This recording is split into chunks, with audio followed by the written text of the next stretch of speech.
How is it that I cannot defeat the Tang God King from 10,000 years hence, yet falter against the one from 10 millennia past? The temporal traverse has been orchestrated, tracing back to the Douluo Continent of Ur, initiating a time clamp offensive to unveil the synergy of a stand-in and personal charisma. Jodio, my esteemed leader, I truly hold you in great affection. For your sake, I shall partake in the clamp offensive. Oscar, once you are vanquished, I shall follow Dio into the future, fervently dismantling your Tang Sect. Have you heard? I shall transform into a radiant guardian of the three-petaled daughter, Qian Renxue. After striving to ascend to the rank of God King, you have reduced me to such utter defeat, a certain God King.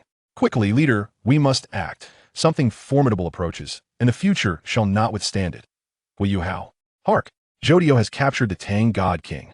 Jodio reigns supreme, the bloodthirsty audience of Douluo. Ah, my lord, we revere you, the multitude of limit Douluos who have traversed the divine path. Do you think this group of nobility can seize me? Remember, you wretched beings, the time clamp offensive has been successfully designated, and none of you shall emerge unscathed. Jodio. Chapter 1. The most sinister clamp offensive. Within the human form lies an unfathomable potential. Through relentless training, the manifestation of such power shall be boundless. Light Brigade, stand users. It is already too late. Huo Yuhao, Jodio, I shall slay you 1,000,000 times. The trident of the sea god, imbued with infinite divine power and soul energy, bore down upon Jodio, and the unrelenting force of the 13 golden tridents erupted. Jodio gazed at the ever-increasing golden radiance before him, nearly choking on his breath. Should he endure this strike, his demise would be inevitable. Yet now, the moment has come. Now, cried Huo Yuhao, drenched in blood from afar. King Crimson. Jodio leapt with great fervor, unleashing his martial soul. A towering figure of red and white materialized behind him, adopting a protective stance. This martial soul, more akin to a demon than a human, bore a grotesque visage, starkly contrasting with the sanctity of Tang Sect before him. It has long been. The earth before Jodio fractured as if rent by some unseen force, a thunderous roar echoing through the heavens, dimming even the light of the sun. The stars replaced all else, surrounding Jodio and Tang Sect, with only the floating earth and an infinite expanse of starlit realm. You have fallen for my ruse, Tang Sect. This is my escape route. Jodio's ninth soul ring gleamed, the Crimson King transforming into a shade of scarlet, suddenly morphing into another visage.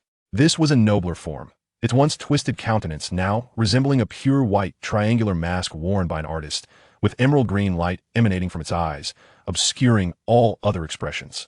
Its attire became increasingly white, yet without substantial alteration. The mask representing epitaph appeared upon his chest, and tattered fabric akin to Diablo's hair draped over his back, rendering him akin to the Arbiter, Crimson King, Lament of the Dead. Lament of the Dead ability, Ouroboros activate. Time travel, and then, the external soul bone ability, time reversal. Two distinct forces converged, causing Jodio's form to become ethereal. Instantly, an extraordinary power swept across the entire world, severing all causal ties associated with Jodio, who thus vanished before the Tang God King. Tang Sect, the day of my return shall herald your demise. With this proclamation, Jodio completely and utterly vanished. Clamp offensive initiate. From a distance, the bloodied Huo Yuhao gritted his teeth, filled with boundless anticipation. Jodio, my esteemed leader, I entrust this to you. Jodio Joestar, male, 35 years old, is a soul master. He resides within a small fort town on the fringes of the star Luo Empire, unmarried, working to retrieve the bodies of soldiers fallen in the continental conflicts.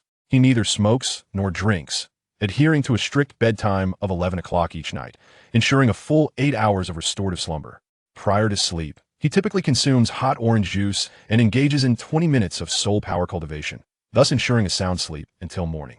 Healing soul masters attest to his robust health. Yet, even such a mundane individual is compelled to stand against Tang Sect, driven solely by his desire to attain divinity. Much like an infant cries when famished, or Haki reacts with a huff, or Haki Wong must be sent to Pan Garden upon distress. Jodio did not arrive in this world to languish in solitude until the end of days. Rather, he aims to ascend. To avoid drawing the attention of the Tang God King, he never actively engages in disputes, even after lingering for 2 decades longer than Huo Yuhao, until the age of 30 when he began to seek power internally, striving for a breakthrough. He has displayed an extreme level of caution. He has never sought to conspire with any factions and hunt soul beasts only in remote locations. never revealing the peculiarities of his martial soul. He endeavors to avoid both the protagonists and antagonists, keeping himself as far from observation as possible. His sole ambition is to ascend to godhood. Surely, the Tang God King, so formidable, would not concern himself with a minor deity who emerged alongside Huo Yuhao. Clearly, Jodio miscalculated. Upon confronting his trial for the first time, he was met with a barrage from Tang Sect, nearly facing immediate demise. In his fury, he breached his defenses for the first time, finally comprehending why others despised this entity. By the way, did you truly consider this your backyard? The Crimson King does not unleash his might without cause. Do you take me for a mere damsel? The Crimson King is indeed a supreme martial soul, or rather, the Crimson King, birthed from the sting of a bug, is undoubtedly a premier martial soul. Even mere manipulation of time deletion and epitaph can effortlessly slay foes of equal or greater caliber. Most often, Jodio does not even need to resort to continuous time deletions. It is truly an era of unrivaled dominance, where beneath the deities he stands invincible. However, Tang Sect exhibits an audacity that is quite shameless. Upon discovering Huo Yuhao inexplicably associating with Jodio, he immediately broke through defenses and launched a brutal assault without regard for martial ethics. Even with Jodio's prior preparations, he found himself unable to prevail. Divine power presents certain flaws. Even the mighty Crimson King must bow before such forces. Damn it, your blue-silver grass martial soul has transformed into the sea god's trident, and the Haotian hammer has morphed into the Shura's sword. What are those two foolish soul beasts granting gravitational soul rings? Damn it, gravitational attributes, countertime attributes. This is utterly unmanageable. Yet Jodio has one final stratagem, his ninth soul ring, Crimson King. Lament of the Dead ability, Dream of the Ouroboros. In conjunction with his external soul bone, the Dream of the Ouroboros facilitates time travel, while the external soul bone provides the ability to reverse time. If that is indeed the case, oh, father, late-night snack. Reversing to the Douluo Continent 10,000 years ago, directly striking at the temporal source of Tang Sect. The third ability of the Crimson King, Time Clamp Offensive, activate. As time flowed swiftly, Jodio observed the surrounding starry sky and the fractured ground rapidly returning to a state of smoothness. He sprinted backward along this path, his speed increasing as he witnessed the surroundings evolving. He watched as the trees rapidly withered, shrinking and thinning until they became mere saplings. He beheld the transformation of fertile lands into vast seas, deserts into oceans, and eroded cliffs into towering mountains. Everything flowed backward. The reversal of time had commenced. After an indeterminate duration, Jodio suddenly perceived time slowing. The flow of all things began to stabilize, as if time had been retracted to its utmost limit. Douluo Continent, year 2636, June. At long last, Jodio felt an overwhelming urge to burst into laughter. He had succeeded, truly succeeded. Ha ha ha ha ha ha. Jodio, my esteemed leader.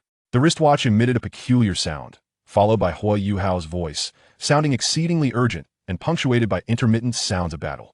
Jodio's earlier elation dissipated in an instant as he realized he must act immediately rather than linger in contemplation of his second life. What is happening? Has that fellow flown into a rage? Jodio inquired. Yes, but thankfully, the Soul Guide defensive matrix is still operational, providing some respite. Jodio, what is your status? It seems the time travel has encountered obstruction.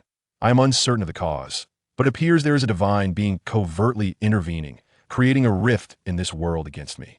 To mitigate this barrier, I have also reversed time upon myself. Presently, I am, 6 years old with 5 soul power. Jodio summoned forth his insect arrow martial soul. All 6 soul bones have been reversed. Now I possess an external soul bone with the ability to reverse time. However, do not fret, as the temporal clamp offensive will be executed successfully. It is either my demise or his, Jodio replied with serene composure. Take care of yourself, my leader. The future rests upon your shoulders, responded Huo Yuhao. The time communication can still be utilized 4 more times. We must refrain from contacting each other to avoid detection by other deities, Jodio declared as it deactivated the temporal communication. What a delightful sensation. It feels akin to donning a fresh pair of undergarments for the new year. Although I have regressed to the level of a mere child, I am Jodio. Victory belongs to me, Jodio. Humph, Tang Sect. Jodio rose and grasped a nearby tree. The teleportation location should be near the ruins of the old Shrek Academy. If I am not mistaken, this vicinity is indeed Shrek Academy. However, something feels amiss. Due to the reversal, his body has regressed to that of a 6-year-old, and his hands have become considerably more tender. His acute sense of touch immediately alerted him to the anomaly. There is undoubtedly something inscribed on that tree, as if it bore the marks of some writing. Beware. Your right side. Go. Jodio instinctively dove to the ground, sensing a surge of divine power wildly traversing the reversal passage toward him. Almost immediately, he felt a forceful divine impact approaching from his left. The intel was false. He had fallen into a trap. King Crimson. Jodio nearly summoned the Crimson King reflexively for protection, but suddenly realized that he was only at level 5. What could he summon? The Crimson King. This felt akin to confidently stepping into a high school examination hall only to discover that he had crossed over as a college student. Damn it. He had completely forgotten all his high school knowledge. However, there is no time left. I must plunge in now. Regardless of what bizarre stand it is, I need to save my life. Faced with the relentless onslaught, Jodio had no choice but to acquiesce to fate. His martial soul was, in fact, not the Crimson King, but an arrow. In the future, after he plunged into himself once, he immediately attained a level 9 soul power and the abilities of the Crimson King, thereby losing the capacity to utilize insect arrows thereafter. Now, at only level 5, if he were to stab himself, one could only expect some ridiculous characters to emerge. If some cheap trick were to manifest, it would be utterly laughable. The golden arrow plunged violently into Jodio's heart, enveloping his entire being in excruciating pain and suffocating sensations. What followed was an overwhelming surge of power, limitless power. Silver Chariot. Chapter 2. Silver Chariot, a humanoid stand, almost the same size as Jodio, instantly materialized beside him. It was a diminutive knight clad in gleaming metal armor, wielding a rapier as its weapon, vigilantly scanning the surroundings to protect Jodio. Although its specific abilities were indiscernible, one could only assume that such an impressive appearance concealed formidable powers. Oh dear heavens! Jodio could hardly contain himself. His visage twisted into a grimace. Curse be it! Why must it be Silver Chariot? It was not that Jodio held Silver Chariot in disdain, but rather that this stand lacked any special effects. What he desperately needed were abilities akin to Soft Machine, the High Priestess, or Act 1, not some archaic stand reliant on 6-dimensional combat. Silver Chariot, take me away. In utter despair, Jodio grit his teeth and commanded, summoning every ounce of strength to grasp Silver Chariot, urging it to whisk him away from this dire predicament. Regardless of the circumstances, escaping the divine aura's grasp was paramount. He could not afford to dwell on trivialities. With the external soul bone fully activated, Jodio fervently sought to close the time reversal portal, confronting the ordeal with a resolute determination. His current state of mind was akin to that of a desperate Dio, crying out for a midnight snack, or a Diavolo grappling for the arrow of insects, or even a priest struck down by pure oxygen. He must survive. He had to. The final time clamp offensive depended solely on his efforts. He could not perish. He absolutely must not. The time reversal portal collapsed instantaneously upon losing its power, severing all barriers in its wake. Jodio, having narrowly escaped, felt as though he had resurfaced after the last second of breath underwater. Yet almost immediately dissatisfaction surged through him. Where was his Crimson King? Why was he forced to rely on Silver Chariot? Abstract and yet to be formed, the world will, when I ascend to divinity, I shall reshape you into the visage of Diavolo and torment you mercilessly, Jodio declared with indignation. Silver Chariot proved effective in the hands of Polnareff due to his mastery of swordsmanship, though it possessed the Requiem. Activating the Requiem of Crimson King would be a task suited for a level 90. What skills could a level 180 Silver Chariot possibly provide? The thought was unbearable. Wait, Silver Chariot, Chariot. Could it be? Could it be the spiral staircase?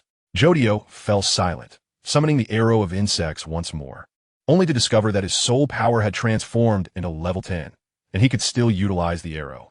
In that moment, he yearned to cosplay as Dio-sama, executing a refined yet aloof walk.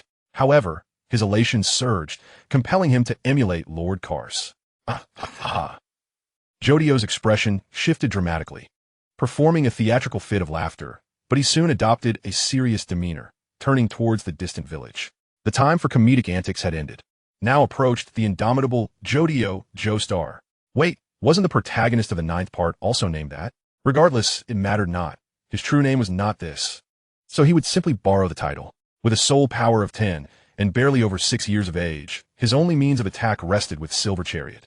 Such capabilities would likely be easily subdued by any formidable soul master. Yet Jodio felt no fear. He had resolved to fully realize the time clamp offensive. In the southern village of Soto in the Bala Kingdom, It puzzled him why a world with such evident Eastern influences bore such a Western name. However, reflecting on his own name, Jodio found it difficult to criticize. It was nothing short of a miracle that Jodio Joestar, a name so conspicuous, was not mocked by those with more common 2 or 3 character names. Yet, Flander was undoubtedly a Western name, wasn't it? As time reversed, his clothing shrank, sparing Jodio from having to engage in the antics of his younger counterpart. His goal was now crystal clear. He would head straight for Shrek Academy to secure some credits. Before Shrek Academy stood a long corridor where countless individuals, from commoners to nobles, queued in anticipation of their opportunity. Witnessing the scene, Jodio stifled his urge to scoff and dutifully joined the line. To be honest, given a choice, he would never choose to waste his days here. However, he had no alternative. The Shrek 7 were the closest he could get to the requirements of the time offensive. Sigh, let him run the course. It mattered little now. It had long been stated that anyone over 13 years of age or with a soul power below level 21 would not be accepted. Do not dare to provoke my limits. Shrek Academy only admits monsters, not ordinary folk. A middle-aged man with glasses, a bushy beard, and curly hair lounged lazily in a recliner, and Jodio recognized him as the infamous merchant, Mr. Flander. Without a doubt, this fellow had just swindled another 10 gold coins. Well, it was for the sake of education, so one could say it was a half-hearted transaction. Why such stringent criteria? I have never seen a talent that could attend such a dismal school. Let me tell you, my son's willingness to come is already a significant honor. Do you know who I am? Inquire around. Enough of this nonsense. Jodio impatiently approached and tapped the man's pant leg, for he detested such cliches. The other party was also a soul master. Did he truly believe he could be pushed around? If they wouldn't accept him, so be it. The man had just declared this a dismal school, so what was the point of arguing? Whose child are you? The adult looked down in bewilderment. Jodio Joestar. Remember this name. In the coming decades, you shall be immensely proud to have crossed paths with me. Jodio extended his hand and proclaimed. How old are you? Flander seemed to grow slightly more serious, sitting up and examining Jodio's wrist. The golden-haired boy exuded a sense of arrogance, his dark crimson irises bestowing an air of nobility. He resembled a prime minister's son, unafraid even when faced with a county official, akin to a tiger's cub that remained undaunted when a sheep shouted at it. In that instant, Flander felt as though he were not a soul sage, but rather a grand soul master. About 6 years and 3 months? Jodio replied nonchalantly. Let us see your soul power and martial soul, Flander stated earnestly, sitting upright. Hey, we were here first. How can you allow others to cut in line? This is outrageous. I shall demand the town lord to shut down your school. Yakama, you scoundrel, be quiet. Jodio forcibly restrained his desire to punch the old man, choosing instead to draw a splendid dio on his chest with Silver Chariot, rendering his clothing ragged.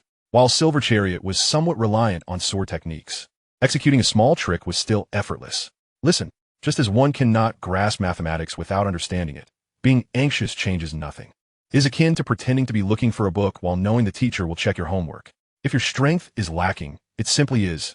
Cease your entanglements and swiftly make way for those behind. Jodio scolded the nobleman. You wretch! The nobleman exclaimed in shock and fury. What he says is correct. Shrek Academy only accepts monsters, and if you are not one, you may leave. Flander stood up, showcasing his martial soul and soul rings with a languid demeanor. A soul sage. Unbelievable. He is nothing short of a Superman. The parents in line behind them turned pale, and in an instant, half of them fled. The remaining few clung to their hopes, but from Jodio's recollections, they were likely doomed. Child, what is your name? What is your martial spirit? Flander inquired, disregarding the parents' presence as he addressed Jodio with a friendly demeanor. My name is Jodio Joestar, and my martial spirit is the stand arrow, Jodio replied, summoning his arrow-like martial spirit to elucidate. Your soul power is at level 10. Is it innate soul power? Who awakened your martial spirit? Where are your parents? Flander continued to probe. Well, you may consider it innate soul power. After all, one cannot expect a 6-year-old child to master cultivation, can they? Jodio replied casually, raising his hands in a gesture of indifference. As for the awakening of my martial spirit and my parents, you may regard me as an orphan, he stated with unwavering composure. Interesting, Flander mused thoughtfully. What is your purpose for coming to Shrek Academy? Why have you chosen our institution as your school of admission? He pressed further. Jodio couldn't help but chuckle inwardly. The simplicity of individuals from the Douluo period was amusing. They were either love-struck or, well, it seemed they were predominantly love-struck. In contrast, Zhao Wuji and Dugabo appeared somewhat more rational. Most of the main characters had their quirks. In my worldview, I am a genius, Jodio proclaimed unabashedly, pointing to himself. Moreover, a genius deserves the finest school and the best teachers. A genius ought to relish the best, aspiring to imperial ambitions from a young age. Among all the schools, only this one aligns with my aspirations, Jodio declared, hands on his hips, exuding pride. Flander recognized this pride as genuine. It emanated from a deep-seated belief in his own nobility. My, this little lad's expression is quite endearing, albeit a touch cheeky. Now, I beseech you, permit me to join Shrek Academy, Jodio said earnestly, bowing low in a gesture of respect. Promising young talent, indeed. Flander responded with a smile and a nod. Follow me. I shall introduce you to 2 other classmates. Current publicly available information. Level 5 stand, Silver Chariot. Holud, Yudu Star. Destructive power. C. Speed. B. Range. D. Sustenance. D. Precision. D. Growth potential. A. Stand ability. Utilizing a double-edged rapier for attacks.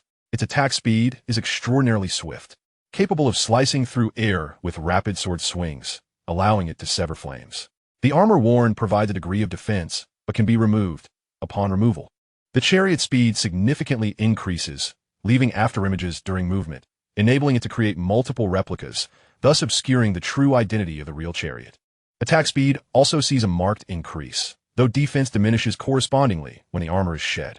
Additionally, the chariot can rapidly launch the sword blades to strike enemies from a distance. If the blades collide with hard objects, they can rebound.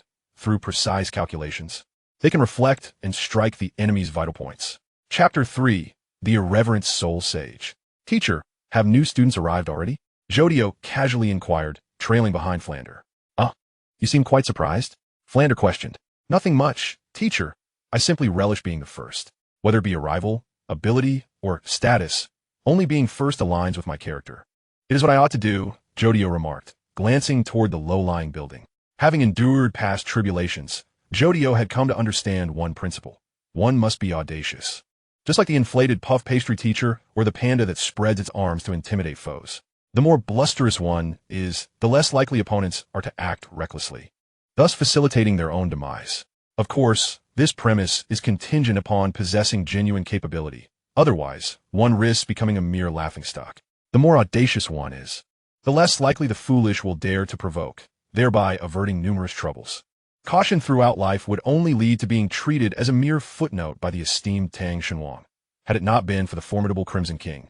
He might have perished then and there. In comparison to the lifestyles of Kira Yashikage and Diavolo, it was the commanding demeanor of Dio and his ilk that Jodio sought to emulate. Jodio Joestar, shall become the star of Douluo. Jodio instinctively assumed the classic pose of Giorno, exuding both pride and confidence. This child has many admirable qualities, yet why does he enjoy such awkward antics? Flander thought to himself, observing him with a hint of exasperation. Old Zhao, welcome the new students. Flander called out to the bear-like figure basking in the sunlight at the door of the low building. Where did you find this treasure? Golden hair? You've gathered all 3 colors? Zhao Wuji laughed heartily as he rose to greet them. Your teacher Zhao, with the martial spirit of the mighty golden bear, Soul Sage, possesses courage and strength that rivals my own, Flander remarked, affectionately ruffling Jodio's golden curls. Greetings, teacher Zhao, Jodio said, dutifully bowing in respect. One must always uphold proper etiquette. Pride and confidence do not preclude civility. As an emperor, perfection is imperative. I find this hard to swallow. However, the child is delightful, Zhao Wuji stated, scrutinizing the approaching Jodio before standing straight once more. In Jodio's memory, there were few who towered above Zhao Wuji. With that muscular physique and that tousled hair, he seemed perfectly suited to be a bodybuilder on Blue Star. Speaking of which, surely teacher Zhao had not found himself on some infamous leaderboard? Rumor had it that the bodybuilding community often faced grim tidings. Innate full soul power. Your martial spirit resembles a weapon type, yet appears to take on a beastly form. Flander contemplated aloud. Full soul power? Another one? Zhao Wuji inquired, his curiosity piqued as he turned to Jodio. My martial spirit is not the Silver Chariot. It is the stand arrow, Jodio clarified, summoning his arrow-like martial spirit for both men to see. A stand? Zhao Wuji asked, seemingly perplexed. A stand is a manifestation of mental and soul power. You may understand it as a soul technique under my control. while others have various techniques. Mine is this personified stand. Jodio endeavored to explain in terms they could grasp, given their outdated knowledge of martial spirits from a millennium ago. In 1,000 years. Simply repeating this to Huo Yuhao would likely suffice for comprehension. For instance, if someone possesses a soul technique of entanglement, my soul technique transforms that entanglement into a stand, allowing the stand to execute the entanglement.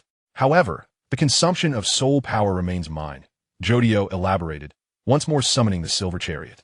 Oh, and owl. This lad would be well suited to learn from Lu Qibin. Both enjoy the fanciful. Zhao Wujie chuckled, hands on his hips, laughing heartily. Your teacher Zhao has indeed been influenced by martial spirits. No need to mind him, Flander remarked, dismissing the comment. But don't you lack soul rings? How can you still utilize soul techniques? Did you create them yourself? Flander inquired, stroking his beard thoughtfully. Top-tier martial spirits never diminish the user's combat prowess. The silver chariot is my innate ability. To say it is self-created is somewhat accurate, Jodio explained, spreading his hands. While its power may be average, and its sustainability and defense lacking, its speed is commendable. I firmly believe the silver chariot will astonish everyone in the future, Jodio added. Well, one shouldn't set their expectations too high. Simply being able to create a soul technique is already a mark of genius, Flander mused to himself. Do you have any money? The registration fee is 10 gold coins, and tuition is 100 gold coins per year. If you truly lack it, it is of little consequence. Just remember to at least cover the registration fee after you certify as a soul master, Flander said, stroking Jodio's golden locks once more. The exorbitant fees of Shrek Academy are not merely a reflection of avarice. Rather, they serve the fundamental purpose of sustaining daily life. The Spirit Hall only allocates funds to soul masters below level 40, and paradoxically, the higher the rank, the lesser the financial support. If these soul emperors and soul saints do not devise a means of making a living, they may find themselves relegated to the role of bodyguards, naturally placing a greater emphasis on monetary matters. When a promising talent is encountered, it is no surprise that they are swiftly recruited. Both Oscar and Ma Hongjun hail from humble backgrounds, and even earning a single gold soul coin a year is a formidable challenge.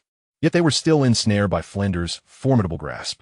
Flinder is truly remarkable, not at all less impressive than his neighboring counterpart, Hasheng. However, is not entirely devoid of merit. Jodio, for instance, finds himself in a rather precarious financial situation. Maintaining the integrity of his time signal watch amidst the time-space passage is already quite an achievement.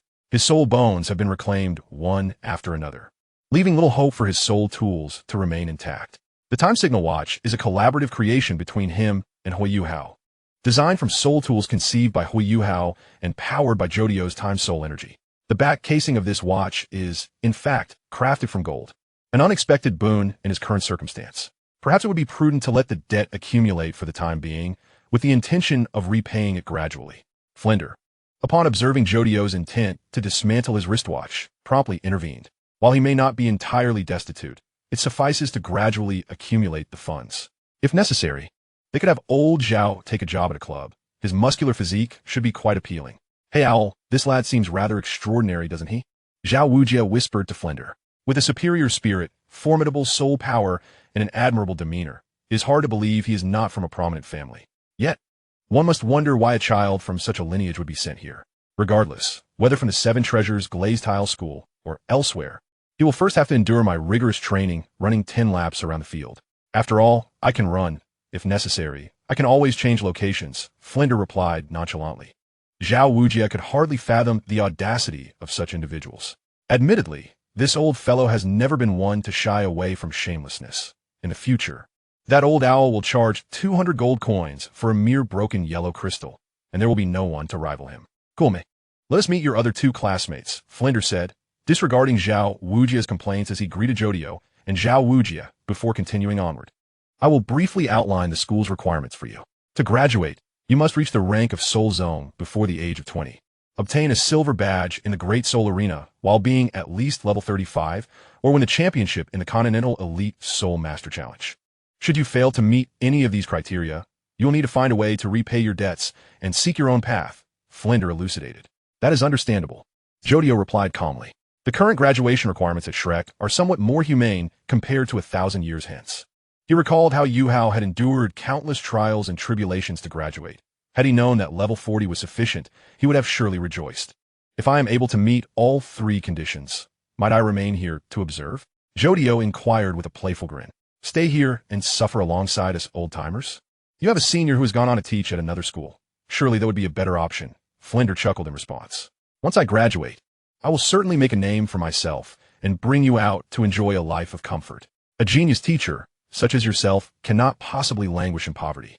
It is only fitting that you enjoy the best, Jodio declared confidently, crossing his arms. I shall await that day, Flinder replied, amused by the flattery. This lad's words are sweeter than those of Oscar and Ma Hongjun. Hey Oscar, Hongjun, come greet your classmate. A stout and slender pair of children emerged from the dwelling. Their expressions filled with curiosity as they regarded Jodio, wondering what thoughts occupied his mind. Jodio mused that the two still retained a certain manga-like charm, in truth. The difference between manga and animation styles seemed negligible. I am Jodio Joestar, 6.5 years old.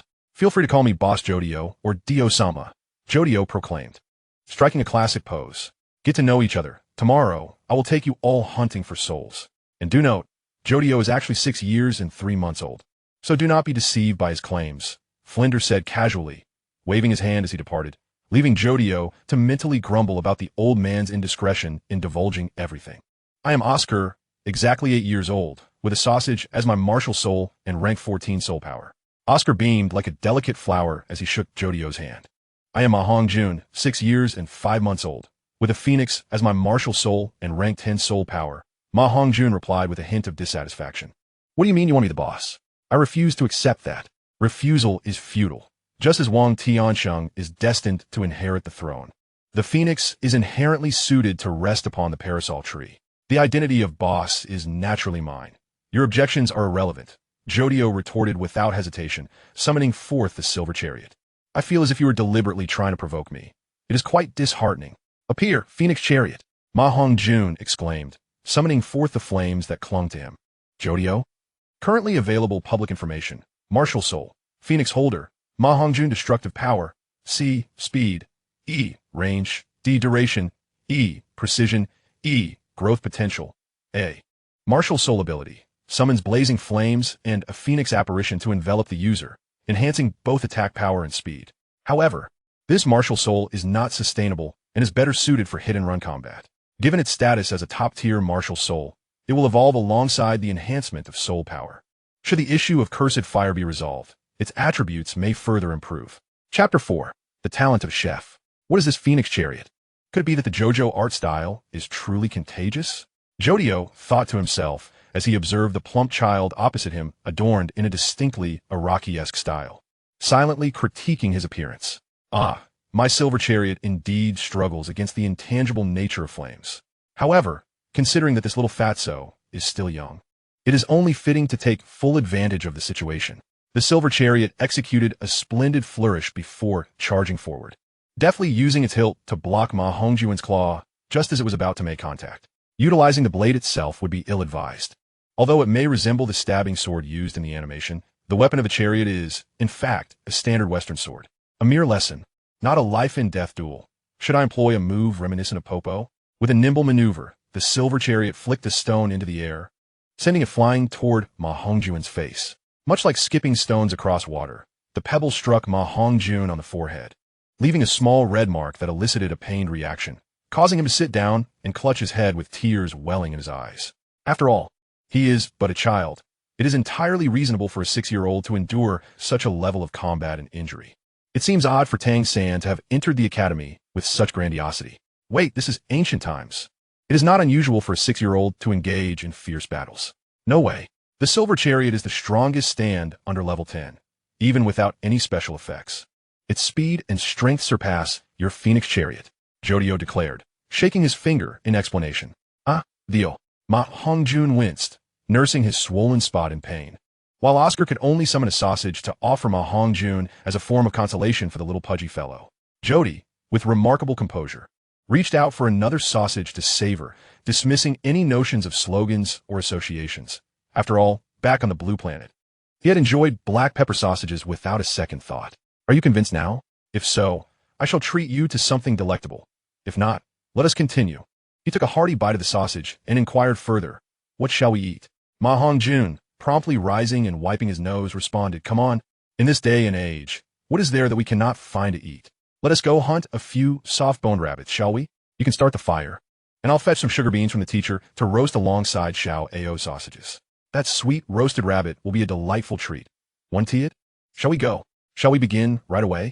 You two can have the rabbit legs while I take the head. Jody, arms crossed and brimming with pride, addressed the pair. Boss, Jody, what are we still chatting about here? Come on, Xiao, let us go together. Ma Hongjun exclaimed with a mischievous grin, eagerly wrapping an arm around Jody's neck. Oscar wore an expectant expression, though he remained silent. Visions of roasted rabbit danced in his mind. We're going hunting tomorrow. We can't afford to go without a hearty meal today. There will be no drinks, but the food must be plentiful. Jody's previously earnest demeanor was merely a facade to ensure a smooth passage through the challenges ahead. Now that he recognized the futility of that approach, he felt liberated and indifferent, akin to Kira Yashikij's sudden lack of fear upon acquiring the third bomb, experiencing a sense of ease. The distinction lay in Kira's protective nature, whereas Jody had adopted a reckless abandon. Boss, what is your martial soul? Why is it so impressive? How can it manifest externally? Ma Hongjun incessantly queried as they traversed the fields. Silly child, that is called a stand, a manifestation of martial soul taken to its utmost form. Once you cultivate your skills to perfection, you too shall be able to summon a fire phoenix externally. However, that should more accurately be termed a fusion technique. Jody replied while scanning the surroundings for movement. His current demeanor resembled that of an uncle taking his nephew out for a day of fun, appearing far more astute compared to the two naive 6- and 8-year-olds. It was as if the imposing presence of old 8 could not conceal his absolute dominance in the restroom, or how Knife Brother's mere arrival could transform a comic convention into an abstract art show, overshadowing all else. Xiao, you want to even call me Big Brother? Jody suddenly lamented. Big Brother Jody. Oscar's mind was filled with visions of the roasted rabbit. This lad's spirit was not any less buoyant than Ma Hongjun's. Upon hearing Jody's sigh, he immediately realized the importance of pleasing the benefactor. Suddenly, the silver chariot lunged forth, piercing a rabbit 2 meters away, the piercing shriek instantly engulfing the ears of the three, causing Oscar and Ma Hongjun to instinctively retract their necks and turn their heads aside. If one does not slay a rabbit, how can one conquer the world? Well, that is a bit extreme. Forget I said anything, Jody remarked as he casually accepted another sword from the silver chariot, plunging it into the rabbit's heart, allowing the creature to pass away gracefully. At the tender age of 6 or 7, they were still unaccustomed to the sight of blood. After a brief scare, both young lads eagerly followed Jody to the large tree near the academy, where they promptly began their barbecue, skinning the rabbit, fetching a basin to wash away the dirt in the nearby stream, discarding the entrails, and separating the edible parts made the process far simpler than attempting to roast the entire creature. With Xiao Ma providing free fuel, the method of cooking was inconsequential. Throughout this endeavor, Oscar proved to be quite helpful. He seemed unbothered by the task and adept at it. This made Jody recall that both of these simpletons hailed from particularly humble backgrounds, likely the most virtuous among the 7 monsters. Considering the other 5, 2 were offspring of the vile feudal aristocracy, 1 was the daughter of a sect leader, and 1 was a little tyrant raised by a father who treated him like a prize from his own film, a veritable little gang leader. Reflecting on this, Jody concluded that these 2 lads were indeed the most innocent. However, the other 3 were not beyond redemption. Only Tang San and Xiao were deemed irredeemable in Jody's eyes. Currently, Tang San had a titled Douluo father watching over him, making any confrontation impossible. In accordance with the strategic plan, Jody's focus was on undermining Tang San's fortunes, ensuring that the advantages he had acquired would remain distant. Why does it infuriate me to think of your so-called child of destiny? What does it have to do with our rural neighbors? When the old demon Han ascended, he didn't T-punch a hole in the mortal realm, nor did Brother Xiao Yin directly hinder others from becoming Dou emperors. Who are you to meddle in my ascension? Don't you need my assistance in the divine warfare to come? Am I perhaps to turn against you? Jody mused, a hint of rebellion brewing within. In truth, I seldom eat rabbit, Jody suddenly declared, glancing at the 4 rabbit legs sizzling over the fire. Oh, both boys looked up in surprise. I tend to keep a respectful distance from all manner of peculiar meats. Generally, I only consume the flesh of pigs, cattle, sheep, chickens, and ducks. And even goose is somewhat off my menu. However, in the past, there were times when one had to try things they would prefer not to. Jody sighed, reflecting on past experiences. Boss, what did you eat in the past? It couldn't have been something disgusting, right? Oscar asked, his nose twitching at the scent wafting from the fire. How can you speak to your superior in such a manner? You'll eat the smaller leg. Jody shot Oscar a glare. That was a mistake. Please forgive me. Oscar quickly complied. We should leave some for the teachers. We must acknowledge their kindness, after all. None of us has paid tuition yet, Jody added with a hint of sarcasm. Boss, you're being overly dramatic. I'm sure the teachers would prefer we enjoy a good meal. Ma Hongjun retorted, clearly longing for that large, succulent leg. What reason could there possibly be to deny them? Jody glanced at the two boys behind him while continuing to carve the remaining meat with the sword from the silver chariot. The vice principal is a bear. Bears eat honey. Oscar replied. The principal is an owl. If you catch a field mouse, you must summon the principal. But he won to eat roasted rabbit. Ma Hongjun added. Students, Two large hands suddenly reached from behind the boys, simultaneously grasping their heads and playfully spinning them around. Jody had seen this tactic in Crayon Shinchan, and, as expected, both boys immediately cried out for mercy from their teachers, especially Oscar, who, after a spin from Zhao Wujia, had transformed into a baby dragon and was soon to stand and proclaim, I am Oscar. Who is the bear? Zhao Wujia gritted his teeth, glaring at Oscar. I'm a bear. I'm a bear. Oscar fervently stood and saluted in response. Feeding your teacher mice. How clever of you. Flinder chuckled as he tugged on Ma Hongjun's ear. Teacher, I was contemplating a profound matter, which is why I spoke so boldly. Oscar observed Zhao Wujia's increasingly grim expression and hastily explained, I was merely contemplating how useful the martial spirits of Boss Qiao and Little Ma are, while mine seems to serve little purpose beyond mere sustenance, which led to my inappropriate remarks. He feigned profundity and sorrow. Both Flanders and Zhao Wujia, being astute individuals, could easily discern that the boy was deliberately evading punishment. However, the sudden emergence of this statement perhaps indicated some introspection on his part. How might one convey comfort in such a situation? Every king possesses his own talents, and chefs have theirs, Jodio said calmly, folding his arms. There are no useless individuals. Only the foolish and the mundane. Little A.O., it is up to you to determine what kind of person you wish to become and what constitutes a useful martial spirit. Current publicly available information. Martial spirit. Sausage holder. Oscar destructive power. None speed. None range. E duration. D precision. E growth potential. A martial spirit ability. Can summon sausages for consumption, which are delectable and rich in flavor. Theoretically, consuming them may restore soul power or provide enhancements. Chapter 5. The Spiral Staircase. Do you grasp the meaning of this? Little A.O. Jodio inquired as he rose and approached Oscar from behind, placing a hand on his shoulder. Does that imply a king cannot accomplish what a chef can? Oscar asked, bewildered. The measure of usefulness is determined by you. For instance, a flying soul beast may hold great significance for the dean. Yet it may not be as crucial for teacher Zhao. Jodio articulated slowly, with a tone that was almost enticing. Your martial spirit is unique. Otherwise, you would not have been accepted into Shrek Academy. Although it currently serves as mere snacks for us, with the evolution of your martial spirit, you are destined to become a top-tier support soul master. Humph, as a classmate with genius-like potential, you too are destined for greatness, Jodio continued. This statement bore truth. Oscar, remember, throughout the annals of history on the continent, there has never been a food system soul master with innate full soul power. Flanders knelt down earnestly to explain to Oscar, whether something is useful is determined by your own conviction. If you deem yourself useless, then there is no need for you to be my classmate or friend. I, Jodio Josta, will only befriend the strong and the talented. With one hand gripping his shirt collar and the other on his hip, he declared proudly. Here it comes again, Flanders thought, bemused by Jodio's audacious pride. Yet this pride seemed different from what he had previously encountered. Typically, such arrogance would be accompanied by disdain for peers, especially from a child of exceptional talent and likely noble birth. However, Jodio appeared to possess a kindred disposition, one willing to offer solace to others. Another little anomaly. Flanders mused inwardly. Boss Qiao, how come you are so handsome? Oscar could not help but inquire, unable to suppress his sarcasm. Born this way, Jodio replied nonchalantly, shrugging as he returned to the campfire. Teacher, want you have a taste?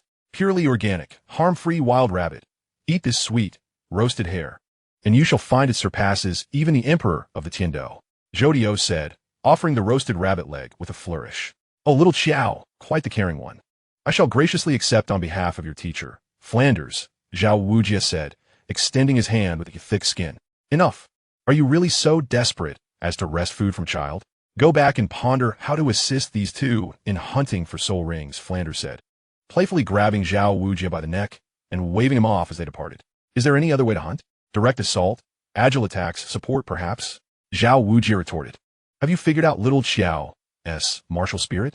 ISNT at agile attack. Have you truly become a bear? I find your words unpleasing. If you have the guts, don't use flight to engage me in battle. Jodio interjected, listening to their conversation while deep in thought about what the second might be or should be. Moreover, what exactly was his current martial spirit? It was challenging for him to articulate. In the future, he realized that he would specialize in the Scarlet King, with 9 soul rings fundamentally serving that purpose. The 10-level soul ring summoned the Scarlet King, the 20-level executed time deletion, the 30-level inscribed the epitaph of the Scarlet King, the 40-level repeated time deletion, the 50-level extracted time frames, the 60-level anchor time deletion, the 70-level revealed the true form of the Scarlet King. The 80-level encompassed the world of the Scarlet King, and the 90-level orchestrated the Scarlet King's Requiem, the Ouroboros dream. At that time, all his soul rings would serve the Scarlet King, yielding remarkable effectiveness and seamlessness. Within the same tier, he could dispatch a wild dog with ease, while a contender of one higher tier might barely contend with Jodio, and those of 2 tiers higher could pose a threat.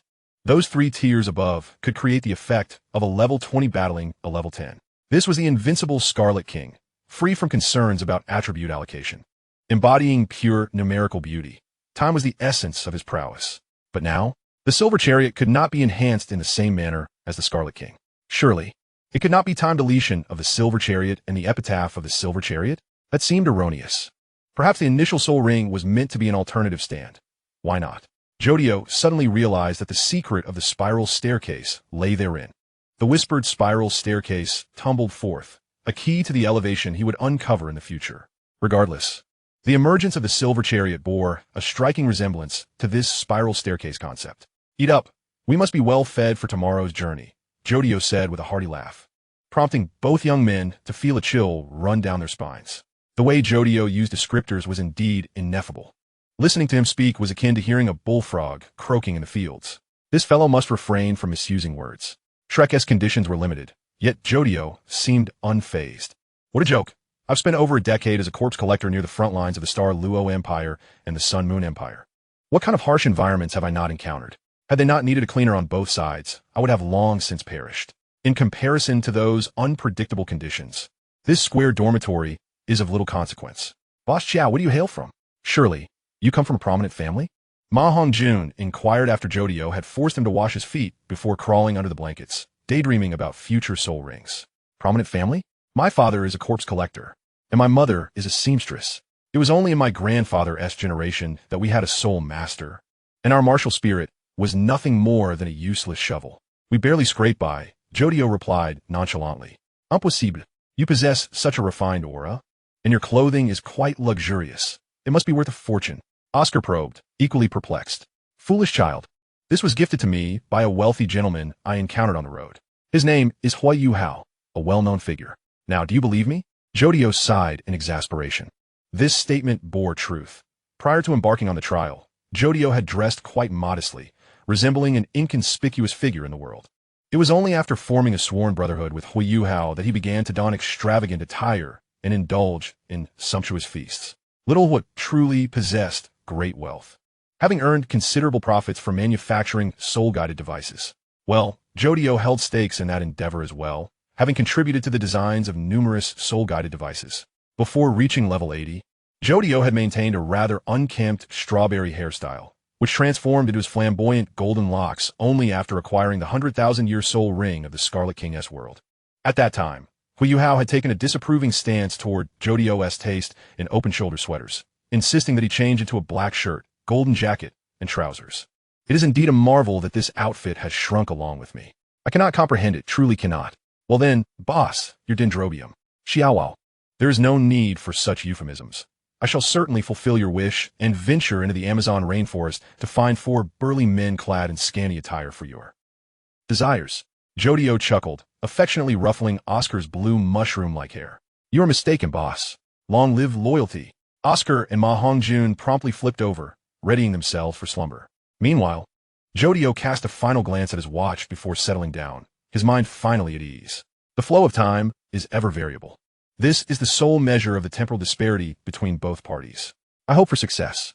Trek Academy has arrived in the southern region of the Balak Kingdom, drawing nearer to the Stardow Forest. Although hunting souls in this area remains perilous for the two level 10 youngsters, it poses little danger for Zhao, Wujing, and Flender, both soul saints. As long as they steer clear of the center, they can easily find a few century-old soul beasts on the outskirts. Your soul rings have been carefully contemplated by both me and your teacher Zhao. We have already devised a rough plan for you, Flender remarked casually, observing the three youngsters trailing behind him with their luggage. A mere blanket would suffice. Even a child of 6 or 8 could endure it. Their journey from the academy to this locale did not consume much time, as they primarily traveled by ox cart along the way, a task of minimal difficulty. Of course, it is likely that these two soul saints perceive the three of them as merely children of 6 or 8, hence the ease of their journey. Oscar, being a food system soul master, your task this time is to engage in practical combat. Your primary objective is to experience the process of hunting souls. Flender elucidated. Upon entering the Stardow Forest, the surge of soul power instantly enveloped Jodio, bringing him considerable comfort. This surge is a resonant phenomenon arising from the collective existence of soul power bearers. A large number of soul beasts is permissible, provided the environment remains tranquil and devoid of incessant violence. Hongjun, your martial soul is an exceptionally formidable attack-type martial soul, the Fire Phoenix. However, while your martial soul can still be guided to harness chaotic soul power with the assistance of both me and your teacher Zhao, it will become increasingly challenging to control as your level rises. Flender added, his brow furrowed. In truth, Xiaoma did not initially abandon treatment methods. Flender held great esteem for Ma Hongjun, who shared a bird-type martial soul. Regrettably, his physical condition was far too dire. Currently, Flender can still facilitate the release of Xiaoma's chaotic soul power, but once the additional soul rings are acquired, control will become exceedingly difficult, necessitating alternative solutions. I have a plan, teacher. Rest assured, you can entrust him to me for soul ring acquisition.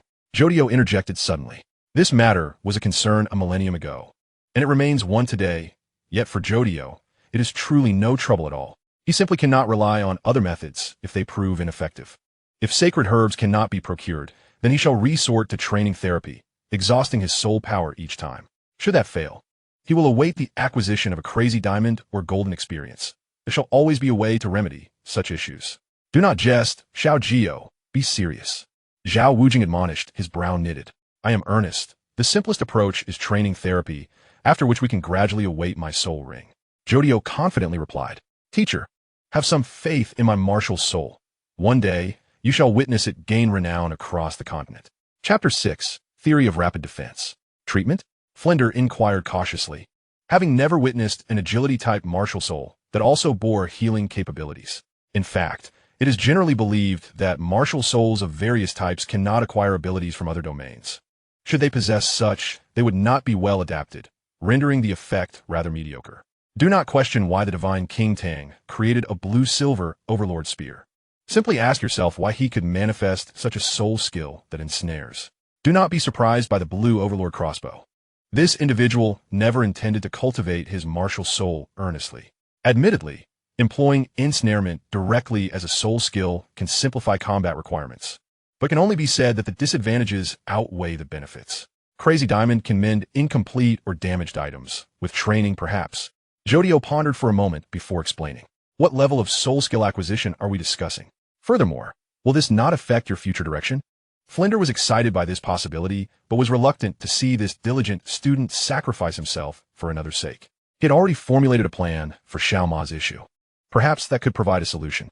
After all, Xiaoma's episodes often result in the unfurling of flags. Teacher, my martial soul is outwardly focused. Jodio summoned forth a silver chariot, which immediately materialized alongside him, his figure appearing as he effortlessly severed the surrounding weeds with a sword, showcasing his swiftness to Flender. These external manifestations each possess unique abilities, such as mending incomplete items. This is merely an auxiliary capability and does not detract from their combat utility. In other words, even if I were to fully develop healing-type soul skills, I could still summon forth these manifestations for battle, retaining combat effectiveness. Yet, would this not still diminish your combat prowess? Flender expressed his concerns. No, teacher, you do not fully comprehend my healing abilities. Martial souls may be incomplete, but they can potentially be repaired. The same applies to the body. Do you not understand? Jodio insisted, raising his index finger and shaking it. I understand, But do you intend to help others repair their martial souls in exchange for money? Perhaps hire a legion of bodyguards? Huo Yuhao, your heart is noble. But true strength lies in one's own power. The might of others is ultimately hollow. Flinder explained, what if I were to strike the ground with a fist? What if I claimed I could reshape the ground into my desired form? Jodio revealed a glimmer of possibility, albeit reluctantly. To be frank, conversing with primitive individuals from the era of battle is rather exhausting. Moreover, he never truly intended to resolve Xiao Ma's martial soul dilemma. Had it not been for the concern that this group of 7 would not become allies in the future, he would have sought to smooth things over with the martial soul hall directly. The resources there are undoubtedly superior to those here, and advancement would be exponentially faster. It is possible that by the time Tang San reaches level 40 in the finals, he may already be level 80. Owl, you are truly becoming muddled. I comprehend Huo Yuhao's intention perfectly. Do not question it. Let us proceed according to Huo Yuhao's plan. Zhao Wujing, in a rare moment of brilliance, crossed his arms and declared with an air of finality, You Owl, cannot fathom how crucial the battleground is for soul masters like us who can only engage in ground combat. Let us heed Huo Yuhao's wisdom. Can you find anyone more astute regarding their own martial soul than Jodio? Zhao Wujing continued. Then let it be so. Flinder ultimately resolved to acquiesce with a nod. However, should we not also adjust Hongjuan's soul rings? Flinder inquired of Zhao Wujing once more. Teacher, I know someone named Yi Lingyun. Jodio interjected again. That individual is remarkably powerful, nearly invincible among peers. His soul skills and primary attack direction are rather straightforward, focusing on defensive and speed-oriented soul skills, Jodio explained. What the attack power? Flinder couldn't help but frown. The reason why the 3 primary schools, attack, agility, and control, have not ventured into defensive advancements is mainly due to the inadequacy of attack power compensation. Attack-type soul masters in these 3 domains often play with complementary attack sub-attributes, while the power type does have some defensive skills to withstand damage. Diverting into speed is far too disparate. In the same tier, if one cannot be defeated in a single strike, speed becomes less relevant. Those who can be caught cannot be vanquished, while those who can be vanquished cannot be pursued. Moreover, Xiao Ma possesses the requisite attack power befitting his level, as long as there is someone capable of providing strong support. Jodio indicated Oscar, declaring unrivaled. Flinder couldn't help but exclaim. Listening to this, it seems that the speed defense style indeed poses no issues unless the opponent possesses both greater speed and higher attack power. Otherwise, they cannot hope to defeat you. This truly represents an invincible direction for martial souls. Is Yi Lingyun that master, a family member of yours, Xiao? Zhao Wujia inquired with a smile. The title Cloudbat Douluo, Jody responded with a grin. Flinder and Zhao Wujia exchanged knowing glances, nodding in agreement. Jody certainly had not misled Little Ma. The speed defense style is indeed that effective. What is the core of time deletion? It is the inability to inflict damage upon the Crimson King during that time, while the Crimson King can move freely. This already satisfies the 2 fundamental elements of defensive speed. Moreover, there is the living example of Brother Yi to consider. What is a supermodel? This is precisely it, a supermodel. Those who can defeat him within the same realm cannot match his speed, and those who can match his speed often cannot defeat him. Even if one can catch up and defeat him, they're already among the world's strongest. Being defeated would be sheer misfortune. Look at how Yi Lingyun tortures Huo Linfei and the others in the Super Beast armament. Don't even mention whether agile attackers can keep up without sacrificing attack power. Among so many agile soul masters, have you ever seen one with attack power exceeding that of strong attack type? If the airborne type of Diga had as much power as a strong type, Diga would have long since transitioned to a more formidable airborne type. However, this raises another question. Can Ma Hongjuan's martial soul withstand the duel development? If it cannot, then so be it. Simply provide a strong attack soul ring for the 9th soul skill and play the role of an assassin. A high-level martial soul can endure such development. If it were an ordinary martial soul, it would be prudent to adhere to a single attribute. This is Jody's perspective.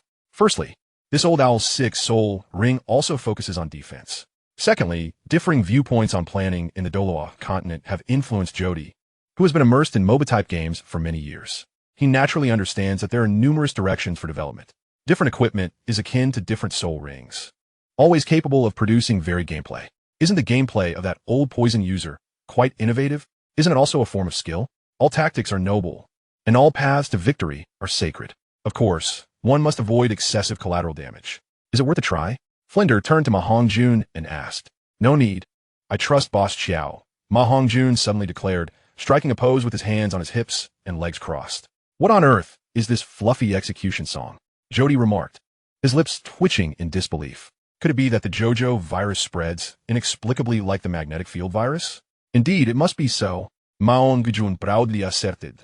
Boss Xiao would never propose anything ill-conceived in such matters. Someone who is willing to assist me upon our first meeting would not utter nonsense about such things. Furthermore, Boss Xiao's family must be quite extraordinary. For them, my martial soul likely isn't that rare. After all, Dean, you mentioned that innate soul power largely depends on the strength of the martial soul. My innate level is only 9. I don't believe Boss Xiao has any reason to deceive me. Oh my, little Ma, you have truly made progress, Zhao Wujia exclaimed in admiration. It's quite touching, but ultimately, what we decide to do rests with your teacher. Flinder grinned, placing his fists against the sides of Ma Hongjun's head and playfully drilling them in. Let's enhance your first soul skill to bolster defense. If it proves unsuitable, it can still serve as a protective soul skill for strong attacks. Allowing for some margin of error, Flinder contemplated. A thunderous rumble echoed from a distance, prompting Flinder to unfurl his wings and take flight toward the source of the sound. Eager to continue his discourse, Zhao Wujia, alert, shielded the three, prepared for battle. Such a commotion surely indicated something significant. It's a century-old great rock python. It's likely hunting, Flinder quickly returned, landing as he explained. The great rock python is a rock-type soul beast, serpentine in nature, with an immense body often exceeding 10 meters in length and possessing a tough skin, making it a true embodiment of raw power.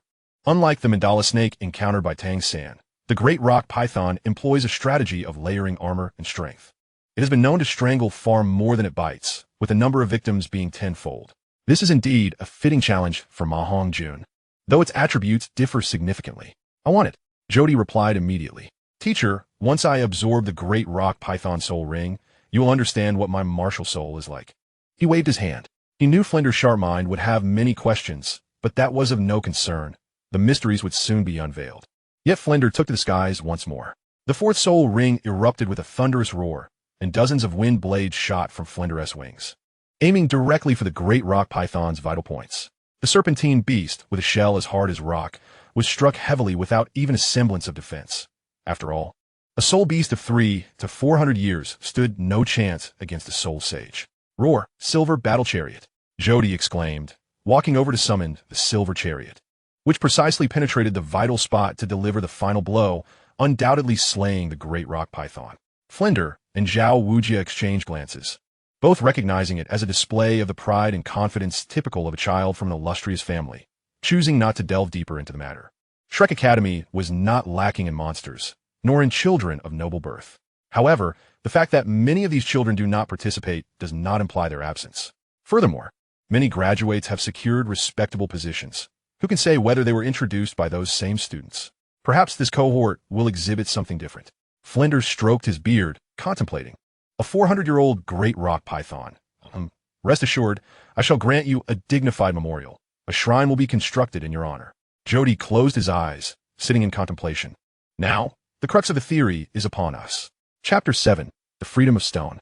The residual soul power within soul rings has long ceased to be a secret in the future.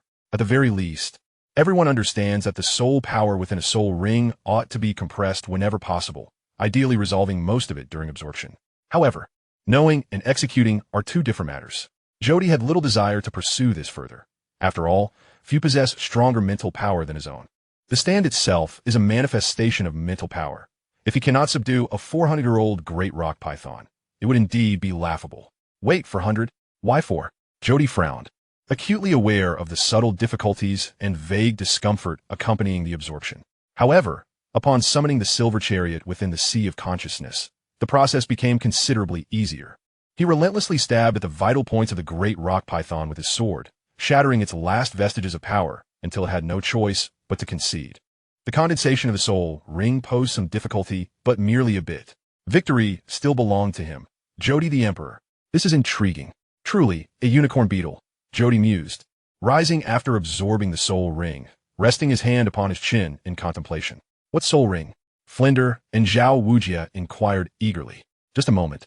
Jody summoned his stand, the arrow, and thrust it sharply into his fingertip. Though it isn't overly forceful. If it pierces too deeply, recovery would prove troublesome, so just enough to penetrate.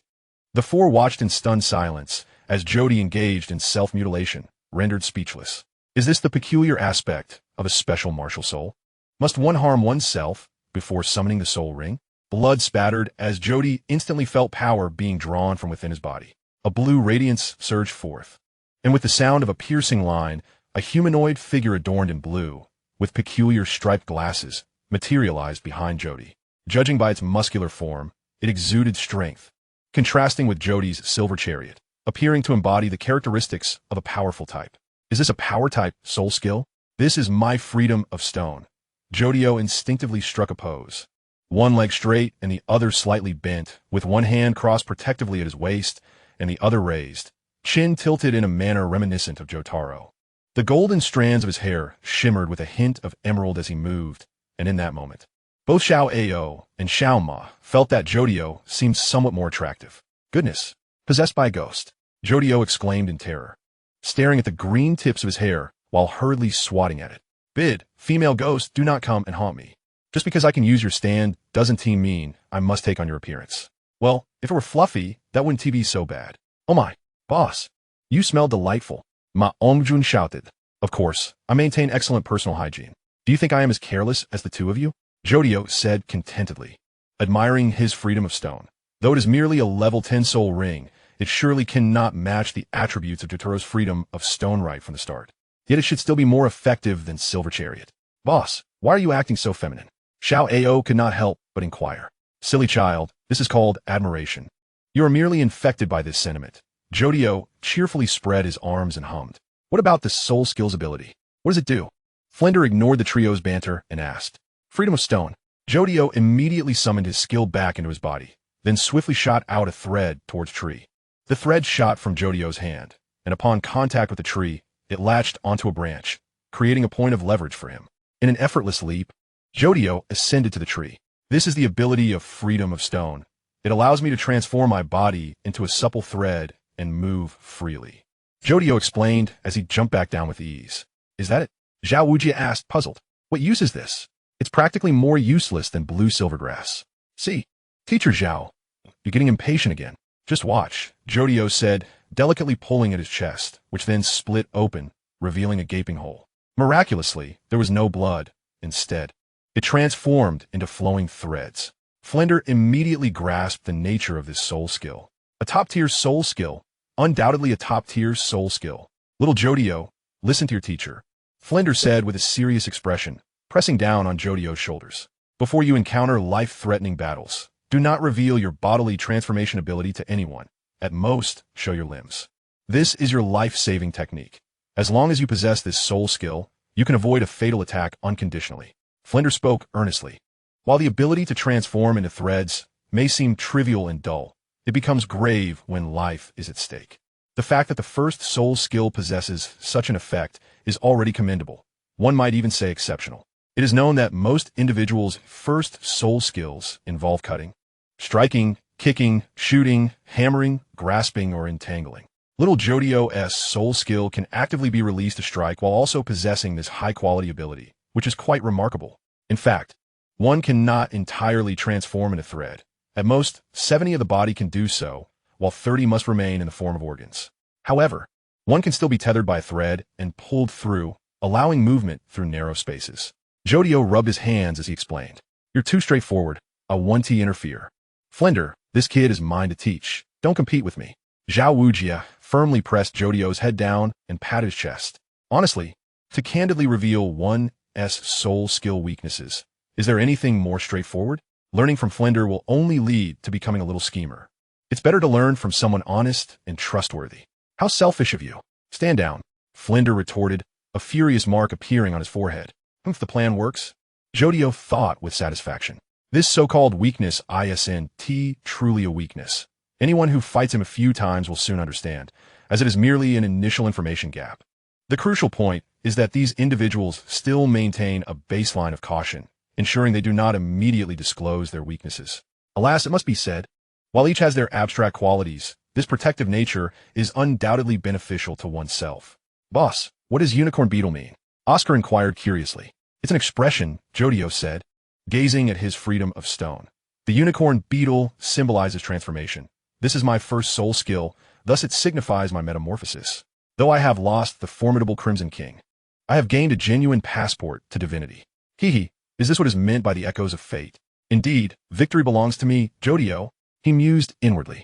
There is still time. Let us look for another soul ring for Hongjun. Zhao Wujia and Flinder jointly decided.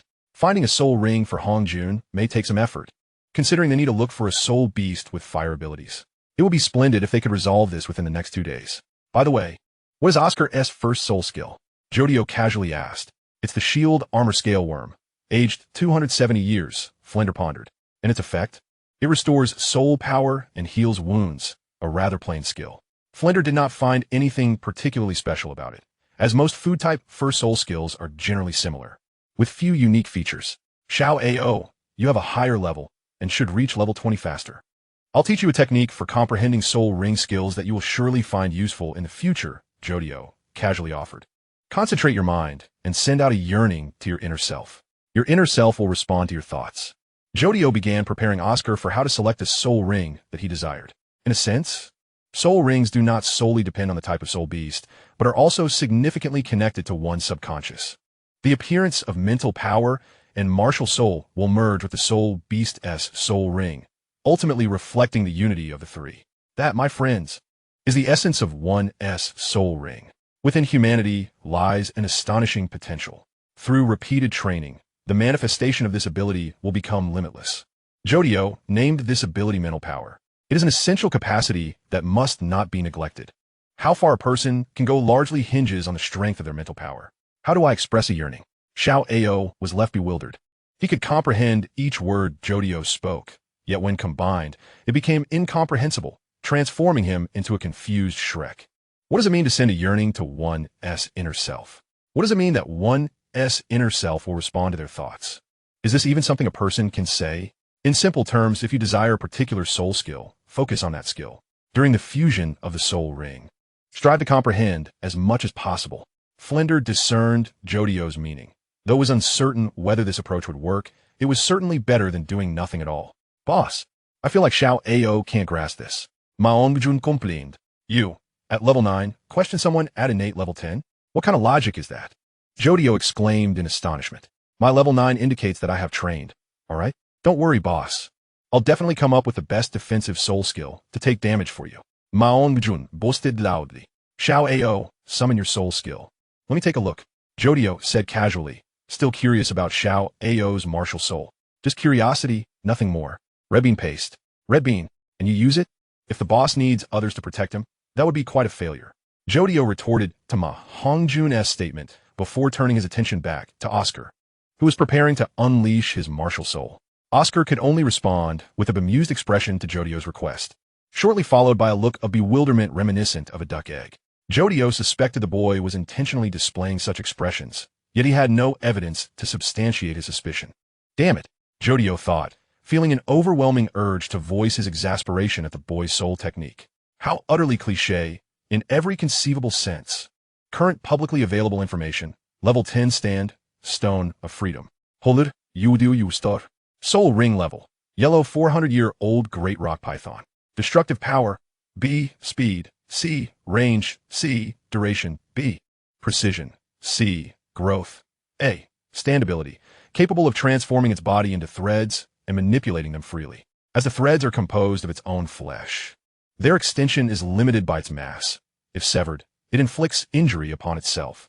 However, in later stages, the healing process accelerates following a severance, thus granting a measure of regenerative capability. Utilizing the principle of a Mobius strip allows the stand to evade direct attacks on its core. The threads may serve various purposes: detection, sound transmission, binding targets, suturing wounds, crafting bulletproof vests to deflect attacks, forming nets for traversal, and even coalescing into hard objects like steel drills or handcuffs. In humanoid form, the stand's effective range is limited to approximately 1 meter, with its range attribute plummeting to E. Chapter 8, the pincer maneuver. Despite his best efforts to suppress it, the hilarity of the situation proved too much for Zhao Wujia. His expression morphed dramatically, indicating his struggle against the urge to laugh. Flinder, on the other hand, attempted to maintain his composure through deep breaths. Gesturing for the others to set up the tent and prepare to cook, planning to seek out Ma Hongjuan's soul beast the following day. Yet, Jodio could tell that Flinder merely needed one more catalyst to truly lose his restraint. This was dire, extremely dire. It was akin to sitting next to a classmate who had just shared an incredibly funny joke, where your own ability to hold back was tested by another's antics. Hongjun, eat! Jodio's expression turned icy, his left arm crossing as he coolly gestured with 2 fingers. Ma Hongjun immediately felt the weight of impending doom.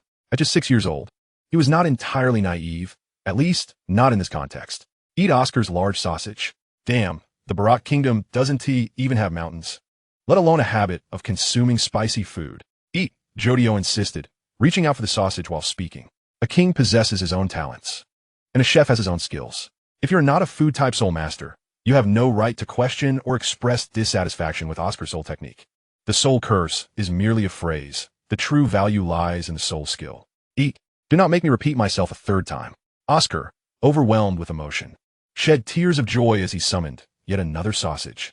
Yet this time, Jodio too nearly lost his composure, his face shifting from amusement to a fierce determination. With remarkable willpower, he struck a nearby tree with his fist, forcing himself to hold it together. Eat. Jodio opened his mouth and consumed the sausage. Strangely, he felt a wave of satisfaction wash over him. The flavor was reminiscent of the pure meat sausages he had savored in the past, perhaps even larger, akin to a smoked sausage in length. In my previous life, this would probably cost at least 5 coins. Let us go, Oscar. After we return, we should sell sausages for 1.5 copper soul coins each. We will surely make a fortune. Jodio savored the delightful taste, reveling in the amalgamation of protein and fat that brought him such joy. He could no longer resist. The sweet sausage was his favorite delicacy, and no matter what, Oscar's second soul skill had to be this. Ma Hongjun was utterly despondent. What was he to do? His leader seemed to have questionable inclinations. Not only did he not resist the spell, but he also relished it. Damn Ma Hongjun, why such a vivid imagination? Jodio struck Ma Hongjun atop the head, scolding him. Seriously, whether you find it amusing or embarrassing, this is soul technique. This is the prerequisite for releasing a martial soul. After finishing the sausage, Jodio wiped his greasy hands on the tree and squatted down to organize his backpack. In battle, even a moment's distraction can lead to irrevocable defeat. Therefore, you must exercise utmost restraint over your impulses, ignoring any disturbances, including those from soul techniques. Little Jodio is right. The soul curse is insignificant. What truly matters is the effect of the soul skill, Flinder added, placing his hands on Jodio's shoulders. Hongjun, from this day forth, you shall engage in this training, consuming Oscar sausages at least 5 times daily until you no longer find it amusing, Flinder proclaimed earnestly. However, for now, let us prepare to rest. Tomorrow we shall seek out your soul beast. It is time to take a break. Camping in a forest was not an ideal choice. The forest is a unique ecosystem, governed by its own biological chain of rules. Anyone who recklessly intrudes and attempts to wield their power will be met with rejection by this ecosystem and easily expose themselves. Fire is both a deterrent and an attraction for soul beasts. Most soul beasts shy away from such luminous and mysterious entities, fearing they might ignite. Yet, some soul beasts are drawn to it. Jodio tested his threads, casting them into the distance. 5 meters, 10 meters, 15 meters. The extent of their reach fell short of his expectations, likely due to his mass. He recalled that Shuluin's threads could extend up to 24 meters. Well, that makes sense. How much mass could that frail girl possess? Once I'm mature, I could probably achieve an initial reach of 40 meters. Spider-Man, my foot. The night forest lay in silence, with Zhao Wujia, who had exerted little effort during the day, meditating by the fire. Sounds of Oscar and Ma Hongjun frolicking emerged from the tent. How could these two lively spirits possibly fall asleep so quickly? The acquisition of a soul ring had invigorated Ma Hongjun, while Oscar delighted in having a new friend. A soul ring symbolizes power, and power is ever so enticing. Jodio retracted the threads, crossing his arms as he gazed into the dark forest. Initially, he had approached the pincer maneuver with the intent to eliminate completely. Nothing could be simpler. With a single strike and the King of Crimson's stealthy deletion of time, these two rascals would be irrevocably gone. However, an unexpected incident had caused him to abandon that notion. The silver chariot lacked the capability for surprise attack against 2 soul saints, while the spiral staircase unveiled a more exquisite future. Thus, bestowing kindness was not out of the question. Ultimately, the only adversary Jodio Joestar had was Tang San. The others were mere extras, lacking significance. Jodio Joestar possessed both an indomitable will as dark as ink and a spirit as brilliant as gold. Expanding the scope of his attack was never a necessity. Well, let us consider this a high-difficulty variant of the time pincer maneuver. Jodio shrugged, absent-mindedly brushing against a nearby tree. Suddenly, Jodio froze. Cold sweat trickling down his chin as familiar engravings reappeared on the tree. Instantly, he sensed impending danger, and without hesitation, he readied himself to flee. Beware of the flames. Flames? What would be wrong with flames? Stone of Freedom. Jody instinctively extended his hands like threads to grasp the tree trunk on either side. Though uncertain from which direction the attack would come, preparedness was essential.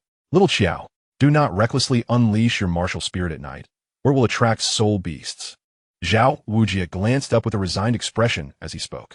The relentless pursuit of this birthright was truly tenacious. It had only been the second day, and an assault had already commenced. Logically, he should not have been able to ascertain my coordinates. Could something have followed me? Jody concealed himself behind the tree, warily peering into the darkness, experiencing a sense of déjà vu and illusion as he felt an overwhelming force surge toward him. It was unmistakable. It was undoubtedly Tang Sand's attack. The heavy rumble reverberated in Jody's ears, and almost simultaneously upon hearing the sound, he transformed his brain and heart into threads in an attempt to evade the impending unknown strike.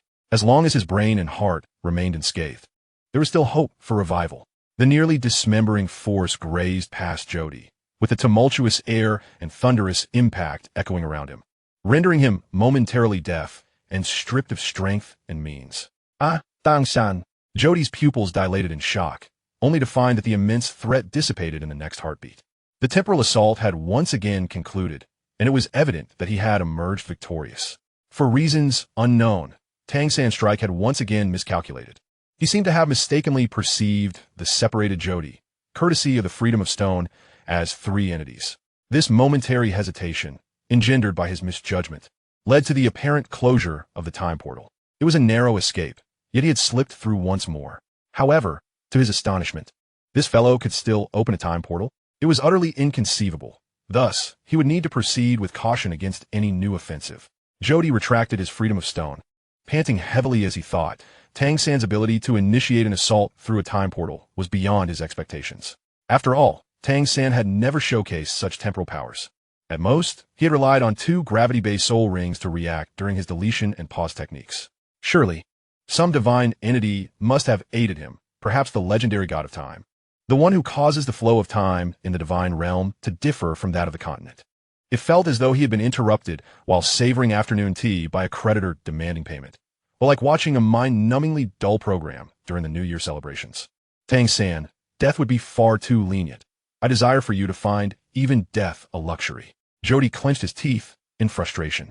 In truth, there are those who battle across a lifetime due to mutual enmity, and others who, out of pride, inadvertently injure those they deem beneath them, leading to enmity.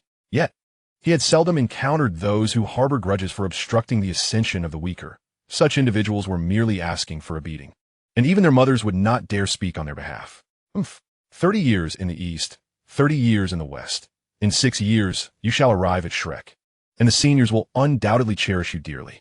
A searing blaze surged forth, a fiery bull charging rapidly in Jody's direction, as if startled by something. Growing impatient and highly agitated, Jody summoned the freedom of stone without hesitation, akin to a boxer delivering a cross-counterpunch. Ola, ola, ola, ola, la. The relentless strikes of the freedom of stone crashed violently against the fiery bull, unleashing bursts of blood and anguished cries. Jody's strength exceeded that of ordinary humans. Defeating a century-old fiery bull was merely a trivial task. Current publicly available information: martial spirit, sausage, holur, oskor, soul ring, yellow, destructive power, none, speed, none, range, E, sustainability, D, precision, E, growth potential. Martial spirit ability can summon sausages for consumption, delightful and flavorful, with a rich texture. The first soul skill summons a large sausage that can heal injuries and restore soul power, invigorating individuals rapidly. It is an absolutely versatile support soul skill. This singular effect is powerful enough on its own. Chapter 9. The so-called pincer maneuver. The so-called pincer maneuver is, in essence, a straightforward attacking method. This approach originated from tenets, based on a simple principle. to launch an assault from both forward and backward time simultaneously toward a converging point, compelling the enemy to confront a double threat. To put it simply, it entails the simultaneous deployment of Jodi at level 40 and Jodi at level 60 to initiate a temporal offensive, with one advancing normally while the other retraces, both converging upon the position of the 50th level Jodi to strike the enemy at that crossroad. The adversary at this juncture must face a dual onslaught from both directions. In simpler terms, it is akin to calling for reinforcements, increasing one's allies to facilitate victory. Fortuitously, Jodi's external soul bone possesses the ability to reverse time. This temporal reversal capability enables him to revert to a self-selected moment in time, albeit at the cost of losing future memories and abilities. Apart from this soul bone, both his physical and mental states would revert to that temporal version of himself, serving as a survival mechanism, akin to the rebooting in Super Beast armament. The sole advantage of this ability is that it grants a sense of déjà vu, creating an impression that the event has occurred before. This can steer the progression of events toward a more favorable direction, as the sensation of déjà vu often saves Jodi's life, allowing him to seize even the slightest opportunity to turn the tide. However, such an approach is overly cautious. Jodi devised a new tactic, namely the tenet. By employing a reverse-style retreat, he retains his memories. However, the caveat is that during this period, he cannot act upon his desires, only retracing his previous actions. In other words, if one were to drive down the wrong path and regrettably wish to backtrack, one must retrace the exact route taken, without the option to veer off in search of a new path. This method offers two benefits, which are precisely what keep Jodi invincible. Sweeping through the world beneath the gods. First, this approach preserves memories, preventing ignorance of the future. Second, the contact between the retreating and advancing times can yield genuine interactions. In other words, as long as one is mindful during battle, one can prepare to execute a pincer maneuver at the onset, and once a certain level of damage is inflicted, immediately retreat to enable both the advancing and retreating versions of oneself to alternate attacks at critical junctures, generating greater damage. Of course, there exists a dual temporal retreat. However, Jodi dares not engage in that. It is fraught with the potential for catastrophic glitches akin to those in Ubisoft games. Risking his own demise. This is Jodi's time pincer maneuver. It is also the secret to his invincible reign. However, the divine powers appear to possess a precedence. Thus Jodi was left with no choice but to activate the ninth soul ring, the dream of the Ouroboros, in conjunction with the temporal reversal of his external soul bone. The ninth soul ring of the Crimson King. The requiem of the dreaming Ouroboros possesses the ability to traverse time directly, allowing movement along known timelines. This traversal is contingent upon two requirements. First, it must be along a known timeline. Second, the traveler must not directly encounter their past self or make them aware of their presence, lest a temporal paradox arise, resulting in the traveler's obliteration. Beyond these stipulations, there are no additional requirements. It can be deemed extraordinarily overpowered. Yet, as stated by the ability itself, the dream of the Ouroboros is ultimately just a dream. Even if one were to traverse back in time, it cannot alter the inevitability of events. Its existence is merely to afford Jodi a chance at an absolutely invincible position. Jodio possesses the remarkable ability to traverse time, allowing him to survive by journeying back to earlier timelines. Alas, how splendid it would be if such a power were bestowed upon a figure like his master or Kira Yashikage. It would be a seamless and unparalleled fit. But what if this ability were to be synergized with time reversal? That would indeed be transformative. Time reversal offers a fresh timeline opportunity, as its ultimate retrospective can genuinely alter events within the timeline. Meanwhile, time travel can circumvent the adverse effects of time reversal, enabling Jodio to evade the need for memory erasure or the painstaking process of gradual regression, thus allowing him to arrive at an earlier timeline effortlessly. This is how his original soul skill, time reversal, came into existence. It permits a direct leap back to the past, restarting until he navigates to the timeline he desires. This epitomizes Jodio's regal power. However, this method is not without its challenges. Firstly, traversing to a past where one does not exist demands substantial temporal and mental energy. It is only within one's own timeline that one can hope to avoid such issues. Otherwise, the consequences can be unpredictable. Such repercussions have already manifested, as Jodio felt the world's disjunction, necessitating his retreat to the age of 6, along with the soul power of level 5, to avoid being forcefully expelled, essentially akin to starting anew. Secondly, divine power seems to hold absolute precedence within the Douluo universe.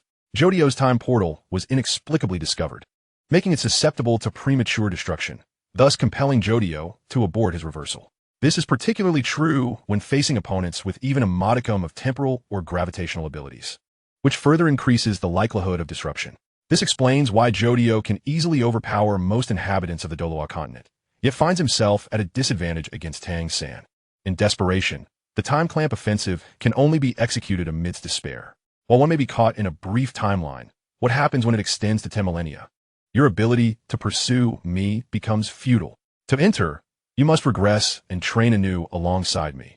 Otherwise, you can only watch helplessly as the time portal remains beyond your reach.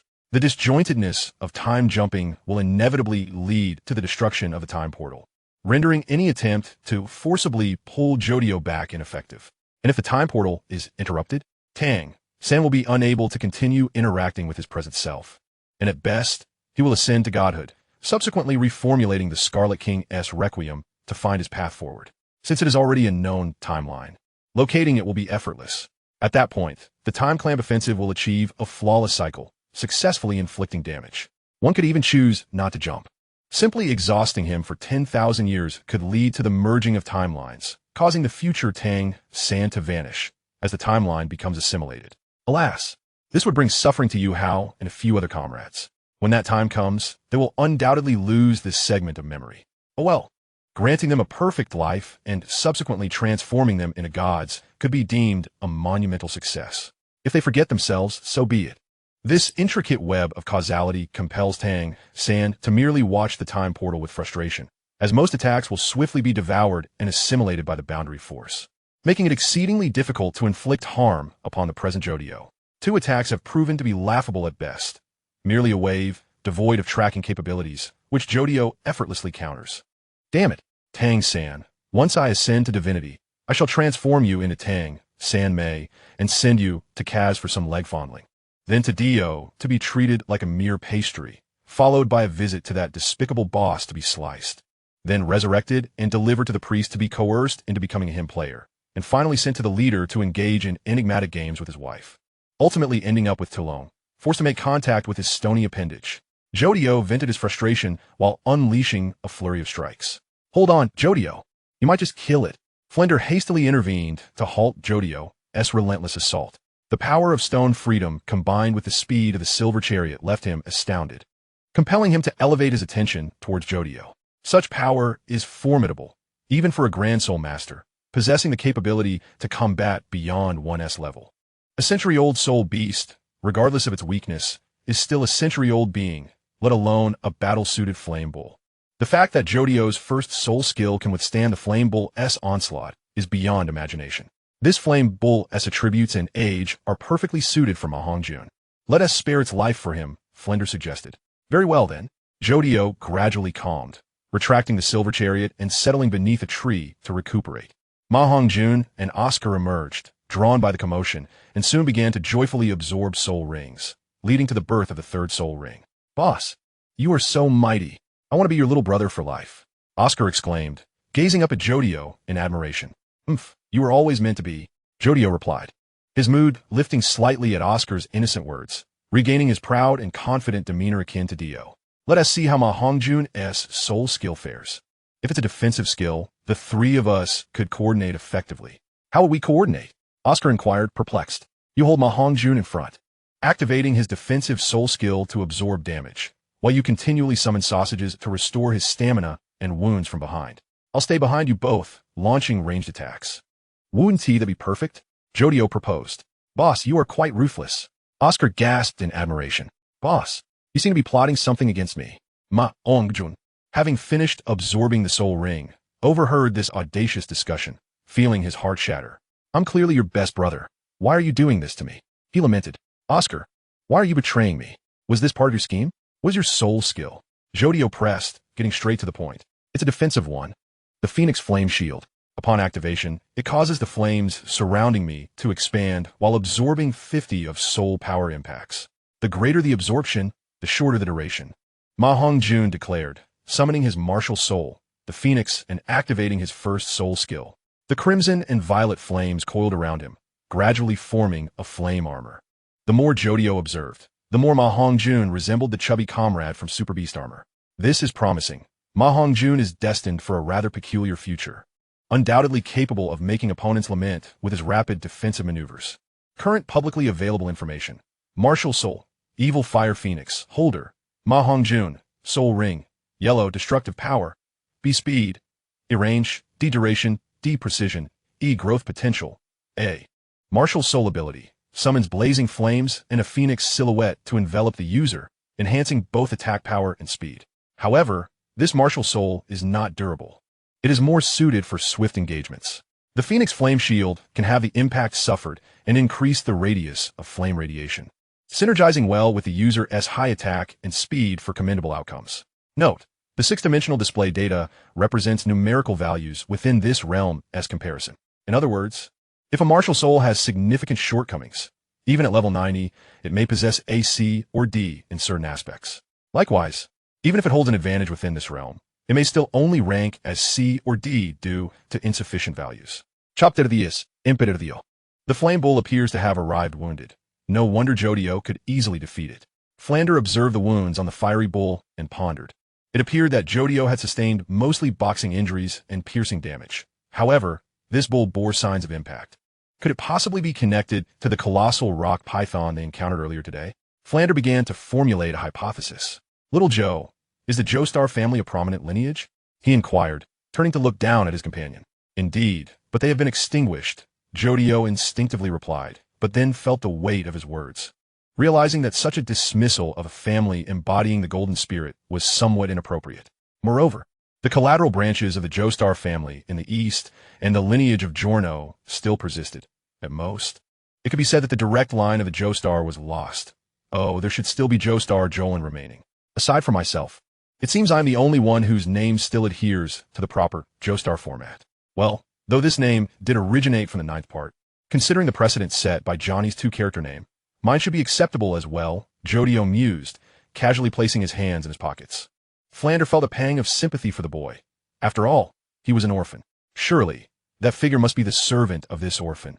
How terrifying. Indeed, they were a reclusive, noble family. Little Joe, do not reveal to others that you hail from the Joestar family.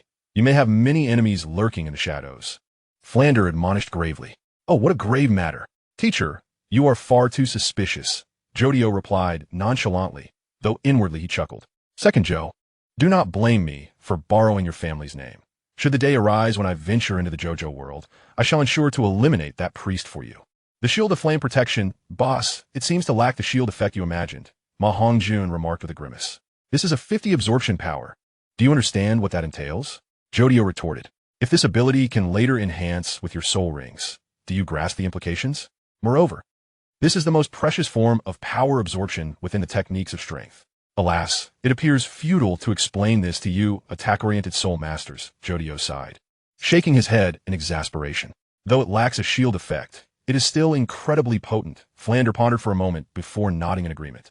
Impact absorption can be applied to all soul techniques, whether in group attacks or single strikes, especially when facing powerful assault-type soul masters. Its effectiveness is unparalleled.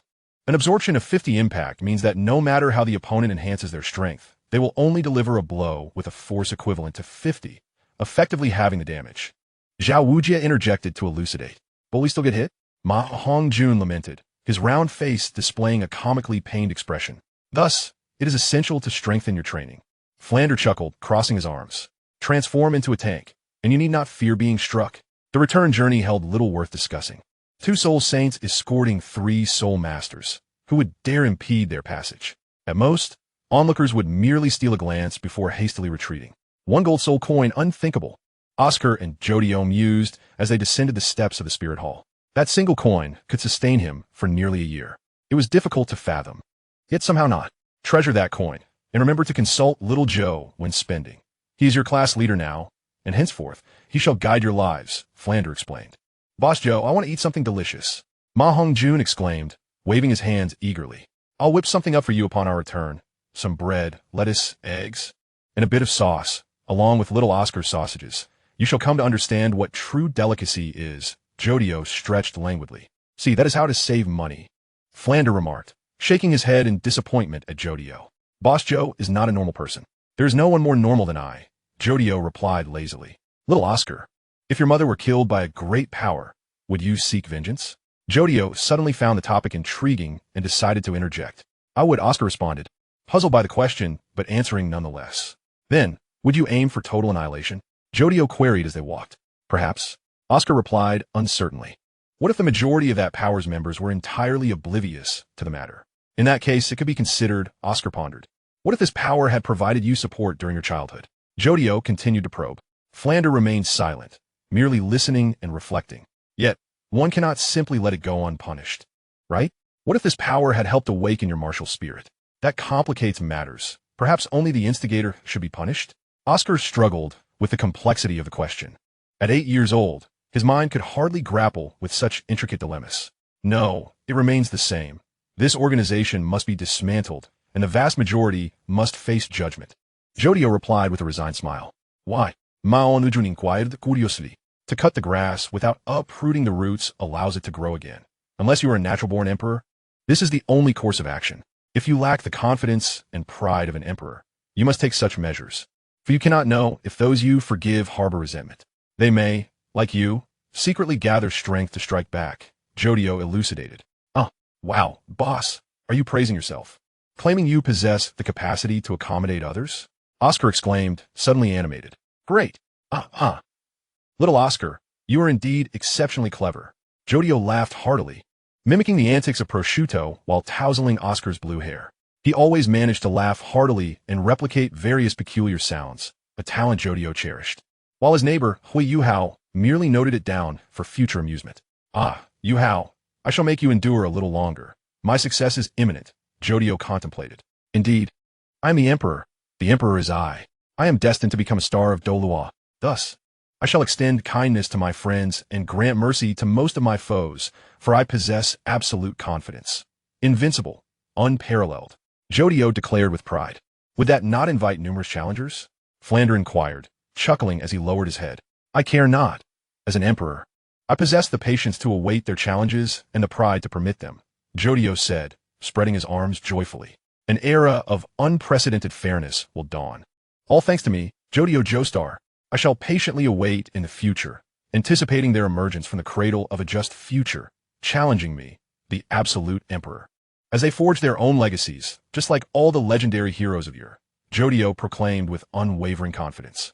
However, we must first address our basic needs. Teacher, do we have any arrangements? Jodio promptly redirected the conversation back to Flander. Well, this afternoon we shall engage in understanding martial spirits. Tomorrow, we will formally commence training. Little Joe, remember that you three shall run 5 laps around the village. Once completed, you may rest and await class, Flander replied cheerfully. 5 laps? That is no small feat, Jodio shrugged. Yet, in terms of endurance training, this is indeed beneficial. Oh, little Oscar, little Ma, tomorrow. Your big brother Jodio shall lead the way, Jodio declared, playfully trapping both in his embrace and laughing heartily. Such a sunny leader, such a formidable leader, oh.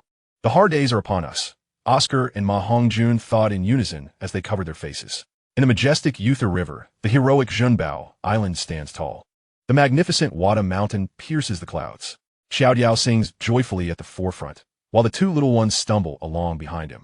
3 months have swiftly passed. Xiaodiao has grown more robust and sturdy, reminiscent of the distinct style of Araki's artwork. The 2 little ones, meanwhile, have also shown some progress, appearing significantly stronger. The distinction lies in one being aesthetically pleasing while the other embodies a fitness aesthetic. Boss, what song are you singing? Oscar gasped, breathless from running. A song from my hometown. Isn't it delightful? Xiaodiao cheerfully called back. In these 3 months, Xiaodiao has remarkably ascended 3 levels, breaking through to the pinnacle of level 14. He is now merely a wall away from level 15, and it seems likely that he will soon cross this threshold, striving to reach level 16 before turning 7. Oscar and Ma Hongjun feel as though their leader is a veritable monster. The duo, already prodigies in their own right, has only managed to advance 2 levels and 1 level, respectively, during this same period. Why, boss, are you so? Xiaodiao. Undoubtedly. Xiaodiao's latent time-manipulating abilities and his external soul bone have significantly accelerated his training speed. Moreover, he possesses a secret. During idle moments with Huo Yuhao, he devised a training method tailored for younger soul masters, which explains the rapid progress of these 2 lads. Historically, these two would only reach levels 29 and 28 by the age of 12, but with Xiaoyao's assistance, they should achieve levels 34 or 35 around the same time. At least a full tier higher, sufficient to surpass Tang Shenwan. Ah, I've reached level 15. Xiaoyao suddenly exclaimed, pausing his run. Did you level up? Oscar asked, filled with envy and admiration. Why is it that, even though we're both born at level 10, you're so absurdly ahead? It took me nearly 2 years to reach level 13 due to my poor health. It's so unfair. I want to play with arrows too. Huh. Now I understand why the silver chariot couldn't activate its armor. It was hidden within, Xiaoyao said, a satisfied grin spreading across his face. Current publicly available information. Level 15 stand. Silver chariot holder. Xiaoyao Josta destructive power. C. Speed.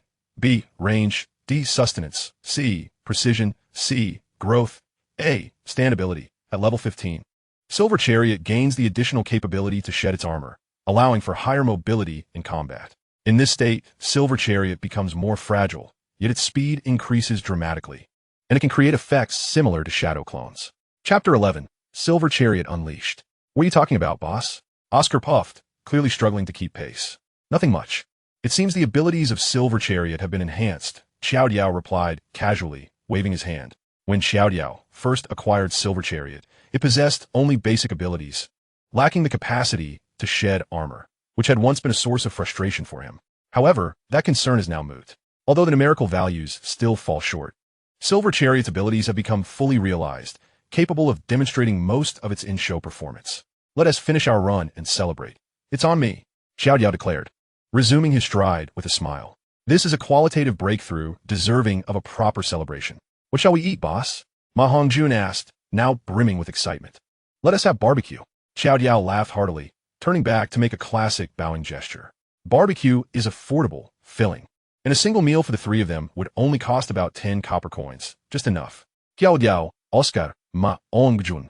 The voice of Dean Flender suddenly echoed from afar, prompting the trio to halt their running and change direction.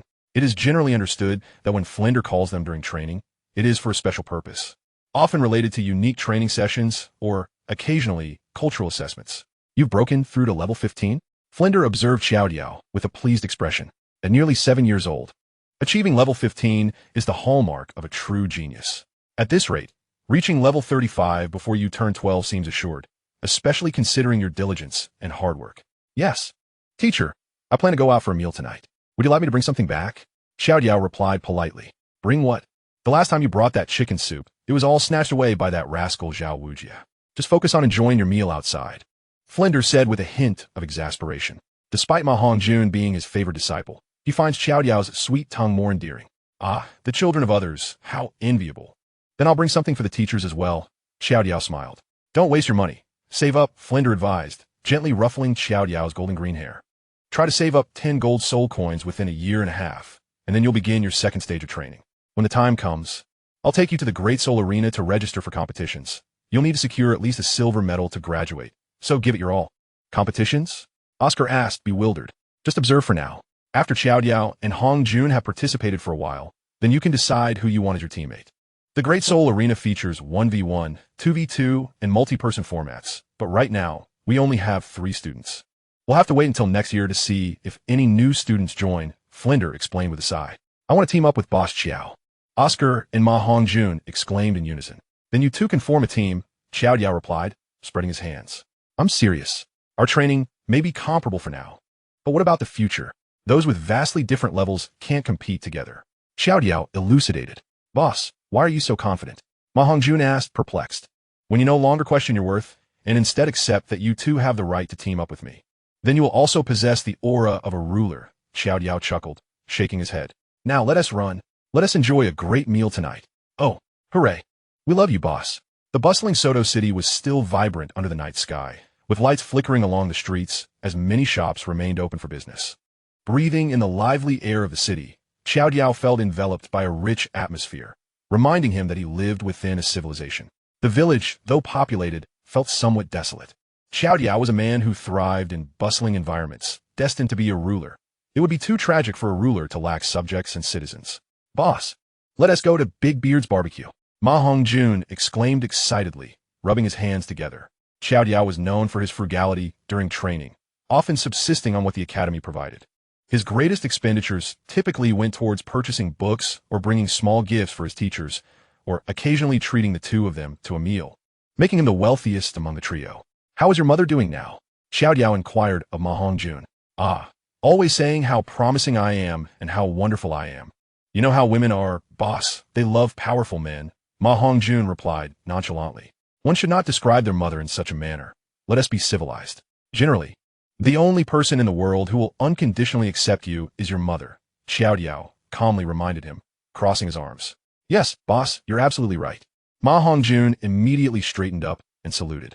"Ah, yet your reverence in your heart suffices, for I am acquainted with a fellow who, despite referring to his mother disparagingly, would willingly lay down his life for her." Jodio chuckled mischievously, playfully pinching Ma Hongjun's head once more. "Is that true? Indeed, Brother Jodio's friends are quite formidable," Ma Hongjun exclaimed with delight. "What, your father?" Jodio ceased his jesting with Ma Hongjun and turned to Oscar, inquiring.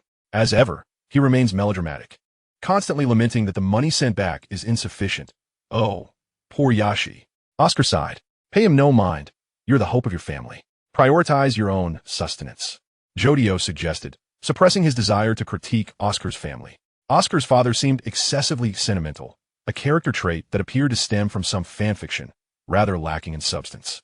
Over the 3 months of knowing young Oscar, every letter from that old man incessantly spoke of strengthening the family, imploring for siblings with combat prowess to protect Oscar, and lamenting about their financial struggles. Alas, it was exhausting. This truly exemplified the archetype of a pathetic man. The bearded barbecue joint in Soto City is a culinary marvel, renowned for its proprietor, who bears a striking resemblance to the legendary Guan Yu with his impressive facial hair. The restaurant's devilishly spicy skewers are unparalleled.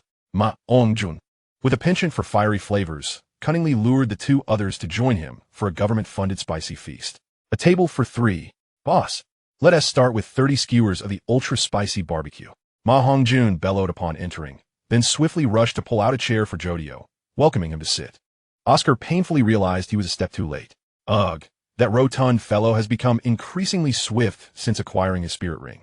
He hardly resembles the sluggish persona one would expect. "All right, please hold on, gentlemen." The boss cheerfully waved his hand. He expertly threaded the peppers and marinated meat on his skewers, alternating them before placing them on the grill. The sharp, spicy aroma instantly enveloped the entire barbecue establishment, igniting appetites. "What do you think, boss? Is it as I described?" Ma Hongjun boasted proudly. "It is indeed splendid," Jodio replied calmly, nodding in agreement. While he wasn't particularly adept at consuming spicy food, he figured that enjoying a skewer or two wouldn't be amiss. "Oh, Jodio, how can you be so meek? You are an emperor. You ought to challenge yourself to consume 10 skewers, or at least 9. No, you must surpass the record." A discordant voice suddenly interrupted Jodio's musings, emanating from 2 individuals seated at a nearby table, who were derisively mocking Ma Hongjun. Their disdainful gaze seemed to ridicule Ma Hongjun for pulling out a chair. "What business is it of yours?" Oscar discreetly shot Jodio a glance. "Come over and assist them by moving their chairs," Jodio said, calmly crossing his arms. "Who are you speaking to?" one of the men at the opposing table asked incredulously. "Do not make me repeat myself a 3rd time," Jodio replied, still composed. "Huh? Have you lost your mind, kid? Do you even know who you were speaking to?" The man drunkenly stood from his chair, and Jodio was well aware of whom he was addressing. Merely a level 23 soul master, weak and insignificant. Dealing with such a person required no strategy. His mere stats were sufficient to overpower him. "Hey, my boss has asked you to move your chairs. Can't you hear?" Ma Hongjun and Oscar suddenly donned expressions of determination, each striking a pose as if to assert their presence. It wasn't that they lacked understanding.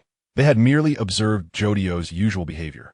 Typically, those whom Jodio dared to challenge were always weaker than him, and weaker meant only slightly stronger than the two of them. "Today we must see bloodshed. That little brat is going to get it."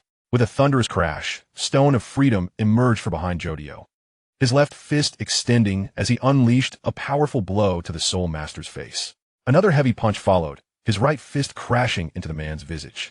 In an instant, the lines converged and ensnared the man's neck, executing a move reminiscent of the infamous lawyer from JoJo's Bizarre Adventure. "You wretched cur. It's a rare occasion for me to dine out. After finally getting into a good mood, you ruin it all." Jodio stormed over, seizing the man by his collar and furiously chastising him. "What I detest most is your kind, those who have no sense of propriety. Can't you even recognize that the three of us are soul masters? It's all your fault for riling me up. Do you think I relish the thought of fighting here? Are you unaware of the potential losses this may cause the owner? Do you not understand how vulgar it is to brawl in a restaurant? Jodio roared in anger. Boss, calm down. If you don't, you might strangle him. Ma Hongjun and Oscar frantically pulled Jodio's hands apart, their expressions filled with alarm. They had not expected their leader to become so incensed. He had appeared quite benign over the past 3 months, only dealing with minor rascals from the village or local hoodlums. Oh dear, I'm not one for restraint. Jodio suddenly realized that the man had likely not even summoned his spirit before being rendered unconscious by his grip. Was this thread truly that resilient? Well, ordinary threads seem to possess a similar tenacity. Alas, fighting is wrong. You two should not emulate me. I've gone astray, but you must strive to be cultured, understand? Jodio earnestly explained to the duo, resembling a parent caught indulging in snacks who turns to find their child emerging from school, and thus feigns a serious demeanor to impart wisdom. Indeed, fighting is ill-advised, yet choking is permissible, Ma Hongjun chuckled. You seem to require additional training tonight. Chapter 12, The Heartfire Therapy. Hey, Jodio called out to another individual who had attempted to sneak away. That individual, lacking loyalty, abandoned his friend and immediately sought to flee, evidently unprepared to confront Jodio. After all, he seemed to be only around level 17. What right did he have to contend with Jodio? What do you need, little brother? The man asked, forcing a smile, clearly terrified. Take your companion and leave, and do not forget to pay the owner, Jodio stated flatly. Is that all? The man asked, astonished. Otherwise, what do you expect? Do you wish for me to use Stone of Freedom to pound your face as if it were a squishy mud monster? Huh? Jodio raised his fist threateningly, dissatisfied. Understood. I shall take my leave immediately. I sincerely apologize for the inconvenience. The man quickly bowed, dragging his unconscious companion as he hurriedly exited the establishment, only to return in haste to settle the bill with the owner. Initially reluctant, the proprietor relented upon seeing Ma Hongjun's nod. After all, they were all soul masters, and clearly these individuals were stronger, so it was best to comply. Surrounding patrons hastily rose to settle their accounts and vacate the premises, a reaction that prompted Jodio to shake his head in disapproval, yet he felt powerless to intervene. He could only sigh and pour himself a cup of tea, patiently awaiting their meal. Truth be told, I detest fighting, Jodio explained to the two seated across from him. Fighting inevitably leads to destruction, especially within a restaurant. Even if no tables or chairs are shattered, the other patrons may flee in panic. This would severely diminish the owner's profits, akin to wreaking havoc. Thus, I hold such behavior in contempt, even when faced with provocation. I would refrain from violence unless the other party instigates it, in which case, it becomes a different matter. Jodio elaborated. Boss, you certainly have your principles. Ma Hongjun exclaimed in astonishment. Of course, your boss here adheres to the tenets of lawful evil. Jodio retorted with a dismissive snort, crossing his arms. Does that mean we'll also become wicked individuals in the future? Are we to establish a gang of rascals alongside you, boss? Oscar jested earnestly. Such lack of ambition. If we were to create a gang, it should be the largest in Douluo. Oh, but it seems the gang here is quite legitimate, so that is of no concern.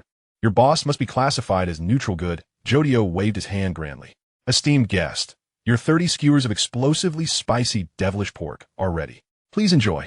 The bearded proprietor said respectfully as he served the dishes.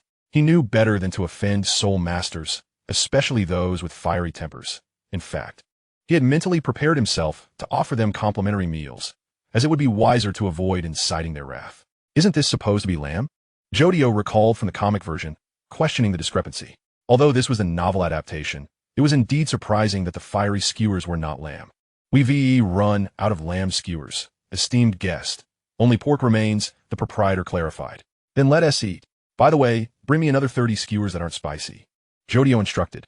Yes, it will be ready shortly. The proprietor nodded eagerly. Boss, you should try this. It's absolutely delicious. Ma Hongjun declared, hastily swallowing a skewer and offering one to Jodio. As Jodio inhaled the pungent aroma of the skewers, laden with spicy pepper and an overwhelming heat, he felt a pang of trepidation. It resembled that infamous dish from the comic. Could he truly consume it? You scoundrel. Jodio, you are an emperor. You must eat. He urged himself, and with surprising ease, he took a hefty bite. However, the moment he did, regret washed over him. His tongue vehemently protested against such a fiery ordeal, while his taste buds seemed to perish in waves, nearing their demise. Yet, Lord Jodio persevered, biting down with difficulty. It was overwhelmingly intense. He felt akin to a Superman. Hiss! Jodio inhaled deeply, attempting to quell the inner flames as he chewed laboriously.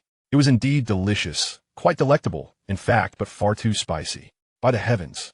Who devised this method of preparation? Hiss! Not spicy enough, Jodio lamented, rubbing his face and adopting a comical expression. Boss is amazing.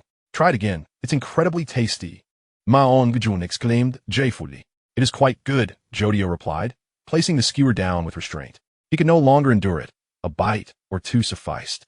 Earlier, he had transformed his tongue into a rope using the stone of freedom to stave off the heat, yet the fiery sensation was still unbearable. Jodio felt he was on the verge of breaking. Ah, Lao Ma, isn't the boss just complaining it's not spicy enough? Have you forgotten his preferences? Oscar suddenly grasped the situation and turned to chastise Ma Hongjun.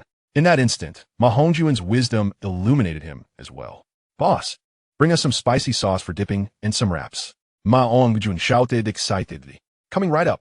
The proprietor signaled to his staff to expedite the order.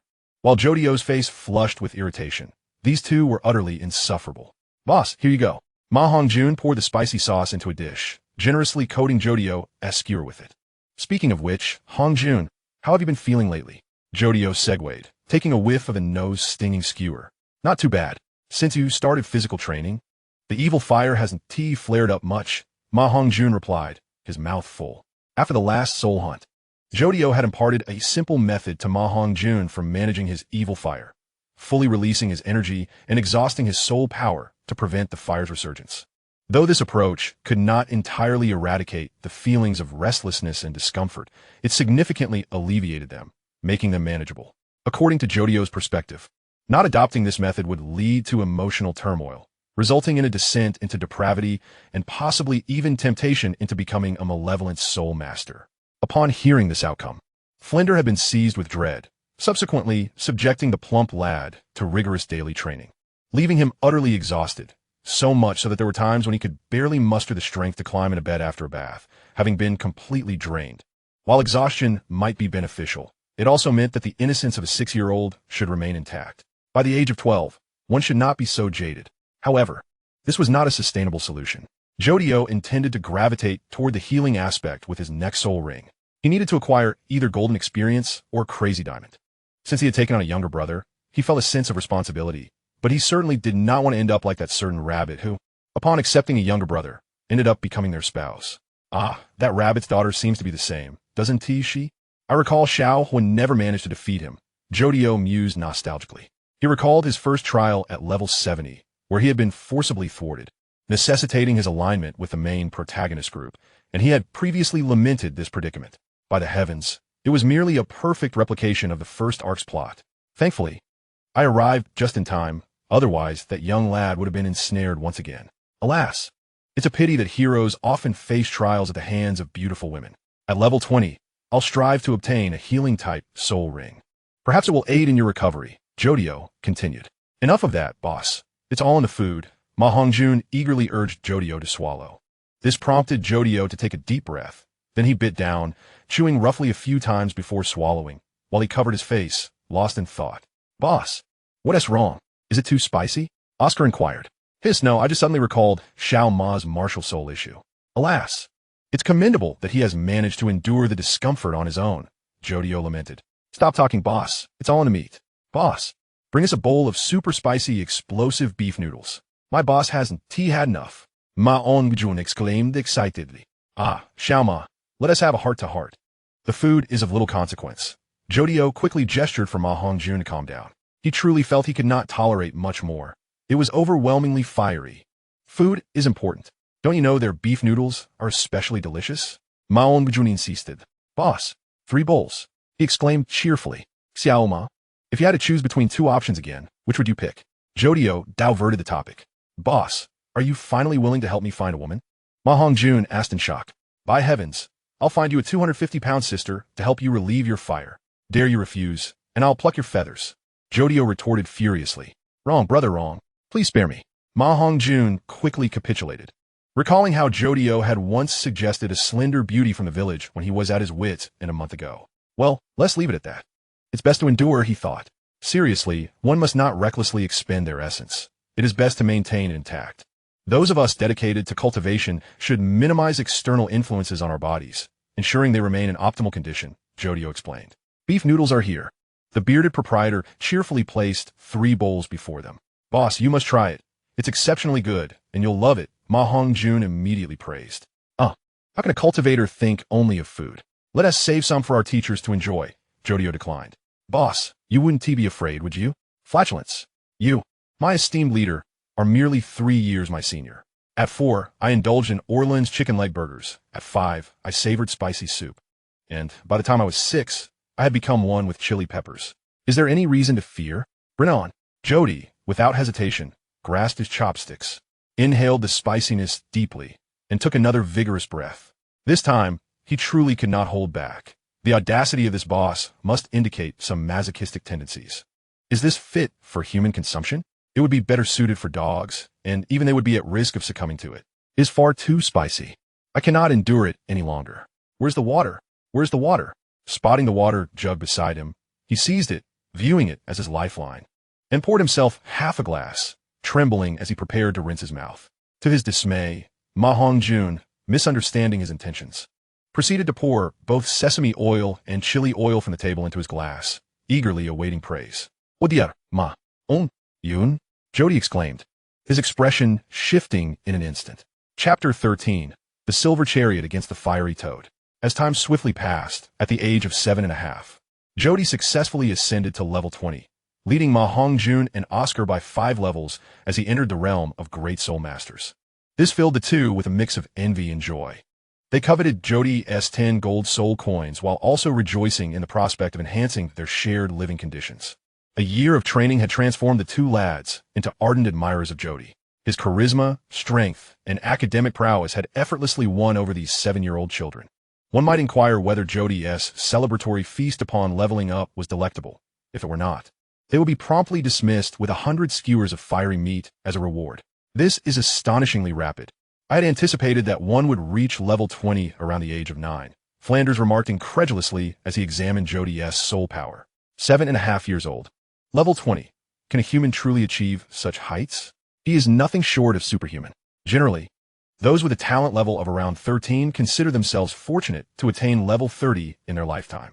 Individuals around level 46 typically plateau at the rank of Soul King, while those with a talent level of 78 are likely to reach Soul Sage or Soul Douluo. Level 9 usually marks the prerequisite for aspiring to become a titled Douluo, and level 10 ensures a steady path to Douluo.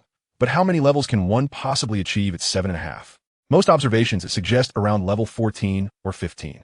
Indeed, achieving 5 levels in a year and a half is commendable. By this reasoning, alongside the progressively challenging nature of soul power enhancement, one might expect to approach level 30 around the age of 11. Those with superior talent and opportunities might reach level 35, but such exceptional genius is rare. Akin to a dragon among men. Oh, boss, might you also grant me a chance? Perhaps I, too, could awaken a stand. Ma Hongjun chimed in with playful enthusiasm. What would you awaken? A chiking vendor. Leiji? Jody chuckled, raising a hand to interrupt the boy's humor. The stand arrow can only be utilized by oneself. It is not a genuine arrow. If it were, the entire world would be clamoring to seize Jody. Jody harbored no concerns regarding his future growth. According to his estimations, when Dai Mubai arrived in a year and a half, he would likely begin at level 31. Sufficient to keep that fellow in check and maintain his status as the leader. What a jest! To be subordinate to another? Only death would suffice. Within the human body lies an extraordinary potential. After further cultivation, the manifestation of this power will be limitless. Jody referred to this as mental strength. Mental strength, synonymous with the soul, is one of the 3 fundamental elements interwoven with soul power, bloodline, and martial soul quality. To say Jody's martial soul quality is divine would not be an exaggeration. While his soul power bloodline possesses some shortcomings, they are not overly pronounced, at least maintaining a level of 5. As for his mental strength, it is exceedingly high, estimated to reach around 340 at level 20. Consequently, his 3-dimensional potential resembles an obtuse triangle, capable of forming a triangular model. According to Jody and Huo Yuhao's research, as well as his extensive experience in Douluo fanfiction, as long as these 3 elements can form a triangle, normal cultivation can proceed, and the more stable the cultivation, the better the results. Are there instances of an isosceles triangle of such grandeur? Indeed, But it is neither Dai Mubai, nor Tang Shenwang, nor Oscar.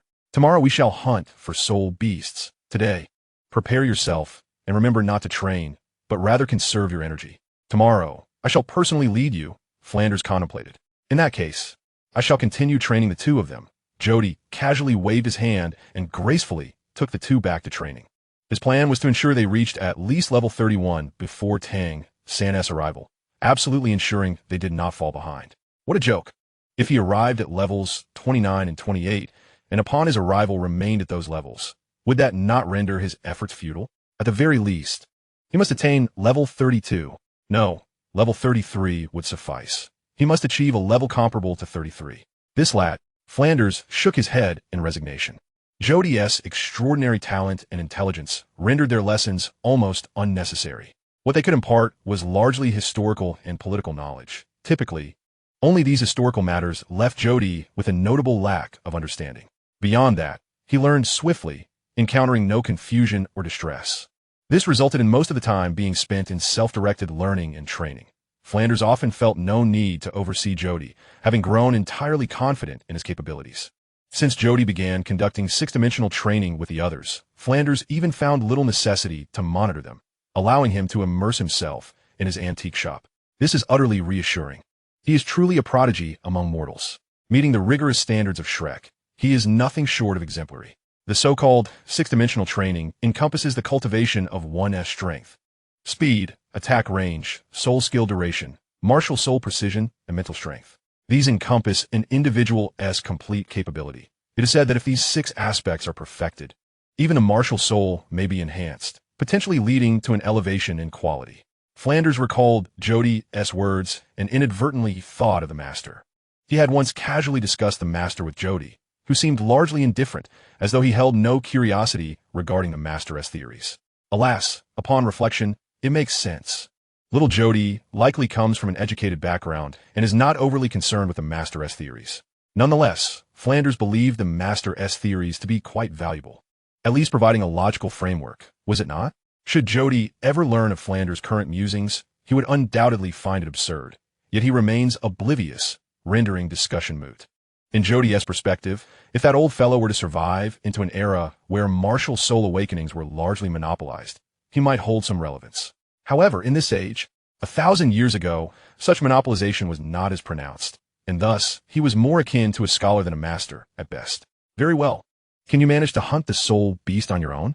Flanders playfully lifted Jody as if he were a small chick, soaring through the forest in search of their quarry.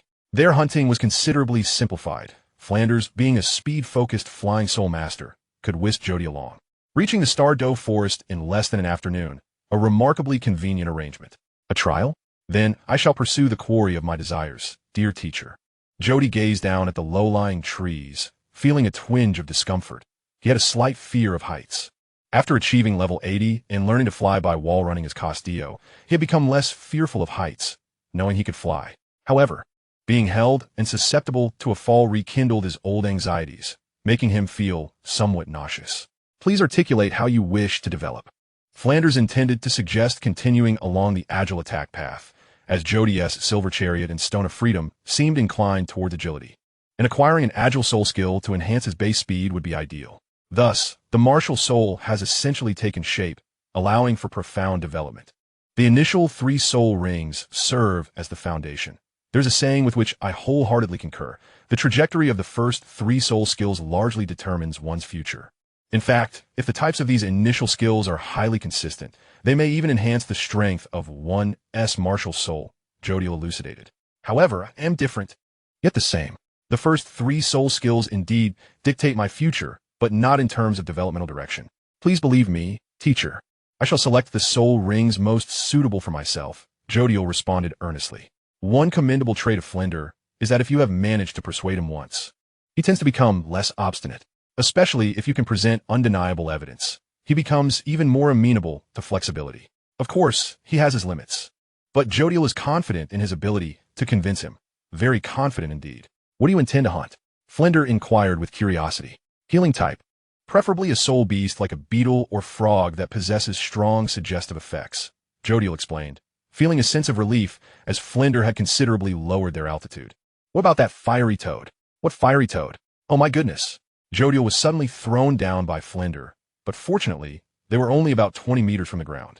Reacting swiftly, Jodio used a stone of freedom to latch onto a nearby tree, swinging up like Spider-Man, thus avoiding a perilous fall.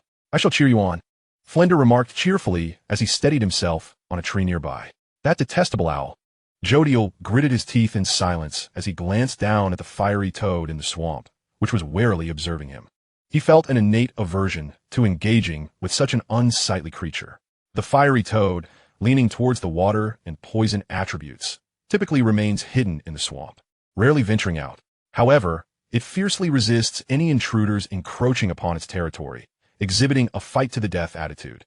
Due to its volatile temperament and toxic nature, most soul beasts of similar age tend to avoid this creature. Even a human-faced demon spider. Yes, even that creature steers clear of the fiery toad's domain. This is primarily because the toad's tough, mud-covered skin is exceedingly difficult to penetrate, and its toxins are not particularly effective against it, as it has developed a resistance to poison over time. A truly formidable adversary. Stone of Freedom, emerge. A mysterious figure with blue-green sunglasses manifested behind Jodio. After reaching level 20, the Stone of Freedom had gained some enhancements, making it more than capable of dealing with a soul beast 300 years old. The Stone of Freedom dissipated with Jodio's gesture, effectively merging with him. With a swift motion of his arm, Jodio swung toward another tree, effortlessly gliding past the fiery toad. However, immediately after passing, Jodio disengaged from the Stone of Freedom and dropped down, landing squarely on a stone in a mud pit. Silver Chariot, appear. Activate the armor-piercing mode. The Silver Chariot swiftly thrust its sword into the fiery toad's eye and, leveraging the momentum, leaped to evade the range of attack. Yet, the fiery toad was not slow. Its long tongue shot out in retaliation, its remaining eye filled with hatred, seemingly poised to drag the Silver Chariot back and dismember it. Jodio could not suppress a cunning smile. It was a grin of triumph, a reflection of sheer delight. Current public information. Level 20 stand, Silver Chariot. Huo Yuhao. Destructive power, C. Speed, B. Range, C. Durability, C. Precision, C. Growth potential, B. Standability. The Silver Chariot at level 20 possesses an additional armor-piercing capability, allowing it to shed its armor for heightened mobility. In this state, the Silver Chariot is more fragile but achieves astounding speed, even creating effects akin to shadow clones. Through certain enhancements in soul power, the Silver Chariot's attributes have noticeably improved, albeit at the cost of its growth potential. Chapter 14, Dragon Horse. The rapidly moving shadow clones shifted the position of the Silver Chariot, causing the fiery toad to miss its strike as its tongue collided with an illusion. Immediately, the other two shadow clones lunged at the fiery toad, forcing it to retract its tongue and adopt a defensive posture.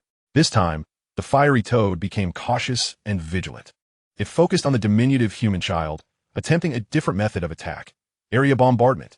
Mud splattered as it rolled, and venom surged through the muck toward Jodio. The Silver Chariot swiftly turned to assist, adopting a stance similar to Jodio's, one hand on its hip while the other danced with the sword, deflecting the mud and venom in all directions. Too slow, far too slow. Jodio commanded the Silver Chariot to plunge its sword into the mud and flick a spray of muck towards the fiery toad's eyes, compelling it to close them. He swiftly switched to the Stone of Freedom, propelling himself forward to deliver a powerful punch to the toad's wound, eliciting a pained roar from it. The wide-open maw signified that its tongue was also exposed, and the Stone of Freedom seized the opportunity to yank it out. A swift elbow strike severed the nerves and muscles of the tongue. However, just as Flender anticipated witnessing the fiery toad's demise, Jodio retreated, calling back the Stone of Freedom and swinging back up to the tree. Why did you stop? Flender asked, intrigued. There's no need. This creature won't recover from its injuries for 3 years, and I harbor no enmity towards it. Besides, I have no requirement for its soul ring, so there is no need to eradicate it entirely, Jodio explained. That makes sense, Flender nodded in agreement. Although soul beasts and humans are often at odds, Jodio's perspective seemed valid. After all, they are resources. Indiscriminate slaughter is not the answer. Find one with a life essence, preferably one suitable for healing-type soul masters, Jodio suggested to Flender. Such creatures are hard to come by, Flender remarked, though he resumed searching for Jodio. Life essence? Healing type? These soul beasts typically conceal themselves in the most obscure parts of the forest, making them exceedingly difficult to locate. However, healing-type soul masters and food-type soul masters seldom rely on specific soul beasts, which is where your judgment, little Jodio faltered. Flinder took a moment to educate him. True, but my martial soul is unique. It requires a similar stimulus to activate. Jodio understood Flinder's point. The reason other healing and food soul masters can accept any soul beast is due to the established nature of their martial souls. Mine is not so simple. It would be best to evoke something closely related. To the north, there's a grass flower leopard. How about that one? Flinder asked, observing with his keen eyes. The attributes do not match. This creature is more suited for stealth-type soul masters. If I were to use it, I would likely qualify as a yellow control or Qian God, Jodio clarified. The grass flower leopard is a soul beast adorned in vibrant green, making it nearly invisible when nestled in the grass. It is a natural master of stealth. If only Zhu Zhuqing arrived, it would be beneficial for him. But as for myself, I shall forego it. I have no need for auxiliary stands such as yellow control or Qian. I have already devised a comprehensive plan for all my stands. It seems that there is a shadow of a golden dragon fish in the nearby pond. What do you think? Flinder inquired, glancing in another direction. The golden dragon fish aligns in hue, yet its attributes are not quite fitting, and once obtained, it could potentially lead to a romantic entanglement or some artisan endeavor. Giorno cannot afford such a risk. He must seek even the faintest hint of life essence. If I were to act on impulse, I could undoubtedly conjure an entire set of invincible stands. T Crimson Pepper appealing? What about the Empress? Or perhaps the Void Fog is less enticing. Yet these all belong to the realm of numerical mechanics, still lacking the potential to transcend divinity. What he craved was that pathway, the same one Dio had once traversed. But wait, there's a dragon horse near the golden dragon fish. Giorno suddenly recalled this detail. Flinder, having been idle for too long, had evidently forgotten about such matters, but he was still young. The dragon horse is indeed a perfect match. The so-called dragon horse is, in fact, a soul beast that bears a striking resemblance to a Qian. This creature, apart from lacking fur, is essentially akin to a Qian, adorned with a radiant deer body and a dragon head.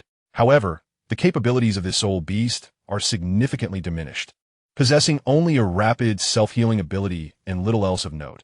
It is rare in that it has a fine set of teeth, but is herbivorous, akin to a small calamity among soul beasts. Can this soul beast truly suffice? It has only lived for 200 years. After all, Flinder asked with difficulty. 200 years is sufficient. Master, accelerate. I'm going in. Giorno summoned Stone free, poised and ready. Then let it be. Flinder decisively released Giorno at a certain altitude, and the latter swiftly traversed the jungle with the aid of Stone free's threads, closing in on the dragon horse. Upon nearing within 10 meters, he unleashed a punch, sending the heavy fist of Stone free soaring toward the dragon horse's neck. To Giorno's astonishment, the dragon horse, instead of succumbing to the blow, panicked and fled into the distance. However, Stone free's other hand soon followed suit, seizing the dragon horse's neck and drawing Giorno closer, ultimately allowing him to mount the creature. Thus it came to an end. Giorno transformed his stand into Silver Chariot, thrusting it into the back of the dragon horse's head, blood splattering forth, and he was swiftly pulled aside by Silver Chariot to evade the gushing blood. The yellow soul ring materialized, signaling the completion of the task. Everything was resolved splendidly. Returning home just in time for dinner, Giorno chuckled. Is a 200-year soul ring truly appropriate? Alas, I, as a teacher, have utterly failed. My student has resorted to a 200-year one. Flinder remarked self-deprecatingly. 200 years is quite commendable. How many soul masters have their first soul ring at merely 10 years? Giorno dismissed it nonchalantly, for he was concerned with the catalyst, not the quality. In the future, even self-consolidated soul rings and bones will be unearthed by those talented individuals, and from the 6th soul ring onward, my comrades will have crafted their own. A mere 2nd soul ring, hardly a concern. When Giorno finds himself idle in the future, he will engage in research and partake in an arms race with Tang San, exploring everything from personal might to collective enhancement, as he and those prodigious individuals, including Huo Yuhao, have essentially unraveled the methods for self-consolidation of soul rings and bones. From self-consolidated soul rings and bones to mental training methods and soul power refinement, it will be a comprehensive service, even those with the lowest innate levels, be it level 1 or half a level, can manage to attain level 30 for some gameplay. Moreover, by then the focus on soul power will have diminished, while soul guides will have evolved into a heavyweight presence, akin to a technological revolution. By the way, should I delve into soul guides? Giorno pondered as he meditated. Current publicly available information. Level 20 stand, Stone free. Older, Giorno Giovanna. Soul ring level. Yellow 400-year great rock python. Destructive power, B. Speed. B. Range, C. Stamina. B. Precision, C. Growth potential, standability. Capable of transforming its body into threads and manipulating them freely. However, the threads are part of its body, thus causing injury upon severance, though recovery is gradual. The applications of the threads are exceedingly versatile. In humanoid form, the stand's range is limited to approximately 13 meters, with the range attribute plummeting to E. Chapter 15, The Arrival of Golden Experience. The soul guides of the future have essentially become overused artifacts. The assault of the Sun and Moon Empire's soul guides rendered a certain Tang Sect utterly obsolete, leading to its immediate decline. By the time Giorno was active, only Tangya and Bei Bei remained of the Tang Sect, making it hard to fathom that this sect had been established with aspirations of becoming the continent's foremost sect during Tang San's founding. Speaking of which, it is quite outrageous. The inheritance requirements of the Tang Sect demand a pure blue-silver grass martial soul, an absurdly formidable criterion. What can blue-silver grass accomplish? No, the one you hold in your hands, Tang Shenwang, is a special variant of blue, silver, and emperor. Are you truly unaware of how ineffectual the genuine blue-silver grass martial soul is? It is indeed formidable. You are even reluctant to grant your descendants a level upgrade. And the blue-silver emperor would suffice as a commendable martial soul. But alas, none exist. And yet, you expect gratitude for your immense kindness? Spare me. The sect's signature prowess has been overshadowed by soul guides, and the sect's leader is a blue-silver grass failure. Oh, there is also a hidden factor of the blue-silver emperor, but if it remains hidden, what can one anticipate? The leader of the sect, forged through generations of wealth and resources, culminated in such a martial soul. It would be a marvel if it did not weaken. Giorno often vented his frustrations to Huo Yuhao, lamenting that while he honored his teacher, proving his teacher's theory of a useless martial soul is indeed filial. Why not simply elevate your teacher to a divine position and bring him to the divine realm? After all, he is your acknowledged godfather, as the saying goes. Or perhaps from Giorno's personal experience, there exists a rural tradition of venerating stone mills as surrogate parents. Giorno prides himself on the notion that if he were to ascend to divinity, he would not allow even the stone mill mother to be overlooked. He must offer her consciousness to accompany him to the divine realm, at the very least, providing her with a top-tier, stone-shaped soul beast. Wouldn't that be fair? Humans are not mere plants, who can remain unfeeling. One hailing from a feudal background should understand this better than Giorno. Shouldn't they? What a situation. The result was that when Giorno engaged in such discussions with Tangya, she was utterly flustered.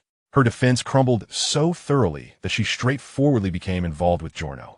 There are times when individuals, fully aware of the truth, still deceive themselves, but once the facade is shattered, their defenses collapse, and they no longer believe in that circumstance.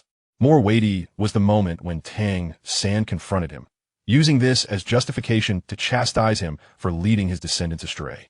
Oh, is it my fault now? So, merely recounting your actions verbatim constitutes leading astray? Very well, you are divine, formidable indeed. I shall submit to you. Grant me divinity as well, if you please. What? It cannot be done?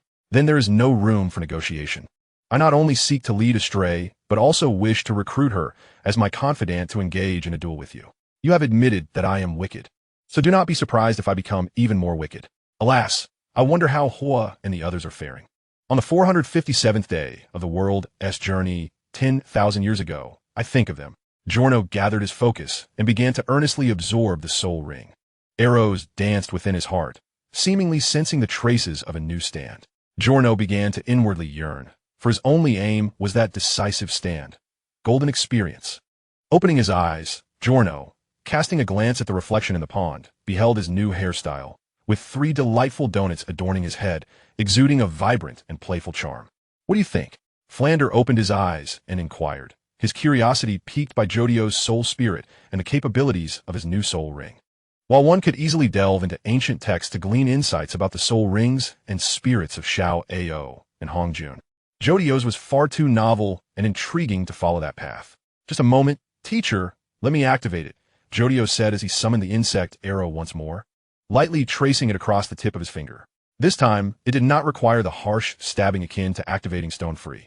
After all, Giorno Giovanna had awakened naturally at the age of 12 due to his father's lineage, merely needing to create a conduit to summon his stand. Oh dear, what if I had to deal with the Crimson King or Killer Queen? Those truly require a rather intense insertion. Golden experience. Jodio once again struck a classic pose. One hand tugging at his collar, while the other rested on his hip, successfully summoning golden experience. It was a humanoid figure entirely clad in gold, with a round head reminiscent of a cauliflower, adorned with purple ladybug emblems at its joints and chest, and even a cloud insignia on his shoulder. Overall, it appeared rather frail. Why does it seem less formidable than Silver Chariot and Stone Free? Flander pondered aloud after scrutinizing it for a considerable time. It was not that he held disdain for this stand, but rather, it genuinely appeared weaker than the other two. Silver Chariot, with its unmistakable medieval knight aesthetic, exuded power at first glance. And Stone Free? Its muscular build radiated dominance. Teacher, you guessed correctly. This is primarily a support type, not meant for main offensive capabilities. Jodio remarked with a snap of his fingers and a smile. Just because Giorno can use the power of golden experience to send a car flying does not mean I can replicate that. After all, sending a vehicle soaring is simply unscientific. Isn't the strength to do so beyond the limits of an ordinary person? What ordinary person can punch a car away? However, in the realm of Douluo, that might indeed be feasible. 1. The world's density seems slightly imperfect. It appears there are some deficiencies in this realm. 2. The standard of strength here is evaluated based on Jodio's level, and within the confines of level 90. It is entirely possible to send a small car flying with a single punch, perhaps even at strength C or D. Now, what about its abilities? Is it of healing nature? Flander inquired with curiosity. Watch closely, teacher. Golden experience. Jodio exclaimed. Look, as he shouted. Golden experience delivered a powerful punch to a nearby rock, and to Flander's astonishment, he witnessed the most shocking spectacle. The stone rapidly twisted and transformed, astonishingly morphing into a living frog. What? Flander felt as though his worldview had been utterly shattered. Is this creation? Does such a soul technique exist? The plant-based soul techniques can merely encourage the growth of flora, but I have never heard of animals appearing. This is the essence of golden experience's ability. It can create life, albeit only temporarily, Jodio explained with a characteristic flourish. An impressive ability, but wait. Can it create soul beasts? Flander almost blurted out that it was of little use before suddenly realizing the potential implications. Indeed, if Stone Free could transform into strings, then surely this could morph into a soul beast. Could it be? Flander's expression grew animated as he seemingly grasped an infinite potential. No way. That is simply incredibly lucrative. In theory, yes, but any soul beast created by golden experience cannot endure for long, and it would also double my soul power consumption. Jodio chuckled, spreading his hands. Perhaps you should focus more on its creative capabilities. Guess why I labeled it as a healing type? Currently available public information. Level 20 stand. Golden experience. Holder. Jodio Giovanna. Soul ring level. Yellow. 210-year dragon horse beast. Destructive power. D. Speed. B. Range. D. Duration. D. Precision. D. Growth potential. Stand ability. Capable of transforming inanimate objects into living beings through physical contact, with the type of object determined by the holder. However, in the original work, it only created animals and plants, and it remains unknown whether it can produce fungi or other types. Life forms that deteriorate or perish revert back to their original state. Creatures born in harsh environments may develop resistance to such conditions, but excessively extreme environments will prevent transformation into life forms. Initially, when the stand's ability awakens, and the holder has yet to master it fully, life forms created by golden experience will exhibit self-preservation, returning any inflicted damage to the attacker. This ability dissipates as the holder becomes more adept with golden experience. Golden experience can convert objects into body parts for the purpose of healing injuries. But the nature of this healing resembles surgical procedures, thus causing considerable pain and unable to cure illnesses or poison. However, it can utilize animal serums for detoxification and, in comparison to Crazy Diamond, can heal the original body. The ability to create life allows golden experience to discern between living and non-living entities and accurately detect life forms. Furthermore, life created by golden experience seems to possess an inclination to return to its birthplace. An overdose of life can induce a berserk effect. Chapter 16. The emergence of golden experience. Healing? Surely you don't mean to suggest you can create a healing-type soul beast. Flander found himself somewhat antiquated in his thinking. Nevertheless, this was to be expected. Such a stand, which demands immense intellect and active cognitive ability, is not something one with slow reflexes can comprehend, particularly upon first encounter. I may not possess that skill yet, but I will soon master it, Jodio remarked. Creating life is one thing, What about parts of life? I suspect organs cannot be fabricated. Creating organs? Flander felt as though his entire perception had been challenged. He had never envisioned that healing could occur in such a manner. Conventional healing soul masters, such as those wielding healing staves or ahhhh sausage, relied on restorative techniques. But to directly fabricate an organ, what a heretical approach. Indeed, if an organ or skin is damaged, why not simply replace it? Except for the brain, every part of the human body is replaceable, Jodio stated matter-of-factly. Flanders struggled to articulate a response, at a loss for how to describe such an ability. It will be quite painful. This is surgery, not mere healing. For instance, if a person has an arrow lodged in their palm, I would need to extract the arrow and then use stone to fabricate a new fleshy palm to integrate into the hand. The process of fusion will undoubtedly be painful. I lack the ability to manufacture anesthetics, Jodio explained. Pu Hongyun, Flander could not help but remark. But it seems this still does not resolve Hong Jun's soul spirit issue, right? This is merely healing? He questioned once more. That will require experimentation. I must uncover the source of Hong Jun's sinister fire and determine which organ is malfunctioning. I even need to see if timely organ replacement can mitigate the intensity of the outburst. All of this necessitates experimentation, Jodio elucidated. Poor Hong Jun, you are truly fortunate. Flander could not resist another quip. The soul hunting expedition concluded in haste, and with remarkable efficiency. The two returned by around 8 in the evening. Upon their return, Jodio spotted Ma Hongjun and Oscar, those two rascals, slacking off while indulging in roasted rabbit. Thus, he conspired with Flander to scare these two wayward boys back to their responsibilities. Laziness was utterly intolerable. Jodio usually only permitted the two to slack off after their training sessions, but at this hour, they should have been in their dormitory studying.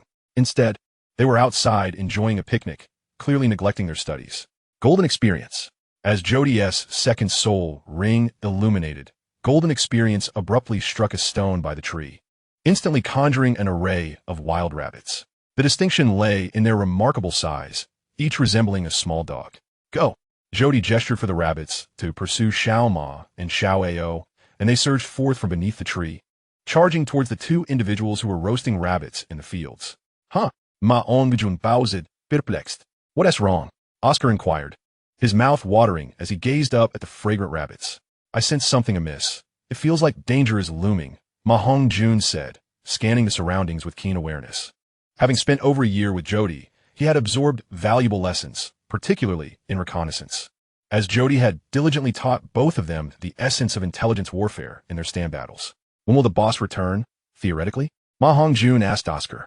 The boss seemed to have left in the afternoon, right? Hunting soul beasts is arduous, and he appears to be seeking some exceedingly rare ones. Perhaps he won't be back until tomorrow? Oscar replied, poking the succulent rabbit meat with a small stick. No, something is profoundly wrong. Arise. Phoenix Legend. Ma Hongjun swiftly flipped over to summon his martial soul, and the ominous flames of the evil fire phoenix blazed around him, illuminating the surroundings. This time, Ma Hongjun perceived it clearly. Countless pairs of eyes were fixated on him from the shadows, watching with an intensity that felt predatory. What on earth? Oscar exclaimed, startled, as he quickly moved behind Ma Hongjun, standing back to back in a defensive stance. Are those rabbits?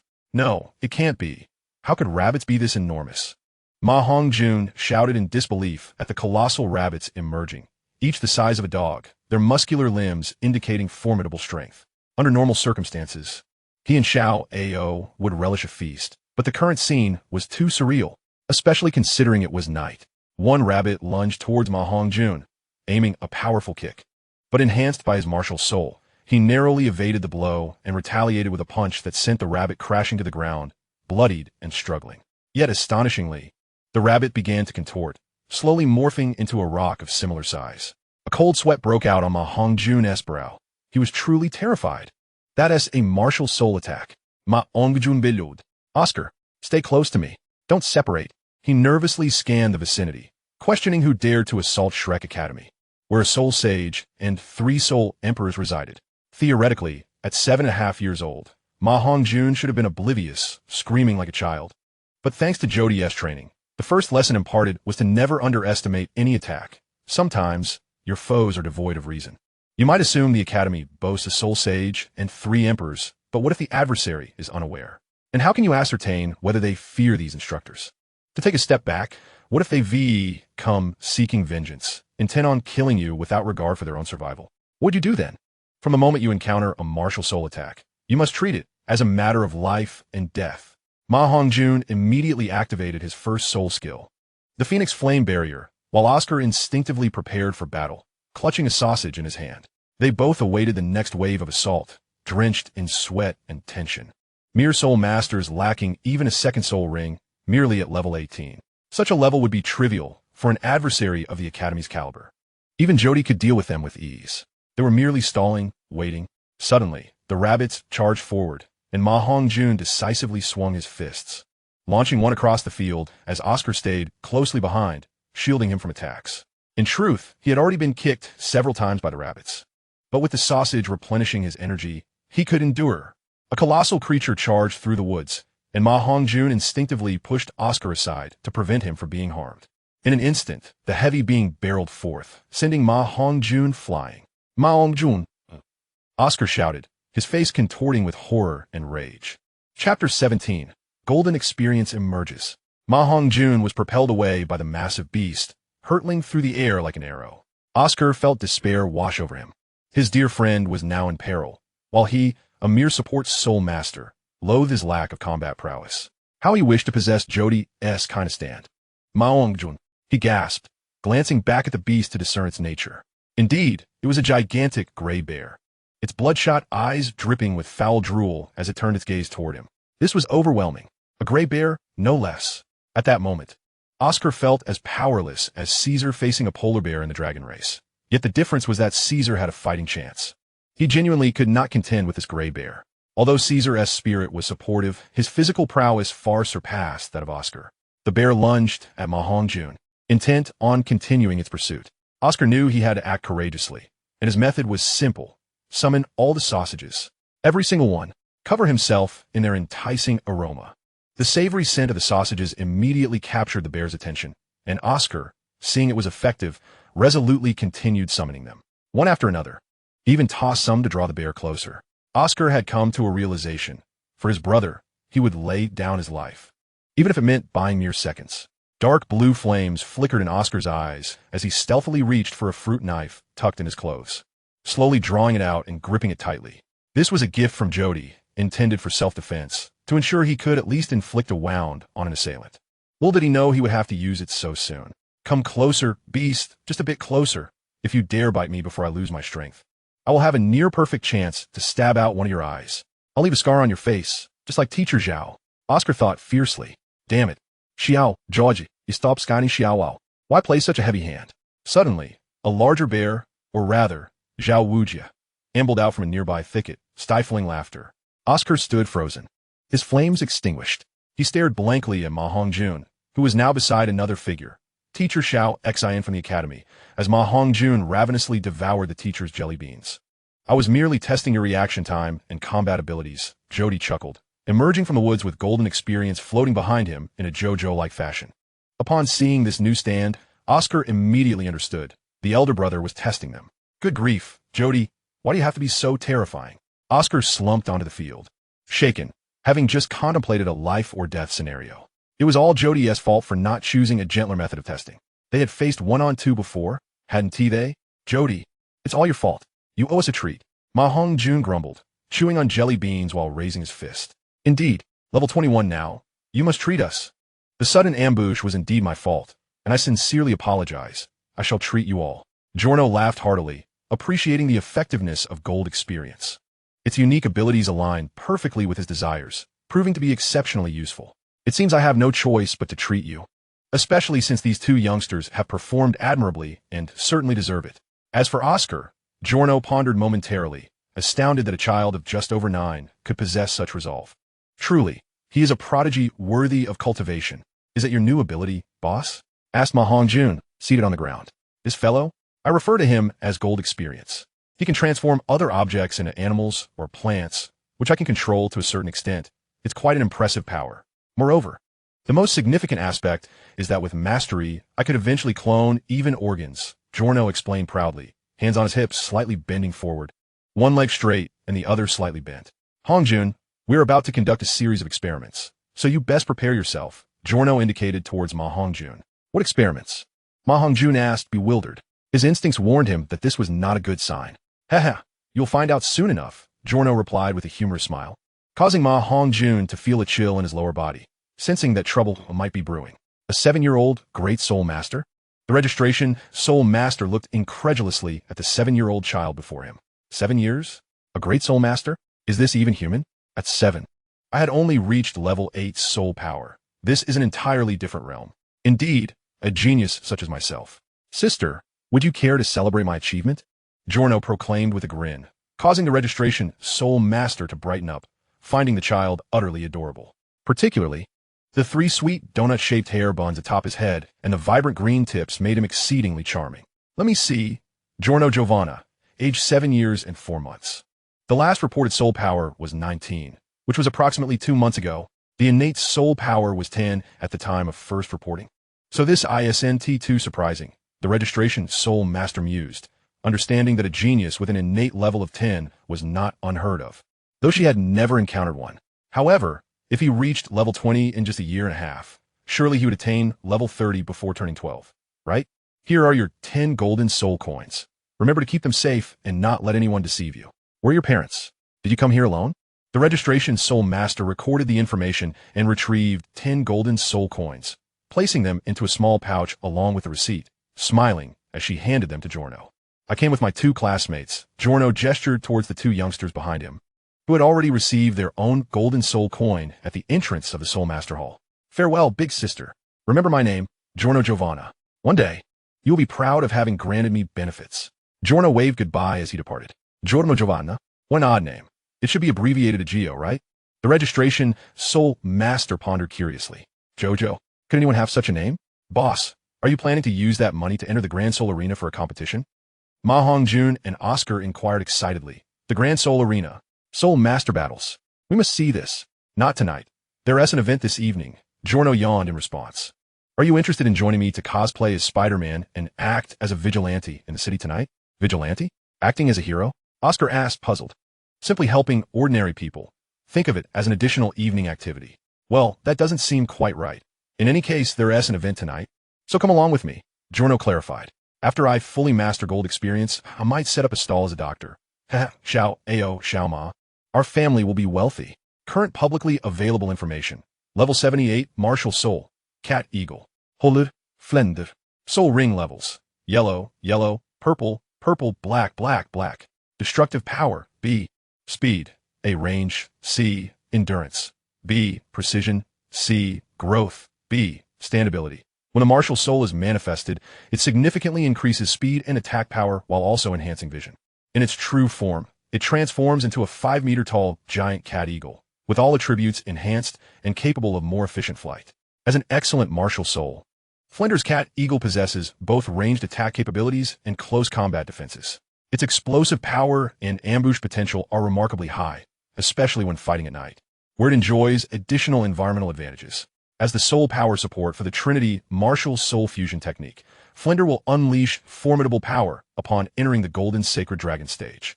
Currently, the 6-dimensional attributes of Flender under the Trinity Martial Soul Fusion technique remain unknown. Chapter 18, Passion. When one mentions the Douluo Continent, what is the first thought that springs to mind? Most would likely think of martial souls and soul beasts, along with the abstract figure of Tang San and the multitude of beautiful young women in the narrative. Giorno's reaction is quite similar.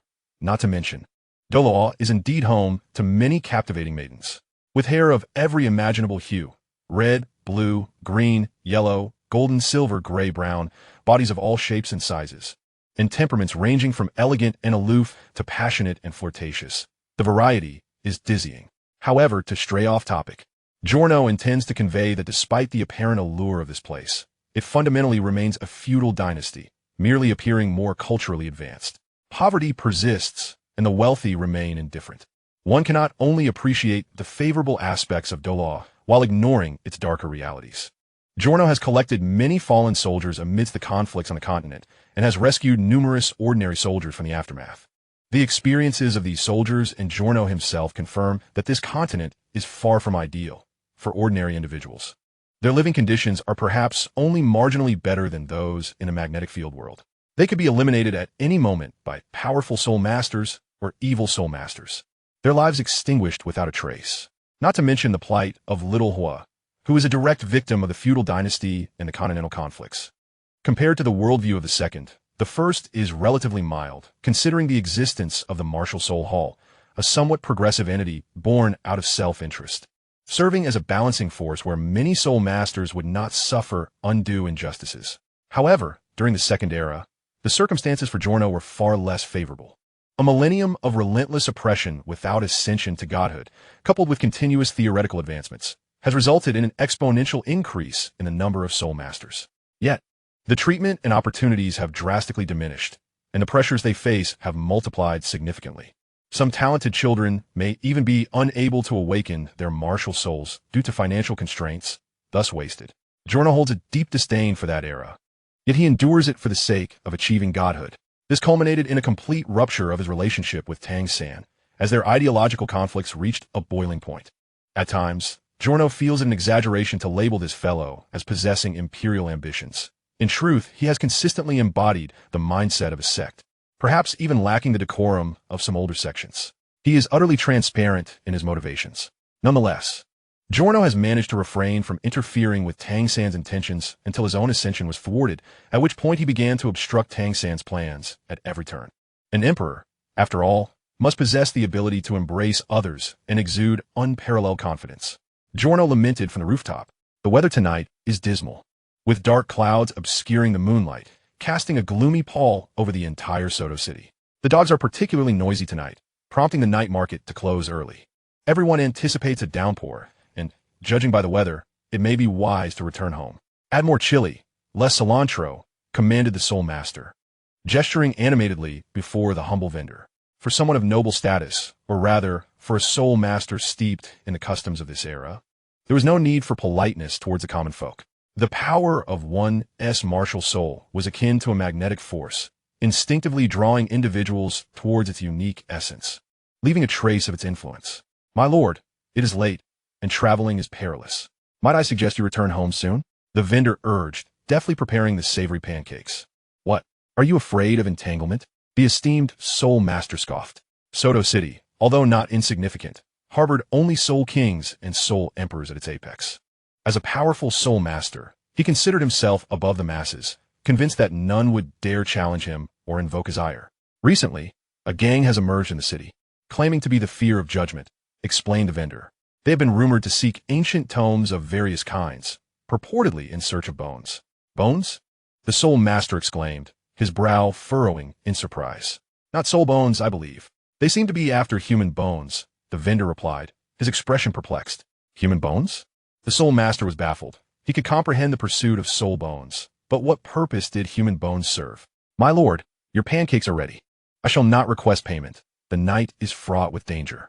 "Please, rest early," the vendor urged, pushing his cart. "Wait, if there is indeed a gang within the city, why have a martial soul hall?" And the city lord remained unresponsive. The soul master inquired, curiosity piqued. "Ah, it appears this gang does not prey upon the common folk. They seem to adhere to a certain code, even opening 2 restaurants. Though modest, they merely oversee a single street," the vendor elaborated. "A single street?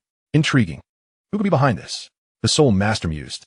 "My esteemed lord, I implore you to assist me. For your sake, I would willingly offer my heart." A middle-aged man wept in a private room of a barbecue restaurant, pleading earnestly before Jodio, who leisurely sipped tea while listening to the lively atmosphere outside. The familiar aroma of the fiery barbecue permeated the air, contrasting sharply with the regal demeanor of Jodio. For 2 months, Jodio had virtually swept through this neighborhood, effortlessly subduing the ordinary thugs and the less reputable soul masters. The area was of little concern to the city lord and the martial soul hall, rendering them oblivious to the happenings here. In fact, even if they were to challenge Jodio, he would not be intimidated. Only those of a higher realm could contend with him, and even then, only 2 levels above could hope to overpower him. Moreover, he had 2 soul sages and 3 soul emperors guarding his interests, fiercely protective of him. Given Shrek Academy's long-standing declarations, it seemed Jodio's current actions indeed aligned with their principles. Ma Hongjun and Oscar stood like sentinels on either side, posing in their respective stances. The dimly lit room lent them an air of youthful gravitas, engendering a modicum of respect. However, it was more likely the distinctive features of their faces, reminiscent of the artist Araki, that gave them the appearance of young adults. Two other soul masters lounged nearby, a man and a woman whose expressions oscillated, suggesting they were leaders of a gang. Yet, the middle-aged man understood that the only one capable of advocating for him on this street, or even throughout Soto City, was this seemingly youthful figure who commanded respect despite his appearance. Lord Jodio, I place my trust solely in you. Please avenge me. I cannot bear to let that loathsome worm, that filthy rat from the sewers, that worthless old dog, that blind bear, that arrogant beast, that despicable fool, that mindless thug, that colossal idiot, that vile villain continue to trample upon me. The middle-aged man lamented, tears streaming down his face. Why so many? Did you not say it was just one person? Ma Hongjun and Oscar exchanged perplexed glances. Oscar, momentarily speechless, could only form the word bandage with his lips. Chapter 19. Enthusiasm. The situation was in essence quite straightforward. This merchant engaged in the timber trade, embodying diligence and a zest for life, while his family enjoyed a modestly comfortable existence. He had a daughter and a son, both ordinary souls with no martial power, yet born into such a household. Their prospects were already promising. The incident occurred near the Soto Intermediate Soul Master Academy, where the girl's beauty attracted the attention of several young soul masters, leading to unwelcome advances and resulting in a confrontation when the boy sought to defend his sister. To be honest, Jodio found it difficult to comprehend the necessity of a quarrel. A simple withdrawal would suffice. As the weaker party, it was essential to occasionally bow one's head or concede, a necessary survival skill for the meek. However, Jodio soon grasped that this so-called quarrel was likely a pretext for the scoundrels to exploit the girl, provoking the boy's resistance. He had witnessed similar scenarios in the past, where a few coins could easily coerce a girl into a night of debauchery. Even this father hesitated to articulate the full extent of the situation, uncertain whether Jodio would confront the soul masters. If it were merely a quarrel, perhaps Jodio would intervene. But if it involved a matter of the soul master's reputation, he could not presume Jodio would act. I have lived my life diligently, never offending anyone, much like most of the people of Ballot Kingdom. Yet, I never anticipated such a calamity. The middle-aged man exclaimed, My Lord Jodio, do you know what has become of my son? His hands have been shattered, his left foot severed, and his tongue completely removed. If we hadn't engaged a healing soul master, he might have perished that very day. He continued to weep. Oscar and Ma Hongjun were visibly moved, though still children. They had learned much from Jodio about the world and adult perspectives. Yet, they remained naive in many respects, especially since Jodio had shielded Ma Hongjun from any exposure to women, thus preserving his innocence. The two had clearly evolved beyond their original selves, aligning closely with Jodio's worldview. I returned home and told my wife that there was no other recourse but to seek justice from His Excellency Jodio. The middle-aged man stated respectfully. After a lengthy silence, Jodio remained seated, arms crossed in the shadows. The curtain obscured the middle-aged man's view of Jodio's face. With a gentle wave of Jodio's hand, the female spirit master seated beside him promptly rose to pour a glass of wine for the middle-aged man, signaling him to take a sip to soothe his throat. Why did you not seek me out immediately and instead turn to those nights? Jodio inquired calmly. The middle-aged man seemed to catch a glimpse of the eyes behind the curtain, eyes imbued with a formidable presence, red as blood yet small in pupil. A chill ran down his spine as he suddenly realized that this gentleman was the leader of a notorious gang, the renowned chief of the Enthusiasm organization in Soto City. What do you require of me? Please do not hesitate to speak, but I beg you, fulfill my desire for vengeance. The middle-aged man exclaimed excitedly. What does your vengeance entail? Jodio's voice turned cold as he questioned. Is it to kill him? No, I presume you would hesitate to strike down a spirit master. Jodio casually turned his back to the middle-aged man. At that moment, the middle-aged man noticed a birthmark in the shape of a star on Jodio's neck, which made him anxious and uncertain about how to respond. Let's speak plainly. Your name is Marvin, is it not? Jodio continued, his voice cold yet melodious, imbued with imperial authority and a hint of hope. Indeed, apart from you, I am at a loss as to whom else could assist me, Marvin admitted. Marvin, you are the proprietor of the lumber shop on this street, aged 47. Half a month ago, when my Enthusiasm organization was founded, you merely sent a few gifts through your subordinates as a gesture of congratulations. Am I mistaken? Jodio queried. I will comply with whatever you desire, I implore you. Marvin replied, a mix of desperation and anxiety urging him to leap to his feet. Marvin, the Enthusiasm organization is not a tool for you to employ in hiring assassins. Its purpose is to provide justice for ordinary people, and we have adhered to this principle. From the very beginning, We have never solicited protection fees from the local residents. We only take a commission for resolving their issues, Jodio stated as he slowly paced behind the middle-aged man. This incident occurred a week ago. At that time, I was performing surgery at the medical clinic at the end of the street. I even witnessed you hurriedly seeking a carriage while clutching your child. Yet even then, you did not consider asking for my help. Marvin, what sin have I committed to warrant such disrespect from you? To instill such fear? Jodio's voice, soft and sinister, resonated in Marvin's ears like the whisper of a monster, a sound he would rather never hear again. Your business thrives. You have never offended anyone, always opting for humility. And your taxes are paid punctually. You are among the first to arrive at the Lord's or Knight's celebration banquets, presenting your most sincere gifts. Despite never being invited to dine with them, you live well and are an honest man. You believe that timely gifts will earn you the favor of those high-ranking individuals. So you see no need for someone like me as your ally. You thought you could manage without me to deliver justice. Yet here you are, pleading, Dio-sama, please grant me justice. Justice? You would not even address me as your boss, Jodio continued, his tone tinged with resentment and dissatisfaction. How much do you require? Marvin struggled to articulate his thoughts, for suddenly he found himself in the presence of a knight-like figure standing beside Jodio. The imposing figure, wielding a sharp blade, glared at him from behind Jodio, rendering Marvin speechless, his legs trembling in fear. Marvin, if you approach me as your boss, I assure you that scoundrel will meet a fate so grim that it will bring you immense joy, like savoring 100 skewers of devilishly spicy lamb. I admire individuals like you.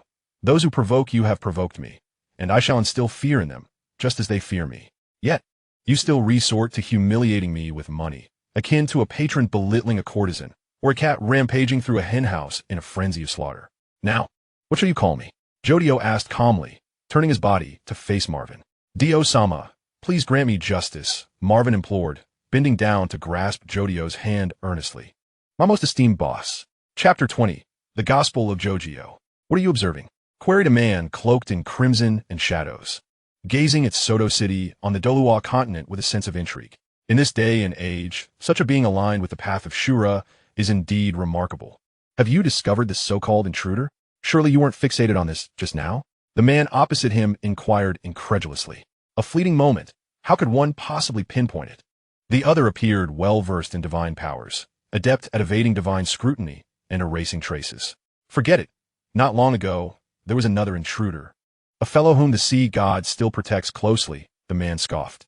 Hey, indeed. Well, this one. Do you intend to take this little brat as your successor? Do you not already have an heir? Take a look. He seems not inferior to the sea god, the man remarked. Boss, why must you insist on being called boss? Ma Hongjun inquired, sitting down and fervently rubbing skewers over the fire. For the past 2 months, he and Oscar had accompanied Jodio on nocturnal escapades. Initially, the three had envisioned themselves as chivalrous figures, but soon realized that such an approach merely scratched the surface, stirring trouble without yielding benefits. Moreover, given the current societal climate, the moment Jodio toppled one gang in Soto City, another would emerge the very next day, often even more shameless than the last. Thus, a more substantial solution was required. The Enthusiasm organization was born. Jodio, with an overwhelming prowess that no one below level 40 could match, swept through the entire street, subduing nearby ruffians as well. Several spirit masters from other organizations, who initially aspired to curry favor with knights and the Lord, soon discovered that these individuals had also been bought off. A clinic emerged, yes. A clinic named the Gospel of Jodio, which charged only nominal fees for herbal remedies and offered surgical treatments at remarkably low costs, making it incredibly accessible to the public. Healing spirit masters are treasured. Everyone loves them. Even lords and nobles may find themselves in dire need of treatment, establishing a small sect on the street. While at level 22, the spirit power is modest, it matters little when this individual can still overpower a level 30 spirit elder. When a spirit elder came to confront him, he was swiftly apprehended by an elder lurking behind. Since that incident, everyone has remained quiet, and the Enthusiasm organization gained a reputation, becoming quite renowned in Soto City within just 2 months. For Jodio, this felt like a preemptive maneuver. For Oscar and Ma Hongjun, it was more akin to a means of earning a living. As for the Academy's instructors, particularly Flender, he smiled broadly. Half of the medical fees Jodio earned would be returned to him, alleviating the Academy's financial woes. Moreover, Jodio engaged in no nefarious deeds, allowing him to pursue his endeavors without hindering his training. Addressing one as Sir Your Excellency feels rather mundane. Boss has a more pleasing ring to it, Jodio remarked. reclining with his legs crossed atop the table. After completing tonight's medical rounds, I will initiate action. You two keep watch while I take care of the rest, he added. Boss, the male spirit master seated beside him stood up, bowing respectfully. This matter shall be entrusted to you. Within a month, I expect to see their leader here. Humbly kissing the back of my hand. Can you accomplish this? Jodio inquired calmly. Not a problem at all. The spirit master immediately responded with enthusiasm. Spirit masters of the 10th rank often hold the notion of preferring to be a leader among the common folk, rather than a subordinate among the elite. This particular man and woman were also among Jodio's subordinates. One possessed the martial spirit of the Crimson Cat, while the other wielded the Phantom Blue Rabbit. Neither bore particularly formidable martial spirits, which made their current levels in their 30s, around the 10th rank, quite normal. These two were the former leaders of a gang that Jodio had subdued with a single punch during his rise to power, and now they had become his devoted sycophants. Can you believe it? The new boss imparted a few cultivation techniques, and suddenly the bottleneck in my spirit power has begun to loosen. Hee. It looks like it's time to start flattering him, one of them mused. Well then, I shall return to my practice, Jodio announced as he rose. By the way, we're heading to the Grand Soul Arena to take a look, Ma Hongjun said with a smile, waving goodbye. The Grand Soul Arena and Jodio had established a modest partnership. A portion of the injured from the arena would be referred to Jodio's clinic for surgical treatment. As an emerging healing spirit master, Jodio's treatments were both affordable and fair, especially with the assistance of Oscar, avoiding the exorbitant prices often charged by the older healing specialists. They could be considered half-hearted partners. Jodio's low fees earned the satisfaction of the Grand Soul Arena, which even went so far as to return the 10 gold soul coins originally used for registration, while also facilitating the registration of Ma and Oscar. Each evening, Xiao Ao and Hongjun would stroll through the Grand Soul Arena, occasionally indulging in a few matches when a mood struck them, though they never pursued further. With one at 16th rank and the other at 19th, they were merely sparring with peers of their own level, thus establishing their influence. As Jodio walked, flanked by his two subordinates, he wore a contemplative expression. He was increasingly wary of the events that might unfold in 5 years, particularly regarding the enigmatic bid. This individual could potentially pose a true threat. After all, he was a 95th ranked title de law. Should bid go mad, he could capture all 5 teachers without them even having a chance to retaliate. As for himself, if he were to reach the level of a spirit master, he would not stand a chance. By the time Tang Sect arrived, he estimated he would only be around 30 or 40 levels, which would barely qualify him to contend with a spirit emperor. If that fellow were to suddenly decide that he must not be allowed to live, it would spell disaster for him. A single punch could mean not just death, but the very possibility of having a corpse left behind would remain an unresolved mystery. This was precisely why Jodio dared not confront Tang Sect directly. Should he do so and be dispatched by Tang Hao, even the readers would not extend their sympathy. He could hardly blame the matchmaking system. After all, it was he who had walked into that confrontation. He was no longer the formidable figure he once was. Thus, he resolved to pursue a secondary plan, which, in any case, could ensure his safety in exchange for a favor. Under the eaves, one must bow their head, Jodio thought. Had I retained my former prowess, capturing Tang Hao would have been a trivial matter. The number one beneath the divine body is not to be trifled with. Jodio couldn't help but sigh. Had he truly possessed his former strength, capturing Tang Hao and his family would have posed no challenge at all. The passage of time had rendered the inscription on the tombstone nearly invincible, especially when paired with the abilities acquired from the 8th spirit skill, the Crimson King world, which represented an overwhelmingly powerful numerical advantage. Confronting Tang Hao and his family would have been akin to effortlessly overpowering them, akin to battling a fully intact mantis against these so-called Tang bears. Dr. Jodio has arrived. Doctor, my leg. Please, doctor, take a look at my stomach. The waiting area of Jodio's clinic was filled with patients seeking treatment. Despite the sensational nature of his methods, their efficacy was undeniable. Moreover, they were affordable. For many, simply receiving treatment was already a blessing, and the pain was secondary. Please form an orderly queue, one at a time, and let us maintain some civility. No cutting in line, Jodio remarked as he settled back onto his chair, propping his legs up on the desk. After all, I am quite merciful, even if trouble arises in my clinic. I shall only render you half dead. Jodio chuckled. Chapter 21, Jodio's Clinic. The clinic operated on a transparent pricing system. Replacing toes or fingers cost 10 copper coins, while limbs were priced at 2 silver coins. Organ transplants generally required 3 silver coins, and multiple injuries would incur cumulative charges. It was an exceptionally reasonable system, practically catering to the masses. Of course, if affluent patrons arrived, he would invariably inflate the charges. The standard fees could easily skyrocket tenfold, as if he had the word extortion written on his forehead. As per Dean Flanders' philosophy, this was merely a means of redistributing wealth. May the deities forgive you, he would say, and may you offer tribute to the deities who remain blissfully unaware. Ingyist, charging 10 times the standard rate would translate to 100 silver coins, equivalent to 10 gold soul coins, which was a pittance to these petty aristocrats and the upper echelons of society. Why not? Such inflated charges typically applied to home visits. Should a patient choose to endure treatment at Jodio's clinic, he would maintain the original pricing while perhaps offering slightly more expensive but ultimately psychological comfort in medications. Home visits were costly, but the service was exceptional. Any discomfort could be directly alleviated, ensuring a complete recovery. Moreover, with Oscar at his side providing pain relief, the service was outstanding. Initially, Oscar was somewhat apprehensive around these high-profile individuals, wary of being too aggressive in his pricing. However, after witnessing Jodio decisively strike a local landlord during a house call, knocking out 3 of his teeth with a single punch, he became desensitized to their status. No noble lord, knight, or landlord could intimidate him. He was a distinguished spirit master. For Jodio, running the clinic served multiple purposes, honing his mastery of the golden experience, earning some extra income, and helping his passionate organization gain notoriety. It wasn't that he was particularly eager to exploit the copyright of Diablo, but the villainous group he led lacked a formal name. After all, they couldn't simply be called the Villain Gang, which sounded less appealing than the Black Hand from the adjacent Jackie Chan adventures. As Jodio settled into his role, he became the cornerstone of the passionate organization. In truth, the organization currently comprised fewer than 10 members, half of whom were engaged in supporting roles at local businesses. However, Jodio was not in a hurry to expand the organization.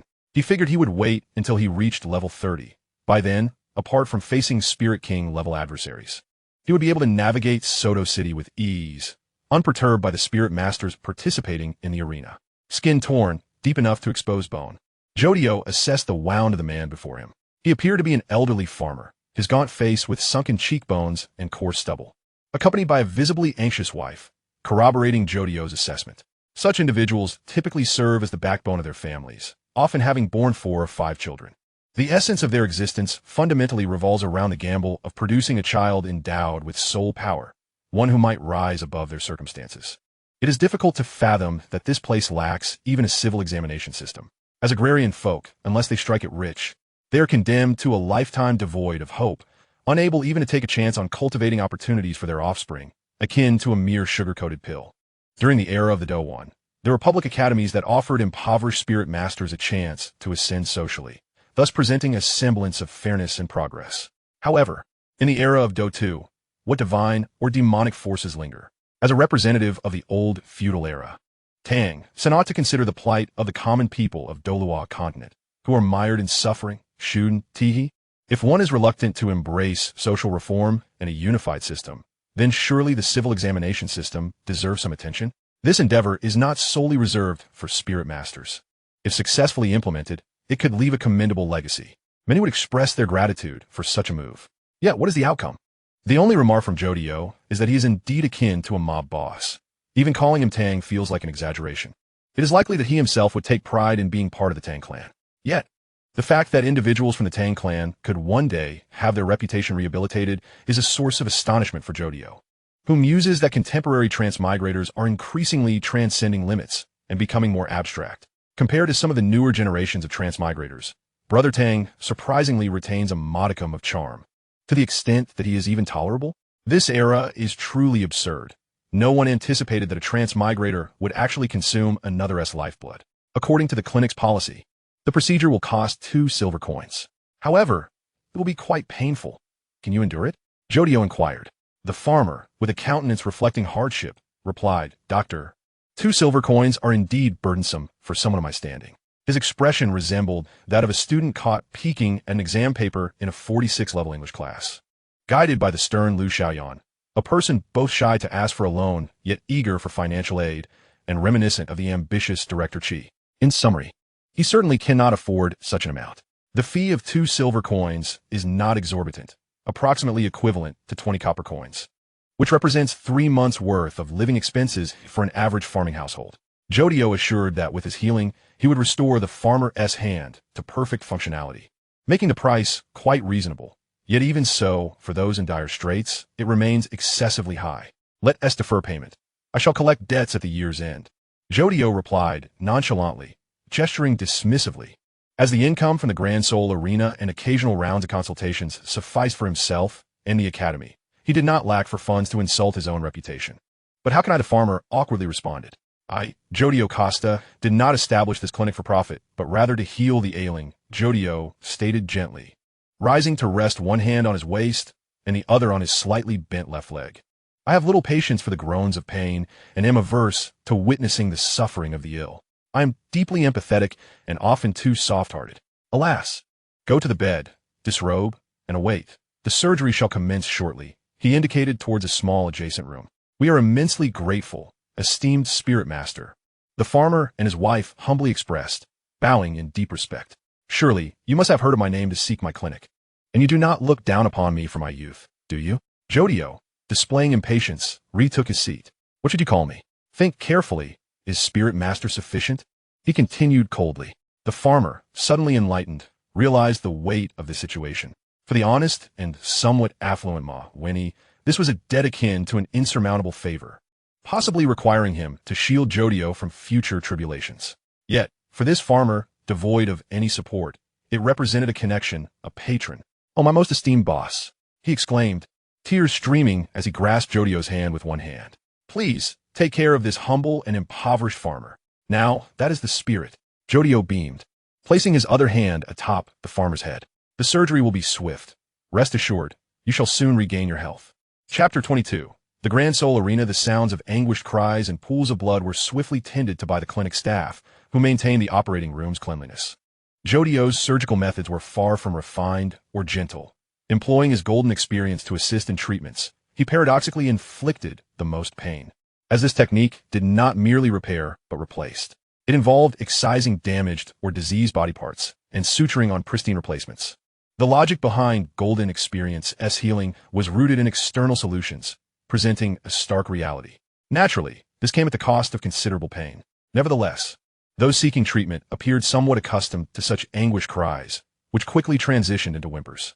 Approximately 15 minutes later, the farmer emerged, exhausted yet exhilarated, pressing his left hand against his newly acquired right hand, overwhelmed with joy and delight. His new palm was devoid of calluses. With care over the coming days, he would gradually develop them through labor. As for money, he would manage to gather what he could by year-end. If not, he would address it then. Jodio tossed his blood-stained white coat to an assistant for cleaning and explained to the tearfully grateful farmer, "Thank you, boss. I find myself at a loss for words to express my gratitude. Go home and live well." Jodio waved casually. "Now, let us begin with the next patient. What ailment do you suffer from?" The Grand Soul Arena, at times, bears a striking resemblance to the WWE, where most matches resemble theatrical performances rather than brutal combat. According to the Spirit Masters, it suffices to put on a show for those spectators. After all, ordinary folk without soul power cannot discern the intricacies of the fight. As long as it satisfies their bloodthirsty cravings, that is all that matters. Of course, there are genuine contests with aspiring Spirit Masters, those reliant on this profession, or newcomers uncontracted with the Grand Soul Arena, truly exerting themselves in battle, unwilling to relent until victory is achieved. Especially those seeking fame are often heavy hitters.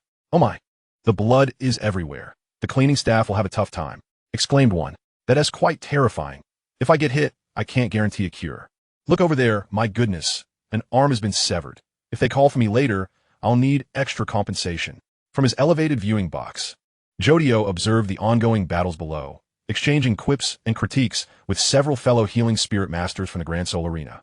These healers were quite humorous, and in the few days spent in Jodio's company, their camaraderie had flourished.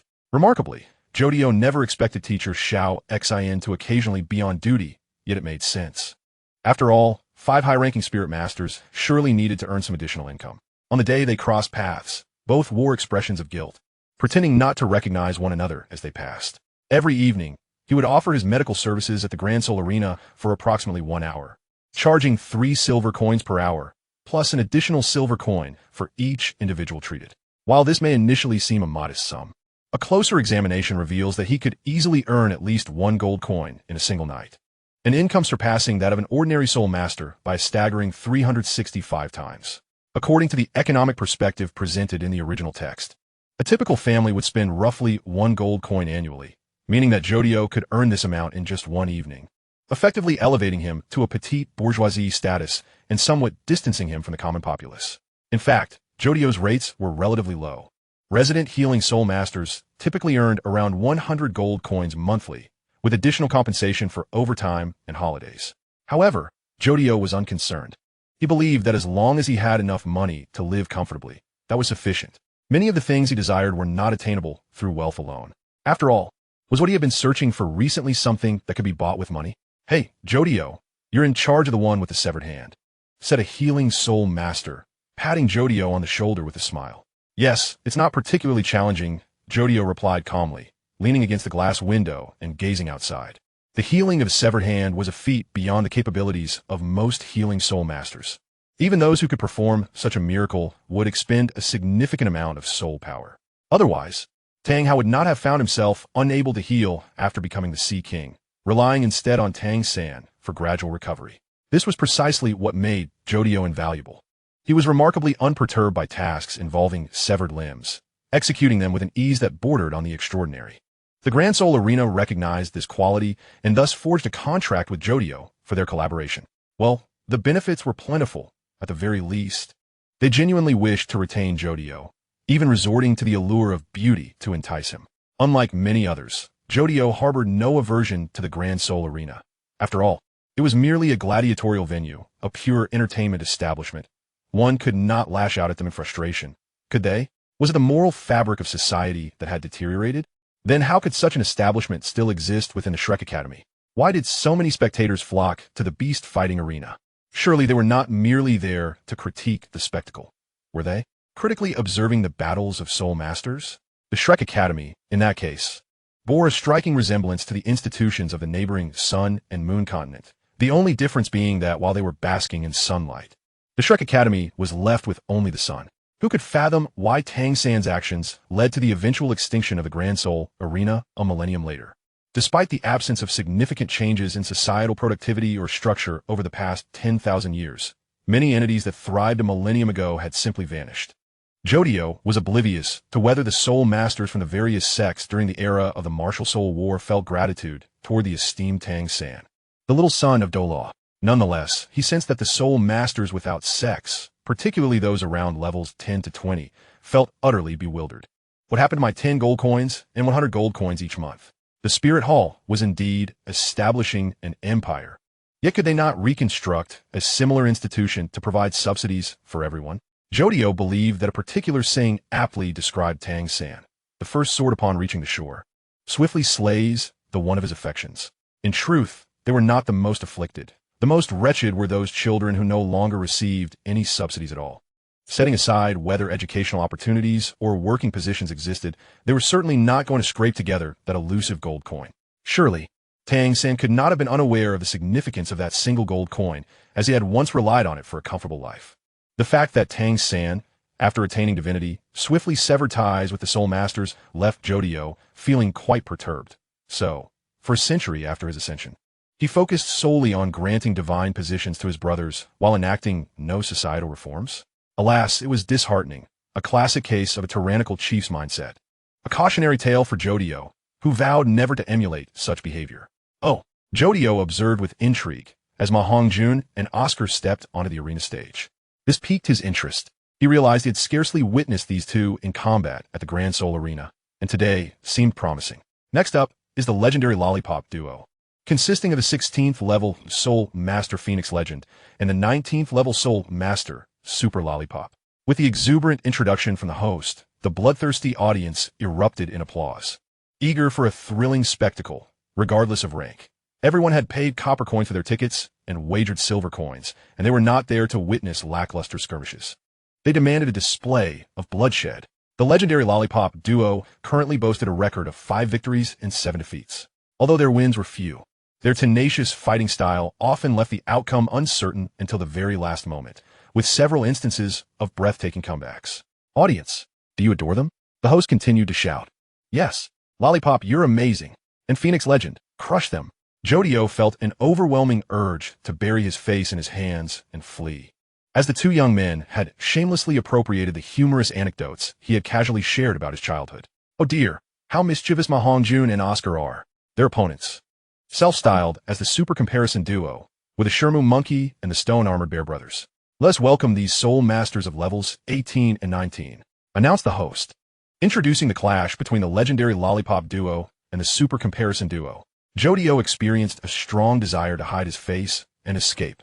Yet he took a deep breath and settled onto a nearby sofa, curious to see if Ma Hongjun could triumph against these challengers who held a two-level advantage. Little chubby, you'd be better off scurrying back for your milk. With that physique, you won't even reach my Shermu Monkey's backside. Taunted the slender monkey soul master from the super comparison duo. Ma Hongjun, not to be outdone, quickly retorted. You two are just cosplaying as Big Head Son and Small Head Dad. One looks like he's about to ascend to Steroid Planet, while the other seems ready to step into a prehistoric film set as a southern ancient ape. This is the arena of Douluo, not a battleground for foreign beings. Ma Hongjun exclaimed, hands on his hips. I've never taught them to be so rude. Jodio explained innocently to the other healing soul masters. They were aware of the connection between the two youngsters and Jodio, yet they were astonished by the sharpness of their banter before the match. Let the match begin. Phoenix Legend, Shermu Monkey. The clash of two formidable beast martial souls commenced immediately, and Jodio's eyes widened in disbelief. You, an agile attacker, are facing off against a presumably powerful attacker, and a fire attribute at that. You, a wood attribute, are going to fight them? Phoenix Fist. Ma Hongjun displayed an agility uncommon for someone of his stature, effortlessly evading the Shermu Monkey's grasp. With seamless movements, he countered, kicking the monkey away 3 meters. To be fair, Ma Hongjun's Evil Fire Phoenix truly showcased great strength. Had it not been for the issue of the Evil Fire, it might be considered a top-tier martial soul, indeed far superior to several other small monsters' martial souls. Unprincipled. Wasn't this supposed to be a fair fight? The lean monkey spirit master, shocked, covered his nose and inquired, just now upon hearing Ma Hongjun's Phoenix Fist, my instinctive reaction was to guard my hands. I was caught off guard by a side kick. That powerful, flying kick nearly shattered my kidneys. And at that moment, I suddenly realized, what on earth is your martial soul? How can it be so extraordinarily powerful?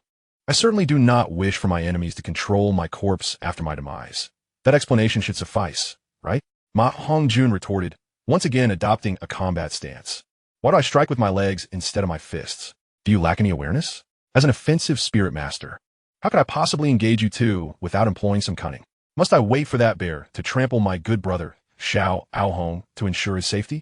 Let me take care of this, exclaimed the soul master with the stone-armored bear martial soul, charging forward with the intent to tear Ma Hongjun apart. Ma Hongjun, now serious, activated his first soul ring and initiated his first soul skill. Phoenix Flame Shield activate. Just before the two fists collided, Ma Hongjun executed a quick roll to evade the powerful strike and surged forward at maximum speed to intercept the lean monkey racing toward Oscar, who still engages in direct confrontation in this day and age. I specialize in speed and defense. If I do not exploit my advantages to target your weaknesses, what is the point of my chosen style? Phoenix Nebula Burst. Ma Hongjun surged forward, engulfed in a torrent of purplish-red flames, seemingly clumsily barreling toward the lean monkey. Although his movements appeared awkward, he was rapidly closing the distance. With his martial soul fully unleashed, Ma Hongjun's speed was noticeably enhanced, and there was no doubt he could catch up. Hola, Ma. Oscar was also on the move, following Professor Qiao Diao's tactical principles as a support spirit master. He naturally possessed double the taunt value of other spirit masters, serving as a natural distraction in group battles. Failing to master positioning would mean waiting to be turned into a stinky sausage by the Azure Bull Python. Run, yes, run. Always be mobile. Ready to merge with Ma Hongjun. 3 sausages flew into Ma Hongjun's mouth, instantly revitalizing him, as he recklessly burned his soul power to accelerate further. Qiao Diao noticed Ma Hongjun muttering something and could no longer contain himself, feeling that enduring even a second longer would be a feat of divine endurance. Super big sausage. Qiao Jiao felt darkness envelop him, nearly fainting. He resolved to find teacher Zhao Wujia that very night to unleash a torrent of punishment on these two rascals. Is this the kind of dialogue a human can conceive? My dignity is on the verge of being obliterated by these two knuckleheads. With a sudden burst of energy, Ma Hongjun executed a sweeping kick that forced the lean monkey to leap high. Then with astonishing vigor, he soared upward to perform a dunk, nearly slamming the monkey's head into its chest. reminiscent of the neighboring tomcat. Subsequently, Ma Hongjun hurled the lean monkey toward Oscar without a glance, then dashed toward the stone-armored bear to intercept. He was confident that Oscar could easily send this foe flying like a soccer ball, transforming the battle into a 2-on-1 confrontation. How could this be? The divine wood monkey was effortlessly taken down. The stone-armored bear exclaimed in shock. This is my phoenix legend.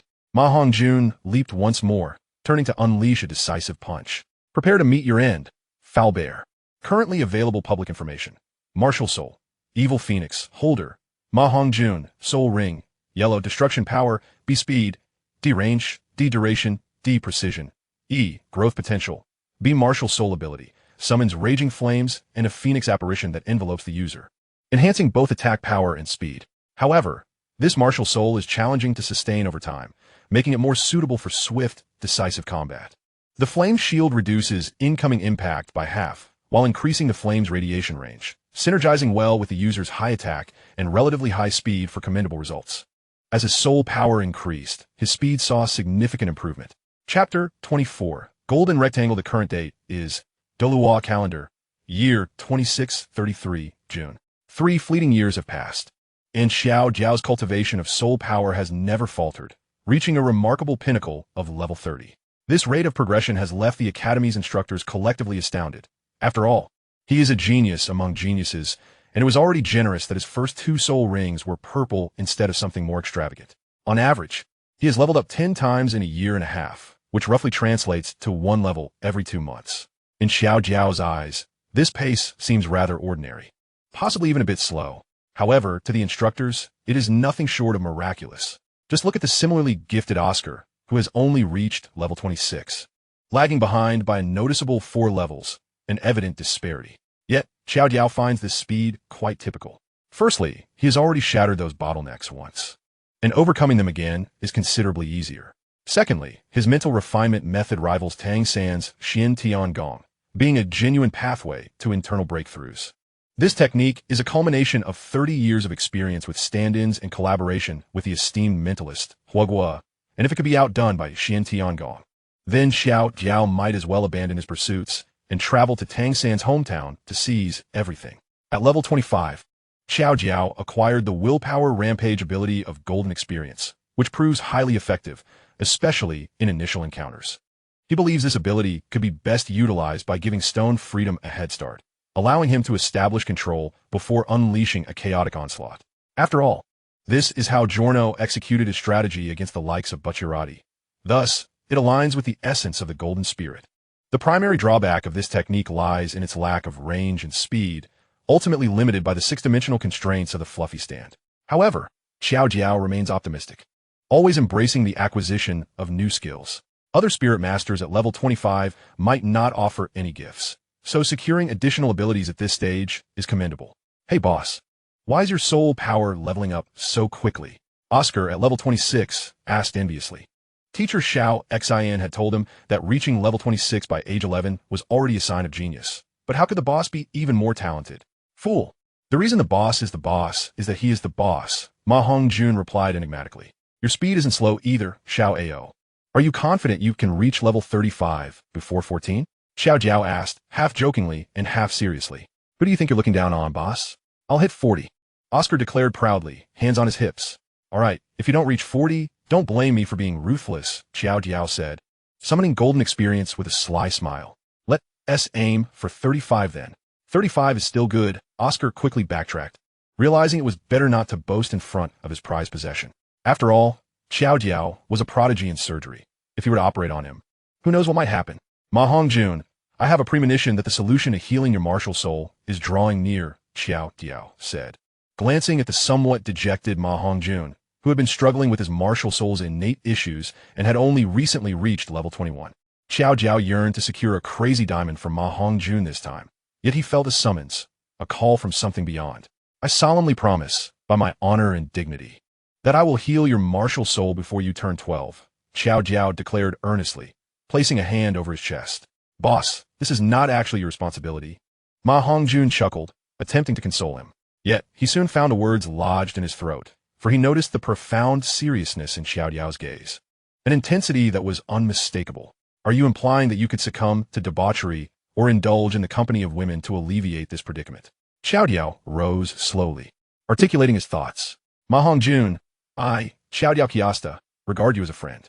Among my friends, there is no room for fools or the inept. Since you choose to be my friend, and I reciprocate that sentiment, you must maintain your integrity and harbor boundless hope as you await the arrival of that day. Xiaodiao placed a hand firmly on Ma Hongjuan's shoulder, continuing his discourse. After 3 years of rigorous training and relentless honing of his soul power, Ma Hongjuan's physique had notably improved compared to the original narrative. He now bore a physique reminiscent of a robust Ultraman, strong yet not cumbersome. Essentially, he epitomized the ideal build of an offensive-type soul master, and that was the gist of it. Ma Hongjun had always felt grateful towards Xiaodiao. The last person who had invested such care and effort in him was his mother. Aside from that, only Dean Flinder could rival Xiaodiao in terms of concern.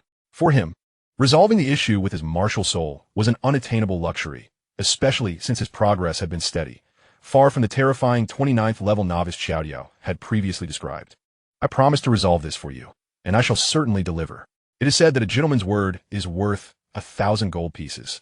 Thus, my promise is worth 10,000. Xiaodiao proclaimed grandly. The boss is truly formidable. Oscar, the ever-ambitious elder, remarked from the side. Little Xiao, we must depart. The soul hunting cannot be delayed. Flinder's voice interrupted Ma Hongjuan's gratitude, as Xiaodiao gracefully stood and waved his hand, exiting the room. Capturing the admiration of a couple of young admirers was no challenging feat for him. His true adversary remained the formidable foe, the one he was determined to vanquish alone. By the way, boss, there is some news from the organization. They say a soul master has come across a tome detailing soul bones, but they are asking for 1,500 gold soul coins. Oscar suddenly recalled and hastily added, 1,500? He might as well be inviting me to rob him. Detain him, and we shall deal with him once I return from soul hunting. Xiaodiao replied coolly. Little Ma, you will oversee the academy today. It is teacher Lu Qibin's turn to welcome the new students. Keep an eye out for any potential new arrivals. If there are any, delay their assessment until my return. Teacher Zhao can be rather heavy-handed. We wouldn't want an unfortunate incident. Xiaodiao continued to instruct. You little rascal, I've been hearing you scheme against me since dawn. Zhao Wujia's booming voice echoed from afar. Xiaodiao immediately summoned the Stone of Freedom, casting a line that soared towards Flinder, who was now soaring through the air. You old bear, 30 years drinking winter melon, 30 years drinking watermelon. Do not underestimate the youth. Do not belittle the middle-aged. Do not scorn the elderly. And do not forget to tend to my flower garden. Xiaodiao called to Ma Hongjun, clutching Flinder's martial soul in his claws. We shall set forth and return swiftly.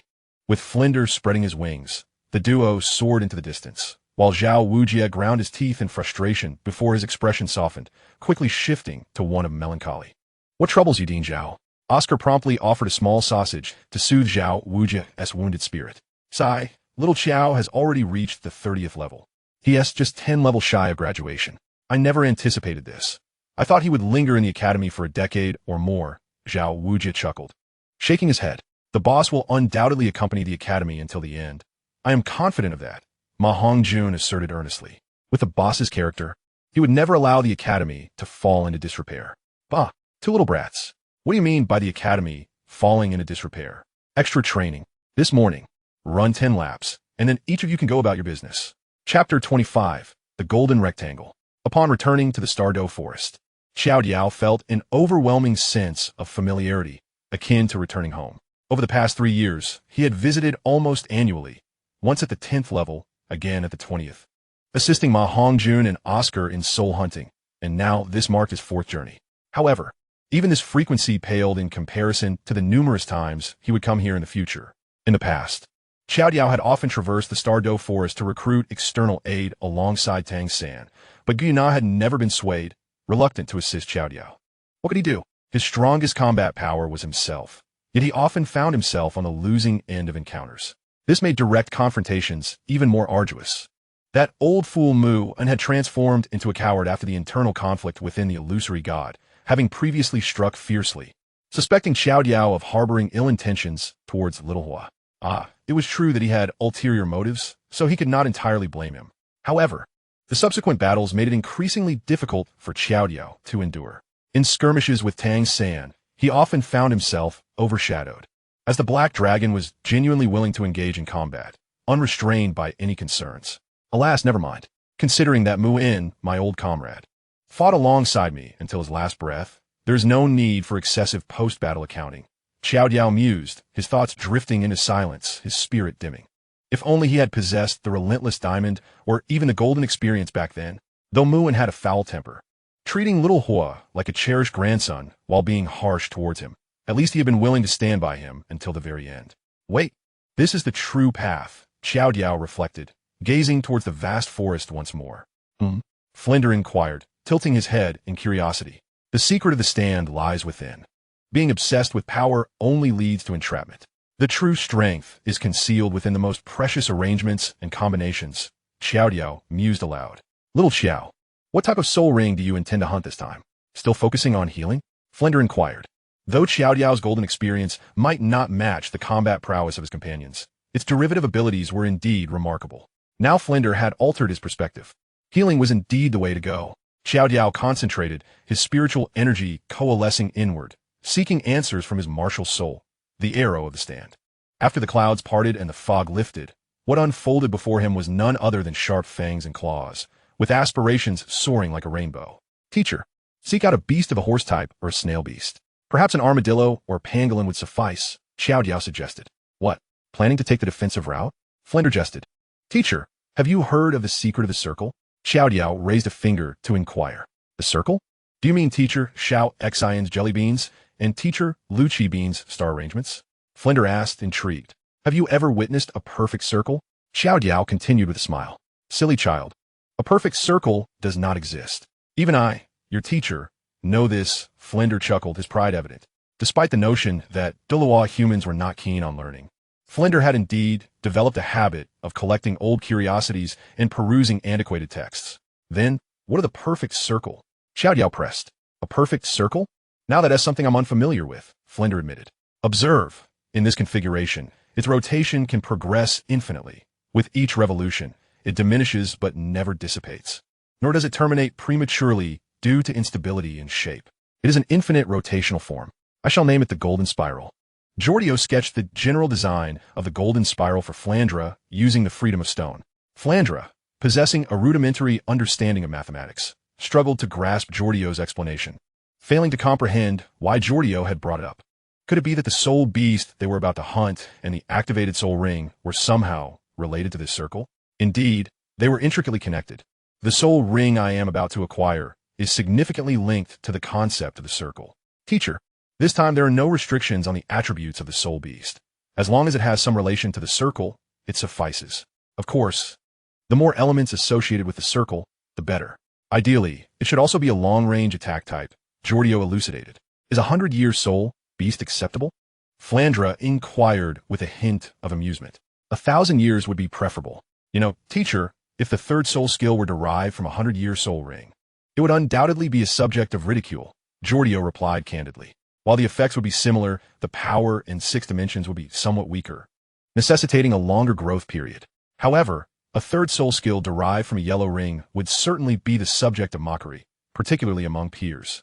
Qiao, your family possesses such a formidable martial soul. Surely you're not the only one left? Even seeking protection from other esteemed families should ensure your survival, Flandre pondered aloud. He had long harbored this question, but felt hesitant to ask repeatedly, fearing that his inquiry might provoke Jodio. Yet, Jodio seemed to possess an extraordinary resilience and an admirable indifference toward such matters, often sharing darkly humorous jokes with Ma Hongjun and others, which piqued Flandre's curiosity and ultimately led him to ask. Ah, that's because I have drawn the attention of someone quite powerful, Jodio remarked, referring to the priest. Someone quite powerful. Flandre expressed his respect, his thoughts drifting to the title Douluo. Indeed, exceedingly powerful. They nearly annihilated our direct line of the Josta family in a single battle. Jodio shrugged helplessly. That priest's heavenly creation is akin to a dimensional strike. However, there exists a certain malice of fate. Were Jojo from Part 3 to stop time, he would likely have turned that priest into a second Dio. How despicable, Flandre mused. Incredulous that such a malevolent title Douluo would target such a humble and kind family. Oh well, Jordio's usual demeanor isn't particularly commendable either. But at least Qiao is dutiful to his teachers and benevolent towards his peers. Look over there. A rainbow snail, Jodio exclaimed, pointing toward a nearby pool. That is a 100-year soul beast, but in truth, it is an illusion fox. Flandre took a glance and quickly averted his gaze. The rainbow snail is a wondrous soul beast said to dwell solely in the depths of the ocean. This creature is reputed to coexist with 10,000-year soul beasts like the abyssal sponge, the giant starfish, and the noisy octopus, making it an exceedingly rare soul beast. Legends suggest it can yield soul bones with absolute certainty, yet that remains merely a tale. After all, who could venture into the depths of the ocean? The illusion fox, on the other hand, is a creature that enjoys mimicking other soul beasts. Its ineffectiveness has rendered it nearly obsolete in the eyes of soul masters, making it a target only for the more humorous individuals. Clearly, Xiao Qiao's observational skills need refinement.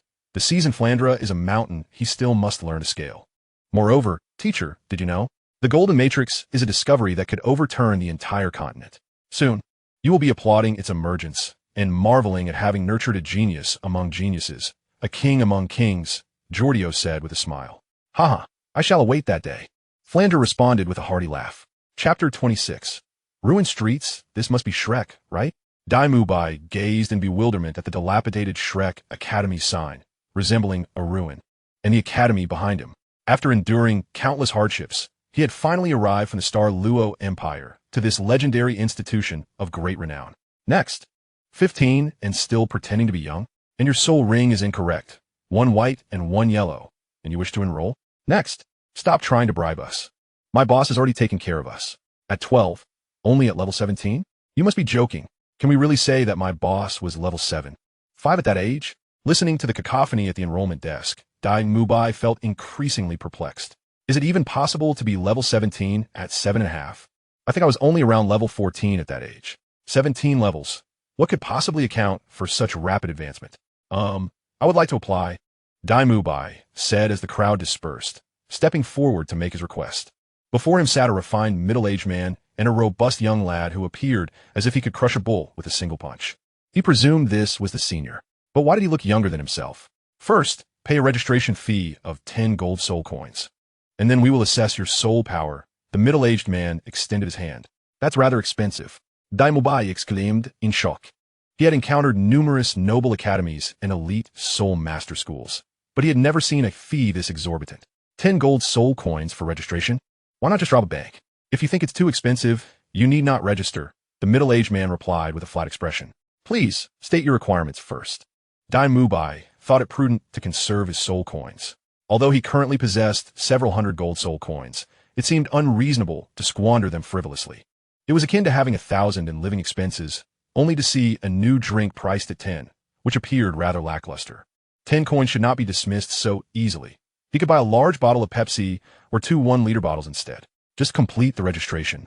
The middle-aged man and the burly child exchanged amused glances, struggling to suppress their laughter.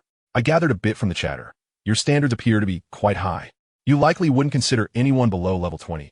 At 15, you must view them as elderly. Thus, your selection criteria may well be around 132 years of age. Dai Mubai deduced. Therefore, I believe I meet your requirements. I am a full 12 years old, and my soul power is at level 26. Can I enroll? Or shall I take my leave? Dai Mubai declared, feigning to depart, yet knowing he had already secured victory upon noticing the excited expression on the burly child's face, who appeared to approve first. Stop, you prodigy, don't run away.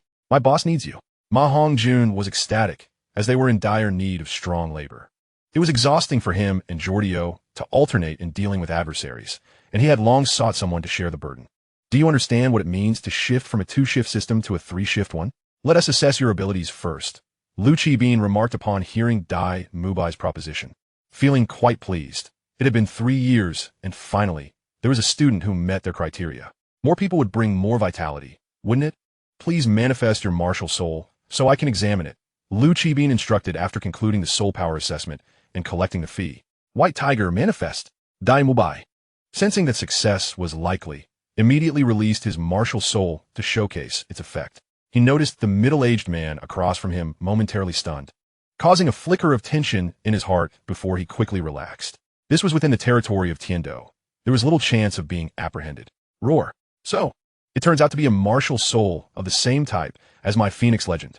Ma Hongjun exclaimed, adopting an exaggeratedly curious expression while observing Dai Mubai. Who would have thought another beast martial soul would appear? However, Using such an outdated summoning phrase as White Tiger, manifest is simply too old-fashioned. Nevertheless, even though your martial soul is of the same type as mine, it is undoubtedly inferior. Your senior will properly educate you, Ma Hongjun boasted. What do you mean outdated? And what on earth is the Phoenix legend? Moreover, your soul power is presumably inferior to mine, is it not?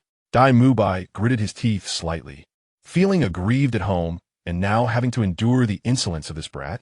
When did those with lesser soul power gain the audacity to speak thus to those with greater? My esteemed leader shall return today, barring unforeseen circumstances. It will be he who administers your entrance examination. I hope you're not intimidated by my leader's prowess. Ma Hongjun made a dismissive gesture, exuding confidence in his friend Xiao Jiao, believing that the mere White Tiger would be no match for his leader's formidable skills. TSK, Dai Mubai found himself speechless, pondering how this fellow managed to be so insufferably smug. It was utterly intolerable. As they followed Ma Hongjun into Shrek Academy, Dai Mubai's gaze was immediately drawn to a cobblestone path adorned with a vibrant sea of flowers. The array of reds, yellows, and purples captivated the senses, uplifting the spirit. Fortuitously, the day was splendidly sunny, further enhancing the joyous atmosphere. How many students are currently enrolled in the academy? Dai Mubai inquired, surveying his surroundings with curiosity. Just 3, myself, Qiao Jiao, and Xiao Ao, Ma Hongjun replied nonchalantly, hands tucked in his pockets. Those flowers were planted by Qiao Jiao. I truly cannot fathom why such a strikingly handsome man would indulge in such a quaint hobby. Ma Hongjun could not help but scoff, noting that despite Xiao Jiao's lack of interest over the years, he seemed particularly fond of tinkering with soul-guided devices and cultivating this floral expanse.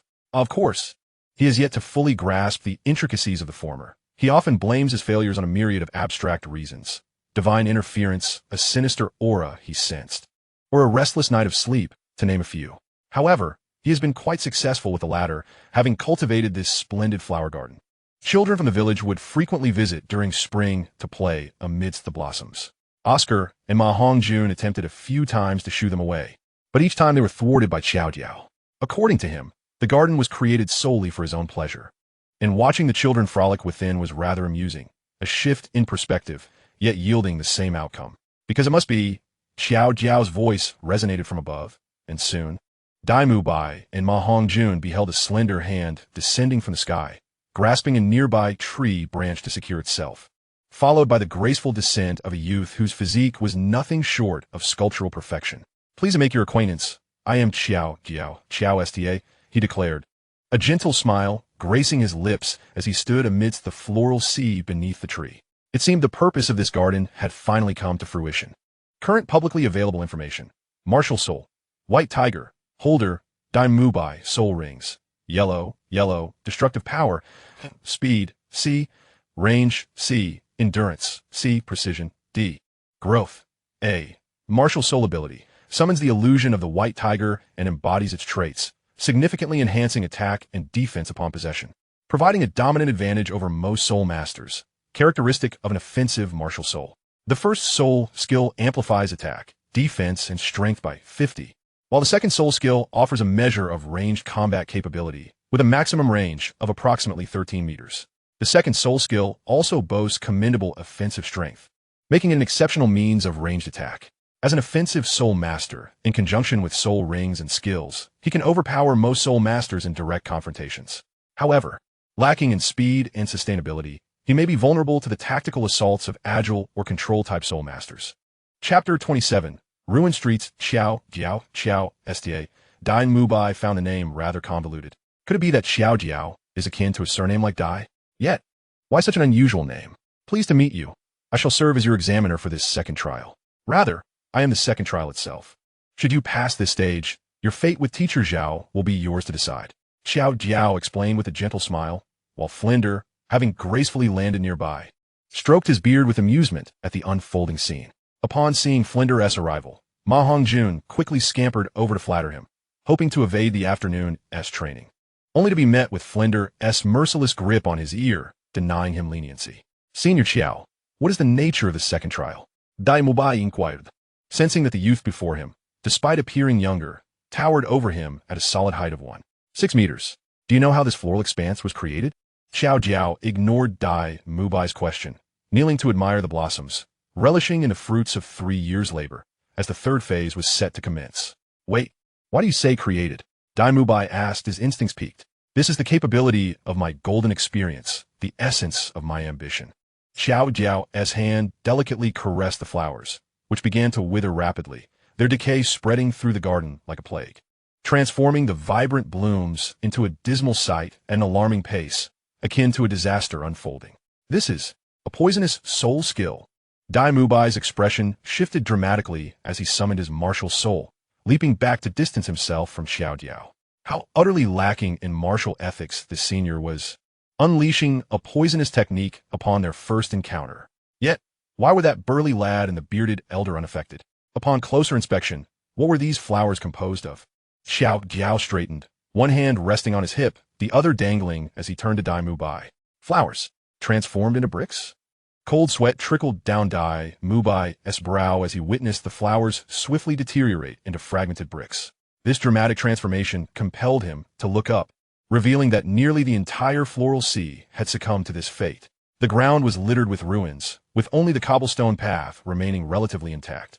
Resembling, perhaps in 10,000 years, this will be its visage, Xiao Jiao mused softly. Ruined streets. The shadows of malevolence began to unfurl, as Xiao Jiao had now charted his course, no longer adrift in uncertainty regarding the future. This time, he would not wait for the eruption of whispered secrets. He would seize his destiny, ensuring those secrets would manifest. 10 minutes. If you can withstand my onslaught for that duration, you shall pass, Xiao Jiao stated calmly. Golden experience. Xiao Jiao's second soul ring ignited, a golden humanoid figure materializing behind him, striking the ground to conjure a slender orchid resembling a swan's neck. From a moment of its creation, the flower began to wither, losing its luster.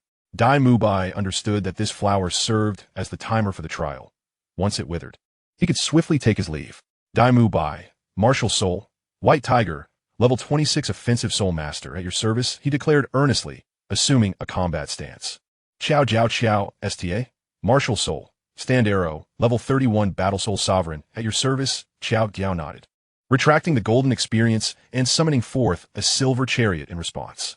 Without hesitation, Dai Mubai unleashed his first soul skill, the White Tiger Guardian Barrier, which would augment his total attack and defense by 50, marking it as a top-tier enhancement skill. A halo of white light enveloped him, further amplifying his already formidable physique. Faced with Xiao Jiao, who held a 5-level advantage, Dai Mubai could not afford to underestimate him. Do you believe in gravity? As Jodio leisurely circled closer, he remarked, I hold great admiration for the first person to consume a mushroom, for they might have met their demise from poison. What are you saying? If you don't come me soon, I might just delay you indefinitely, Dai Mubai retorted. You're called Dai Mubai, correct? Age 12. And your martial soul is the white tiger, Jodio casually noted, his hands hanging naturally by his side as he attuned to the earth's aura. Akin to a plant-type soul master, sensing the breath of flora, or a white-collar worker, savoring a leisurely stroll after an exquisite afternoon tea. For him, this seemed less a trial and more game. White Tiger's radiant light wave. Unable to contain himself any longer, Dai Mubai ignited his second soul skill, channeling his soul power to unleash a light sphere the size of a dog as head towards Jodio as he closed in on 10 meters. Yet, Jodio continued his leisurely pace, while the Silver Knight behind him sprang into action, wielding a long sword that swiftly parried the White Tiger's radiant light wave. The light sphere exploded, and the Silver Knight immediately twirled his sword, sending the scattered beams of light flying away, completely unscathed. Indeed, he emerged from the encounter without a scratch. How is that possible? Dai Mubai exclaimed, sweat beading on his forehead in disbelief. The White Tiger's radiant light wave, bolstered by his protective barrier, should have had significant power. Yet even the casual flourish of a sword failed to be breached. Both of your soul skills have been revealed. Do you understand what that signifies? Jodio paused, pointing at Dai Mubai. It means that you are at a complete disadvantage now. I possess full knowledge of your soul skills, while you remain utterly oblivious to my capabilities. How foolish of you. Is this how your teacher has instructed you? As the silver battle chariot withdrew, a blue humanoid figure appeared behind Jodio. Dai Mubai immediately sensed the grim turn of events. The muscles on the blue figure surpassed those of the Silver Knight and the golden humanoid by a considerable margin. Instinctively, he raised his arms in defense, only to feel an overwhelming force strike his forearm, destabilizing him and nearly sending him flying. Oomph! Oomph. The Stone of Freedom unleashed 3 heavy punches, causing Dai Mubai to grimace in pain. The severity of the blows made him realize he could not afford to remain passive. He decisively retreated while launching a sweeping kick, followed by a series of rapid kicks. However, Jodio had already sidestepped, taking refuge alongside Stone of Freedom at a safe distance, thus avoiding Dai Mubai's direct assault. Do you wish to compare pure strength? Jodio asked with a chuckle. Well, with your pathetic self. I doubt you dare to advance and attack again. Dai Mubai suddenly froze, a deeper anger surging within him. This time, he resolved to hold nothing back and vowed to seize Jodio and refine him in an instant. Currently available information. Stand, Golden Experience, Holder, Jodio Joestar, Soul Ring Level. Yellow, 210 years, Dragon Horse Beast, Destructive Power, C, Speed, B, Range D, Duration, D, Precision, C, Growth, A, Standability. By striking lifeless objects, he can transform them into living organisms such as plants and animals. This method can produce antibodies, rendering most poisonous soul skills ineffective. Additionally, it can create organs for healing the self or others. Furthermore, the life created by Golden Experience appears to possess an inclination to return to its birthplace. Continuous strikes can infuse the target with excessive vitality, leading to a temporary state of frenzy. However, if the opponent possesses sufficiently strong mental fortitude or their soul power is several times greater, the effects of the vitality infusion will significantly diminish, lasting merely 1 or 2 seconds. Chapter 28. The defeated. Who are you insulting? Dai Mubai, demanded angrily. I am addressing you, of course. Do you wish to deny it? Jodio replied without a hint of courtesy. Your surname is Dai, and your martial soul is the White Tiger. Should I elaborate further? Jodio continued. Dai Mubai's fury suddenly choked him. He realized with a sinking heart that Jodio was correct. He was indeed a waste, a pitiful, cowardly fool who harbored the heart of a lion, yet cowered like a timid rabbit. Dai Mubai, do you understand what I consider a waste and a failure? Jodio approached slowly once more. In my eyes, defeat, failure, and loss do not equate to being a waste or a failure. There are 3 types of individuals who, in my view, are the true embodiments of failure, Jodio elaborated. First, those who lose all fighting spirit after being defeated by an enemy. I, Jodio Joestar, firmly believe that even in defeat, one must not lose their essence. You may acknowledge failure, but you must never concede to eternal defeat. Your spirit must remain unyielding before your opponent, forever clinging to the hope of victory in the next encounter. I detest those who, upon being vanquished, immediately surrender their will to fight. Even if you harbor resentment and curse them in the shadows, you must never admit defeat in their presence. That is a spiritual collapse that cannot be tolerated, Jodio proclaimed with fervor. Second, those who are cast out from a group or faction. Even primitive beasts and soul beasts mock such failures, regarding them with disdain. To be entirely expelled from a collective is to be the epitome of a waste, the lowest of the low. This is a failure within human society, a deeper layer of defeat. Third, abandoning one's spouse or lover and fleeing alone. The right to procreate is something even animals understand must be fought for. It is essential for existence. If one loses the right to procreate due to failure, few would criticize them. Yet, even animals instinctively protect their mates. Where's your lover? Where is she? Jodio once more commanded Stone of Freedom to charge, delivering a heavy punch to Dai Mubai's face, instantly causing blood to pour from his mouth and nose as he was sent flying into the ruins, struggling to rise after rolling several times. In that moment, his mind buzzed, rendering him incapable of hearing anything, not just from the impact, but from Jodio's words. Indeed, Jodio spoke the complete truth, perhaps even more than he described. He embodied Jodio's first point entirely. Concerning the second point, he had voluntarily distanced himself from his group, a fate worse than being forced to withdraw after defeat. The third point was beyond reproach. He had nearly forsaken his fiancée, relinquishing his other half. Who could truly comprehend the heartbreak of Dai Mubai? The heavens did not understand. The seas did not comprehend. The earth remained indifferent. The cloud showed no mercy. His fiancée. Dai Mubai's heart shattered. Tears streamed down his face, and he was engulfed by sorrow and anguish. You yourself have admitted your failure. What are you still struggling against? Jodio delivered another heavy punch, this time to Dai Mubai's shoulder, causing him to falter, nearly toppling him to the ground. I will not tolerate cowardly actions.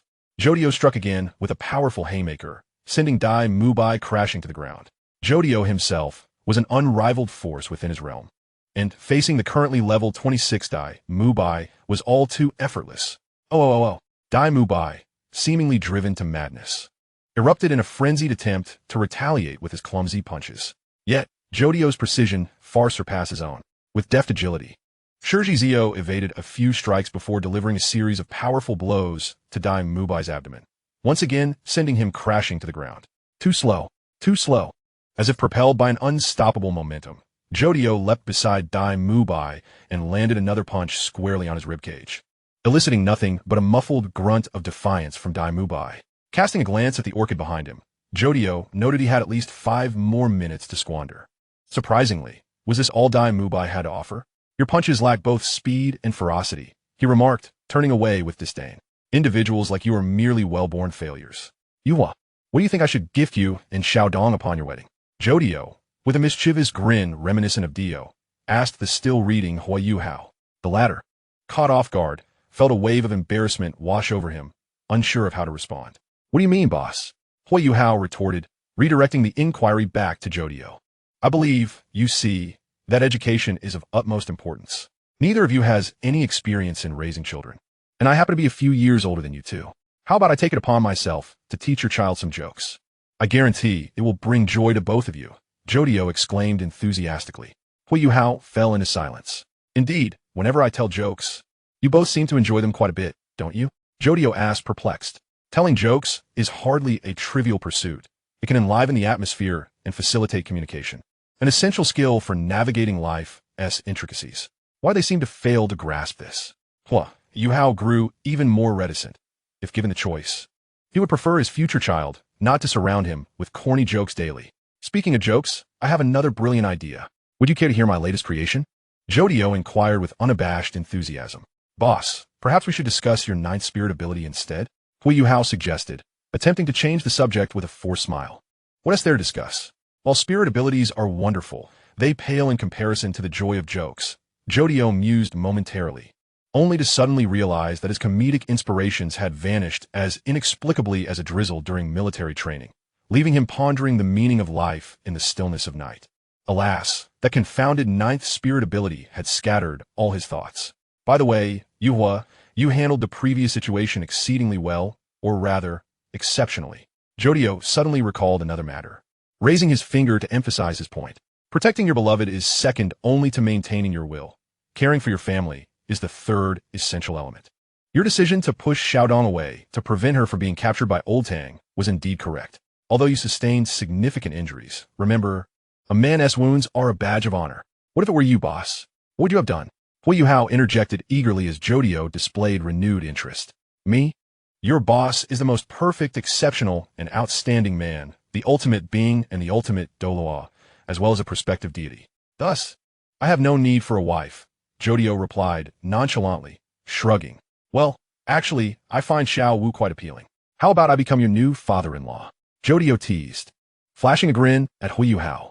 Jodio, a furious voice thundered from above, sending a chill down Huo Yuhao's spine. Yet Jodio merely laughed heartily, his boisterous laughter echoing as he galloped away toward the Star Doe forest. Run, Xiaohua. Your current father-in-law has lost his temper. Ha ha ha. A blue radiance swirled around Jodio's fingers as he glanced back at the fallen Dai Mubai, ultimately deciding against extending a hand to assist him. He awaited the moment when this man would rise on his own, eager to continue their battle. How easy it is for you to say, you scoundrel. Dai Mubai gritted his teeth, straining to prop himself up amidst the rubble. You have not endured what I have. How can you cast such judgments upon me? He shouted in anger. Current publicly available information. Level 30 stand. Zio. Bearer, Jodio Joestar. Soul ring level. Yellow, 400 years. Great rock python. Destructive power. A speed. B. Range. C. Duration. A. Precision. C. Growth potential. Stand ability. Can transform its body into threads and manipulate them freely. However, the threads are also part of its body, so severing them results in injury, which can heal gradually. The uses of these threads are incredibly diverse. In humanoid form, the stand's range is approximately 15 meters, with its range attribute plummeting to D. As the stand fully matures, it may further enhance its six-dimensional attributes alongside the growth of soul power in the future. However, It seems that its unique abilities have become increasingly difficult to develop. Chapter 29. The Loser. How dare you utter such words? Jodio was momentarily taken aback, struggling to contain his frustration. What do you mean by saying I have not experienced anything and thus lack the right to criticize you? Such a pathetic statement just rolls off your tongue without a second thought. Is there a possibility that had I been in your shoes, I would have already devised a series of plans to eliminate your overly confident elder brother? The fact that your brother remains unharmed in my presence is this. And the fact that he managed to escape from me is this. What can I do? My brother is 6 years older than me, 8 levels above me. What can I possibly do? Daimubai retorted, Inanja. You're panicking, Jodio replied calmly. Have you ever been struck by someone like that? Huh, have you? Can you comprehend my despair? Daimubai nearly screamed in rage. I have, Jodio suddenly replied with utmost seriousness. Don't say that. I truly have, Jodio insisted, his expression devoid of jest, as if he were recounting a genuine experience. A golden divine power pierced through the heavens and the earth, obliterating an entire forest, leaving only a wasteland in its wake. Jodio coughed up a mouthful of blood, continuing to accelerate deeper into the forest, fleeing with the fastest speed he could muster. He could not lead Tang Sect toward Xiao Hua and the others. Their formation was tightly being constructed and needed time, precious time. Jodio's consciousness blurred, yet he repeatedly jolted awake, gasping for breath as he sprinted. Another surge of divine power crashed down behind him, akin to a bulldozer scraping the ground and trees, barreling toward him with a lethal intent. Faced with such a blow, Jodio felt utterly powerless. King Crimson. The earth shattered with a thunderous roar, the stars twinkling above Jodio's head. In this world that felt as if in slow motion, Jodio looked upon his Crimson King, who revealed a vision to him. The epitaph activated at that moment. In the perspective of the epitaph, Jodio beheld himself as Tang Sect closed in rapidly, delivering a lethal trident strike, followed immediately by an image of Tang Sect soaring towards Huo Yuhao and the others. No, this cannot continue, even if it means dragging it out. I must buy time until Huo Yuhao and the others complete their soul engineer defensive matrix. That is the only way. Jodio gazed upon Tang Sect as he gradually approached his original position amidst the temporal deletion, brandishing his trident with an unparalleled ferocity. Faced with this spectacle, Jodio fell into contemplation, pondering what means could possibly overcome this formidable foe. Surely, the invincible Crimson King must possess a strategy. Thus, he resolved to act. With determination, Jodio activated his 6th and 5th soul rings, unleashing the powers of temporal anchoring deletion and time frame extraction. In the final 2 seconds of the 14-second temporal deletion, he locked eyes with the now instantaneously mobile Tang Sect before abruptly concluding the temporal deletion and leaping backward. Zinai, Joju. At the moment, the temporal deletion ceased. Tang Sect hurled his golden trident towards Jodio's direction as he leaped, retaining the final 2 seconds of memory. Tang Sect's awareness recovered more swiftly than that of an ordinary person, allowing him to pinpoint Jodio's presence and execute a lethal counterattack. Too late. Tang Sect, your reactions are far too sluggish. Jodio bellowed with laughter. King Crimson, the world. Time stops. Jodio's 8th soul skill ignited, and the brilliant crimson 10,000-year soul ring erupted in a cascade of golden light. In that instant, Tang Sect felt the world around him descend into a state of stagnation, inciting within him a growing irritation and loathing. Had it not been for this abhorrent soul skill, he reflected, he could have captured Jodio countless times over. 1 second passed. Jodio abruptly vanished from Tang Sect's sight, leaving the latter engulfed in boundless rage as he succumbed to the effects of time suspension. Though Jodio could not breach his defenses, one could only speculate what actions this wretched being might undertake. Time once again resumed its flow. As Jodio's voice resonated alongside the sound of gears re-engaging, Tang Sect found himself at a loss, unable to discern Jodio's location or direction. Such occurrences were no longer surprising to him. He chose instead to charge forth once more, intent on hunting down Huo Yuhao and the others. Heavy boulders rained down from all directions, massive stones the size of elephants hurtling towards Tang Sect, yet he effortlessly dispersed them, blocking their advance with ease. An ambush? Tang Sect mused disdainfully. Once more ascending into the air, Tang Sect noticed several colossal stones hurtling towards him, accompanied by sharpened tree trunks. This sight instilled within him a sense of annoyance and wariness. Jodio had not previously employed such tactics without a scheme in mind. He was undoubtedly preparing to strike. The audacity of this wretch was astonishing. Was this the time suspension of the Crimson King Jodio? Tang Sect once again wielded his trident to fend off the oncoming debris. No, this must be the time frame extraction of the Crimson King, he surmised, sweeping aside the trees and stones that posed no genuine threat. Indeed, only Jodio's time frame extraction ability could orchestrate such a multitude of assaults within a fleeting cessation of time. Predictably, he had more tricks up his sleeve. Tang Sect lifted his gaze to the distant cliff, where Jodio stood defiantly, exuding an aura of resolve and a willingness to fight to the death. This tenacity was one he had encountered countless times, as many had looked upon him with similar determination, only to meet their demise at his hands. Among them, only the angel god and the Rakshasa god had posed a true threat. Only Jodio could inflict real harm upon him. Indeed, this was the time frame extraction that would trigger upon a mere touch, having already permeated an area of 3 kilometers. Jodio summoned the Crimson King once more, his voice laced with malice. Neither your actions nor your divine power can escape the interception of time frame extraction or the confinement of temporal anchoring deletion. Time frame extraction siphoned an abundance of potential assaults and soul guide offensives from the activations created during the time suspension, while temporal anchoring deletion could synchronize with temporal deletion to obliterate the moment Tang Sect activated his divine power, thereby nullifying any potential impact. This was Jodio's realm of absolute invincibility, a new, foolproof strategy he had mastered amidst the relentless rigors of combat. Tang Sect's disdain began to surface. A mere jester reduced to such tactics. He had merely been toying with his opponent all along. Now, it was time for Jodio to comprehend the chasm that lay between gods and mere mortals.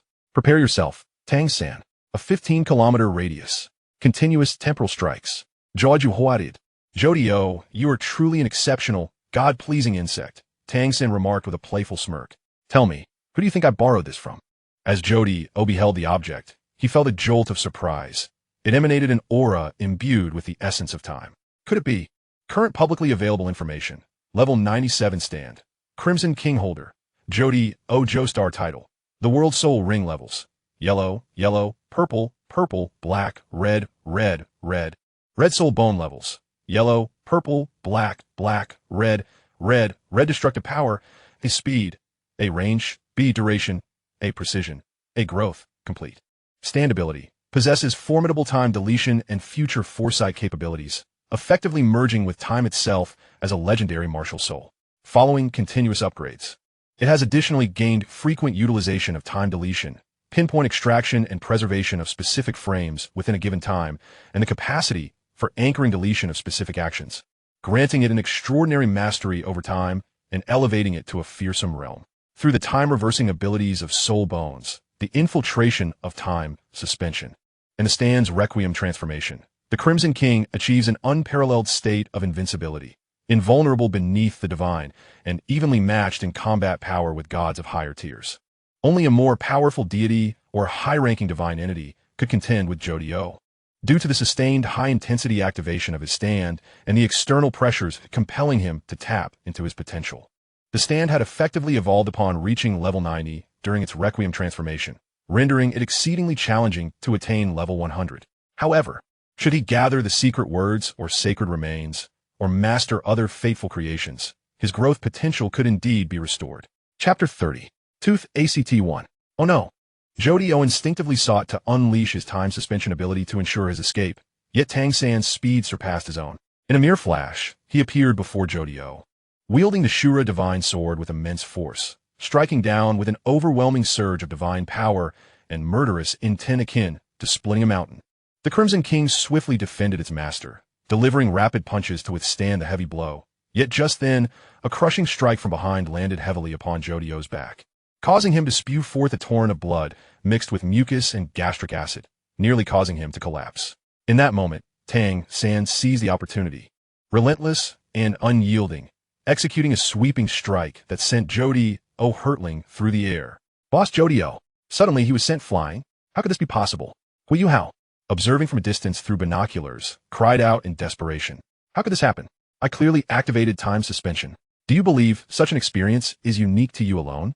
Jodio retorted, his gaze reverting to indifference as he approached with measured steps. Ma Hongjun hailed from humble beginnings. Both his parents were farmers, among the lowest of laborers. He had several siblings, and his martial soul bore a slight flaw, which, if left unaddressed for an extended period, would lead to a decline in soul power, potentially resulting in his own demise. Jodio pointed at the distant figure of Ma Hongjun, who stood as a bloodthirsty spectator. However, Ma had never succumbed to despair. Whenever he trained to the brink of exhaustion, whenever he reached his limits, I would ask him, "Can you continue?"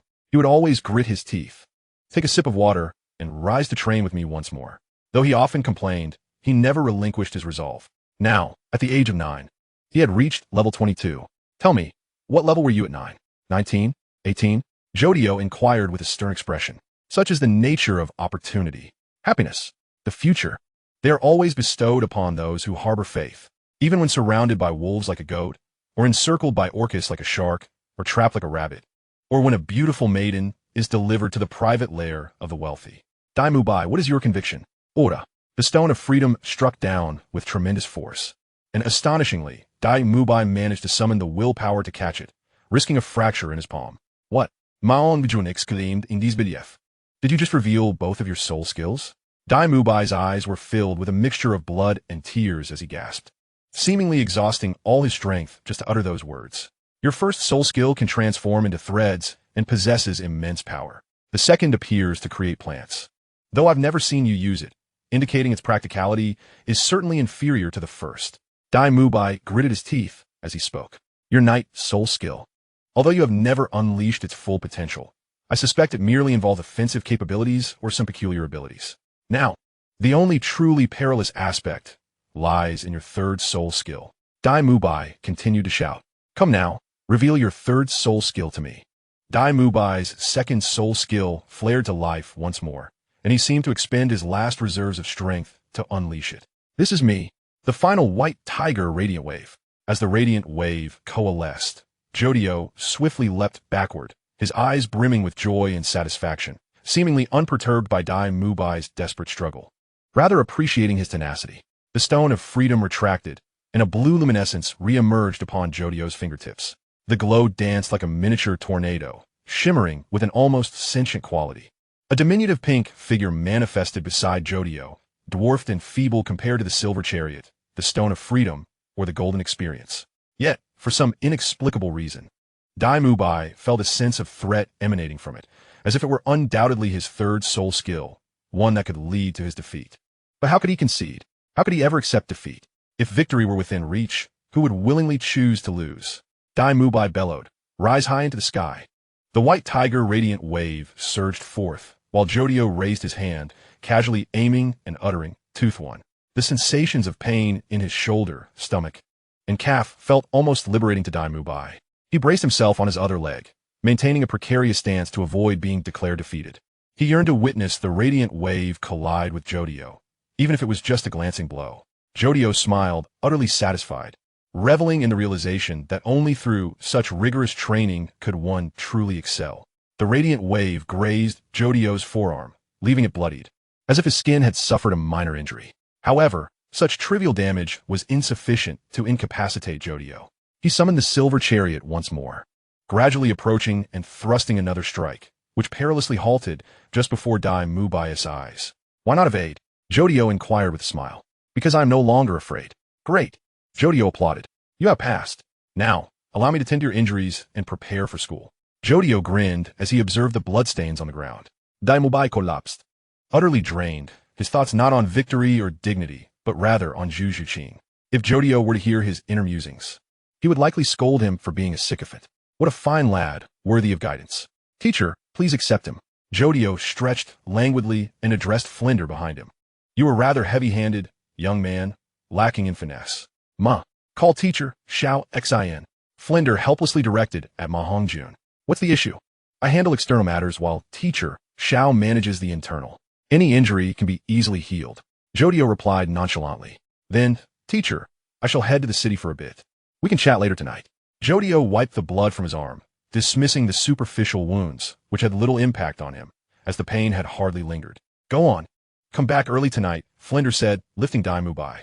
"Among all these children, you're the most worry-free. Remember to bring me back a portion of lamb soup." "Understood," Dai Mubai replied. Pain coursed through every part of his body, nearly causing him to cramp. He struggled to turn over and rise, only to discover that all his wounds had vanished. This brought him relief. Yet he couldn't help but feel indignant at Jodio's harshness. "Oh, Junior, you're awake." Oscar, with a face as mischievous as a blossoming peach, approached with a grin. "What's going on? A girl?" Dai Mubai seemed to have grasped the dynamics of this school. The students had a penchant for banter, while Jodio appeared less talkative, perhaps because he had yet to witness his loquacious side. "Boss really has a way to turn you into a girl, but he's always insisting he is not into that kind of thing," Oscar chortled. "Junior, stop thinking about that. First, eat some dinner to regain your strength, and then I'll take you to participate in some social activities." Oscar beckoned as he set a plate on the table. Currently available information: 30 level stand, Tooth 1. Huo Yuhao, Soul Ring level. Purple 1, 700-year-old Iron Armor Carp. Destructive power, EB, speed, EB, range, EC, duration, BE, precision, EC, growth, standability, rapidly rotating nails that can be fired like bullets, known as claw bullets, which can also be used for cutting targets while spinning. The nails regenerate instantly after firing, thus having no limit on ammunition. Additionally, it can utilize rotational friction to glide along the ground, causing even greater destruction. Chapter 31. Tooth ACT-1. Inspecting the bandages on his body, Dai Mubai resolutely tore them all off. Indeed, there were no wounds, his skin pristine as if newly born. Despite having sustained such severe injuries, potentially breaking 3 ribs, and suffering attacks to his shoulder, calf, and stomach from that fellow's ranged soul skill, how had he recovered so swiftly? Given the circumstances, it was best to eat first. Dai Mubai could only resignedly comfort himself, recognizing that Jodio's prowess was nearly insurmountable. He had not merely been defeated, but thoroughly pummeled. Regardless, he had already arrived at this school, so he would adapt to his new surroundings, for that was the essence of survival. Dinner consisted of 3 sizable sandwiches paired with a glass of milk, featuring bread, lettuce, pickles, ham, bacon, onions, and eggs. This luxurious sandwich was considered a meal fit for the ailing in the vicinity of Jodio, a rarity in everyday life. However, this extravagance stemmed from Dean Flandra's parsimonious approach to provisions. Although the Academy's financial situation had improved, thanks to Jodio's patronage, Flandra remained reluctant to indulge in lavish meals, often withholding funds under the pretext of saving for future students. Nevertheless, Jodio would occasionally treat his companions, Xiao Ao and Xiao Ma, to sumptuous delights. "Senior, what's your name?" Dai Mubai inquired after a while, realizing that consuming the food in silence was rather unrefined. Although it felt somewhat embarrassing to address someone younger as senior, he deemed it prudent to comply, especially considering he could not contend with their leader. "I'm Oscar. The fellow who received you earlier is called Ma Hongjun. I am the chief gold-tier lackey, while he is a silver tier, a rank beneath mine." "Well, I suppose you shall henceforth be a bronze tier," Oscar proclaimed with pride. "Senior Oscar, why do you willingly accept this role?" Dai Mubai asked, chewing thoughtfully. "Are you foolish, Junior? Do you not comprehend who our leader, Jodio, is?" Oscar exclaimed, slapping the table in a display of exasperation. "Our leader Jodio, at the age of 7, was level 20, at 9 level 31, and now commands half of the city's underground organizations. Junior, have you ever encountered someone with such extraordinary capabilities? It is simply unparalleled." Oscar gestured with his hands. "Underground organization? A gang? A sect?" Dai Mubai furrowed his brow in confusion. "It's passion. Passion. Oh dear, you do not grasp it either." In any case, tonight's event revolves around that theme. Oscar chattered on, a night shrouded in darkness and wind. "Is it a night of murder and arson?" Dai Mubai's expression soured at the thought. Surely, he could not be on the verge of joining a petty criminal organization. After all, he was a prince. How could he entangle himself in such affairs? Not murder and arson, but rather a night dedicated to saving lives. Oscar corrected as he stood up. "Senior, what is your martial soul?" Dai Mubai also rose, donning his clothing as he asked. Accepting his fate, he thought, as long as it wasn't about killing, he could endure the circumstances. "My martial soul is the super large sausage, a food type stand-in, with a soul power of level 28. I am 2 years and 3 months older than our leader Jodio, and 2 years and 4 months older than Ma Hongjun," Oscar explained. "Level 28 at the age of 11? A food type?" Dai Mubai was utterly astounded. Was this not the definition of genius? At his age, one would typically expect to be at the level of 31 or higher. How could one achieve such rapid advancement? Dai Mubai was filled with admiration. This place truly was a gathering of prodigies, rendering his own talents insignificant in comparison. "Our leader possesses a unique cultivation method, Junior. Have you heard of it? Within the human body lies an astonishing capability, and through relentless training, its potential is boundless. That, my friend, is the power of mental strength, Oscar declared proudly, clenching his fist. Is the mental strength related to that stand-in of yours? What exactly is this stand-in you speak of? Dai Mubai's expression mirrored that of a bewildered child lost in a grand amusement park. What is this fashionable thing you refer to as a stand-in? The so-called stand-in is the product of a highly condensed martial soul. To illustrate, if your martial soul can manifest a real white tiger, then you possess a stand-in. Oscar elucidated, summoning his sausage while munching on it. To achieve a high degree of martial soul condensation requires immense mental strength. Weapon-type martial soul users find it easier to explore this ability, while beast-type martial soul users face greater challenges. Hence, you and Xiaoma are merely silver and bronze tier, while I'm a gold tier, Oscar stated with pride. Standing again beneath the starlight, Dai Mubai felt a pang of melancholy as he recalled Jodio's furious reprimand, stirring a mix of anger and trepidation within him. Should he confront Jodio? Would he withstand the inevitable scolding? Soto City was a distance from the village, yet fortunately, both of them ran swiftly, arriving in approximately an hour. Ah, little brother Ao, you've brought someone along. Indeed, brother Sunday. I brought my junior to broaden his horizons. Oh, to invoke the city defense's name is indeed clever. The two guards at the city gate greeted Oscar with smiles, allowing them passage without inspection. Oscar strode confidently inside, arms crossed, as if it were his rightful place.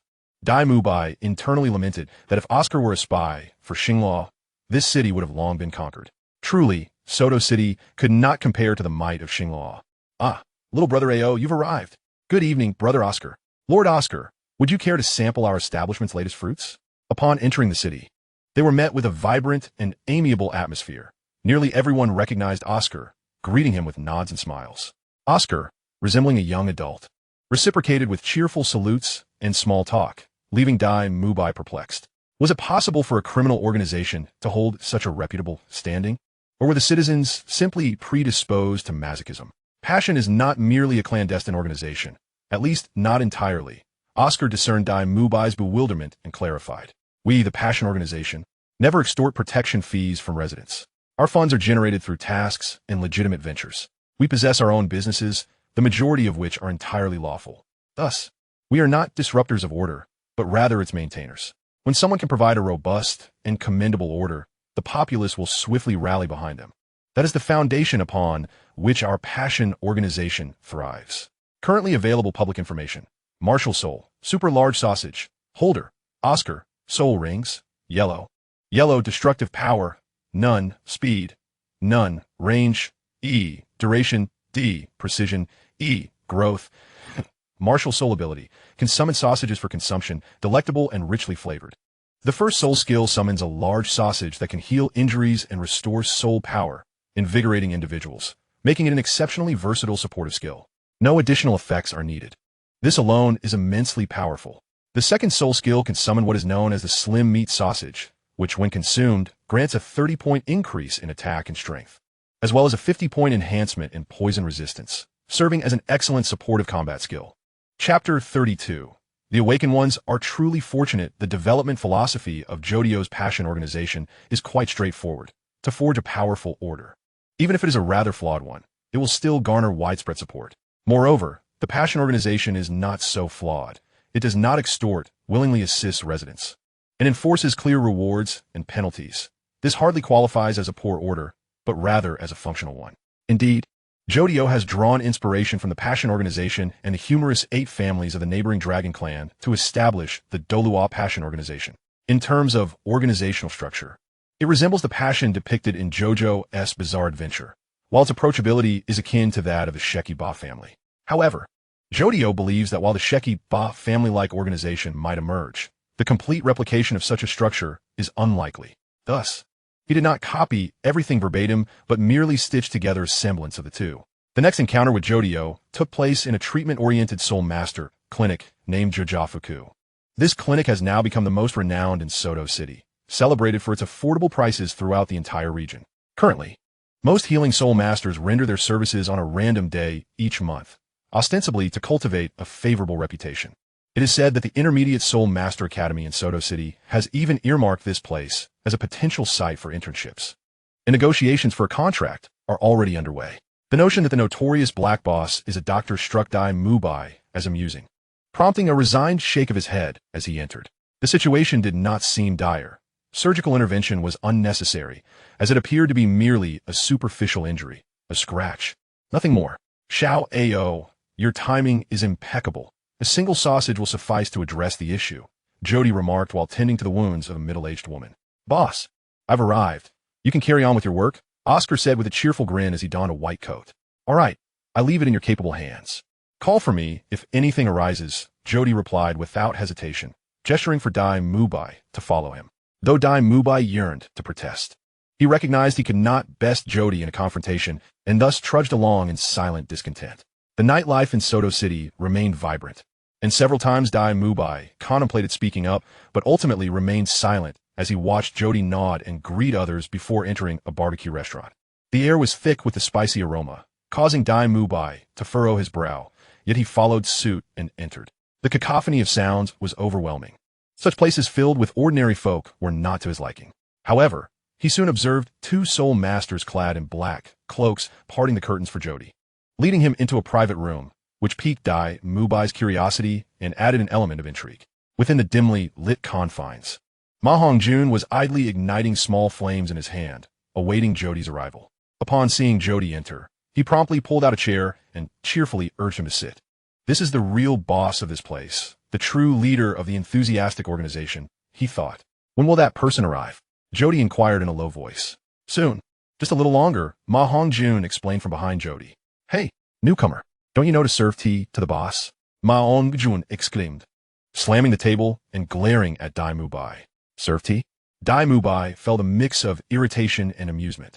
Being a captive yet still tasked with serving tea was absurd. Fine, I'll serve it. Who is afraid? Little Dai, how is your wound healing? Jody asked, lifting a warm, non-scalding teacup into his palms. Not bad. No wound, Dai Mubai replied through gritted teeth, taking a deep breath. Why are you like this? Your next question is, why did I scold you like that? Isn't it? Jody retorted casually. Why did you scold me like that? Was this all part of your expectations? Dai Mubai responded, astonished. Humph. Jody moved his hand away from the teacup, revealing it spinning rapidly in his palm without spilling a drop, leaving Dai Mubai even more astonished. This was an extraordinary level of soul power control. Dai Mubai, what do you believe you are? Jody asked in an unremarkable tone. Dai Mubai felt as though Jody regarded him as a mere wastrel, a gaze reminiscent of his brother S, but seemingly more arrogant. Ma Hongjun, tell him what you are, Jody commanded, gesturing toward Ma Hongjun as Dai Mubai remained in shock. I am brother Jody's good companion, destined to be in a lifelong band with him. No, to be lifelong brothers. My goal is to always stand by brother Jody's side and never be cast aside, Ma Hongjun declared with a cool pose. As for anything else, I do not desire. My sole ambition is to ascend in rank and stand at the pinnacle. Now, tell him what you are. Jody pointed to another soul master vigilantly, standing with arms crossed in the private room. I am a member of the enthusiastic organization, aspiring to become a gang superstar. The boss once said, anyone who does not wish to be a gang superstar is not a good member. For me, becoming a gang superstar is my pursuit. The soul master replied earnestly. Dai Mubai found this response utterly preposterous. Was this a mere charade? Did they truly possess such conviction? Dai Mubai. Everyone has their own goals and understands who they are. What about you? Are you a prince? A soul master? Or perhaps a failure? A weakling? You possess considerable talent and a commendable spirit, but that was the past, not the present. In my eyes, you are merely a pitiable failure with a flicker of self-awareness. You are, in fact, lower than the ordinary folk outside, the most inferior of beings, Jody continued. I, Jody Joestar, only associate with geniuses and the strong. I have never tolerated waste and cowards. This is my life creed and my standard for friendships. Low soul power? That is of no consequence. Poor talent? It matters not. Ugly? That is even less of an impediment. All of these can and will change with time. They are uncertain elements. Only spirit matters. An indomitable spirit that refuses to yield. One that the weak and the wasteful lack. Jody placed down the teacup, forming a triangle with his fingers. Those who possess the unyielding spirit I speak of are often not geniuses, but rather the strong. They have long been aware of their futures and have the resolve to trade everything for their destiny. Even in failure, they gather strength in the shadows, biding their time for a resurgence. They possess a clear vision of all things and an unwavering confidence in their paths. Jody declared passionately before reverting to a more subdued tone. When an ordinary farmer realizes that nurturing his children is his everything, he attains enlightenment and finds happiness in that moment. Dai Mubai, you are currently nothing. You do not deserve to be my friend. Please refrain from acting in my name outside. Can you do that? Dai Mubai felt as though his soul had been siphoned away. This discourse was nothing short of a profound humiliation, a total negation of his existence, leaving him in a state of emotional devastation. For the past 9 or even 10 years, he had been the favored child of destiny, the third prince of the royal family, admired by all. He had exceptional talent and a fiancée he had met a few times, though not entirely unfamiliar. His earlier life had been a flawless demonstration of having been born into privilege. Yet, due to his family's unwavering belief in the theory of social Darwinism, even a favored child was compelled to be suppressed and forced to flee. Now, he found himself once again crushed beneath Jodio's weight, causing his resolve to fracture, leaving him somewhat lost. Indeed, he felt like a waste and a lowly individual, an ultimate, invincible wretch. However, I still hope to be your friend. Jodi slowly rose and walked behind Dai Mubai, just as it is destined for a deity to save humanity, or how one instinctively thinks of their mother in times of distress. Dai Mubai, do you wish to be my friend? Are you willing to pursue this with the purpose of friendship and enlightenment? Jodi whispered gently in Dai Mubai, essayer. Why? Am I not a waste? Dai Mubai weakly retorted. Yes, but even among the waste, there are distinctions of worth. Are you familiar with combustible and non-combustible waste? Do you understand the distinction between rags and fruit peels? Lift your gaze and meet my eyes. Dai Mubai, do you comprehend why I am inclined to befriend you? Xiao Jiao inquired. Why? Dai Mubai, bewildered, raised his head and gazed into Xiao Jiao's dual-colored eyes. Xiao Jiao's eyes were remarkably distinctive, with a core of dark crimson amid a shattered pupils pattern. The sight of such eyes left Dai Mubai somewhat dizzy, causing his breath to slow and soften. It is due to the courage to face death without flinching. Did you think I would say that? Xiao Jiao slowly approached the window, observing the hurried soul master disembarking from the carriage. It is because of enlightenment, Xiao Jiao continued. Even a fleeting moment of enlightenment suffices. It is precisely this quality that I admire most. The willingness to risk everything to bring down those who dwell high above, an exquisite sight, inciting an insatiable desire to behold it once more. Yet such qualities are exceedingly rare, and I find myself unable to draw strength from them. Xiao Jiao, with his back turned, emitted a somber chuckle. Those who attain enlightenment are eternally blessed. Dai Mubai, do you possess the courage to pursue your own happiness? Xiao Jiao asked again. Before you indoctrinate me, may I ask why those who are enlightened must be happy? Dai Mubai raised his head to question. Enlightenment signifies awareness of all things, including the consequences of one's own words and actions. As I have previously stated, when a farmer attains the awareness of nurturing his kin, he has already come to terms with a life of poverty and toil. Xiao Jiao replied with a smile. At that moment, he will be immersed solely in the joy of understanding and nurturing, much like a writer who dedicates 12 hours a day to a beloved work, a painter who pours their soul into creating a masterpiece, or a soul master pursuing the pinnacle of power while disregarding the myriad hardships along the way, relishing in the encouragement from readers, the appreciation of their art, and the liberating essence of power. Dai Mubai, what is your enlightenment? For what are you willing to offer your enlightenment? I desire, I need, I crave. A torrent of chaotic thoughts surged through Dai Mubai's mind, and ultimately, that enlightenment took shape. I shall have it. Kinship and love, friendship and brotherhood. I shall have it. May my family, my spouse, my friends, and brothers no longer suffer the torment of infighting and hardship. Dai Mubai rose, declaring loudly as if taking an oath. Xiao Jiao, please guide me. Dai Mubai earnestly implored. Excellent. Xiao Jiao smiled, turning back to resume his cold and aloof demeanor. Step back. Guests are arriving. Xiao Jiao whispered. Huh? Oh. Initially confused, Dai Mubai quickly stood and, along with Ma Hongjun, concealed themselves behind the curtain. Ma Hongjun, seeing Dai Mubai's readiness, exchanged a knowing glance with him, then promptly struck a pose reminiscent of Casli. Head held high, hands on his hips, legs crossed. Though Dai Mubai found it difficult to maintain composure, he recalled the pose he had seen earlier in the day, feeling a mix of embarrassment and awkwardness as he struck an Estes-like stance, eyes fixed on the doorway. I apologize for my tardiness. The tall, slender soul master on the opposite side smiled and slightly bowed to Xiao Jiao in apology. No matter, esteemed guests have the prerogative to arrive late, Xiao Jiao gestured. Beer, white wine, red wine, green tea, black tea, what would you care for? Xiao Jiao continued, calmly seated. A glass of red wine. The man replied with a smile and a nod. Lord Xiaojiao, I am Tong Bei, the holder of the soul bone collection you seek. To be honest, I could scarcely believe my eyes upon seeing you. I never expected you to be so youthful. As Tong Bei sensed Xiaojiao's soul power fluctuations, a hint of disdain appeared at the corners of his mouth. A mere soul sovereign could be easily subdued by a soul sect expert. Whether buying or not. Payment is due. I wonder how Mr. Tong Bei came to connect with my subordinates. Forgive my caution. I tend to be wary of strangers. Xiaojiao raised a hand in a gesture of refusal. I hail from the Tiando Empire, a merchant of the seven-treasure glazed tile sect. Does that answer satisfy you? My lord? Tong Bei produced a vague token. A distinguished guest from the seven-treasure glazed tile sect. Xiaojiao let out a slight hum and resumed his languid position, resting his head on one hand. 1,500 gold soul coins, Mr. Tong Bei. Do you believe this price suitable for a book? Xiaojiao inquired candidly. After all, it is a soul bone blueprint, Lord Xiaojiao. I believe it is not something that can be measured by value, Tong Bei replied with a smile.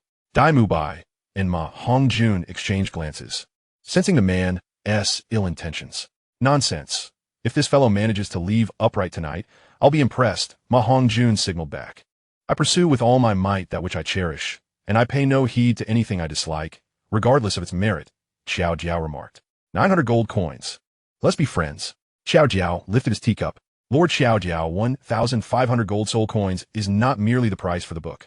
It also includes a fee for confidentiality, Tong Bei said, maintaining his cheerful demeanor. Are you aware of the value of this blueprint? Do you know what kind of individuals typically seek such a blueprint? Most are those who already possess soul bones and wish to ascertain the nature of what they have acquired, Tong Bei explained. 1,500 gold coins. I will not disclose to anyone that you purchased my blueprint, which I deem quite fair, Tong Bei insisted earnestly. Chapter 34. After the rain stops, you will perish. Xiaojiao scrutinized the man's face for a considerable time before finally letting out a soft chuckle and taking a sip of tea. He beckoned to a member of his organization who stood behind the curtain. Bring the money, Xiaojiao snapped his fingers. At once, boss. The member bowed and quickly exited the private room. I had long known Lord Xiaojiao to be generous. Seeing it firsthand today certainly confirms the reputation. This drink is a toast to business. May Lord Xiaojiao soon break through to the Soul Sovereign realm and ascend to the Soul Sect realm. Tong Bei exclaimed, raising his glass with a smile. Ha! I wish you robust health and everlasting vitality. Xiaojiao reciprocated, lifting his own glass. The member hurriedly returned, carrying 2 hefty chests, placing them on the table for Tong Bei's inspection. A full 1,500 gold coins. This is no trifling sum. For Xiaojiao, it constituted 2/5 of his operational funds. Tong Bei casually gestured and withdrew a thick book from his bosom. Xiaojiao merely flipped through it briefly, nodding to indicate that the transaction could be completed. Tong Bei nodded, doffed his hat in acknowledgement, and promptly turned to leave with the 2 large chests of soul coins. Xiaojiao remained composed, sipping his red wine. Yet both Ma Hongjun and Dai Mubai could sense an undeniable aura of menace emanating from him. Boss, the price is rather ungracious, Ma Hongjun remarked, stepping forward with a dark expression. I'm aware, Xiaojiao nodded. So then, does Tong Bei think he can simply walk away after offending me? Xiaojiao sneered, rising from his seat. How dare he threaten me and mock me as a soul sovereign? Truly audacious. Hongjun, summon the organization members. Find out which one he plans to rest at and clear the area. Xiaojiao tapped the table with his fingers. Are we going to kill someone? Dai Mubai could not help but ask. Little Dai, has Oscar ever shared with you the theory of order? Xiaojiao inquired, hands clasped behind his back. He was not truly angry. Rather, he simply found it absurd that someone would dare to speak to him in such a manner. Were his family wholesale? He had long since grown accustomed to threats and mockery. Yet anyone bold enough to address him in such a way must be prepared to bear the consequences of their words. Let them not blame Jodio for his ruthless retribution against their lineage. Isn't this a reasonable business proposition? Asked Dai Mubai, puzzled. Were we? Jodio paused, glancing at himself before inquiring. Soul Masters? Is that what you think we are? A clandestine organization, a violent syndicate, he exclaimed, gesturing dismissively at the carriage outside. Dai Mubai, I have never claimed to be a good person. I am merely a man with principles. A strong individual must possess their own boundaries. It is a mark of a strong person's dignity and proof of strength. My benevolence arises solely from my desire to do good, and my refusal to commit evil stems from my unwillingness to do so. I can act this way because I am strong. The strong adhere to their own limits and never betray their principles. If you wish to be a free and powerful individual, you must possess such boundaries and resolve. This is the essence of true strength. He could raise the price, negotiate, or even refuse to sell. However, to offend me, to attempt to snatch food from my jaws, apologies little die, it is not my intention to be cryptic. What I mean is to conduct business on my territory, knowing full well that I am the boss of the passion organization, and yet speaking to me in such a manner. Is one's life wholesale? Jodio accepted the dark red cloak handed to him by Ma Hongjun. Dai Mubai was utterly stunned by Jodio's declarations. Was this the rhetoric of a leader? Were they not the protagonists? Such words seemed far too villainous, even excessively violent. Were these the utterances of a 9-year-old child? But that cannot be right. Dai Mubai finally managed to say after a prolonged struggle, although he understood that Tong Bei was of dubious origin and exhibited no signs of reliability. The idea of killing without hesitation was deeply unsettling. My heart and actions are as clear as a mirror. All I do is for the sake of justice. Jodio cast a sidelong glance at Dai Mubai before stepping out of the private room. The two members of the organization and Ma Hongjun quickly donned similar cloaks and followed suit, with Ma Hongjun glancing back just before leaving to toss a similar cloak to Dai Mubai, seemingly intending for him to join the night's activities and engage in official matters. Is this what justice looks like? Dai Mubai mattered, bewildered. To Jodio, this was justice. He would not forget the purpose of his visit. He was here to execute a pincer maneuver. He had traversed 10,000 years, not for frivolous pursuits, but to fulfill the time pincer strategy and save the timeline 10,000 years hence. Alone, he embodied the trump card. Anything that could threaten this card must be eradicated. Compared to the countless soul masters of 10,000 years hence, taking a few lives posed no psychological burden upon Jodio. Everything was for the pincer strategy. Anything that benefited it was justified. This was Jodio's enlightenment, a resolve to act without hesitation. Thunder roared as the torrential rain began to fall, causing Jodio's pace to slow momentarily. He glanced back at the approaching Dai Mubai before continuing forward with composure. Once the rain ceases, that fellow will surely perish, Jodio remarked to his companions. The booming thunder instilled an instinctive sense of dread in Tong Bei, and the ensuing downpour heightened his anxiety. Upon entering the inn, he hastily decided to pack his belongings, unwilling to linger any longer in Soto City. Friends who frequently traveled and had faced death knew that stormy weather was ideal for vendettas and robberies. As a traveling merchant, Tong Bei understood this well. Although the atmosphere had been pleasant, he could not guarantee the thoughts of his counterpart. Hastily boarding the carriage, Tong Bei peered through the window at the bustling world outside. Everyone hurriedly packed their wares, and most vendors chose to return home, halting their business. But wait, why were even those with large umbrellas retreating? A foreboding sensation washed over Tong Bei as he recalled a detail from his arrival in Soto City.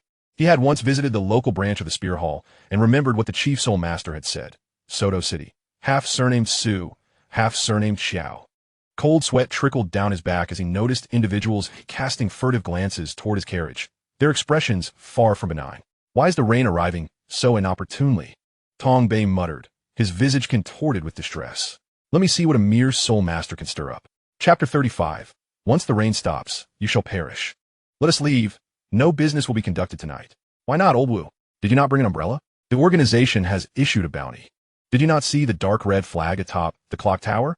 Goodness, tonight is ominous. We must close up to avoid any collateral damage. Shall we play chess at my place tonight? That suits me well. Let us pack up. Nearly everyone had noticed the dark red flag hanging from the clock tower. An alert from the Passion Organization, signaling that the night would be anything but tranquil. While the Passion Organization indeed treated people kindly and did not bully the common folk, it was also a quintessentially violent organization, often engaging in disreputable activities. Why is everyone shutting their shops? Tong Bei's martial spirit, the white egret, had already been summoned. He sensed an approaching crisis, as if it were poised to overwhelm him. Hey, coachman, where are you taking the carriage? Tong Bei felt a surge of anxiety as the streets narrowed around him. He lifted the carriage curtain to look outside, only to see a person clad in a dark red robe driving the carriage. Where had the coachman gone? Hey, Tong Bei, did you think you could run after offending our boss? Ma Hongjun sneered, glancing back with a cold smile. How dare a mere soul master act so brazenly?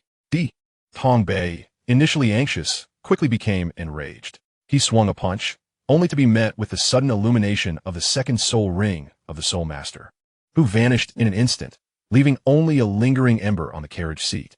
Impossible. Such speed, as the carriage began to slow. Tang Bei sensed impending doom and decisively struck the horse's flank, forcing the steed to continue galloping. He believed that unless a speed-focused soul master appeared, no one could catch the carriage. That Jodio Qiao only held the rank of soul master. If he dared to approach, he was merely courting death. A hissing noise echoed through the rain, and Tang Bei spotted a flower snake coiled on the road. Without hesitation, the serpent lunged at the carriage as the frightened horse reared, causing the entire carriage to overturn, leaving Tang Bei disoriented. A sound like breaking air rushed toward him from the distance, prompting Tang Bei to activate his fourth soul skill, propelling himself skyward. His fourth soul skill, extreme soaring, allowed him to accelerate to 200 in a short time. He had previously relied on this ability to escape countless perilous situations, earning him the title of survivor. A powerful blow disrupted his trajectory, and he widened his eyes to see what had struck him, an enormous fist, or rather, a fist connected by a thread. Trying to escape? Jodio propelled himself upward, connected to the fist. The left fist that had been propelled outward did not immediately retract. Instead, it firmly grasped Tang Bei's shoulder after delivering a blow. Jodio's right hand was already coiled and ready to strike again, preparing to unleash another powerful punch upon Tang Bei. TCH, Jodio, do not be so arrogant, you mere soul master. Tang Bei activated his third soul skill, unleashing several feather-like blades that soared toward Jodio. Behind Jodio, a blue silhouette suddenly materialized, and with just his right fist, it deflected the flying blades, sending them hurtling back toward Tang Bei with undiminished force. Although Jodio's right hand was now marred with deep gashes, he had closed the distance. As the blue figure retreated, Tang Bei instantly noticed a blue radiance emanating from Jodio's left hand, while his third soul ring illuminated, signaling the activation of his third soul skill. He must evade immediately. Jodio, you are indeed a formidable opponent. But as a soul zone, how could I possibly be bested by a mere soul master? Tang Bei's conviction surged to its zenith. As a level 43 agile attack type soul zone, although his attack power was not particularly high, overpowering a mere soul master was far from impossible. Tang Bei, do you really believe that a soul zone can always dominate a soul master? Jodio, maintaining a poised descent, sneered. Arrogant fools like you're the easiest to deal with. For you know nothing of the necessity of capital to support such pride, without the absolute power to suppress. How dare you be so haughty? With a sudden burst, for piercing sounds erupted, and Tang Bei instinctively sought to evade the blue light. Yet, he discovered that Jodio had retracted the pink little nose beside him and summoned a golden figure instead, which was now barreling toward him. Tang Bei activated his second soul skill, Eagle Charge, and dove toward the ground to evade the blue light projectiles. In a sense, he was utilizing a directional displacement attack skill purely for mobility. However, unbeknownst to him, Jodio, a battle-hardened veteran, had seen countless combat techniques. Attempting to play such tricks before him was naive. You think you can escape after offending me, Jodio? You truly are the epitome of arrogance. The golden figure launched from behind Jodio, swiftly closing the gap as it pursued Tang Bei with relentless tenacity. Faced with such a tenacious assault, Tang Bei could only raise his arms defensively, bracing himself to endure the impending strike. The golden figure, embodying the golden experience, struck rapidly with a flurry of punches against Tang Bei's arms, and with the final decisive blow, it crashed into Tang Bei's arm. To Tang Bei's astonishment, the strength of this golden figure seemed inferior to that of the blue one. Indeed, this opponent's power had waned. Jodio, you have underestimated me. I shall tear you apart. I shall make you into a morsel of flesh, savage like a crocodile's prey. I shall reduce you to a pitiful state, like a girl ravaged by 10 corpulent old men. I swear you shall become a hapless victim of hockey's furious whirlwind. Upon landing, Tang Bei unfurled his wings and let out a triumphant screech. He immediately spread his wings, intending to unleash his third soul skill in conjunction with the second, aiming to execute a perfect combined assault to conclude his battle against Jodio. As anticipated, Jodio showed no reaction upon landing, clearly unable to keep pace with his own speed. It's mine. I've won. His claws pierced through Jodio's form, causing Tang Bei to stagger, nearly losing his balance. In shock, he glanced back, only to find Jodio moving toward another version of himself. That version stood there, dazed and unresponsive. Tang Bei was suddenly engulfed in terror, his breath slowing as he teetered on the brink of madness. Could it be? How is it possible? Such an invincible ability cannot exist. If such power were real, who could possibly stand against him? Tang Bei, with tears and saliva streaming, shouted as he sprinted toward his own self. The Freedom Stone appeared behind Jodio, and what followed was no longer a matter of speculation. Ora, ora, ora, ora, ora, ora. The relentless barrage of heavy punches contorted Tang Bei's body, culminating in a final, devastating strike that pierced through his chest and sent his soul spiraling back. Yet, Tang Bei found himself unable to reverse the tide of battle. The disparity in information had rendered him utterly transparent. He could scarcely fathom the bizarre soul skills that had befallen him. After the rain ceases, you shall perish. Jodio, arms crossed, glanced at the sporadic raindrops above before lowering his gaze to Tang Bei's lifeless form. Current publicly available information. High-Vis Jojo. Martial Soul. Phoenix Legend Evil Phoenix. Holder. Ma Hongjun. Soul Rings. Yellow. Yellow. Destructive Power. B. Speed. C. Range. D. Duration. D. Precision. E. Growth. B. Martial Soul Ability. Summons raging flames and a phoenix apparition to envelop the user, enhancing attack power and speed. However, this martial soul is not sustainable. It is better suited for a single decisive strike. The flame barrier can reduce incoming impact by half and increase the radius of flame radiation. The second soul skill allows for a temporary speed boost of 100 and leaves behind a lingering trail of flames. When combined, the dual soul skills can produce certain control effects, making it an exceedingly versatile martial soul. Chapter 36. Divine in Dreams. Jodio, you've slain Tang Bei. Jodio is invincible. Ma Hongjun rushed over, eager to flatter. He was far too arrogant, forgetting that a soul zone can indeed contend with a soul master without absolute defeat. Jodio disdainfully accepted a towel from Ma Hongjun, wiping the blood from his hands. He recalled how, at level 75, he had thoroughly trounced countless old Douluos who shared such misguided beliefs, even defeating titled Douluos. Soul power is not everything. While it accounts for a significant portion, combat skills remain paramount. Dai Mu Bai, you appear rather disoriented. Is this your first encounter with such a battle? Jodio chuckled, addressing the visibly shaken Dai Mu Bai. Suddenly, Tang Bai's lifeless body convulsed. Jodio glanced down and promptly activated his third soul skill, preparing to deliver a few finishing shots. Stop it, Jodio! The sound of gunfire interrupted Dai Mu Bai's plea as 5-claw bullets pierced Tang Bei's brain, splattering brain matter perilously close to Ma Hongjun. This time, Tang Bei was undeniably beyond revival. Jodio had little faith that a shot to the brain could leave him alive, except for characters of the JoJo lineage, of course.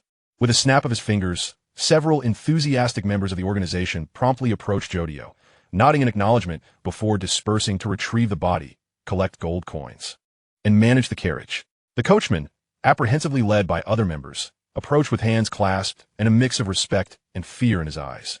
Jodio-sama, rest assured, I shall not speak of tonight's events, the coachman vowed. I believe you, Jodio responded nonchalantly. The damages to this carriage and the horse's medical expenses will be covered by the enthusiastic organization. Inform your employer that tonight's incident was due to your assistance to the enthusiastic organization, and I shall visit him tomorrow to express my gratitude for his help. Jodio continued issuing orders. Let's depart. Retreat. He gently waved his hand. The rain gradually subsided, and Jody, Ma Hongjun, and Dai Mu Bai ambled towards the city gates, making a detour to a mutton soup shop where they knocked on the door to order 6 portions of the delicacy. Throughout this journey, Jody and Ma Hongjun engaged in light-hearted banter, seemingly unaffected by the recent events, while Dai Mu Bai remained silent, harboring some inner turmoil. The third spirit ability must primarily focus on speed, ideally possessing both speed and attack capabilities, Jody elucidated. Your first spirit ability lacks offensive potency, but your second spirit ability, which creates a fiery arena, compensates admirably for that. If you were to add a rapid assault skill as your third spirit ability, you would become a versatile warrior capable of offense, evasion, and resilience. Jody continued. And what comes next? Ma Hongjun inquired with curiosity. Well, your fourth spirit ability must enable you to soar. The fifth should bolster your defenses, and the sixth should enhance your speed. Consequently, your third spirit ability must serve as your primary offensive skill. You need to master that ability with utmost proficiency, and thereafter, I will provide you with specialized training. Jody explained further. It's incredibly exhilarating, boss. I can hardly wait to awaken my stand. Ma Hongjun exclaimed, his excitement palpable as he clenched his fists. By level 40 at the latest, I will ensure to assist you with your martial soul issues. Even if my spirit abilities cannot resolve it, I will find someone who can, Jody assured him. Boss, you truly are good to me, Ma Hongjun replied playfully, wriggling like a caterpillar. But Jody gestured to stop his antics and turned his attention to the pensive Dai Mu Bai. Xiao Dai, you seem eager to voice something. Go ahead, Jody prompted. No, I have nothing to say, Dai Mubai replied, shaking his head. If you wish to be coy, then be coy, but from now on, do not dare to oppose me or refuse my words regarding similar matters, Jody remarked, casting a sidelong glance before returning his gaze forward. Jody, why must we kill him? Can't we imprison him instead? Dai Mubai suddenly exclaimed, as if jolted awake.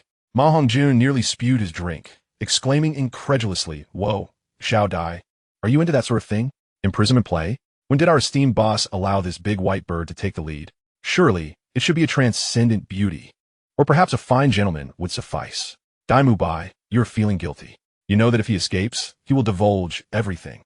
And you also understand that imprisonment may lead to endless repercussions, yet you still voice that opinion, Jody stated calmly. You have succumbed to your own moral compass instead of respecting the decisions of your friends. I'm aware of your worries, your burdens. Allow me to share my understanding of the world and the concept of friendship, Jody said, gazing at the clear night sky casually. The world consists of countless groups of people. Initially, the weak sought the protection of the strong, who were willing to selflessly assist them. However, as time passed, the strong ceased to be selfless and began to demand conditions in return, Jody elaborated. This demand is not inherently wrong, but it should have its limits. Once the strong become greedy, the costs imposed upon the weak multiply until survival becomes untenable, at which point the weak must seek new protectors. This is the essence of the world. The strong are influenced by the weak, yet the strong also have a counteracting influence on the weak. Overall, the strong undeniably stand at the pinnacle of the societal hierarchy. Dai Mubai, do you perceive me as a wanton killer, a malevolent figure, not resembling a person of virtue? Jody couldn't help but chuckle, then burst in a hearty laughter that resonated from the depths of his being. Yet, it is precisely such a person who has delivered justice to the majority of ordinary individuals and instilled stability within society. From that moment forth, no soul master in Soto City dared to recklessly bully the common folk or cause disturbances in establishments. It is also this individual who opened a low-cost clinic, offering assistance to the people at minimal prices. Dai Mubai, I am a strong individual. The strong are devoid of notions of good and evil. They possess only their own principles and awareness, adhering solely to those beliefs. To annihilate a city is the act of the strong, and to protect a realm is equally the act of the strong. In my principles and awareness, the distinction between good and evil is often blurred. What is truly essential is strength, Jody declared with unwavering confidence. Dai Mubai, to be a strong individual means to enforce one's will and not to suffer indignities. Only the strong can manifest benevolence or malice. Do you wish to be a good person? To be a benevolent emperor? To be a champion of justice for the people? Jody inquired, fixing his gaze on Dai Mubai. You cannot achieve it, so I shall take it upon myself. Because I am strong. Because I believe I am. Because I consider you my friends. Thus, you may stand behind me, awaiting the arrival of victory and the protection I shall bestow upon you. At that time, you may naturally pursue benevolence or malice, Jody asserted. Xiao Dai, Hongjun, remember, there will come a day when you will take pride in me, in having me as your friend. Presently, the publicly accessible information is as follows. High Waist Jojo, Martial Soul, White Egret, Hoda, Tongue Bai, Spirit Rings, Yellow, Yellow, Purple, Purple. Destructive Power, C, Speed, B, Range, C, Duration, D, Precision, C, Growth, C. Martial Soul Ability, summon the White Egret to possess and gain extraordinary speed. Due to the possession stage, wings are present, allowing flight even at lower levels. It possesses abilities for acceleration, ranged attacks, and close combat, making it a well-rounded standard agile offensive avian martial soul. Theoretically, the superior martial soul should be the Azure Ice Egret. Chapter 37, Sacred Dreams. What a strong smell of blood. Has there been another killing? Flender cheerfully accepted the lunchbox handed to him by Ma Hongjun, placing it on the table. Upon lifting the lid, the enticing aroma of mutton soup instantly heightened Flender's appetite to an extraordinary level. This is the flavor, paired with the freshly heated oil cakes. Tonight shall be satisfying. I encountered a rather foolish soul master who demanded 1,500 gold soul coins for a spirit bone manual, Jody explained nonchalantly, drying his hands with a towel borrowed from Flender's room. Killing is but a mere nod. If they deserve to die, then they must die. Flender, being an experienced soul master alongside Zhao Wujia, understood this well. He had seen countless scenarios, including those where individuals resorted to murder over a bowl of soup. 1,500? How audacious! Why doesn't he just rob a bank? Flender nearly choked on the mutton. Incredulous at the thought that someone would dare to demand such an exorbitant fee, equivalent to the registration fees for 150 students. Impressive. So I declined, and the negotiations broke down, leading to the inevitable confrontation. Jody remarked as he pulled a chair and sat down. Director, did you not see? Boss resolved that Soul Master in just a few moves. It was so cool. Maon Gijun exclaimed gleefully. If you can dispatch a Soul Master in just a few moves, then I shall join you in celebration, Flender replied with a grin. How are the newcomers faring? You two haven't bullied anyone, have you? Flender shifted the topic. It's been fine, Director. That Xiao Dai seems somewhat slow-witted, easily intimidated by Boss's few words. Naturally, can you compare Xiao Jodio's eloquence to that of an average person? Even Zhao Wujia, that old fossil, was left bewildered by Xiao Jodio's words, Flender teased with a chuckle. However, let us show some consideration for the newcomers. After all, the White Tiger martial soul bears the surname Dai, likely indicating he's a prince from the Star Luo Empire. What business does a prince have here? Flender complained with a hint of confusion. A failure, perhaps? Dean, have you forgotten what Boss Chiao said during the day? Ma Ongjun Gaim Din. Casually eating from his bowl of mutton soup. A failure? Alas, that poor lad. Yet, why did he not bring his girlfriend along? That would have balanced the number of students and teachers at the school, Flender jested. Jodio sat quietly in a rocking chair by the window, contemplating a myriad of thoughts as he gazed outside. He occasionally endeavored to reflect upon his own actions, emulating Old Kong's logical approach to life. Xiao Ao and Hong Jun were of little concern to him. They had been nurtured since the tender age of 6, effectively guided by him before they were exposed to other ideologies. However, that Dai Mubai fellow was still rather timid. A moment's lapse could lead to unchecked indulgence.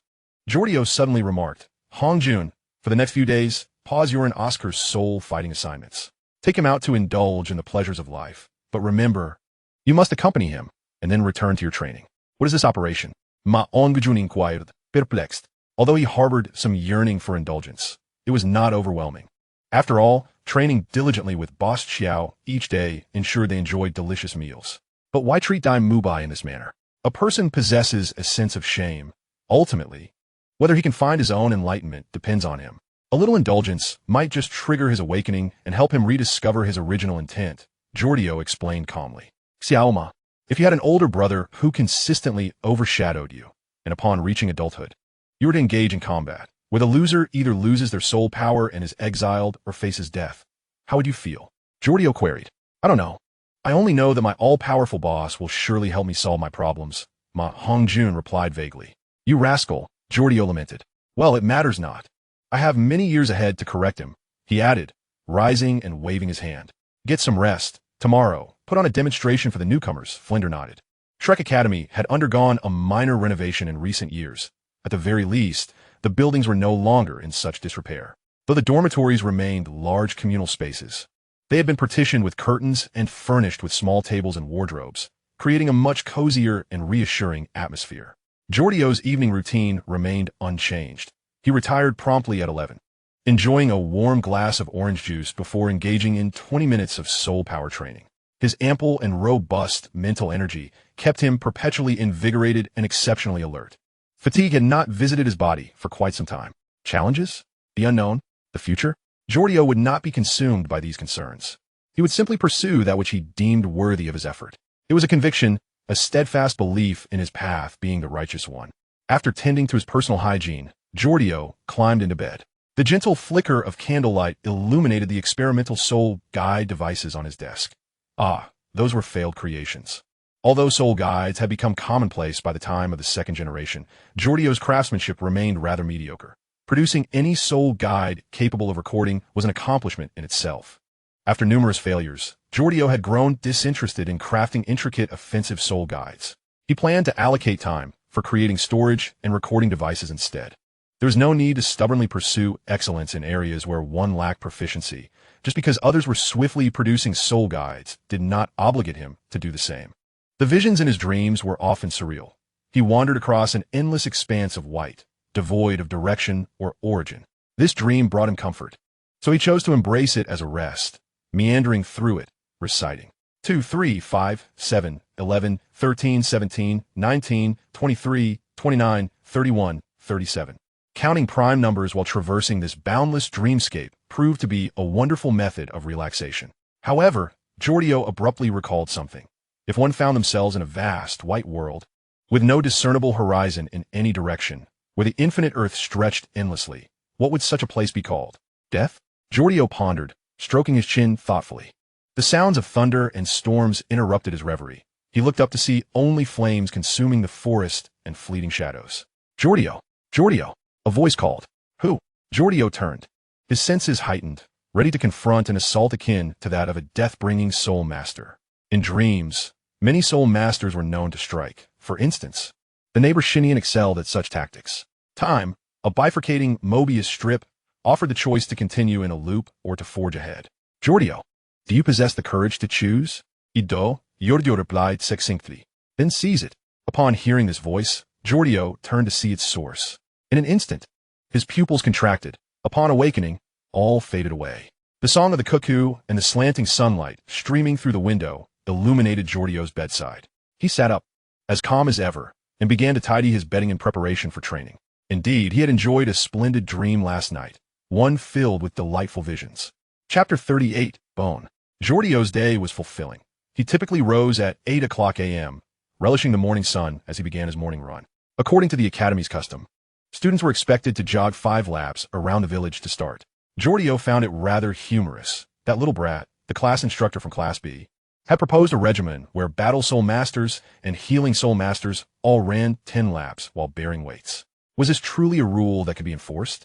However, upon reflection, it seemed to be more of a trial to demonstrate resilience, as it likely sufficed to exhibit a tenacious spirit to pass. Still, considering the instructor's high expulsion rate and low graduation percentage, Jodio suspected that the old hag had a penchant for sadism. Rising at 8 o'clock a.m. to run a few laps served as a warm-up, followed by a hearty meal of large steamed buns accompanied by spicy kimchi.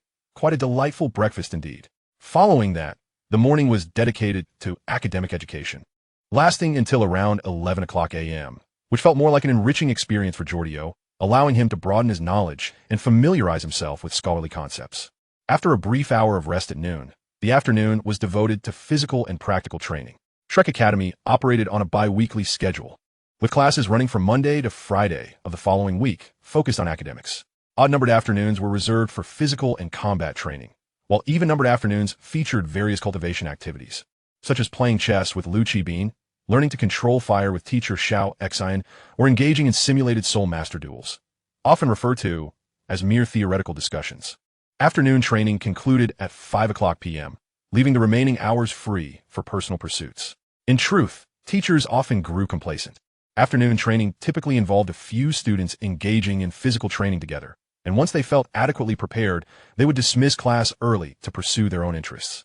This tendency left Jodio somewhat embarrassed by Shrek's teaching methods. He often suspected that the ungraduated peers were not necessarily lacking in talent, but rather had not received adequate guidance. In the evenings, he would visit the clinic in town, followed by a trip to the soul fighting arena. Addressing matters of enthusiastic organization often brought his day to a close. Thus, Jordio's fulfilling day unfolded. His soul power steadily increased, his research and his substitutes progressed methodically, and the organization expanded. Yet, all of this merely served as auxiliary support in his quest. The elusive truth Jodio sought remained frustratingly out of reach, with little progress to show for his efforts. Boss, here are the organizational accounts for this month. I kindly ask you to review them. Jodio glanced at the ledger in his hand, feeling an immediate sense of tedium. A cursory glance at the organizational accounts was typically sufficient for him. After all, even the ever-loyal Defeju, devoted to Diablo, had slyly hidden a few discrepancies, hadn't he? As long as his subordinates did not overreach, he could easily feign ignorance. How is the search for that item progressing? Jodio inquired softly, resting his chin on his hand. There has been no advancement. We attempted to acquire some text from the Spirit Hall S branch to glean insights into these secrets, but we have made no substantial progress. After all, the era of the so-called saints is said to be hundreds of thousands of years ago, leaving us with scant resources and records. Cold sweat trickled down his subordinate's forehead as he spoke, visibly apprehensive. Are there truly no records in any texts? Jodio inquired, closing the ledger with one hand and fixing his gaze on his subordinate. Yes, there are some vague and murky myths, but beyond that, we cannot find anything else. His subordinate took a deep breath, striving to maintain a calm demeanor. Sigh. Jodio stood up, turning his back to gaze out the window. 3 years have passed. During these 3 years, I have amassed countless tomes, from the 10 secrets I had to learn at the 7 treasure glazed tile school, To the guide on the customs of the Tiando Empire, to the wonders of soul beasts, the Shrek assassins, the emergence of dungeons, the secrets of humanity, and dark psychology. I have gathered a plethora of knowledge. Yet, paradoxically, there is no record concerning the saints or bones. Jodio understood that actively seeking that item might lead to complications. Only in the right moment could it truly be captured. However, now that the tooth had manifested, yet the item remained hidden. Jodio could not help but doubt his own conjectures. Perhaps the appearance of the tooth had nothing to do with that item at all. Boss, I beg your pardon for my ineptitude. The subordinate immediately knelt on one knee, pleading, "This is not your fault. It is simply that the item I seek is exceedingly rare." Jodio realized his own aura and pressure had unsettled this loyal subordinate and promptly reined in his intensity, calming his own restlessness. "I've been a bit hasty. This matter is not your fault. You have all worked hard." Jodio spoke slowly, organizing his thoughts. "Serving a boss is no hardship," the subordinate replied, bowing his head and placing a hand on his chest. "The task remains unchanged. You must continue to exert yourself to gather information about the saints and the bones. This bone is not a soul bone, but rather, in any case, spread the word throughout the city. Inform them that anyone who can provide information, regardless of its veracity, as long as it is plausible, will earn my gratitude. And I shall owe them a favor that does not violate my principles." Jodio resumed his seat, resting his hands on the sofa's armrests. "Boss, forgive my boldness, but having only these 3 keywords makes it exceedingly difficult to search with precision." The subordinate mustered his courage to address Jodio, instantly regretting his words. Surely, something that would compel such a prominent figure to seek it out, even at the cost of owing a favor, could not be trivial. It was akin to asking an emperor what edicts he had approved today, or questioning a general about his impending campaigns, or inquiring of an ancient sorceress why she still appeared so youthful. He thought, horrified. "Your name is Banana, is it not?" Jodio recalled, knowing that the organization now comprised around 300 members, making it no small feat for an ordinary person to remember all their names. But for Jodio, it was just right. "Banana, do you believe in miracles?"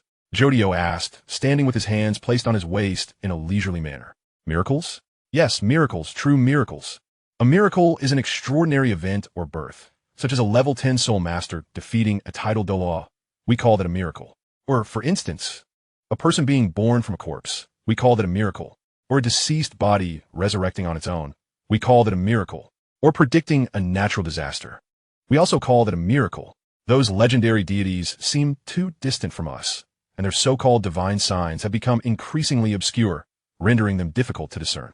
In the present historical context, the only thing we can believe in is miracles. Everyone believes that miracles can indeed occur, and those favored by multiple miracles are the fortunate ones, destined to achieve extraordinary feats under the protection of miracles. Jodio elaborated. Those who are blessed by miracles and accomplish extraordinary feats are known as saints. They share a distinct characteristic. They must have caused at least 2 miracles after their death. Jodio suddenly bent down to squat face-to-face with Banana. "Go forth, find it for me. As long as you succeed, I will grant you a future beyond your wildest imagination." Jodio patted his shoulder, smiling warmly. Chapter 39, Bone. Causing 2 miracles after death. Banana stepped outside, still feeling incredulous, as if he had heard the ancient secrets and legendary tongues. But the fact that Lord Jodio knew these things was even more astonishing. "Dear Sama, for you, we are willing to brave fire and water." Daimubai, surrounded by a throng of beautiful maidens, felt as though he were amidst a sea of flowers, yet remained untouched. But why? Was it because he was enjoying himself? Tonight, he had initially anticipated accompanying Jodio to engage in some clandestine activities, but unexpectedly, Senior Ma Hongjun had led him to a rather disreputable establishment, where he quickly indulged in extravagance. Feasting on a sumptuous spread, the maidens ordered an abundance of delicacies. Though Dai Mubai wished to maintain his gentlemanly demeanor, the spectacle was quite overwhelming. He initially intended to scold them, yet the sheer number of maidens made it rather difficult to do so. Moreover, Senior Ma's demeanor was peculiar. After gorging himself, he promptly abandoned Dai Mubai, insisting he should enjoy himself while he went off to assist Jodio. This left Dai Mubai puzzled. Why had he not been invited along this time? Was he being slighted? "That is impossible. Didn't Jodio say he would guide me?" Dai Mubai murmured to himself, staring at the ceiling of the private room. "Oh dear, what are you saying, my lord?" One of the vividly dressed courtesans, resembling a classic heroine from a grand narrative, inquired. "Do you know Jodio?" Dai Mubai, now somewhat disinterested in the women, was pondering and awakening to deeper thoughts, feeling detached from the superficiality around him. He was merely curious about what Jodio was up to. Was he testing his endurance? Dior-sama? He is quite the prominent figure in the city, one of the women interjected. Dior-sama is like a little son in the city. He has shown kindness to us sisters. Another woman explained. Kindness? Dai Mubai's instinctive reaction was to liken it to the tropes found in novels. When Dior-sama arrives, the sky's clear. Previously, the madams did not regard us as human beings, refusing even to let doctors attend to us, but now they dare not interfere, providing us with soul coins for our sustenance. Although I have never met Lord Dior, I hold him in heartfelt respect. Sir, do you know Lord Dior? How could I not know? Did you not see who brought him here? That was none other than Lord Mahong Jun, who is said to be the man destined to succeed Lord Dior. I have heard that it is Lord Oscar who will take over. Dai Mubai, wishing to avoid such idle chatter, promptly rose to adjust his attire, preparing to leave. He needed to clarify the intentions behind Jodio's actions. Oh dear. Want you stay a little longer? My lord, my unique skills can provide you with an unforgettable experience. My esteemed friend, our four nations possess an abundance of extraordinary skills. Dai Mubai, upon witnessing the trivial frivolities before him, felt a wave of disdain. What madness is this, you foolish women? He exclaimed. Do not trouble me, for I, Dai Mubai, am a paragon of virtue. How could I possibly take any interest in your nonsensical antics? With a furious gesture, he slammed the door shut behind him and stormed away, his anger propelling him towards the familiar barbecue establishment, eager to seek clarity on his purpose. A heavy thud interrupted his stride, compelling Dai Mubai to glance back. He beheld two soul masters engaged in a fierce brawl, their soul rings suggesting they were formidable grandmasters. Why this conflict? He pondered. Is it perhaps a task assigned within their organization? Cease this madness, Dai Mubai commanded, summoning his martial spirit to enhance his agility and positioning himself between the combatants. As a top-tier martial spirit of the assault class, the White Tiger exerted significant pressure upon both fighters. With minimal effort, he delivered a blow to each, forcing them into a wary standoff. Who are you? Do you not realize this is Lord Jodio's territory? The Grandmaster named Xianga asked, suspicion lacing his voice. Of course I am aware. Now, enlighten me as to what transgression this individual has committed. Dai Mubai replied, his countenance stern. My brothers in spirit, I serve as city lord. Assist me in subduing this insolent wretch, and I assure you, reward shall follow. Kaidu exclaimed with fervor. Have you finished your prattling? Dai Mubai retorted, his gaze fixed on Kaidu, who immediately sensed the tension in the air. Realizing the city lord's name held no fear for Dai Mubai, he surmised the latter must be a mere country bumpkin. Foolishness. I am inquiring about the cause of this altercation, not indulging in your absurdities. That red-haired one, explain this conflict. Dai Mubai gestured angrily toward Xianga. My friend, this rogue not only failed to pay for his meal, but also assaulted the owner, claiming the food was unsatisfactory. I, as the guardian of this street, possess both the authority and duty to teach him a lesson. Xianga explained earnestly. Is that so? Dai Mubai turned his attention back to Kaidu. Brother, your words are nothing but nonsense. Do you not comprehend my inquiry? In a fit of rage, Dai Mubai activated his first soul skill, augmenting his strength, and seized Kaidu by the throat, tightening his grip just enough to elicit froth from his lips. When I demand an explanation, it does not imply I am seeking your excuses. I require you to recount the events from your perspective. He bellowed. Truly, this is vexing. Dai Mubai seethed as he hurled Kaidu to the ground, choosing to disregard him thereafter. Today has been thoroughly disheartening. Why are so many individuals devoid of sense? Perhaps I should confront Jodio for clarification. Conflicting emotions and perplexities swirled within Dai Mubai's mind, and at the tender age of 12, this turmoil was akin to an overwhelming tempest. He yearned for understanding, not merely from Jodio, but a personal reckoning of his own actions. What was he to do? What path was he to take? Dai Mubai understood he needed answers. A mournful wail echoed from a nearby alley, prompting Dai Mubai to approach eagerly. He witnessed two middle-aged men mercilessly beating a young man. The violence was shocking, and instinctively, he felt compelled to intervene, though a strange uncertainty lingered within him. He sensed the transformation occurring within, as if he was shedding his former self. This man has stolen his wife's money to gamble. Surely, this punishment suffices. One of the assailants remarked. Our boss merely instructed us to incapacitate him for a week. This wretched gambler will likely steal again. Next time, perhaps we shall cut off a hand. Dai Mubai, hidden in the shadows, was profoundly shaken by their conversation. Suddenly, The meaning behind Jodio's earlier words crystallized in his mind. Yes, this was the truth. The mystery unraveled, and he began to comprehend everything. No longer lost, he strode purposefully toward the barbecue joint where Jodio was likely to be found.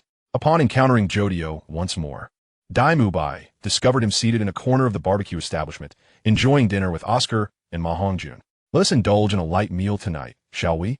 A selection of 60 skewers of explosively spicy lamb, 30 mild ones, a roasted chicken, grilled peppers, corn, cabbage, garlic, leeks, and eggplant. All of it, please. Alas, I find my appetite lacking this evening. This shall suffice. The evening was one of relaxation, with Ma Hongjun and Oscar seeking solace in the pleasant atmosphere after a long day. However, we must head to the Grand Soul Arena later, Ma Hongjun remarked. Do you believe I possess a method to enhance Oscar's combat prowess? Jodio inquired of Ma Hongjun. Boss, every time I contemplate respecting you, you utter something absurd. Ma Hongjun replied, Bimwazid. What did you just say? Boss, your hearing is becoming increasingly impaired. I said nothing at all. Ma Hongjun chuckled. I speak with sincerity. Little Oscar, I have a means to bolster your combat abilities. Jodio declared, lifting a spherical object from a table. It was something he had procured that morning from the blacksmith, a makeshift item reminiscent of one previously utilized by Jello. A ball? Oscar asked, intrigued. Indeed, a ball, or rather, an iron sphere, Jodio replied, gently rotating the object in his palm. The black iron sphere began to spin, accelerating to a blurring velocity before Jodio deftly stilled it once more. A little Dai, come have a seat. Order whatever you desire. Ma Hongjun, splitting Dai Mubayese Uried approach, gestured for him to join them, eager to witness Jodio's demonstration. Do you recall my third soul skill? Jodio asked Oscar. Teeth? The principle involves launching a high-speed rotating attack. Oscar mused, his eyes sparkling with realization. Wait, this can be shared? Others can learn it? Why not? As long as one grasps the activation rules of a soul skill.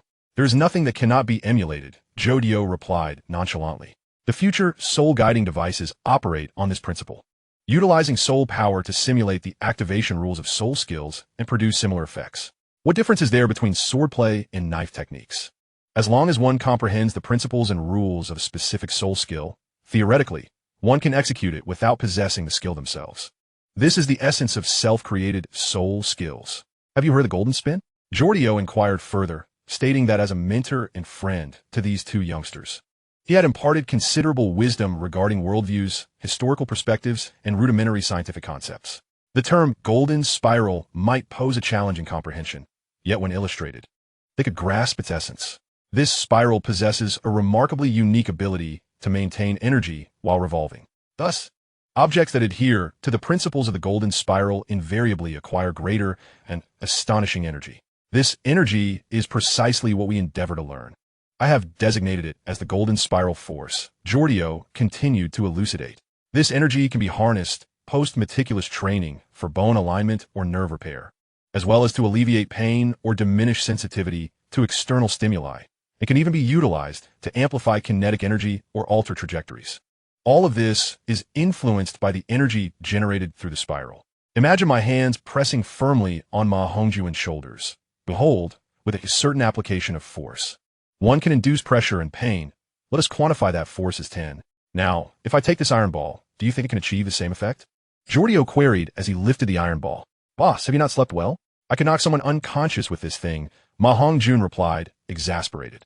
Indeed. But how much force would you need to exert to achieve that impact? 7? 8? Jodio probed further regarding the iron ball. Your strength has its limits. For instance, if I were to temporarily disable Oscar's pain receptors, how much force would you need to apply to accomplish this? And how can you ensure he regains function afterward? Can you estimate the energy expenditure required? Jodio spread his hands in inquiry. Perhaps 100? Jordio's iron ball spiraled forth, landing squarely on Ma Hongjun's wrist. The skin on Ma Hongjun's wrist twisted and contorted as if something had seized it. Jodio then pinched the back of Ma Hongjun's hand, yet Ma Hongjun merely blinked, feeling nothing, as if Jordio's grasp had not even touched him. This is the essence of the spiral technique. It does not necessitate excessive force. Through self-spiraling, it can access unimaginable levels of energy. Xiao Ao, would you like to learn? Jodio retracted the iron ball, while Ma Hongjun immediately grimaced, clutching his hand in discomfort. The pinch had been forceful for experimental purposes, likely leaving a mark beneath the skin. Coach, I want to learn the spiral, Oscar exclaimed, wrapping his arms around Jordio's leg. his expression one of eagerness. I have yet to fully master it myself. I have merely scratched the surface of its intricacies, and it remains somewhat unpredictable. Nevertheless, I am confident in its almost limitless potential. It can grant all supporting spirit masters a means of self-defense and simplified combat capabilities, at least for those below level 40. It is exceedingly difficult for a combat spirit master to completely overpower a supporting spirit master proficient in the spiral technique, Jodio explained. Boss, I want to learn too. Ma Hongjun said pitifully. Why does Oscar get to learn this technique? Surely, this fellow is up to no good. He must have enchanted Boss Jodio. Boss, why not establish a sect? Oscar asked curiously. This technique could serve as a sect's secret legacy. If such a sect were founded, it would undoubtedly be a paradise for supporting spirit masters. It would eventually become obsolete. Sooner or later, its utility will transform into merely another supportive tool.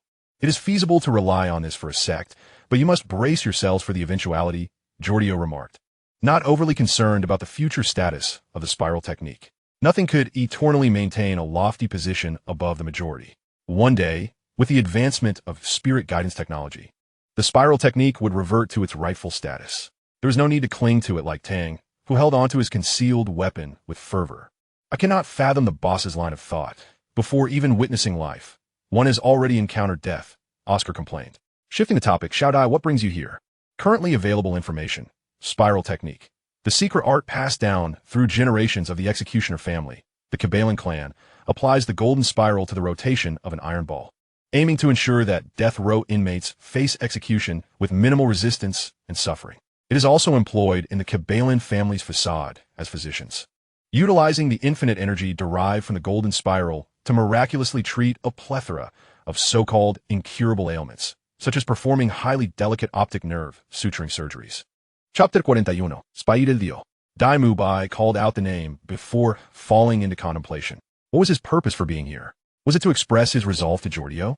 Or was he to report his findings like an eager puppy bringing a bone to its master? Or like a diligent student who, after much study, had finally solved a complex problem only to face harsh criticism? No, his pride would not allow him to act thus. You previously shared with me your theory of strength, and I believe I've grasped its essence, Dai Mubai said earnestly. Indeed, strength bears no other labels. It is untouched by any emotion or stance. While all emotions and stances seek it, yearning for it. Today I have witnessed many things, some good, some bad, some in alignment with my sentiments, and others not. In summary, I believe I understand your meaning, Dai Mubai continued. Humph, Jodio smirked, his lips curling with a hint of disdain, feigning a cool aloofness. So, what is it you wish to discuss with me? However, I wish to ascertain which path suits me best. Jodio, you are well-traveled and knowledgeable. You must know where my path lies.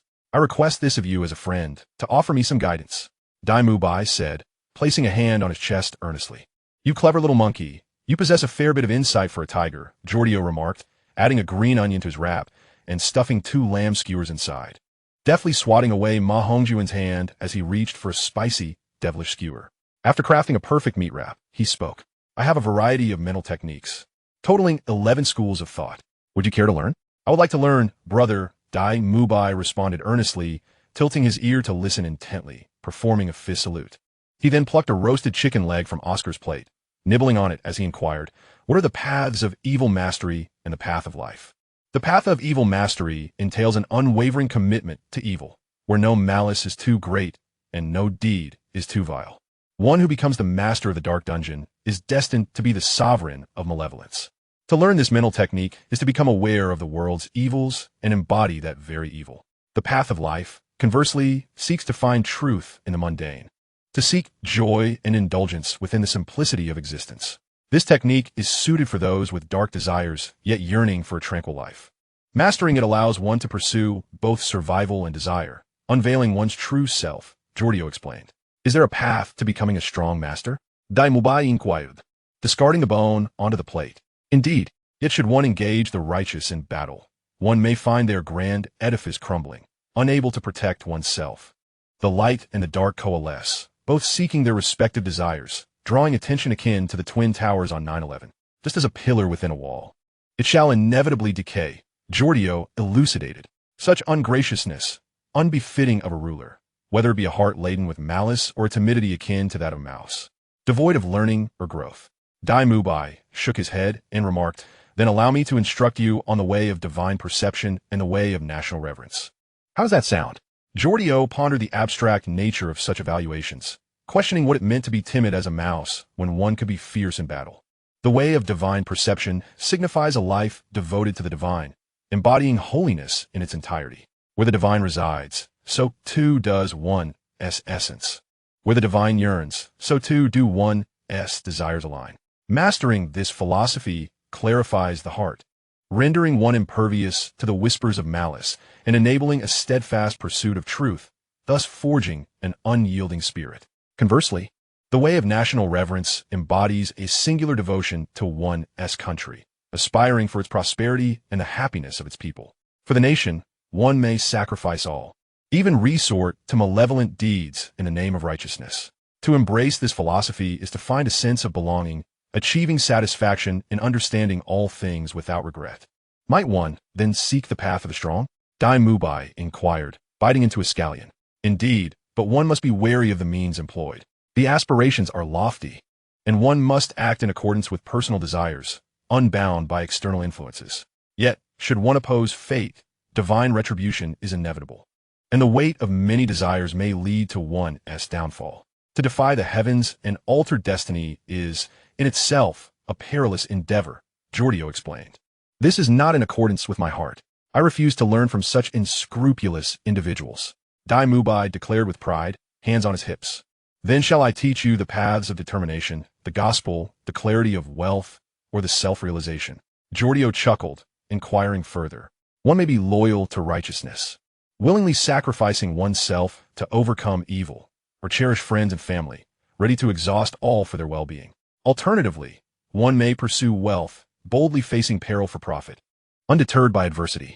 Lastly, one may possess clarity of purpose, whether virtuous or wicked, acting in accordance with their desires, thus engaging in both good and evil as they see fit. Can this truly forge a strong individual? It can, but is this what you truly desire?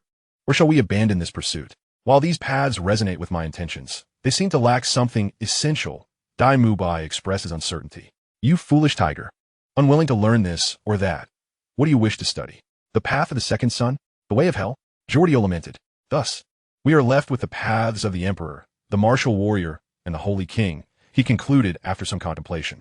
The holy king path is the one I have been guiding Oscar along, a route that emphasizes the purest intentions and benevolence, walking among humanity to alleviate suffering. Through this, one shall undoubtedly become a holy king with a steadfast heart and both wisdom and courage, destined to be a formidable force. Quite impressive, Dai Mubai remarked with a glimmer of aspiration. The martial warrior path is what I teach to Xiaoma. It emphasizes strength through martial prowess, utilizing combat to break through limitations. Mastery of martial arts renders one impervious to worldly afflictions. Strength in martial skill equates to strength of spirit, and unless the martial heart collapses, one remains undisturbed. Not strong enough. Dai Mubai's fervent thoughts, imbued with ambition and dominance, surged within him as he suddenly comprehended the person he aspired to become. I shall become an emperor. I wish to learn from you, Senior Jodio, he proclaimed passionately. You are still too simplistic. I am not merely an emperor. Jodio burst into hearty laughter, feeling a genuine joy resonate from his heart. An emperor? Indeed, he was one, but he was so much more. Order more dishes. Do not skimp on your appetite. Eat. Jodio lifted his wrap and declared, 73. Considering Zhuqing's pairing, we'll make it 74. What of Ning Rongrong? Jodio found himself lost in thought, reflecting on the essence of existence and the vitality coursing through him. He adored contemplation and cherished wisdom, even if it occasionally bordered on the extraordinary. But alas, let us set aside such musings for now and focus on the meal at hand. Jodio possessed immense confidence in his charisma, for he was not one to deceive through flowery words. He was a man who believed in the power of reason to persuade, akin to the renowned Confucius. However, he pondered whether he might need a different approach for a certain woman, yet for others, such measures were unnecessary. But what of it? In the pursuit of strategic advantage, all is justifiable. Xiaodai, have you considered writing a letter to your girlfriend, inviting her? Jodio suddenly inquired. Huh, what extraordinary wisdom do you have now, boss? Dai Mubai's eyes widened in curiosity. Even if a couple quarrels, they often reconcile, so it would be wise to pen a few letters explaining your situation. Jodio replied with a yawn. As an emperor, It is essential to have a worthy empress by your side. Chapter 42, Lesson 1, The Inner Yearning. 3 years have passed. The sea of blossoms before Shrek Academy has once more burst into bloom. This floral expanse is undoubtedly dear to Jordio's heart. Although it had once withered entirely due to human intervention, it has now been restored. Oscar, I must concede that your spinning technique is indeed cunning. But should I proclaim that I am about to unleash my full power, how would you counter it? Dai Mubai boasted, standing amidst the flowers, his martial spirit radiating confidence. Not even food-type soul masters could rival him. At level 39, he felt no fear, standing at the brink of the Soul Sect, unshakable by any force within that realm. Dai, do not speak too soon. While your vigor may surpass my super sausage in strength and speed, your precision and soul power control pales in comparison. Oscar retorted, pointing dramatically at Dai Mubai. My iron ball shall easily topple you, Dai Mubai. If you doubt me, come closer. Oscar taunted, advancing with the blue iron ball in hand. Foolishness. Oscar, today you shall learn the true meaning of being outmatched. Dai Mubai declared as he unleashed his third soul skill, the White Tiger transformation, dramatically increasing his size and enhancing his power and defense manifold, feeling an overwhelming surge of strength welling up within him. This is the essence of my prowess, possessing extraordinary strength and resilience, far beyond the capabilities of an ordinary soul master. Oscar, prepare yourself. Yet Oscar remained unfazed, his expression a blend of indifference, coldness, mockery, and contempt. He effortlessly hurled the blue iron ball through the air, tracing a perfect arc towards Dai Mubai, striking his arm with a resounding thud, distorting it painfully. Curse you, Oscar. You have sealed your fate. Dai Mubai roared in fury. With 3,900 units of soul power swirling within him, he unleashed the Black Tiger heart-piercing strike. Dai Mubai, do you not understand the meaning of respecting your elders? Today, I shall make you crawl out of this floral sea like a child weeping from a father's reprimand, or a student suffering from a teacher's punishment, or a cub too frightened to move before a lioness. With a swift motion, Oscar launched another iron ball, this one colliding with the first in a spectacular exchange of energy. The first ball returned to Oscar, replenishing his soul power, while the second struck Dai Mubai with even greater force, causing him to gasp in discomfort as foreboding filled his heart. Oscar, you have erred. The mere extraction and heavy strike of soul power. For a battle-oriented soul master, it is simply a quotidian affair. Hey, you two, what are you up to?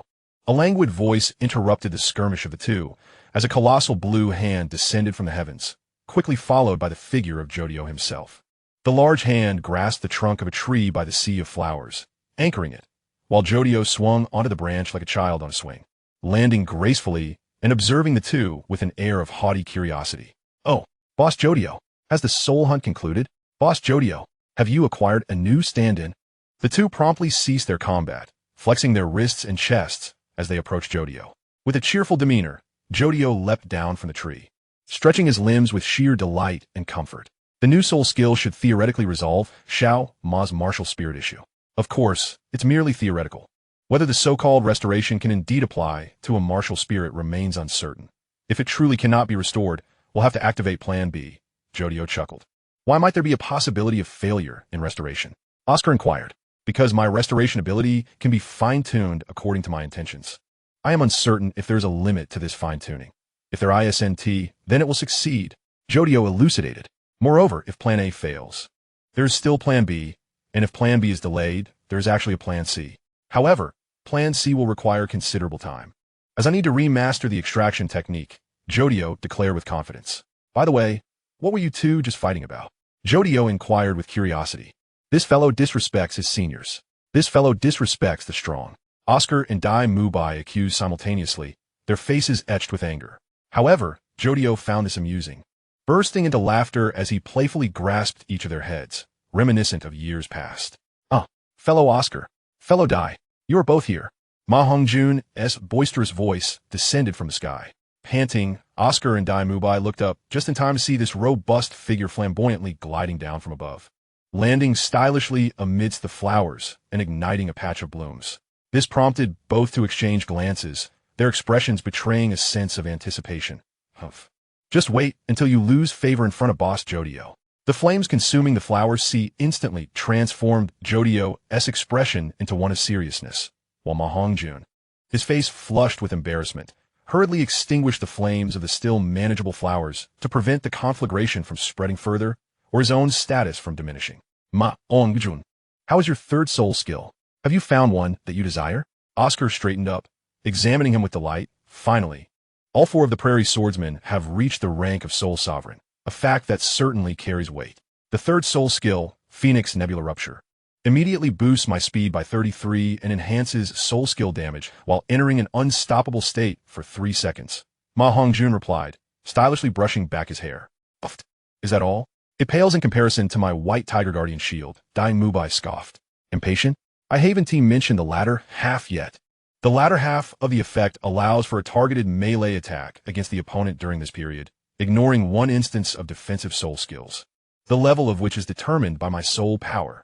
Maongjungrind. How outrageous. Isn't this the reason you appropriated the name Phoenix Nebula Rupture? My own White Tiger Nebula Rupture is far more imposing than yours. Boss Jodio himself has stated that the prototype of Nebula Rupture was created by our Tiger Martial Spirit Masters. You thieving scoundrel. Daimubai roared in fury. Do you even understand what it means to respect your seniors? After taking you on so many missions, can't you allow me to have that name as a brother? If you keep babbling, your precious dendrobium will be pilfered too. All right, let us cease the bickering. Jodio, with a gesture of resignation, attempted to quell the noise. It was chaotic, and he was far more eager to immediately test the effects of his 4th soul skill than to continue listening to the antics of these lively characters. Boss, what was that lesson you mentioned earlier? Oscar suddenly interjected. It's the course you often reference. Although you claim I have completed the first course, it seems you have yet to discuss the summary, Oscar explained. Oh, that. Jodio glanced skyward, recalling that when he taught Oscar, he hadn't elaborated on that matter. If memory serves, L1L4 is actually Brother Jello's self-summary. Regarding this aspect of teaching, Jodio had long since instilled confidence and imparted skills to Oscar and the others. What more could Jodio summarize or offer in terms of experience? Thus it shall be. Jodio gradually grasped everything, understanding what needed to be conveyed. He took Oscar's iron ball into his hand, slowly rotating it as he performed a golden spiral motion in his palm. Lesson 1. Seek within. Yes, seek within. Jodio stated earnestly. As a wise man once said, the weak seek strength externally, while the wise seek strength within. Little Oscar. The mental power within the human body is boundless. The willpower and self-awareness within can ultimately reveal all answers. Thus, seek within. Can seeking within lead to acquiring a girlfriend? Ma Hongjun inquired, his eyes gleaming. Another fantasy? Imagining a cold girl with watercolored hair falling for you, whose martial spirit is a frost phoenix, regarding you as her one and only? Jodio teased. Not a fantasy. Perhaps even 2. I want to charm 10. Ma Hongjun exclaimed, raising his hand in a fervor. Get lost. Nonsense. Don't go mad here. Jodio playfully kicked Ma Hongjun away, laughing. Suddenly, a heavy pressure enveloped Jodio's heart, and the external soul bone on his back began to emit a faint warmth. He raised his gaze once more to the heavens, his expression growing grave, as if sensing something extraordinary. The divine realm is obstructed, and it seems I can hardly contain myself. Then let it come. Jodio was unafraid. From the moment he returned alone a millennium ago, he had already embraced the resolve to fight until death. This battle is a pure zero-sum game. Victory belongs solely to those who dare to utilize everything, to those who dare to act with all their might. The initial hesitation and fear of the divine King Tang being discovered by the modern gods was his greatest blunder and flaw. Having allowed himself to evade divine power attacks twice to develop, it was now time for him to face misfortune. With this thought, Jodio's lips curled into a smirk, as he gazed beyond the academy at the crowd, beginning to gather for registration, finding it quite amusing. Divine King Tang, come forth. It is time to see what countermeasures you have prepared for your past self from a millennium ago. Since the kindling has been gathered, let the flames ignite. Let them burn. Break down, yes, I go. Upcoming. The curtain rises, the storyline enters the main arc, and the clash between Jodio and Tang San is about to unfold. The time for a pincer attack intensifies, and ideological confrontations also escalate. How will everything unfold? Stay tuned for Volume 2, The Academy Trend. Oh, I want you. I don't know if I need you, but I need to find out. Chapter 43, The Mad Diamond. Once upon a time, in the distant past, when the Douluo Continent was still shrouded in darkness, humanity found itself in a disadvantaged position, perpetually hunted and attacked by soul beasts. Andy, oh my! During that era, the majority of humanity found themselves utterly unable to withstand the onslaught of the soul beasts. As night fell, the villages transformed into a veritable paradise for these hunters of souls. This grim reality persisted for an interminable length of time, with humanity suffering ceaseless sacrifices and losses in their futile resistance against the tide of soul beasts, teetering on the brink of extinction and facing the dire threat of annihilation. I have received divine enlightenment from the sacred beings that have descended upon us, and I have come to comprehend everything, cried a red-haired man in the midst of the tribe. The divine has imparted wisdom. Our souls must be cleansed with the blood of the soul beasts to evolve. Beloved kin, you must believe in me. Oh, believe in me, he continued to implore. Fool, who exactly is this deity you speak of? The elders and the young men asked in terror. Do not speak so recklessly. Alas, the tide of soul beasts approaches. Yet another tribe is destined to fall, lamented a despondent individual seated on the ground, shaking his head. Your words are an affront to the god of soul beasts. There is no point in discussing martial ethics with such a madman. Let us unite and offer him as a sacrifice to the great beast. Imbeciles, mea multus, you lost souls who know not what you speak of. Today, I shall enlighten you on the true choice of evolution, he declared. The so-called soul masters were born from that very moment. In the solemn silence, the atmosphere thickened, awakening at the pillar of time, drenched in deep crimson tides. Courage summoned forth. The Academy chronicles a grand serialization. Hey, you lot, cease your idle standing. Flander's figure descended from above, his wings retracting as he placed his hands on his hips, gazing seriously at them. Upon seeing this true elder brother of the Academy, the group ceased their laughter and immediately assumed a stance of readiness, with Aching preparing to stand at attention and the others awaiting Flander's command. Mubai, go to the city and procure several beds. Remember to gather extra for contingencies, and while you're at it, summon the village craftsmen to inspect the dormitory for any issues, instructed Flander. Xiao Ao, assist in preparing lunch and dinner. It is the first day of a new term. Let be bountiful, he continued. Can we order out? Oscar asked, his eyes sparkling with hope. Only if you pay for it yourself, Flander replied with a smile. And Oscar quickly grasped the futility of his request, hurrying towards the kitchen. Red June, follow Xiao Xiao and see if we can improve your martial soul. Exert yourself. Do not shy away from the pain, Flander added earnestly. On their way, Jodio had already mentioned the latest soul skills to him. This was a gamble. If successful, Flander would have no regrets regarding these students. Let us proceed to the final test. Jodio beckoned, indicating for Ma Hongjun to join him. Yes, Prime Minister. Ma Hongjun replied with a chuckle, following suit. Boss, will there be any new students this year? He casually inquired as they walked. Who knows? It's akin to a lackluster student suddenly having the chance to become class president, or drawing 648 times to unexpectedly land an SSR, or like receiving a daily free reward and winning unexpectedly. What if? Jodio shrugged. Calculating the time, Demu Bai should encounter King Tang and Xiao Wu within the city. However, Dean Flander's fate was uncertain. He was to seek assistance from Zhao Wujia. As such, the precious metal could not be procured, though it was already sold to a prominent figure in the city. Imagining a scenario where he could replace the face of the Black Hand with that of Tang San and utter the iconic line, "How selfish of you. Retreat." Jodio's chuckle morphed into uproarious laughter, leaving him in stitches. Ha ha. La la la la. Jodio laughed artidi, startling Ma Hongjun, who nearly believed his boss had lost his sanity. Yet, he soon noticed Jodio abruptly stilled, adopting a serious demeanor. Enough jesting. Let us finalize your martial soul adjustments.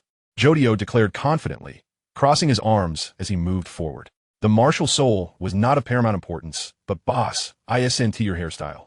Ma Hongjun inquired, pointing in confusion at Jodio's disheveled locks.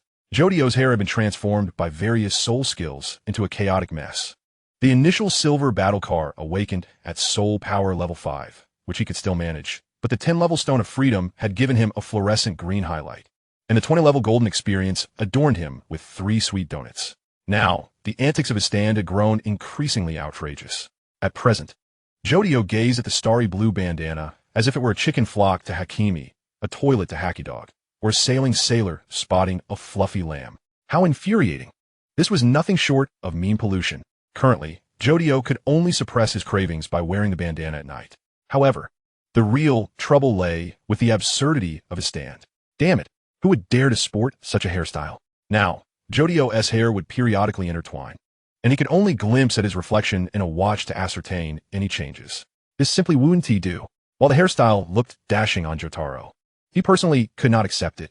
Jodio surmised that by the time the fifth spirit ring appeared, he would be utterly unable to contain the unruly locks. Alas, his once beautiful golden hair. Wait, did that mean he could revert to that moldy pink octopus head in the future? The small room was dimly lit, as Zhao Wujie and teacher Xiao Xian awaited his arrival. Upon seeing Jodio, Zhao smiled and nodded, but soon adopted a serious demeanor, leading the two to sit and await Flander's entrance. Is everyone present? Flander burst into the sunless room with urgency. Good, Xiao Qiao. Share your plan with the other teachers and determine the chances of success. High-dimensional Jojo. Current public intelligence. Level 40 stand. Crazy diamond owner. Jodio, Joestar spirit ring level. Purple 5000 year, gem blue ribbon, fish destructive power. A. Speed. B. Range. D. Duration. C. Precision. C. Growth.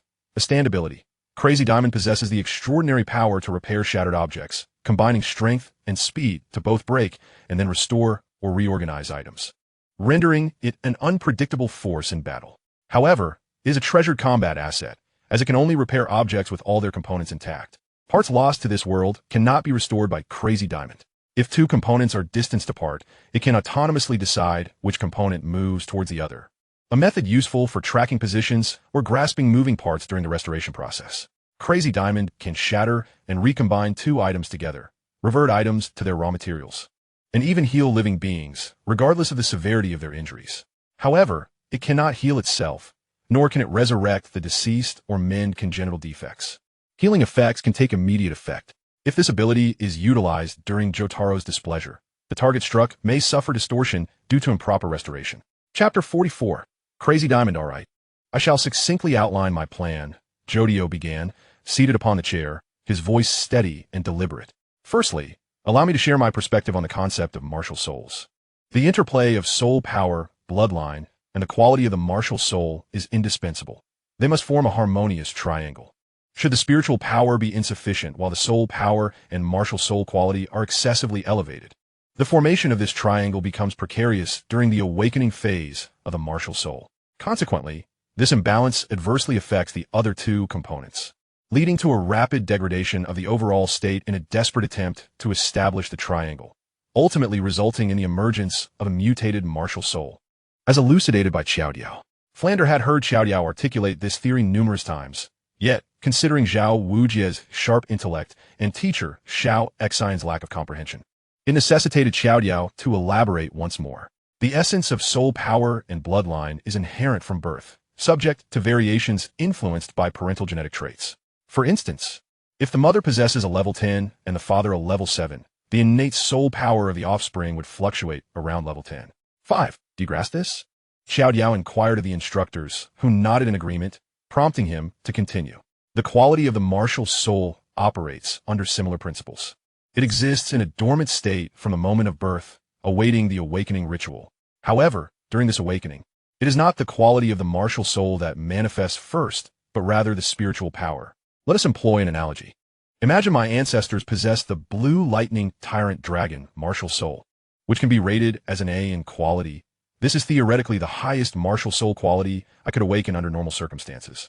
Now, as I initiate the awakening, the martial soul quality is roused, first assessing my spiritual power. Notice that at this stage, it randomly evaluates another attribute to expedite the construction of a martial soul, which could also be the soul power and bloodline. Upon discovering that my spiritual power is commendable, indeed, at an A level, one might conclude that the blue lightning tyrant dragon is somewhat underwhelming. Thus, the search for a more suitable vessel for this magnificent entity commences. Upon finding a compatible but dormant lineage of the radiant sacred dragon, the martial soul quality is deemed adequate for awakening. At this juncture, the martial soul has been constructed, awaiting the burden of soul power. Yet, when examining the soul power, disaster strikes. It becomes apparent that this individual suffers from a detrimental bloodline mutation, rendering them devoid of soul power. However, the radiant sacred dragon martial soul is primed for awakening. What shall be done? The triangle cannot be established. Thus, one must compromise by diminishing the martial soul's level, weakening it further to ensure the triangle's formation. Consequently, this leads to a scenario where, upon review, the soul power has barely increased by half a level. The martial soul has transformed into the golden sacred dragon, yet the spiritual power remains unaltered. How shall we address the spiritual power? It is the core of one's being, an irreplaceable essence that cannot be diminished. Thus, one is left with no choice but to adopt Plan B, infusing the surplus spiritual power into the martial soul to achieve a compromise. Thus, the triangle is born, and the martial soul undergoes a significant mutation, giving rise to the Luo San Pao martial soul. This elucidates why Master possesses a martial soul endowed with a certain level of intelligence. Flander mused, nodding in realization. Indeed, spiritual power is non-negotiable. It is the essence of one's soul, surpassing even the innate soul power and bloodline in importance. Like Hongjun, whose meager spiritual power led to a malignant mutation upon merging with his martial soul and soul power, resulting in adverse effects. If soul power is drastically low while spiritual power is excessively high, one might see the emergence of another Luo San Pao, Xiao affirmed. However, some individuals, Teacher Xiao Xian interjected, do not conform to this pattern.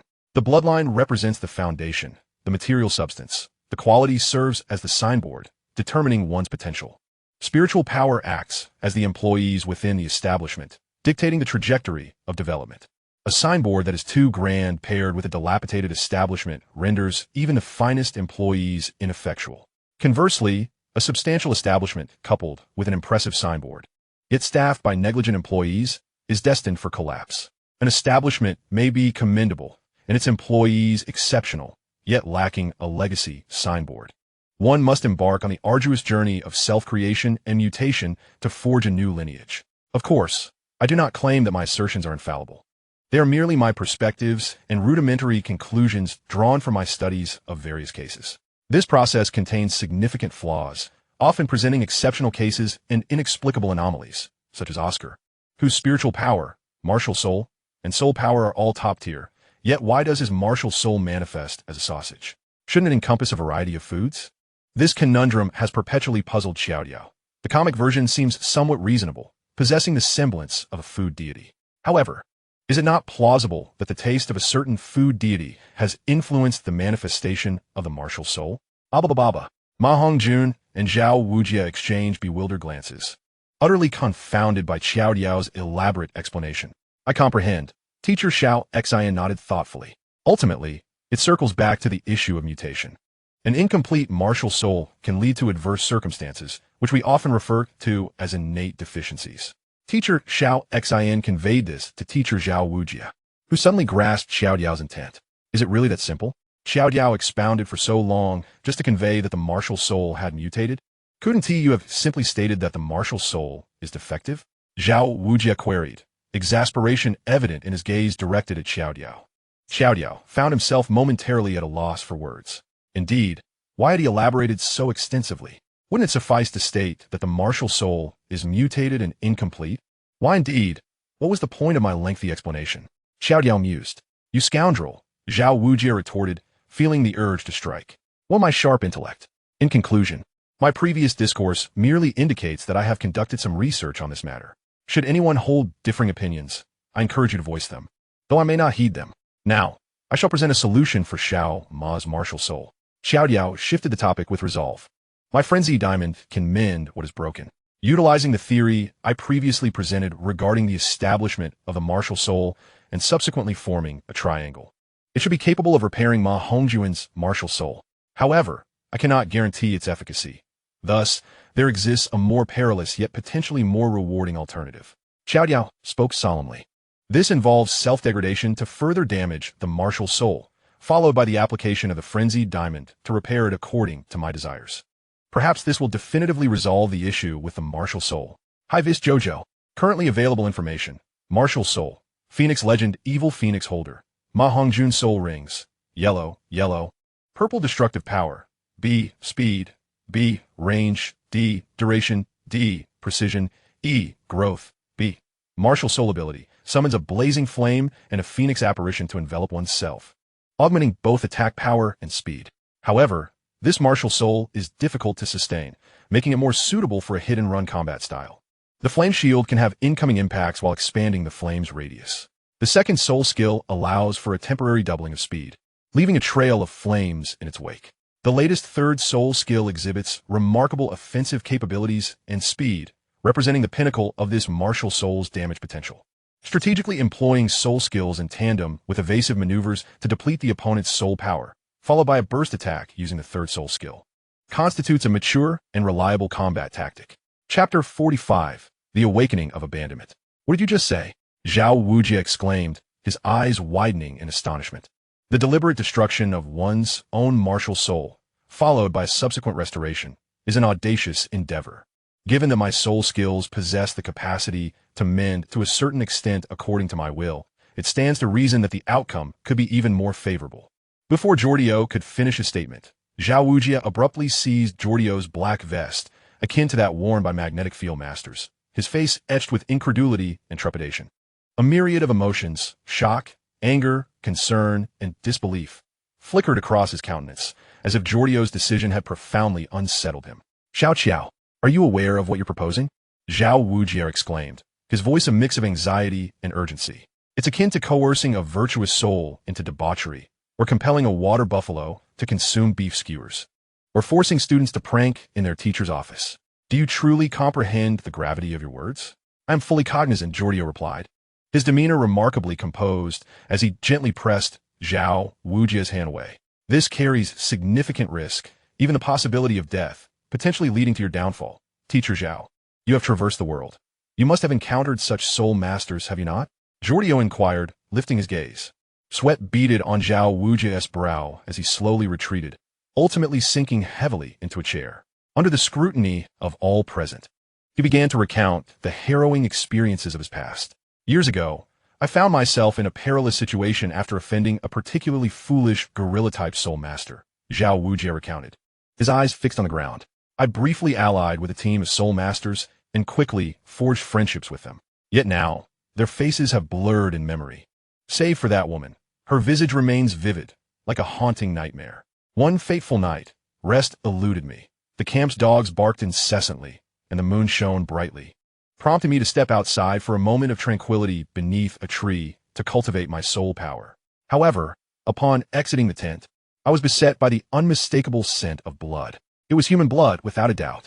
With mounting dread, I approached the neighboring tents, and upon lifting the flap, I beheld that woman. It was as if a faucet had burst forth. Blood sprayed high, as she feasted upon the remains of my companion. Can you fathom that? Zhao Wujie exclaimed in horror. It was then that I learned of the existence of fallen ones. Infuriating. Despicable. That wretched creature. I had once harbored affections for her. How blind I was. Zhao Wujie bellowed in fury. Calm yourself. Do not frighten the students, Flandre interjected, stepping forward to place a reassuring hand on Zhao Wujie's shoulder. When I inquired how many lives she had claimed, do you know her response? An owl? Zhao Wujie gasped for breath. She audaciously asked, do you remember how many meat buns you've consumed? This is unacceptable. I vehemently oppose this. Xiao Qiao, did you not mention alternatives B and C? Let's pursue those. Zhao Wujie implored earnestly, grasping Jordio's shoulders. Teacher, you have overlooked a crucial detail, Jodio replied with an air of calm. The decision rests solely with Ma Hongjun. The choice lies in his hands. Jodio continued, shifting the focus of all present onto Ma Hongjun, who fell into contemplative silence. Should he opt for a path fraught with peril, but promising immediate success, or embark upon a decade-long journey, perhaps leading to uncertain outcomes? Boss Qiao, what do your alternative plans entail? Ma Hongjun inquired. Plan B involves seeking a legendary herb to purify your martial soul. This herb is highly compatible with you, and if it can indeed provide purification, it implies that your martial soul is malleable, rather than immutable, Jodio elucidated. And the rarity of this herb? Flandre asked. If suitable, even a titled Douluo would covet it. Jordio's statement instinctively prompted Flandre to dismiss such a possibility. Such precious resources were beyond their reach, coveted even by the most powerful. Plan C is the martial soul radiance, an esoteric technique I possess, a pinnacle achievement of my lineage. However, the prerequisite for initiating this process is a minimum of level 59. It can only commence after acquiring the 6th spirit ring. Jodio left the remainder of his explanation unspoken. It was clear to all what remained unuttered. However, Xiao Ma, I vow upon my honor that if I commit to healing you, I shall see it through to fruition. I care not for the challenges or whether it is deemed worthwhile. This is my bottom line, my dignity as a formidable warrior.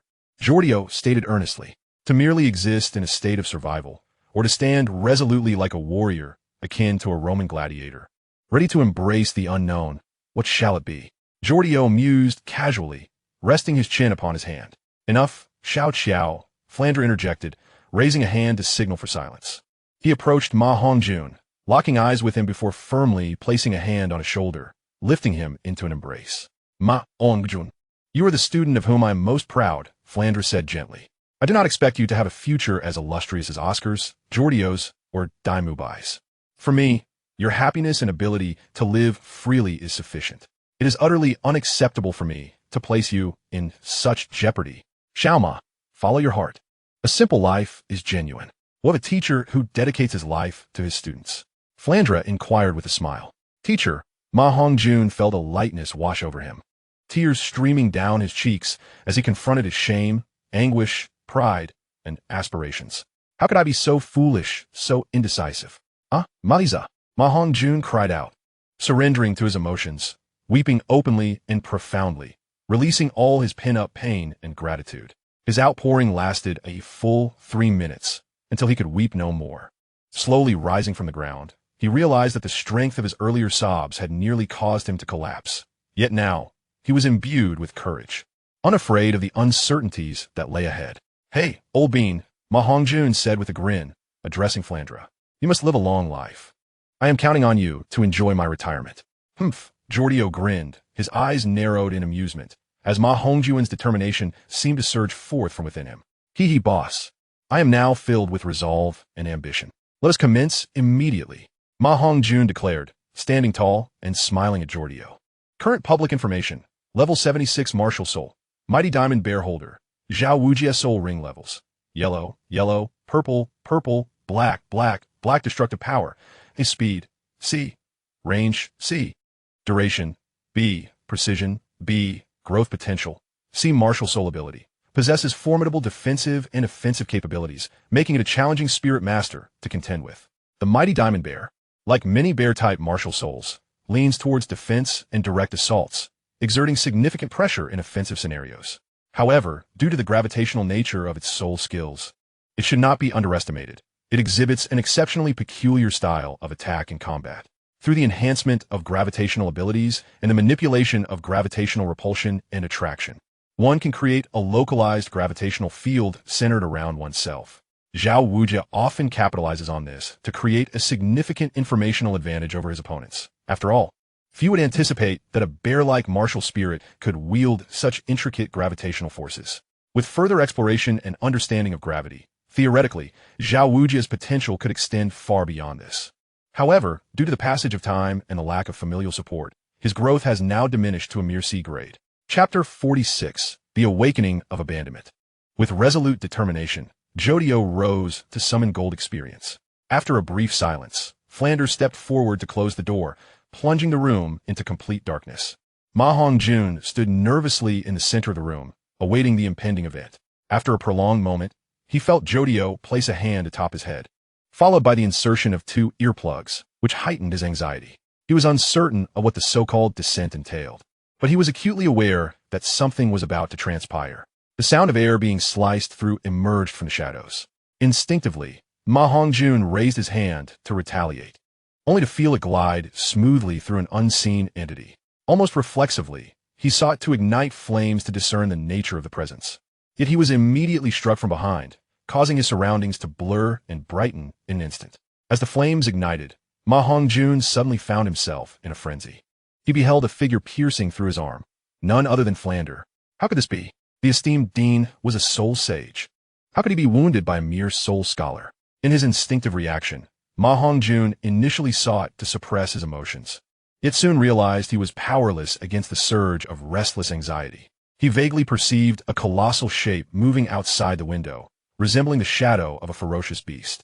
Was a soul beast attacking the academy? His impatience swiftly morphed into exhilaration. In a daze, he felt something bite at his leg, yet discovered no wound. His emotions oscillated rapidly, and the world around him began to magnify and swirl, culminating in an explosive conflagration as he sensed something erupting from his back. A shadowy, phoenix-like figure emerged from behind Ma Hongjun, as if reborn from the ashes, reminiscent of the 3-headed dragon, Ghidorah, freeing itself from ice, or Nidhogg severing the roots of the world tree and soaring towards the heavens. It was akin to a student at home, anxiously awaiting their acceptance letter. The phoenix struggled to emerge from Ma Hongjuan's back, only to shatter once more, collapsing into a torrent of black flames. Crazy Diamond, a humanoid figure, radiant in pink and adorned with diamond-like hues, surged forth from Jodio's back, delivering a powerful punch to Ma Hongjuan's chest. Consequently, Ma Hongjun coughed up dark purple blood, his pupils dilating as he teetered on the brink of death. Power! I command you to emerge. Jodio bellowed, instructing Crazy Diamond to withdraw its arm and fist with force. The healing energy surged from Crazy Diamond and Ma Hongjuan's wounds simultaneously, enveloping him in flames that forced him to curl into a ball. The flames blazed brighter, ultimately illuminating the entire room. Initially black, then dark purple, transitioning to crimson. A sharp cry resonated throughout the chamber as a martial spirit's shadow reappeared behind Ma Hongjun. This time, it was no longer the malevolent fire phoenix, but a superior, more potent fire phoenix. Slowly unfurling from his curled position, Ma Hongjun stood tall within the room, enveloped in purity. In that moment, he felt an unprecedented sense of nobility in his dominance, a cleanliness he had never experienced before. It was akin to a freshly changed pair of undergarments, or a pig that had rolled in mud for a week being cleansed by a high-pressure water jet, or a southern friend returning home after half a year of avoiding public baths in the north. I feel the nobility of my dominance, the ecstasy of my martial spirit, Ma Hongjun proclaimed with pride, clenching his fist. 3,300 spirit power. The blazing, luminous flames illuminated Ma Hongjuan's arms, this time no longer the purplish-red hue, but a clear and brilliant orange flame. These flames no longer harbored a restless energy. They transformed into a pure force that was both violent and gentle. Ah! The procedure appears to be a resounding success, Jodio remarked casually, pulling out a glass of juice to sip. Boss! Ma Hongjun exclaimed joyfully, overwhelmed with a desire to weep. Indeed, everything had been resolved. He was now unrestrained, no longer burdened by distractions. He only needed to focus on becoming stronger. Of course, Jodio, who was tasked with planning his future development, had much to consider. Little horse, not as grand as mine, Jodio stated calmly. Ma Hongjun felt as though his mind had momentarily short-circuited. What did that mean? What was this baffling statement from his boss? Surely it held profound wisdom. I mean, yours is not as grand as mine, Jodio declared triumphantly, giving a satisfied hum as he opened the door to the small room. Sunlight streamed in, revealing the amused smiles of the three teachers. Too dark was Zhao Wujia's assessment. Too coarse was Flanders' remark.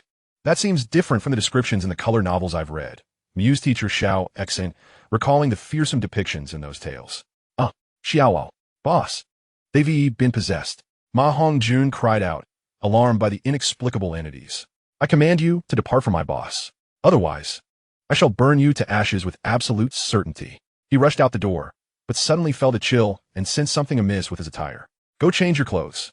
Shrek does not accept clowns, Jodio said, giving Ma Hongjun a playful kick in the rear. Boss, it's the lingerie store on the street. They explicitly claimed their garments possessed fire-resistant properties made from the silk of fire silkworms. Ma Hongjun exclaimed, clutching his vital areas in urgent explanation. Sandbag, do you believe everything they say? Get out. Jodio sighed, exasperated by his brother's antics. Initially, they seemed well-behaved, yet now they were increasingly abstract. Alas, he regretted sharing tales at night, pondering whether he should consult DeepSeek about the consequences of corrupting the youth. Should he create a new account to practice anew, or continue on this path? It was truly unexpected that the issue of martial spirits could be resolved so effortlessly. Zhao Wujia remained incredulous, pondering how a challenge that had plagued the realm of soul masters for countless millennia could be so easily remedied. A single punch, and yet Crazy Diamond, though formidable, had proven surprisingly gentle, Flander mused thoughtfully, stroking his chin. Does it seem authentic? Absolutely, Teacher Flander. I cannot accept a world without you in the performing arts. I oppose your withdrawal from the industry. Jodio and Flander exchanged hearty applause, enthusiastically performing a traditional dance that elicited laughter from Zhao Wujia, who found himself unable to resist joining in. Zhao Wujia was actually partaking.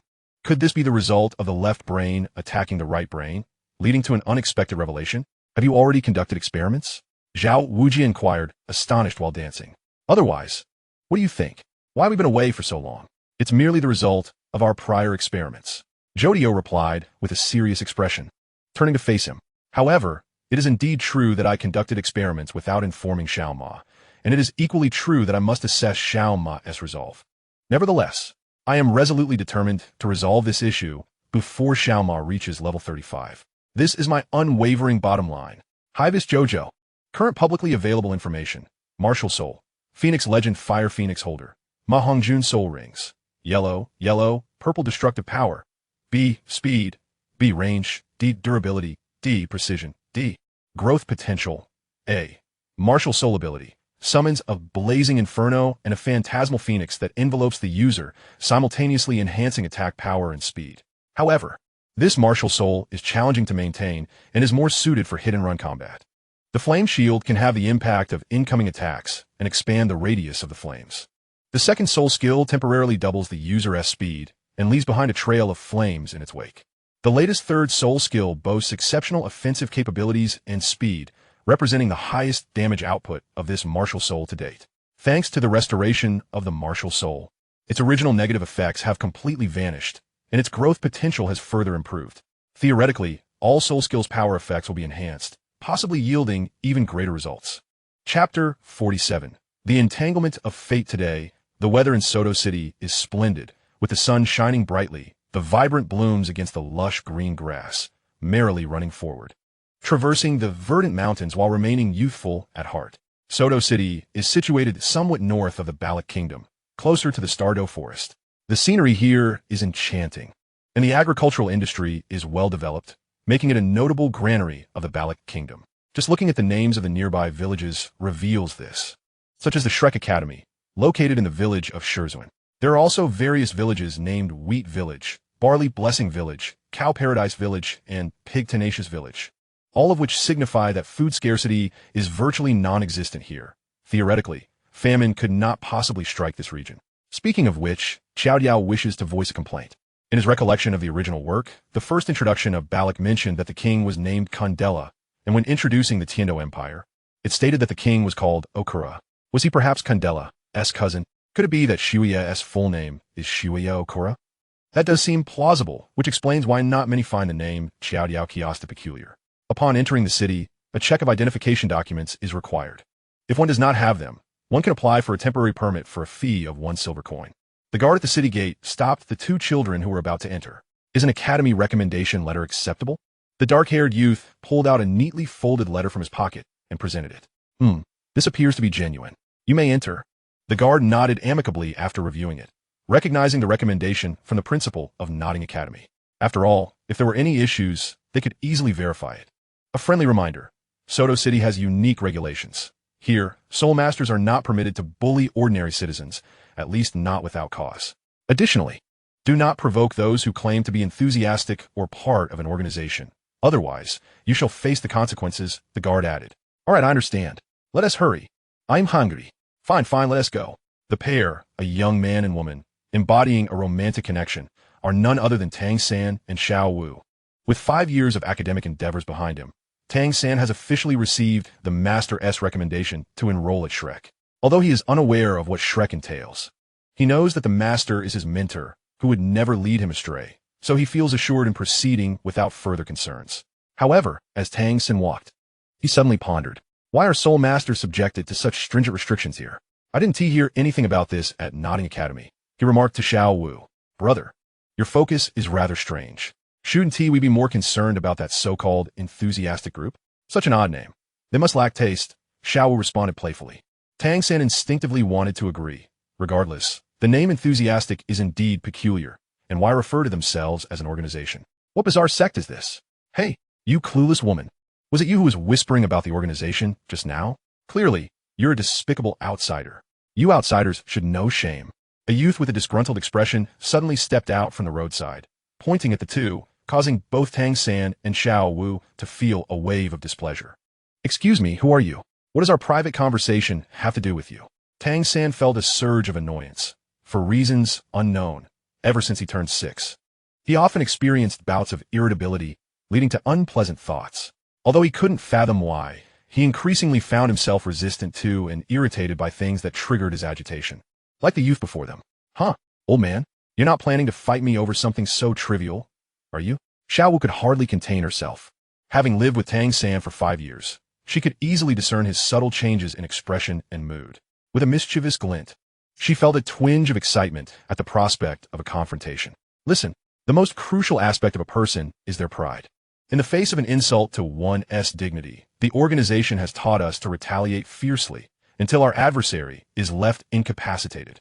The youth declared through gritted teeth, his anger palpable. I demand an apology for the insult to our organization. You must provide an explanation. The youth insisted sternly. Enough. Get lost. Xiao Wu could no longer restrain her yearning for a brawl. She charged forward, nimbly leaping and using one hand to support herself on the ground. Spinning her legs in a sweeping motion, landing a powerful strike on the youth's arm, sending him flying 3 meters away, staggering as he fell. Still standing? Xiao Wu exclaimed in astonishment. This strength. The youth was taken aback, suddenly realizing that the two before him might possess a soul power level surpassing his own. But how could that be? Talents like Boss are exceedingly rare. How could he encounter such individuals so easily? Yet, retreat is not an option. It is Boss who has instilled in me this conviction, who has given me the courage to face life unflinchingly. For the organization, even if I lose, I shall fight on. Arise. My stand. Phantom Spider. Immediately, an ethereal green spider appeared around the youth, his body adorned with greenish fuzz, and 2 elongated spider legs emerged from his arms. A singular yellow soul ring appeared behind him, rendering him a fearsome sight. Yet, just a soul master? Behold!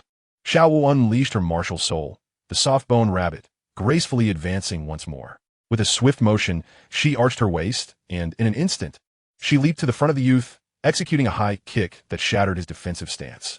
Following up with a roll and a twist of her waist, she delivered a sweeping kick that sent him flying effortlessly.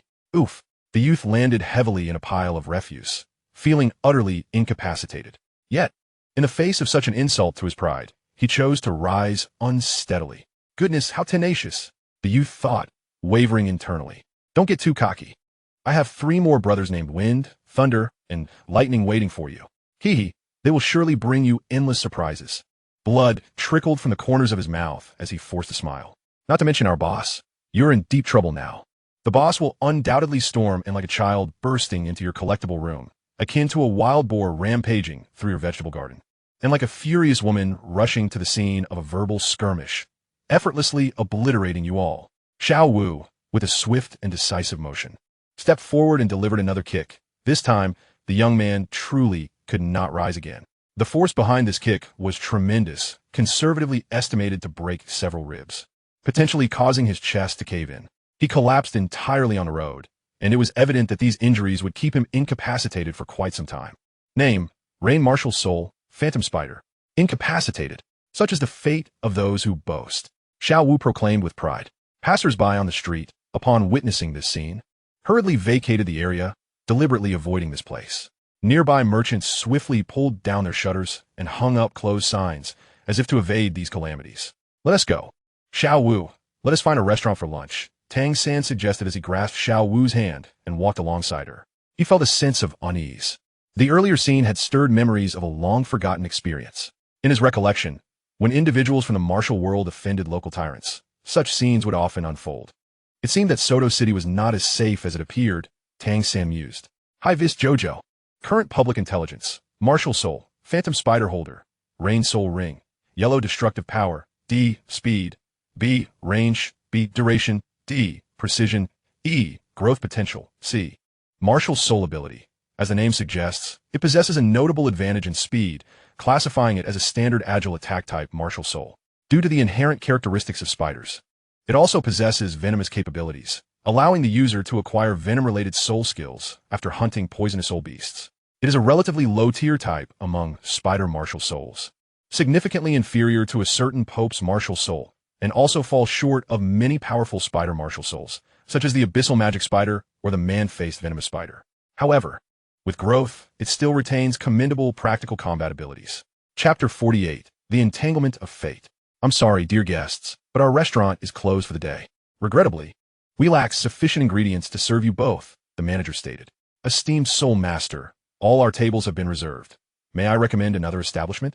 Xiao Wu, infuriated, slammed the door as she stormed out, while Tang Sect, suppressing his own anger, followed closely behind her. The restaurant manager, relieved to see these 2 harbingers of misfortune depart, thought to himself, phew, let those calamities leave. They haven't offended the enthusiastic organization and have even obstructed our competitors. Truly, I possess remarkable wisdom. Xiao Wu, how about we find a hotel to rest for a while? Tang Sect suggested, trailing after her. The situation felt decidedly amiss, evoking a strong sense of déjà vu, as if he were living a past life. He recalled that his seniors in the Tang Sect had mentioned encountering similar situations, where offending local tyrants would result in local inhabitants shunning you, avoiding any association. What kind of powerful entity is this enthusiastic organization that it holds more renown than the city lord? Tang Sect pondered with confusion. Third brother, this is all your fault. Had I known, I would have come to Soto City with you. You must make it up to me.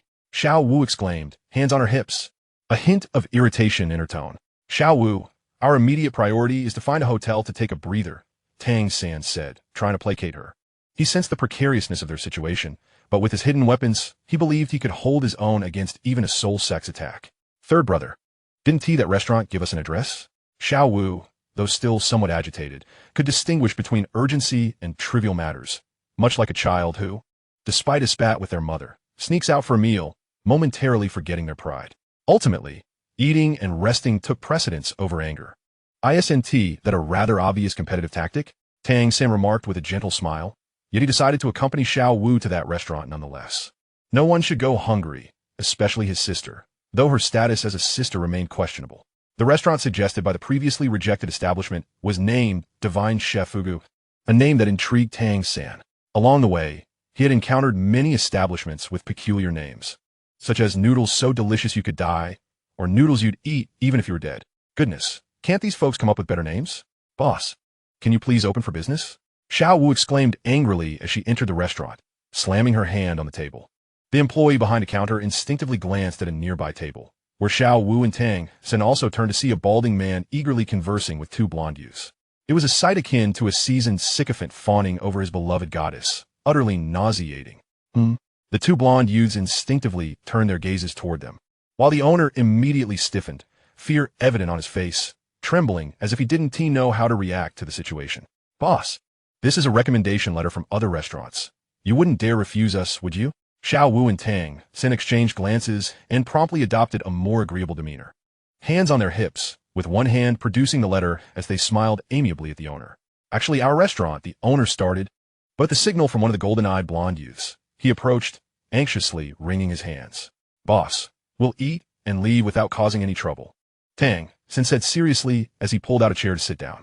That is not it, dear guests, the owner stammered, his eyes widening in disbelief as he read the words on the paper, his face turning a shade of red akin to a boiling kettle. At that moment, he wished he could wield his martial soul like a hoe to strike down the rival who had plotted against him. Having secretly attempted to steal his seal last year to order 1,000 pigs from the pig farmer in the eastern part of the city, intending to ruin him. And 2 years ago, bribing the dishwashing lady to kill his money tree. This year, they had the audacity to recommend someone who had offended the organization to dine in his establishment. Was this the cunning of the shooting gold? The carnivorous tree? Dark psychology? The depths of human nature? Terrifying indeed. Just wait. Next month, I'll hire a celebrity soul master to perform at your place. And then I'll expose their dark secrets to bring your establishment down with it. Boss, I know there's a misunderstanding, but sell it to them.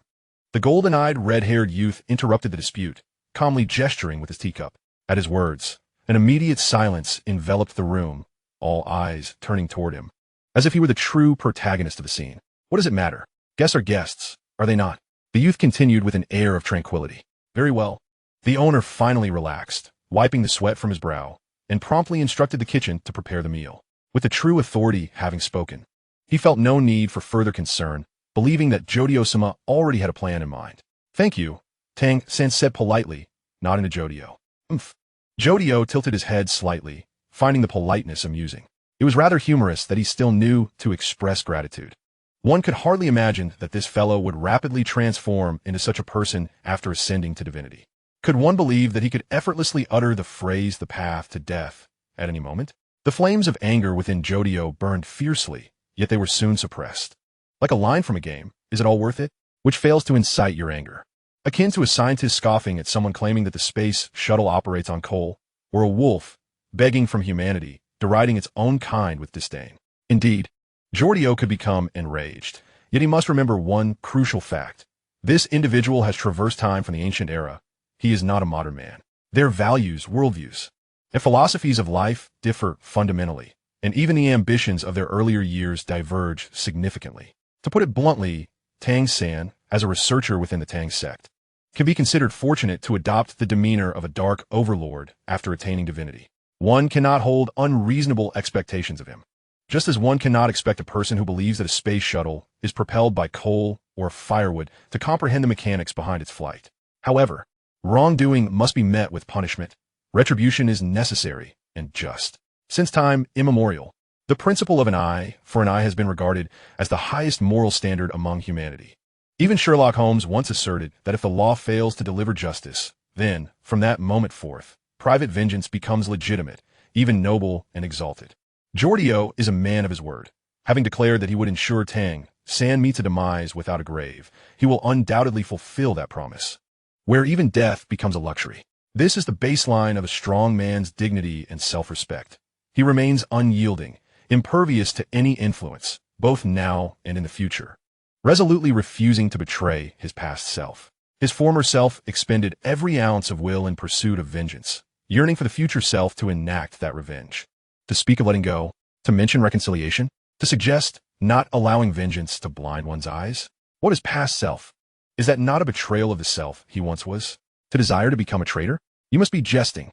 It is as if entangled by fate. Or perhaps destiny itself, Jodio muttered. Let us meet. Jodio, channeling his soul power into a tangible line, addressed Dai Mubai.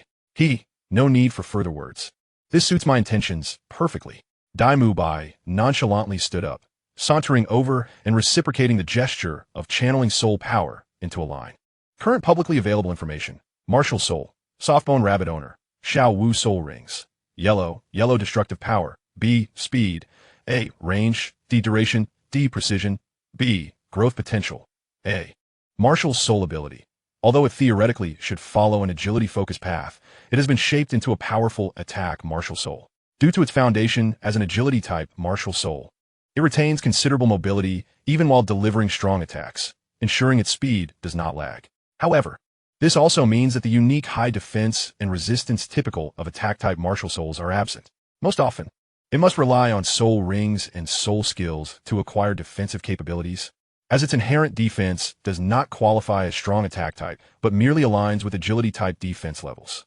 It seems to possess enhanced resilience, which is a notable advantage. The first soul skill, the waist bow, amplifies speed and strength, while the second soul skill offers enchanting control, allowing for capabilities akin to that of an assassin. Should it later acquire defensive soul skills, it could indeed form a remarkable skill combination. Chapter 49. The Zealous D. Hey, do you mind if we share a table? Dai Mubai cheerfully approached after taking something from Jodio, boldly pulling out a chair and sitting down opposite Tang San and Xiao Wu without hesitation. Are you paying? Xiao Wu's eyes lit up, ready to agree, but Tang San swiftly restrained her, sensing an ominous intent from their newcomer. This blonde youth's soul power fluctuations exceeded his own significantly, and he was not even the strongest present. He felt that the oddly coiffed blonde youth beside him was even more formidable, his soul power exuding a pressure that made Tang San's heart tighten. I apologize, but my sister and I prefer tranquility. We struggle in crowded situations. Tang San responded with calm composure. Huh, 3 people is still a crowd, you know?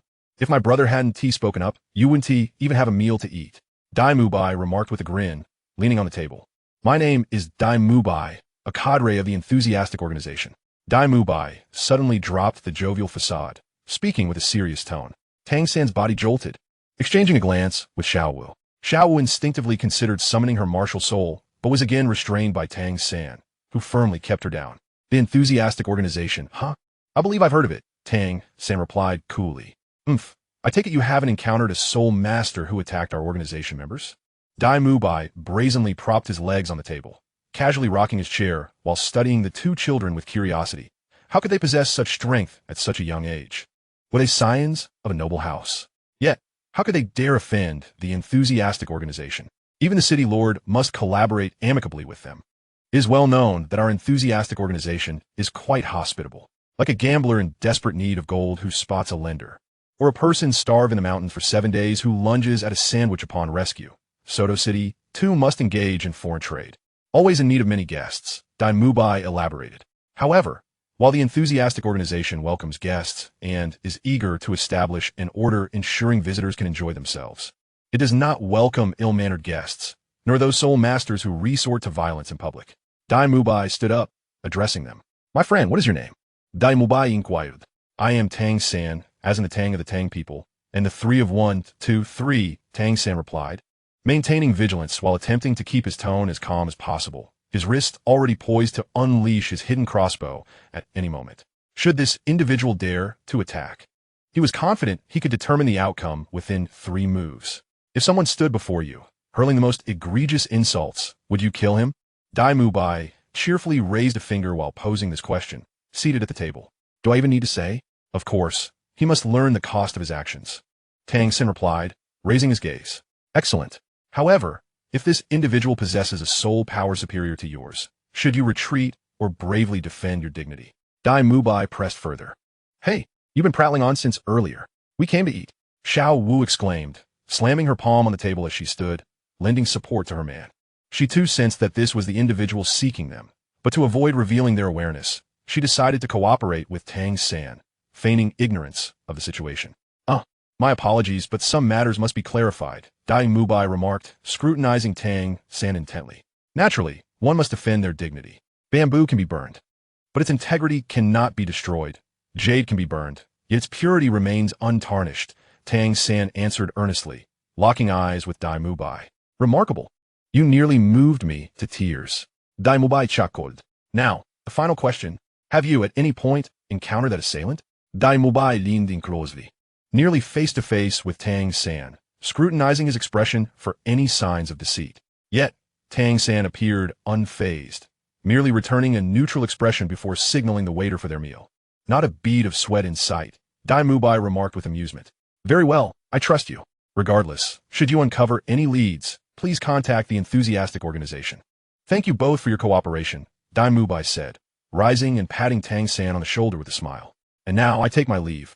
Jody stood up nonchalantly, seemingly indifferent to the matter at hand, and departed. Dai Mubai followed suit with a cheerful grin, and at that moment, Tang San finally relaxed. He shrugged helplessly at Xiao Wu, who playfully stuck out her tongue and feigned a startled expression. It appears we must tread carefully, Xiao Wu. We cannot afford to clash with their people any longer, Tang San advised earnestly. I understand, brother, but what if they come looking for us? Xiao Wu inquired lazily, completely oblivious to the fact that she was the root of this conflict. No one shall lay a hand on my sister. Otherwise, they shall court their own demise. I, Tang San, vow to engage them in a fight to the bitter end, he declared with a serious and cold demeanor. A faint sound of a heartbeat interrupted their conversation, causing Tang San to instinctively glance around, yet he only saw himself and Xiao Wu. Everyone else was at a distance. Where did that heartbeat come from? Why was it so close? He strained to listen, and his expression abruptly changed as he slowly and gently opened his backpack, akin to placing a ring on a woman's finger. It was a heart that was still beating. Tang San's countenance shifted to one of sheer horror, his composure slipping as he nearly dropped the pulsating organ to the ground. Xiao Wu's eyes widened upon seeing it, and she sprang to her feet with the speed of a startled rabbit, instantly activating her martial spirit. A heart? When did this happen? Tang San exclaimed, cold sweat trickling down his brow in shock. Just now. I quietly placed it in your backpack. It's Yu's heart. He won't survive much longer, so I took it, Dai Mubai said, having appeared behind Tang San without him noticing. He pressed a hand on Tang San's shoulder and leaned in close, licking a few beads of sweat from Tang San's cheek before retreating just in time to avoid a kick from Xiao Wu, standing at the entrance of the restaurant. What is this smell? The scent of deceit, Tang San stammered. Oh dear, oh dear, oh dear. Although the questioning had concluded, it now appeared that you had lied, Dai Mubai remarked with a stern expression. Chapter 50. The Energetic. Tang San's dread and fighting spirit erupted simultaneously as he summoned his martial spirit, Blue Silvergrass. You have lied. Why did you do so? Dai Mubai approached with an air of indifference to their battle stances, his eyes fixated solely on the answer. Xiao Wu immediately pushed Tang San aside and charged forward with a kick, but Dai Mubai effortlessly deflected her attack with a simple block. Fool, what are you meddling with? He said coldly, glaring at Xiao Wu. With a commanding presence, Dai Mubai, embodying the white tiger martial spirit, exuded an aura that compelled Xiao Wu to retreat back to Tang San's side. Ignoring Xiao Wu entirely, Dai Mubai aimed a powerful blow at Tang San, whose defensive posture crumbled under the force, landing a punch squarely on his face.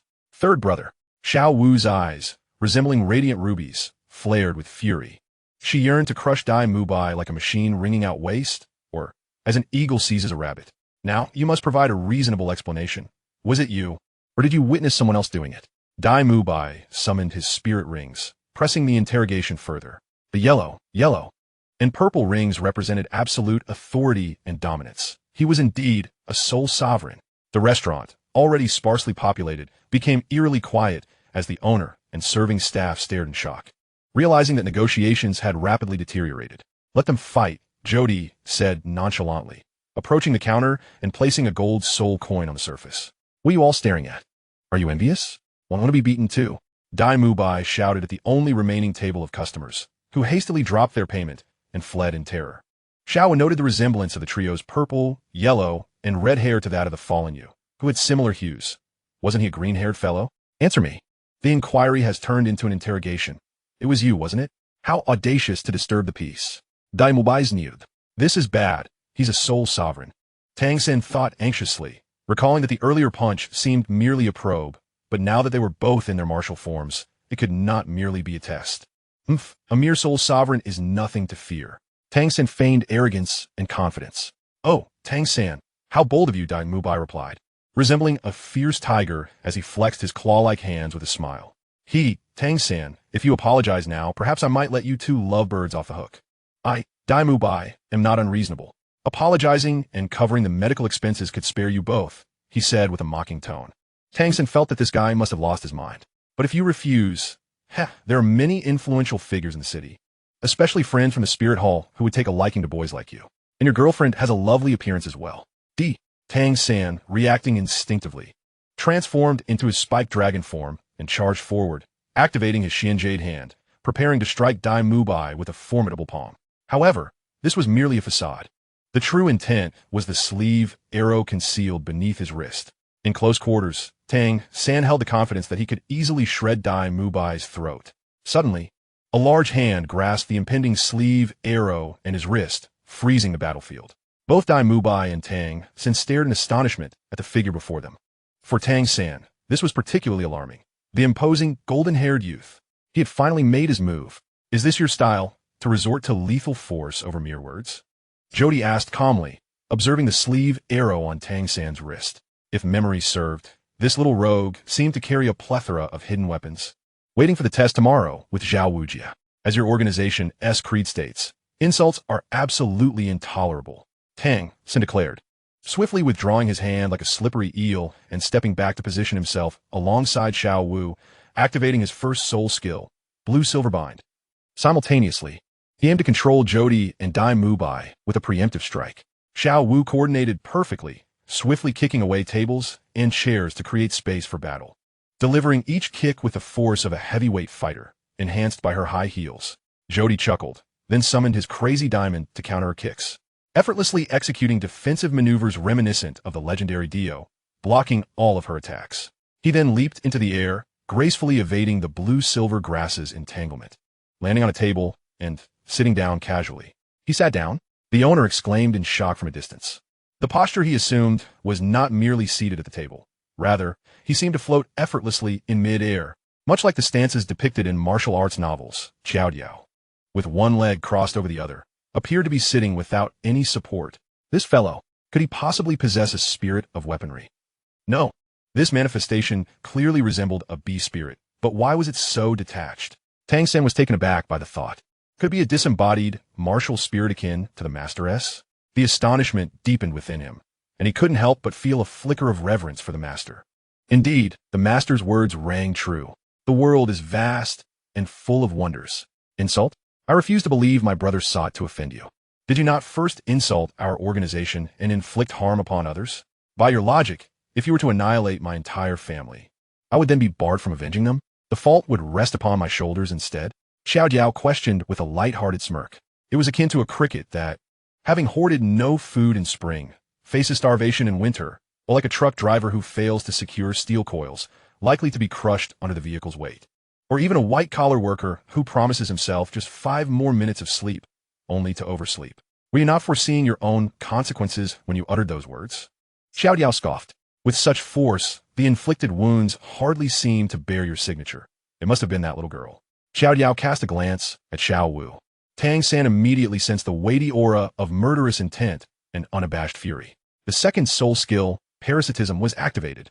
He must protect Xiao Wu at all costs. Parasitism, you say? Xiao Diao observed the scattered blue algae sprouting from his body with a bemused expression. He had just been contemplating how to utilize gold experience to engineer resistance to this very phenomenon for tomorrow's trial, only to find that this fellow had triggered the parasitism himself. There are consequences for misdeeds, Tang San. Can you bear the weight of them? Xiao Diao, unconcerned about the blue algae sprouting from his body and garments, gracefully leaped to the ground and inquired. Hi Vice Yoyo. Current public information. Martial spirit. Blue silver grass owner. Tang San soul rings. Yellow destructive power. D, speed. C, range. B, duration. A, precision. B, growth. B, martial spirit ability. Can summon blue silver grass to entangle and restrain foes, possessing both poisoning and parasitic capabilities. It is a standard type among control-based martial spirits, having minimal offensive and speed attributes, favoring control and endurance. Due to its lack of aggressiveness, it typically requires cooperation with offensive soul masters to achieve additional effects. Ultimately, the spirit's inferior quality type leads to inadequate performance. A higher-tier martial spirit would likely excel in offensive capabilities, although the soul power progresses rapidly. The primary reason for such talent stems from Tang San's own cultivation methods and a Huo Yuhao hammer. The growth potential of blue silver grass prior to awakening was, in fact, rather limited. Chapter 51. The goal is to become a student. To be frank, Xiao Diao harbored little animosity toward Xiao Wu. After all, during their previous altercation, she had scarcely contributed, even less than the other members of the Seven. The most ruthless adversaries back then were Tang Shenwang and his lackeys, the wild gorilla and the cunning serpent duo. Moreover, there was Tang Hao, that brute, and the old sea god. That family was notoriously merciless, each more vicious than the last. Thankfully, he had never pursued romantic ties, lest he find himself ensnared in their schemes, leading to a dramatic confrontation. However, the price must still be paid. Xiao Diao was not one to indiscriminately expand his vendetta. The principal instigator was Tang San. Aside from him, others might be forgiven under certain conditions, tempered by his anger and hatred. Yet for the future, those who bore deep-seated animosity towards him would be met with death. A sovereign may show mercy, but only to those who fully acknowledge their defeat. Should they persist in opposing him, their only fate would be demise. Death would be too gracious. Once the time clamp offensive was executed, all who dared to provoke him would meet their end. Those who directly participated in the encirclement of Xiao Diao would find no respite, as even the worms in their homes would be cut down, and eggs would be scrambled. As for those who covertly aided Tang San, repentance might earn them clemency. But true contrition must be demonstrated. His mercy was not so easily bestowed. Destruction and life, did they lend a hand? It seems they might have. Were they not known to threaten Tang Shenwang against interfering in Douluo affairs? It appears they had intervened on several occasions. This individual seems quite perceptive. Perhaps they could assist later. Nevertheless, it must be noted that the culmination of the time clamp offensive has yet to unfold. It is prudent not to dwell upon it. What form will it take upon the transformation of the martial spirit? Xiao Diao pondered with a hint of speculation, though he remained uncertain. If that truly is the case, the causality would indeed be severed cleanly. Gold experience manifested behind Xiao Diao, delicately tearing a fragment from his garment, and, with neither too much nor too little force, a slender venomous serpent emerged from the fabric, darting forth from the grasp of the blue-silver grass to perch upon Xiao Diao's shoulder, eyeing Tang San with an eager intensity. This left Tang San utterly astounded. What had just occurred? Why had this fellow's martial spirit transformed? Could he, like himself, possess a dual martial spirit? Go, Hiao Diao-sama. Annihilate them. To witness such formidable beings clash is worth dying for. Lord Xiao Diao, we yearn to see rivers of blood. A gathering of onlookers had materialized around the restaurant's exterior. The citizens of Soto City, enthralled by the spectacle within, erupted in fervent cries for a more intense battle. Tang San recognized a few familiar faces among the crowd. Purple, red, yellow. Were these not the three patrons from earlier? How dull.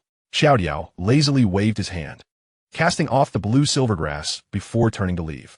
Dai Mubai followed closely, leaving 2 gold soul coins on a nearby table, and together they departed. seemingly choosing to spare Tang San and Xiao Wu. The bloodthirsty audience of Douluo felt disappointment. However, most were members of the organization, summoned by Qiao as spectators. Their discontent stemmed merely from missing an overwhelmingly one-sided battle. Qiao's invitation for them was merely a means to provide an exit. "Boss, we're just leaving like this?" Dai Mubai inquired, puzzled. "Of course, there's a title Douluo watching," Qiao replied in a tone as fine as a thread. His confrontation with Tang San was merely a test. He had no intention of truly confronting him. Having obtained the serpent form from the parasitic blue silvergrass was sufficient to complete his mission. The bloodthirsty audience was simply a tool for him to gracefully withdraw. "Is that for real? A title Douluo?" Dai Mubai asked in astonishment. In Soto City, the highest-ranking individual he had encountered was none other than Dean Flander. Could this humble place truly boast a title Douluo? It defied all logic. This young lad's father was a title Douluo, and had you struck him with any more force, the consequences would have been dire. Hee, you might have even found yourself in quite the predicament. Jodio, gesturing like Bobo, explained to Dai Mubai in sign language. For even the faintest sound posed a considerable risk before a title Douluo. Thus, this specialized form of communication was far more prudent, as no one else could comprehend their gestures. "Never mind, I believe that kind of older man would still appreciate your style, boss," Oscar remarked. Confident that Dai Mubai was regarded as the pinnacle of soul masters, akin to a supreme title Douluo in their hearts. Dai Mubai responded with a cheeky grin. "Let us just retreat and check for any new students." The title Douluo represents the utmost symbol of identity and power on the Douluo Continent. Their status is comparable to the heavenly principles of the magnetic realm, like Aoga or the Mad Bull from Yongaman, or even Yasi C. They are legends, akin to V and Johnny Silverhand from Night City, whose fame only blossomed posthumously. To flee before a title Douluo is nothing to be ashamed of. In fact, Dai Mubai felt a sense of admiration for Jodio, who remained unflinching while confronting a title Douluo and engaging in a tussle with his son. What an exhilarating battle it was. Should the opportunity arise, perhaps even the son of a god could be dealt with. Dai Mubai was not thick-skinned. Rather, the narrative dictated it so. It was akin to playing CF in zombie mode, facing off against a steel Terminator while knifing a stationary red zombie, or brushing aside minions in front of a top-lane father figure, or striking villagers before an iron golem in Minecraft. If you dared, you were this. If he could not finish you with a single punch, he was this. Then, shall we not take revenge? Oscar, seated beneath a tree, asked Jodio and Dai Mubai, his expression one of indignation. He simply could not swallow the bitterness of witnessing his comrade so grievously injured, despite Jodio's flawless restoration. "Revenge is indeed warranted," Jodio affirmed, leaning against the tree with arms crossed. "Boss, I can hardly restrain my fists yearning for a fight. What do they look like? Are they male or female? Do they have sharp or round heads? Long or short hair? Are they clad in fashionable attire like ours, or in something utterly out of style?" Oscar inquired with fervor. "Fool, revenge must be executed with righteousness and finesse, ensuring that the title Douluo father finds no fault," Jodio retorted with a cold smirk. "Consider this, what brings the young, exceptional soul masters to Soto City at this juncture?" Jodio posed confidently. "To Soto Academy? That place, filled with cowards and the mundane, could hardly captivate their interest. This city boasts the only prestigious institution of its kind," Jodio proclaimed emphatically. "Indeed, no wonder you are the boss. You effortlessly conceive ideas beyond our grasp," Oscar exclaimed, balling his fists in excitement. I shall steal a passionate kiss from that girl, making her realize that her first kiss belongs to me, Dai Mubai," he said with a wicked grin, licking his lips. For a moment, Jodio and Oscar fell silent, feeling as though they had become caricatures born from subpar art, rendered speechless by one another. Yet soon after, they erupted into uncontrollable laughter. "Ah, Jodio laughed heartily, gazing skyward. I struggled to contain my mirth over such a delightful jest. Oscar joined in the raucous laughter. "Hey, you two, what is the meaning of this?" "I was merely attempting to lift our spirits." Dai Mubai, surprisingly flushed, reacted to the sudden betrayal of his comrades, fuming at Oscar for inciting Jodio's regression. "By the way, where's Ma Hongjun? Didn't you say his martial soul was restored?" Oscar inquired, wiping away tears of laughter as he turned to Jodio. I hear someone mentioning this handsome fellow." A powerful melody burst forth, reminiscent of the D4C theme.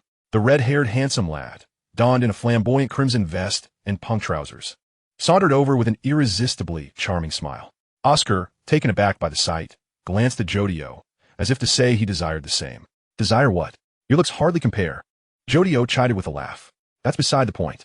Boss, I too wish for a taste of that fame. Ma Hongjun declared with bravado, his newfound physique captivating throngs of admirers, yet eliciting derision from fellow male fitness enthusiasts. Come now, you're looking rather emaciated, Dai Mubai scoffed, revealing his own abdominal muscles. Confident in his physique as the one closest to Jodio's ideal proportions. How could Ma Hongjun flaunt such an effeminate physique? It was akin to being startled by an unexpected sight while watching a heroic battle unfold. What are you blathering about? Oof. Had my former muscles remained, even a fraction, would I allow you, a foolish tiger, to flaunt your display? Ma Hongjun retorted with a scornful smirk. Ma Hongjun, you're quite the arrogant one. Are you coveting my white tiger nebula elbow? Dai Mubai replied, rising with crossed legs, confronting Ma Hongjun face to face. Such audacity. You seem to have forgotten the virtues of respecting your elders. Hee, should my boss encourage me, I would possess the utmost confidence to defeat you. Ma Hongjun grinned, baring his teeth. As their fists clashed with a fierce wind, both Ma Hongjun and Dai Mubai leapt into the air, emitting piercing cries. Why, oh why, Jodio? How could you betray me? I was the first to follow you. Ma Hongjun lamented, landing after dodging a punch, bowing his head in despair. Boss, how could this happen? I cannot believe it. Dai Mubai roared, raising his voice to the heavens. Could you too perhaps exhibit a semblance of humanity and conserve your strength? Jodio sighed, exasperated with their antics. Observing little Oscar, who was ever the obedient one, he thought, why can't these two exercise a modicum of restraint? This floral expanse was not crafted from shattered ceramics, but genuinely transplanted. By the way, why is Oscar silent? Jodio turned, only to find Oscar standing beside him, arms crossed, bearing a look of bemusement as if about to speak. Oomph. How could I concern myself with two buffoons? My bond with Jodio transcends such trivialities. We are noble stand-ins.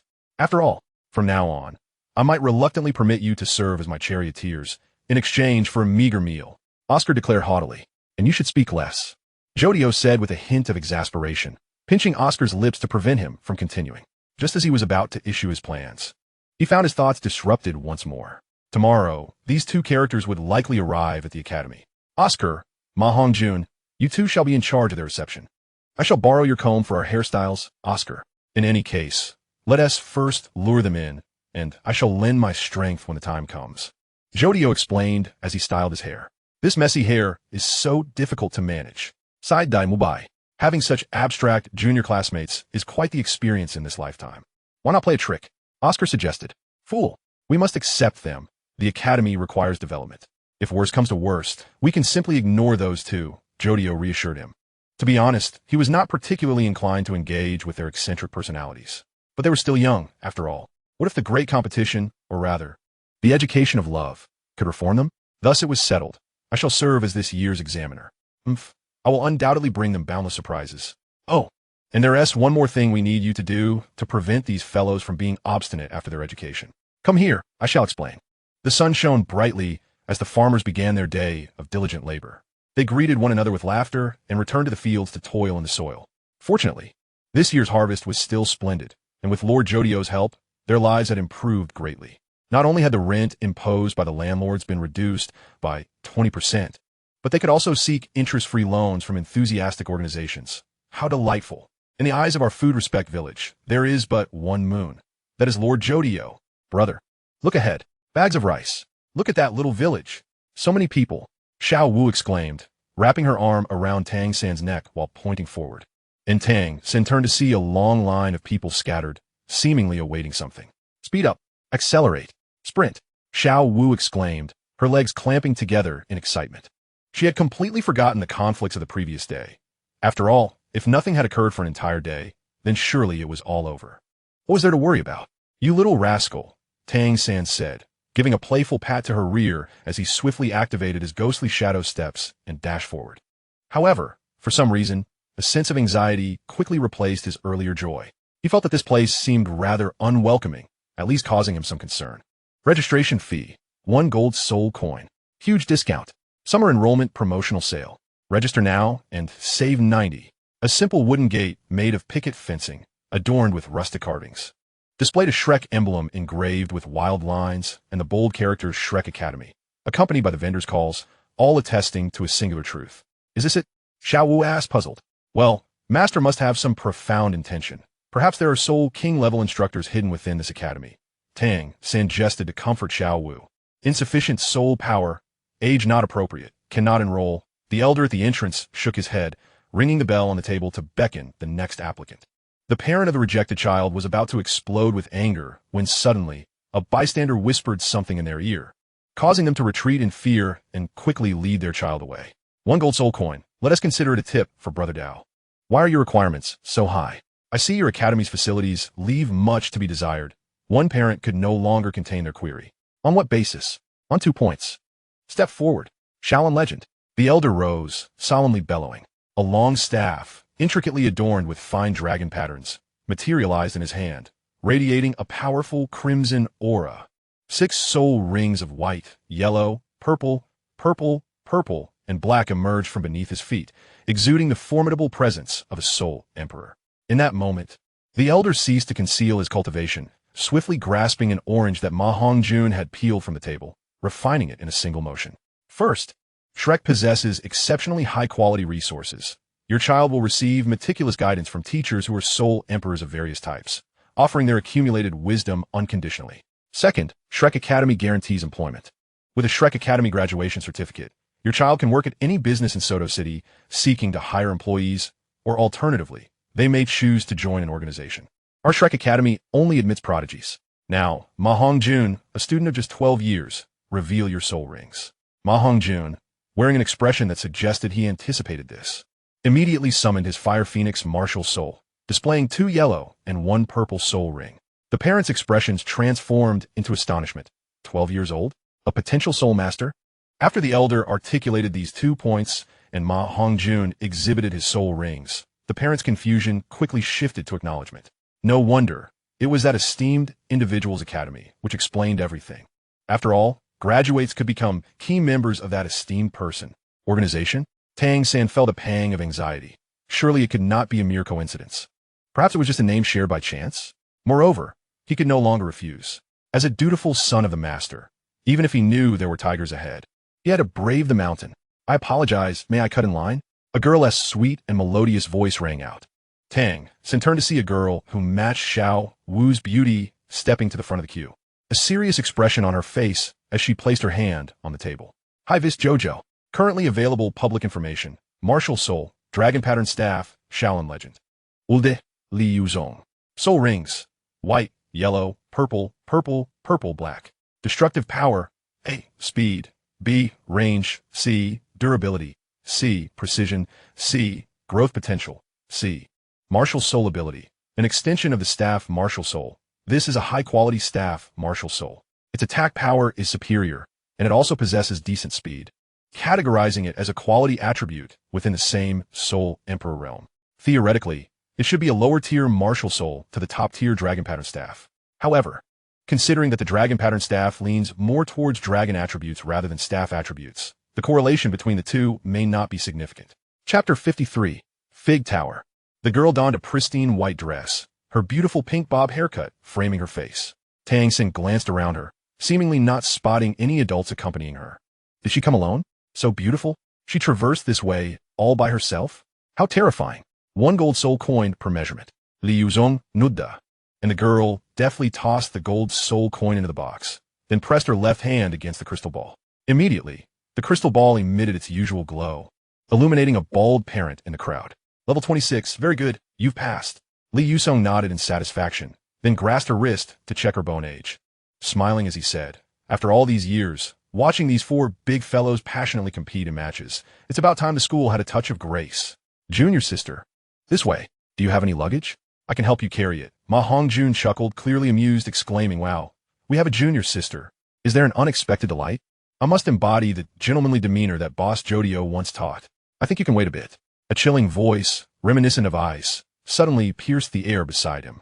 Ma Hongjun beheld a girl approaching, her cascading black hair resembling a waterfall, clad in a form-fitting black bodysuit. She tossed a golden soul coin and pressed it against the crystal ball. A brilliant light erupted once more, revealing her to be a level 27. A prodigy indeed. Level 27. Bone age qualified. You have passed. Li Yuzong remarked, stroking his wrist with a satisfied nod. Goodness, What impeccable taste and attire for a strong individual. Ma Hongjun thought to himself instinctively. In stark contrast to this seemingly formidable junior, another individual appeared woefully out of place, akin to a lovesick, soft-spoken character from a Japanese anime, standing beside a magnetic powerhouse, exuding dominance and allure. The two junior sisters beside him found amusement in the spectacle. Yet a fleeting thought struck Ma Hongjun. Could one of them be a younger sister? However, he refrained from inquiring, realizing that asking if they knew Dai Mubai might alert the fellow sporting a mushroom haircut. Rumor had it that the lackluster individual had been dealt a blow by Dai recently. How delightful. Wait, we have two more. Xiao Wu and Tang Sect finally resolved to enroll. Uncertain of the relationship between this academy and the organization, but it seemed prudent to proceed with registration, as their brilliance ignited without exception. Li Yusung's expression shifted from the familiar smile to one of contemplation. He recalled overhearing a conflict involving these two children and Xiao Qiao during a visit to the city for mutton soup the previous day. Should he accept them? His gaze shifted to Ma Hongjun, who displayed no extraordinary reaction, merely a glimmer of interest in his eyes. Li Yusung interpreted this as a signal. It appeared these two youngsters were destined to be schooled by Qiao Jiao in a manner reminiscent of an eagle soaring from behind. What a trial awaited them. Do you see that? Qiao Jiao handed a simple telescope to Oscar as the three of them observed from beneath a tree towards the academy entrance. As expected, the four oddities had arrived. The main storyline was now unlocked. With the kindling assembled, it was time to ignite the flames. Is it the one who injured you? Oscar mused, filled with a desire to launch him high into the sky like an eagle, to crush him beneath the weight of an elephant, or to send him flying like a kettle lid when the water boils, only to be kicked aside by a passing child. Goodness! Xiao Dai, is that our younger sister? Oscar exclaimed in astonishment. What do you mean by younger sister? That makes no sense. She is your sister-in-law. Dai Mubai shot him glare, snatching the telescope to glimpse at the scene, only to feel his legs weaken. Had it not been for Shiji's timely intervention, he might have collapsed. Hee. That woman must intend to bring Xiao Dai to her side, ready to seize him as her star-powered companion. Oscar exaggeratedly proclaimed, eyes wide with mirth. For heaven's sake, Oscar, why must you indulge in such fanciful imaginings? Dai Mubai chastised, slapping Oscar on the back of the head in frustration. Yet, he quickly faltered, unsure of how to proceed. Dai Mubai, you are a king, the destined king of kings, Qiao Jiao stated calmly. If you still cower at such matters, you're not the Dai Mubai I know. Step back. Xiao Jiao, hands on his hips, regarded the approaching figures with an unwavering gaze. She is merely a fiancée. How could I be ensnared by emotions? How could I become a mere beast driven by base instincts? Let Zhu Qing understand my resolve.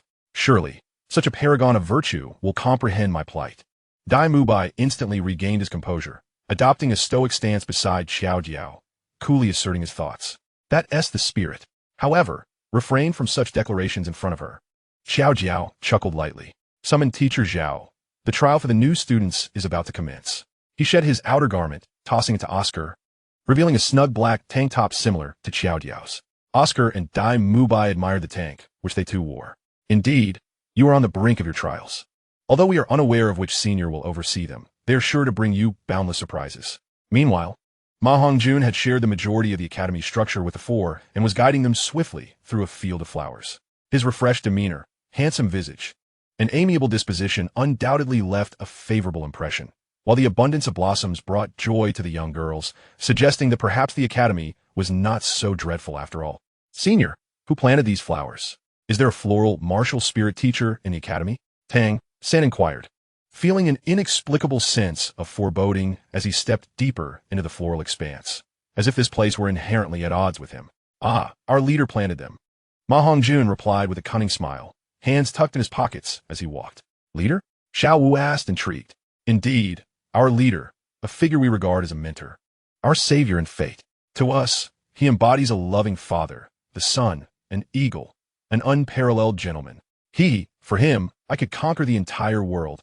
Ma Hongjun's words struck the others as excessively flattering. How could one possess such a face yet exhibit such a character? It was akin to a class beauty preferring a wealthy heir over a cultured youth, an abstract notion indeed. Xiaoma, your flattery is far too excessive. I can hardly bear it. Auntie, rein it in. Suddenly, a powerful melody resounded, and Tang San and the others followed Ma Hongjun's gaze. Spotting three impeccably built youths around 6 feet tall, standing beneath a tree, each striking an odd pose as they looked their way. Upon seeing the one in the center, Tang San's pupils dilated. Indeed, it was that very individual. "Welcome, esteemed juniors." Xiao Jiao clapped his hands as he advanced slowly, halting 3 meters away from them. His gaze bore an evaluative quality. One could sense his formidable presence merely through his aura. This had to be the examiner Ma Hongjun had mentioned. Clad in a black tank top, yellow trousers, and oddly colored boots, his belt fashioned into a heart shape. Even the headband atop his head mirrored that design. Who exactly was the audience for such a dung beetle hairstyle? Ning Rongrong could no longer contain herself, nearly collapsing with laughter. Though she quickly composed herself upon noticing Tang San and Xiao Wu's serious expressions. Truly, one could see why a genius with a higher soul power could maintain composure, even in the face of such a peculiar and humorous hairstyle. "Do you have an issue with my hairstyle?" Xiao Jiao casually brushed aside the tousled locks, which unfurled like the leaves of a pineapple, appearing far more appealing. The combination of his hairstyle and visage rendered Ning Rongrong silent. A hairstyle is merely a triviality, should one judge another's strength solely by their appearance. They are destined to be a superficial being, Xiao Jiao declared forcefully, clenching his fist. "Pleasure to meet you for the first time, Tang San." Xiao Jiao's gaze swept over each individual, finally resting on Tang San's face as he smiled softly. The Fig Tower is about to emerge from this sea of flowers. Chapter 54, The Fig Tower. Are you familiar with the fig tree? Jodio found himself amidst a sea of blossoms, his hands delicately brushing against the petals as he strolled forward, exclaiming that he felt remarkably well. The previous encounter had been a mere trial. This time, it was a genuine clash. From this moment forth, the wheel of fate was destined to accelerate, propelling everything forward with increased momentum. The future Tang God King could not wield full influence over the present. The past gods were here, capable of monitoring his every move. Not all future deities supported him. Should he wish to intervene, he would have to confront opposition from both sides. This exemplifies the covert support of the temporal pincer maneuver. For the Tang God King, he found himself constrained at every turn, unable to descend and interfere as directly as Jodio did. He lacked substantial temporal interference abilities. And Jodio even harbored doubts that his prior interference with the time tunnel had been aided by unseen hands. He himself could not fathom such profound complexities. If he were to act solely on his own volition, he would not possess mastery over advanced temporal offensive capabilities. Who hold the upper hand now? Jodio merely needed to cultivate himself in peace, while the future Tang God King had far more to contend with. On one hand, he needed to confront Huo Yuhao and others, while on the other, he had to deploy forces or offensive maneuvers against Jodio. Each deployment would test the patience of both parties, risking entanglement with other gods, even if he were to manage to deceive the future deities. Every strike against the past would evoke the ire of the present gods. The moment he dared to reveal himself, it would be swift. This is the invincible temporal pincer maneuver. Indeed, once the temporal pincer maneuver commenced, the scales of victory had already tipped in Jordio's favor. Yet, humans are not NPCs, nor machines. The fig tree, that peculiar tree that bears fruit without blossoming, does it not defy the natural order of growth? Jodio mused casually. Indeed, such is the case. He subtly alluded to the inversion of evil, embodying chaos and the violation of natural laws. As he spoke, he halted, his steps ceasing, reminiscent of the cuckoo. Was it not? Behind Tang San, a sheen of cold sweat emerged. Though he could not decipher Jordio's meaning, he felt an implication directed at him within those words. Cuckoo. Cuckoo. Cuckoo. Who resembles a cuckoo more than he? Jodio? My name is Jodio Chasta. You may call me Boss Jodio, or simply Jojo, or even Dio, he proclaimed as his soul rings unfurled behind him. Yellow, yellow, purple, purple, 4 rings hovering ominously. The 4 were taken aback. This is the senior? A level 40 senior? Jodio Chasta, martial spirit, stand-in arrow, level 41 battle soul master, at your service. Jodio extended a hand, his aura surging, fully revealing his complete mastery. Hold out for 10 minutes under my pressure, and that would be deemed acceptable. Of course, if you prefer a one-on-one, then 5 minutes under my scrutiny will suffice. Jodio spread his arms wide. Ma Hongjun produced an incense stick from seemingly nowhere, snapped his fingers to ignite it, and deftly threw it onto a tree where it lodged securely, igniting in flames. This display of soul power mastery prompted glances of surprise from Ning Rongrong and Zhu Zhuqing. Truly, this academy harbored hidden talents. Boss Jodio, please go easy, Daimu Bai, after a lengthy internal debate, decided to speak softly to Jodio. Despite maintaining a facade of calm, Untroubled by lower impulses, he felt compelled to show restraint, for she was his fiancée. Oof. Zhu Zhuqing stepped forward, her martial spirit manifesting. Her already agile visage now radiated even more charm and elegance, albeit tinged with a hint of anger. Dai Mubai's thoughtless words had provoked her. What did he mean by go easy? She, Zhu Zhuqing, was no delicate flower. Humph, such a clueless man, akin to a bystander in a battle, shouting against conflict while prepared to indulge in a delightful cake. Only to be warned that overindulgence might lead to a confrontation with insulin. A firm correction was necessary. Zhu Zhuqing, martial spirit. Nethercat, level 27 agility attack soul master. At your service. Zhu Zhuqing declared earnestly, striking a stance. Ning Rongrong, martial spirit. 7 treasure glazed tower, level 26 support soul master. Ning Rongrong added, frowning as she stepped back to hide behind Zhu Zhuqing, summoning her own martial spirit with determination. Roar, truly courageous individuals. Jodio remarked with satisfaction, extending his hands. Indeed, Zhu Zhuqing, I regard her as a child of remarkable resilience. Frankly, her pursuit across a perilous path, undaunted and resolute, is already commendable. I, Jodio Chasta, hold utmost admiration for those with such indomitable spirits. Regardless, Zhu Zhuqing will surely pass this trial. And what of you two? Jodio then turned his gaze toward Tang, San, and Xiao Wu, his eyes glimmering with mockery, seemingly deriding the duo. His expression brimmed with disdain, akin to a victor scoffing at a perceived loser, or a lion king laughing at a defeated rogue lion, or a teacher playfully chastising a truant student. Jodio, I must interject, Tang San said, blocking the irate Xiao Wu as he fixed his gaze upon Jodio. Regardless of past grievances, let's put them to rest. Tang San spoke earnestly. Wait, what are you saying? Jordio's demeanor cooled, growing impatient. Do you even comprehend your words? To wipe the slate clean? Such foolishness emanating from one so misguided is akin to a student pleading with a teacher to excuse their unfinished summer homework, or a glutton in the restroom begging for relief after indulgence. Jordio's fury erupted. Tell me, is this how one begs for mercy? Jordio questioned, raising his fist. We did not enroll to face your trials. Tang San retorted angrily, channeling his martial spirit. Do not respond to a question with another question. The force of the stone of freedom erupted, a heavy punch crashing into Tang San's arms. Though forewarned, Tang San stumbled back 3 steps before regaining his balance. Indeed, a soul master. The power was unimaginable. Cheating. I demand a urine test for the referee. Ning Rongrong exclaimed, her eyes wide as she glared at Jodio. Cheating? Hasn't the incense already been lit? Jodio glanced back at the still-burning incense. The lighting of the incense signifies the commencement of battle. My refraining from immediate attack is already quite honorable. Do you truly believe combat operates in such a manner? Do you think your foes will refrain from striking while you converse? Jodio spread his arms wide, his unique composed voice resonating. This shall be the most glorious and just trial. Jodio struck a classic pose, pointing at the group. Blue silver bind. Enchantment. Waist bow.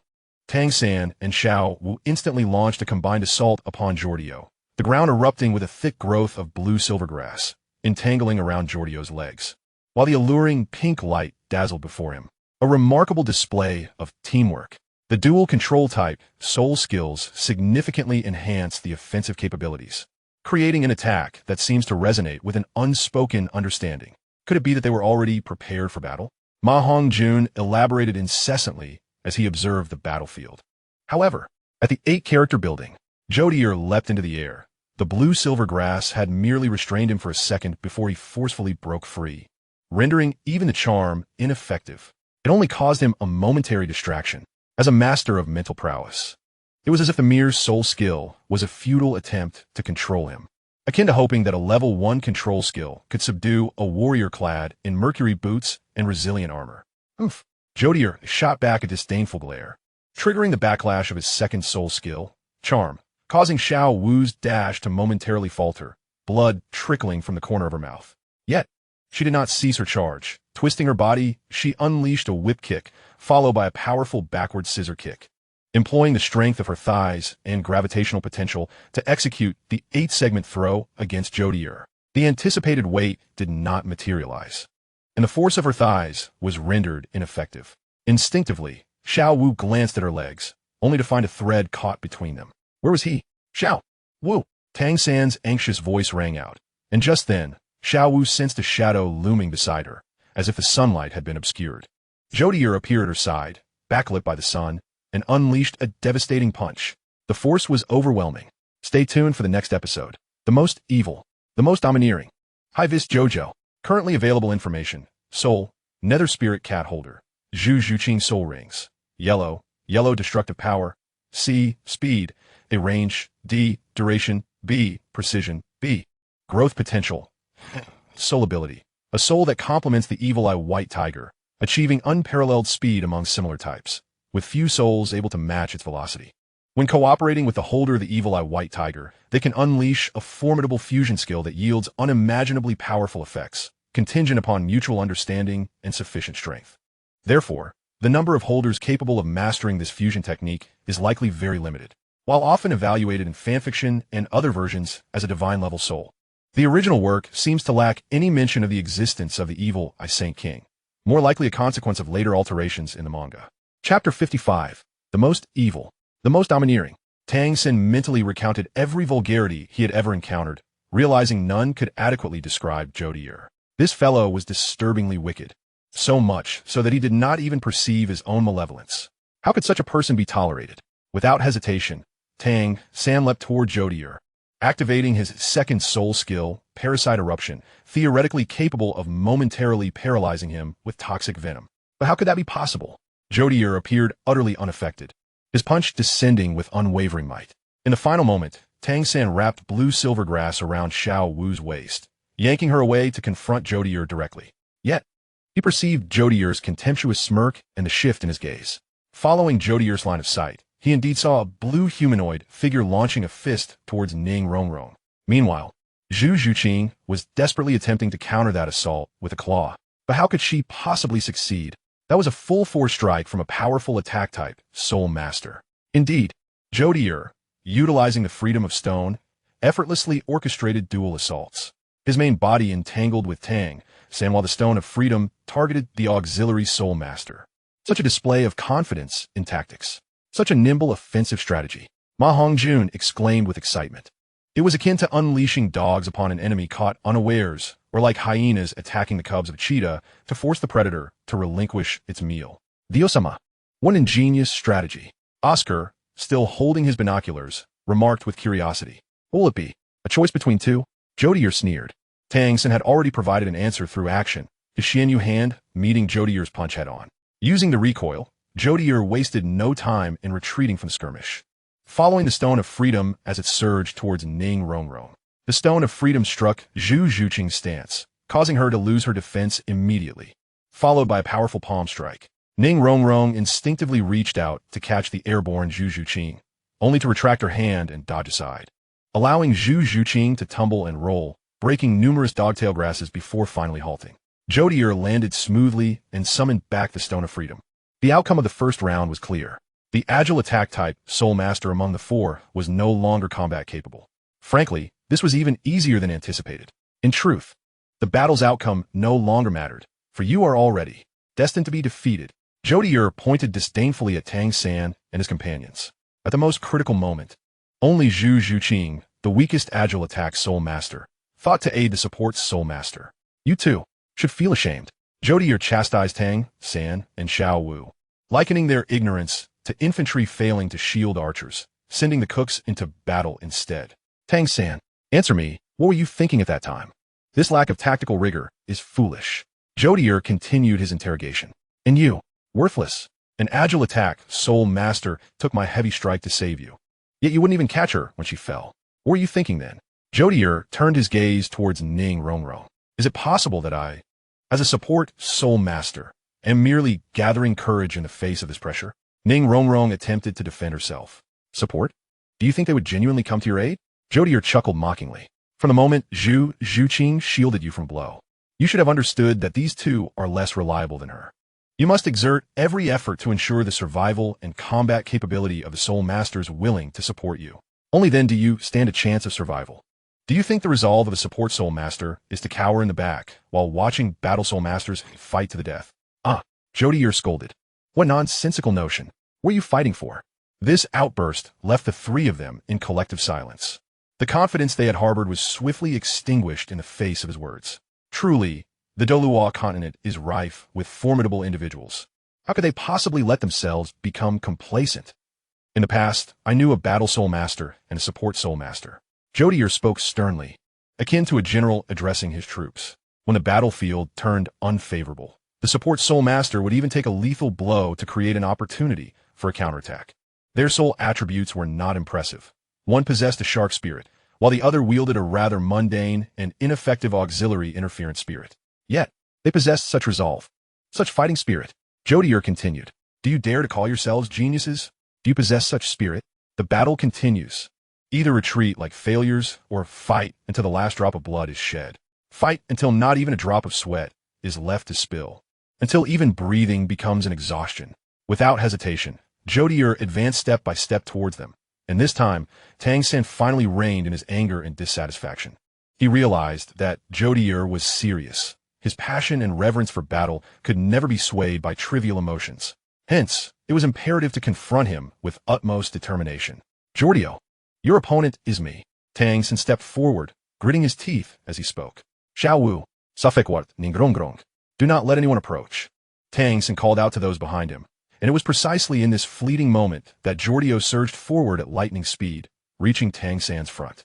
Instinctively, Tang Sect summoned the blue-silver grass once more, triggering another wave of parasitism while activating the Xiantian skill to defend against the imminent heavy strike. However, what greeted him was not Jordio's customary punch, but rather a small pink nose perched upon Jordio's shoulder. Tang Sect recalled their previous battle, the golden humanoid diamond, the pink humanoid. And now the blue humanoid, could it be that? The third soul skill shone brightly as Jodio gestured with one hand, launching two claw projectiles that swiftly pierced through Tang Sect's shoulder and side. Blood splattered, disrupting Tang Sect's breath and nearly causing his stance to falter. Without hesitation, Jodio retreated and leapt, pointing his hands at Ning Rongrong and Tang Sect respectively. A blue luminescence flickered at his fingertips, and Xiao Wu realized that it was an impending renewed attack. "Third brother," Xiao Wu cried out in alarm, activating her first soul skill and intending to step forward to shield Tang Sect from a blow. Although she understood that Jordio's actions were designed to force her into a dilemma of choosing whom to protect, she could not bear to watch her brother endure such a lethal assault. "Xiao Wu, do not come over. Protect Ning Rongrong," Tang Sect urged desperately. At that moment, the sleeve arrows on his wrist suddenly activated, and his unscathed right hand reached into his waist pouch, retrieving 3 piercing nails to hurl at Jodio, prepared to intercept the attack. Defense alone is insufficient. We must take the initiative. That fellow's martial soul is disembodied, indicating that he himself is not particularly resilient. In fact, he may even be quite weak. Attack his true form. Tang Sect bellowed. 7 treasures, renowned. First, strength. 7 treasures, renowned. Second, speed. The enhancements of 20-fold strength and speed enveloped both Tang Sect and Xiao Wu. Observing this, Jodio could not help but let out a derisive chuckle. The claw projectiles were casually launched, yet this time, Tang Sect's Xianyu hand successfully intercepted them, allowing Xiao Wu to swiftly lift Ning Rongrong and evade the oncoming assault. The situation seemed to be improving. "Tang Sect, your earlier words were misguided. Do you genuinely believe my true form to be weak?" Jodio said with a smile. Suspended in midair, he swatted away the sleeve arrows and piercing nails as if dismissing mere flies, as though they could not even graze his skin. But how could that be? From Tang Sect's perspective, these concealed weapons should suffice to contend with a Soul King of level 50 or above. After being swatted away, the hidden projectiles immediately followed a curved trajectory, returning towards him. They spun beautifully on the ground, and Tang Sect suddenly realized the gravity of the situation. Perhaps this fellow's true form was not weak at all. Boxer shorts, my Jordio's combat style? How could someone like you possibly comprehend it? Ha ha ha ha ha. Jodio laughed heartily, retracting his claws as the frenzied diamond appeared behind him. Upon landing, Jodio commanded the frenzied diamond to forcefully kick off the ground, launching itself into the air once more. In that moment, Jodio felt an overwhelming sense of dominance, wickedness, and immense pleasure. Conquer the world. Jodio extended one hand forward, slowly drawing it back into a fist. A golden wave of soul power erupted from him, creating a gust that swept outward, immediately flattening the surrounding flower fields. "Earth, bow before my feet," Jodio arrogantly proclaimed to Tang Sect, as if he were the sovereign of the earth, the ruler of the world. Chapter 56. The most evil. The most dominant. How could such a formidable being exist? Tang San's confidence was utterly obliterated in the face of this overwhelming dominance, akin to a martial arts leader, like the world's greatest swordsman, or the leader of the Ming sect. Such emotions could hardly be expressed by a mere youth. Such sentiments were not fitting for a mere soul master.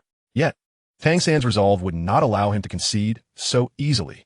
How could he let Jodio overwhelm him? How could he let this fashionably challenged individual shatter his will? No. Xiantian revolves at 2,900 horsepower.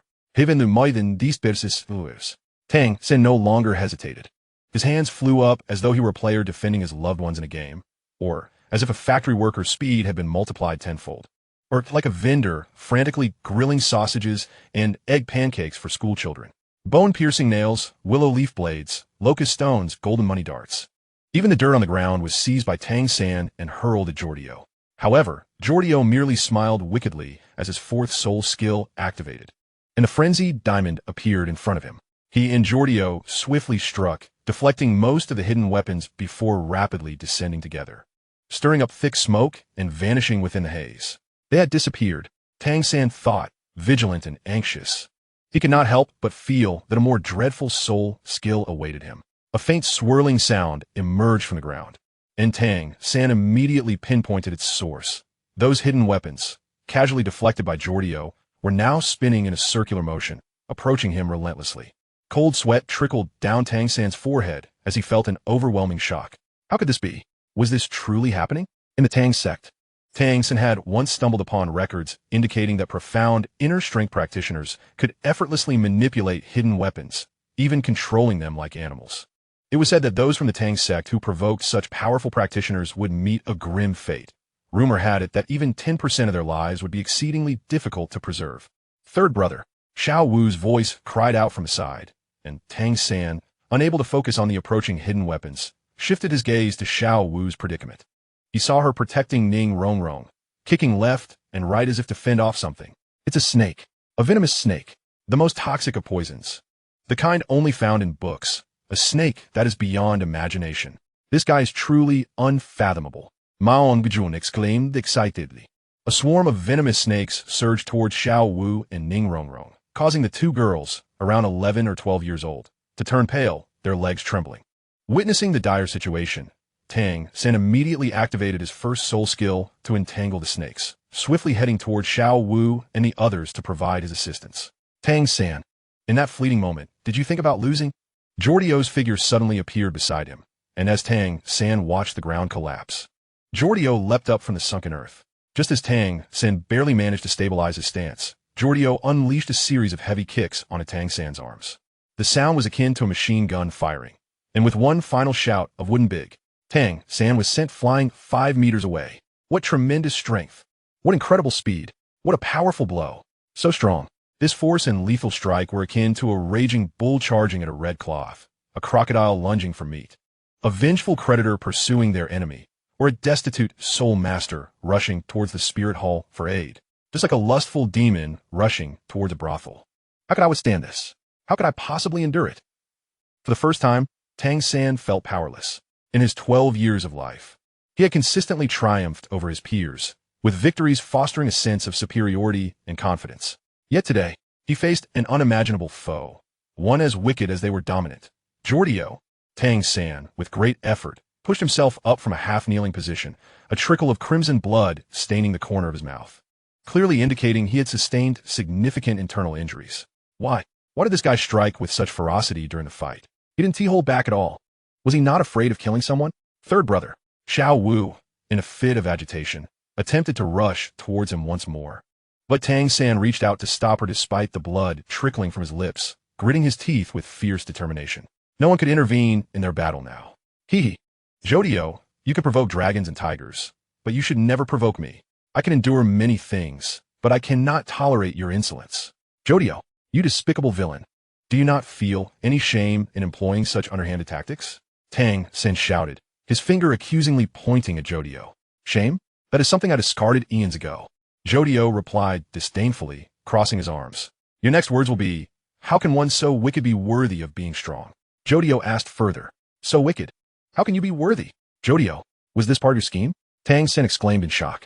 To be strong, one must possess skill, and I fortuitously have it, Jodio declared, clenching his fist with bravado. What nonsense about evil and justice. What absurdity of kindness and malice.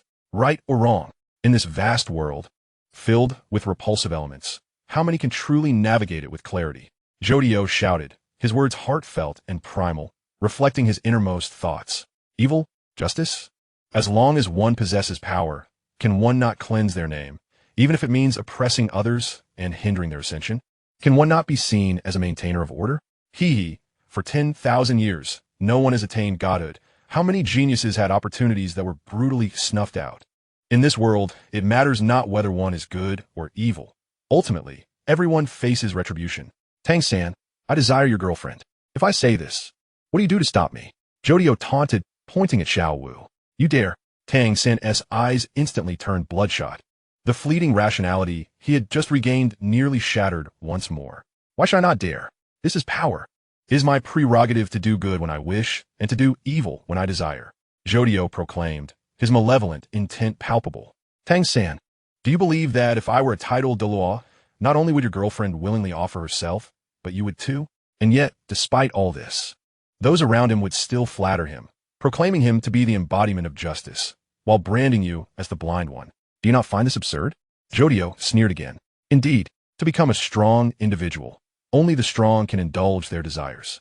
They can act as they please without fear of reproach. What nonsense about good and evil, entangled within merely leads to self-inflicted strife. True strength seeks to uncover the essence. The root of it all is encapsulated in a single word, strength. Kindness is certainly commendable, but can it exist without strength to support it? It is strength that gives rise to both goodness and wickedness, not the other way around. Is cultivation truly subject to the whims of good and evil? The quest for truth lies in introspection, seeking answers from within. Because of freedom, one can choose to be evil or good. A true strong individual is not swayed by emotions, Jodio declared, his fists clenched. Now, Tang San, what do you perceive me to be? Jodio inquired, a smile gracing his lips. The most wicked, the most tyrannical. Tang San's eyes glazed over momentarily, yet he resumed his fighting stance, preparing for battle once more. Indeed, the most wicked, the most tyrannical. It was a rare feat to hear such descriptors from someone as stubborn as Tang San, akin to a bull.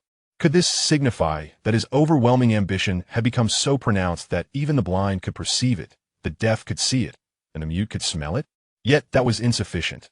Mere tyranny and audacity were merely the beginning, not the culmination. He desired for everyone to become strong, to be able to laugh or cry freely. Thus, he must ascend to a higher dimension, to become a grander existence. How splendid indeed. From beyond the heights of billions of miles, a man radiating a dark red aura gazed through a telescope crafted by the god of craftsmen at the battleground, unable to suppress a smile. Beside him, another man enveloped in a purple aura looked on in confusion. What is going on with this guy? Why has he suddenly become so unhinged? It appeared that the divine realm had been deliberately separated from Douluo Continent, making direct contact impossible. Do you have any insights? The purple-tinged man inquired. Unfathomable. To think this matter would require my attention, the man replied wistfully, lifting his gaze. Let me investigate. It is likely some sort of turbulence. He drew a long sword from his waist and continued. Keep an eye on things and describe the situation to me later. What is it that captivates you so? The purple-tinged man questioned, staring into the telescope. Wow, what power! The purple-tinged man exclaimed, his pupils dilating.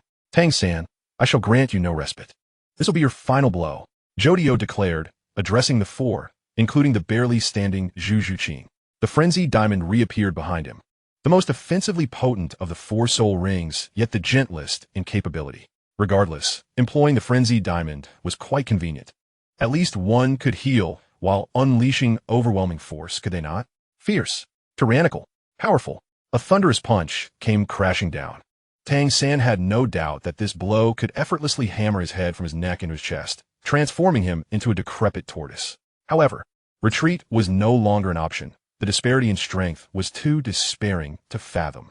My friends, there is but one way left, Tang San rasped, swallowing a mouthful of blood with great difficulty. What? What way? Tang San, what are you trying to say? Ning Rongrong anxiously bit her fingers. Tang San's gaze grew increasingly resolute, his demeanor turning utterly serious. You provide the oil for the road. Chapter 57. One Man Against the Seven Monsters. Without hesitation, Tang San activated Ghost Shadow Perplexing Track and darted sideways, while Xiao Wu, who had long established a tacit understanding with him, immediately turned to flee, giving Zhu Zhuqing a knowing glance. Zhu Zhuqing, faster still, scooped up Ning Rongrong and commenced a sprint. The three fled in different directions through the sea of flowers, causing Jodio to break into laughter. In the original story, it seemed the battle unfolded similarly, though not quite. It was more akin to the mid-stage of the tale. In the later stages, Tang San faced off against hidden weapons, ultimately succeeding in using the dragon beard needle to catch Zhao Wujiao off guard, leading to a rather severe beating at the hands of titled Douluo. He was merely a stepping stone character. Yet, even setting aside those details, Jodio believed that Zhao Laosher's tactics were somewhat questionable. A level 76 soul sage, particularly one specializing in defense, nearly fell to the hidden weapons of a level 29 Great Soul Master. Can you believe that? This is akin to Jodio, at level 70, finding himself injured in a battle against a level 29 Huo Yuhao. If hidden weapons were truly so overpowered, they would not have been phased out after 10,000 years. At that point, they would be a staple for every genius in high-tier battles, while only the low-tier would resort to soul-guided weaponry. In a competitive landscape, a millennium later, if hidden weapons were effective, everyone would undoubtedly utilize them, akin to all striving for rank, reflecting a degree of anthropomorphism. Alas, Zhao Laosher was simply too lenient. Jodio felt akin to a mech warrior, realizing that had he been in Zhao Wujia's position, he would have pressed the advantage and suppressed gravity the moment that kid began utilizing hidden weapons. Oh, this is merely a trial, so it is of no consequence. However, isn't it rather ungracious to activate your killing techniques directly during the trial? Jody is indeed quite perplexed by Tang San. One wonders, if he were to devise a scheme to lure over that seductive demoness from the neighboring dragon clan, would he not have easily ensnared Tang San during his youth? Perhaps not, for there exists a titled Douluo father, always prepared to intervene. Trying to escape, Jody immediately accelerated, ready to conclude this tedious interrogation. Having discerned that Tang San's hidden weapons bore little threat to him, there was no reason to prolong the encounter. The only concealed danger remained Tang Hao. With a swift motion, he unleashed a barrage of diamond strikes upon the ground, conjuring a dense cloud of dust to obscure his form, allowing him to summon his weapon once more. Under the cover of dust, he fired two claw projectiles that struck Xiao Wu's ankle with precision, causing her to tumble to the ground.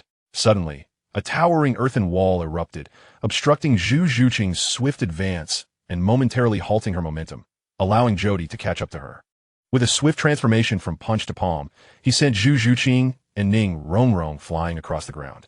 The incense has nearly burned out. Perhaps I should temper my approach. Jody! Tang San burst through the smoke, charging toward Jody, his black hammer shimmering with radiance, momentarily stunning Jody. What the hell, brother? Are you out of your mind? Did I not inform Ma Hongjun about the existence of healing soul masters within the academy? The hammer swung through the air, but transformed at the last moment into a crossbow bolt, the hammer merely a feint to disrupt Jody's combat awareness. Upon seeing the arrow, Jody could only feel exasperation. Was there a possibility of such ignorance?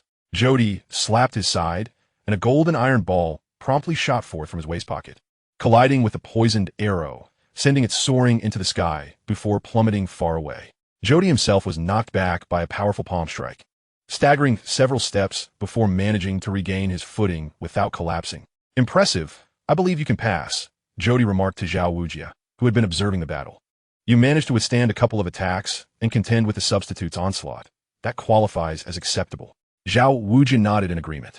Passed. Zhao Wujia affirmed with a thumbs up. In truth, Jody was aware of how lenient he had been, yet considering that Xiao Jody could even exchange blows with a low-level Soul Emperor, enduring until the end under relaxed circumstances was commendable. Wait, Tang San protested, still unwilling to accept the outcome. Should he pass this trial, he might not have an opportunity for revenge for years. He still held a trump card and refused to allow the injury inflicted upon Xiao Wu to go unpunished.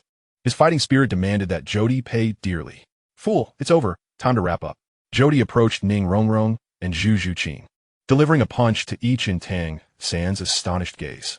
Ning Rongrong felt as if her life had ended. Wasn't it over? Why continue the assault? Jody, you lack martial virtue.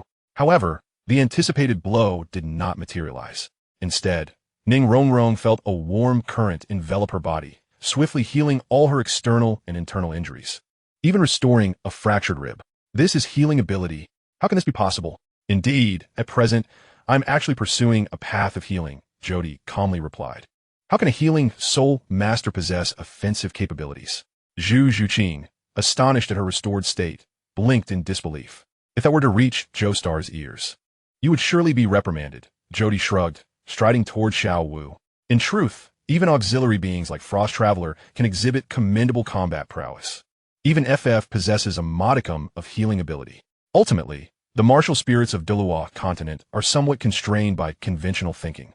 Jody had often pondered why the Seven-Treasure Glazed Tile School did not bestow upon him a powerful weapon. If only they could descend like Tota, Li Tianwan. Would that not enhance combat capability?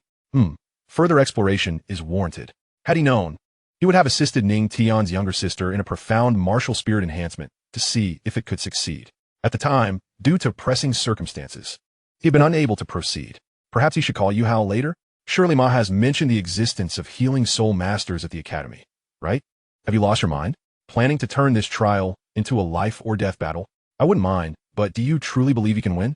Jody initially intended to use Golden Experience to astound Xiao Wu and Tang San with his healing abilities, but on further reflection, he decided it preferable to conceal some of his power, continuing to employ Crazy Diamond.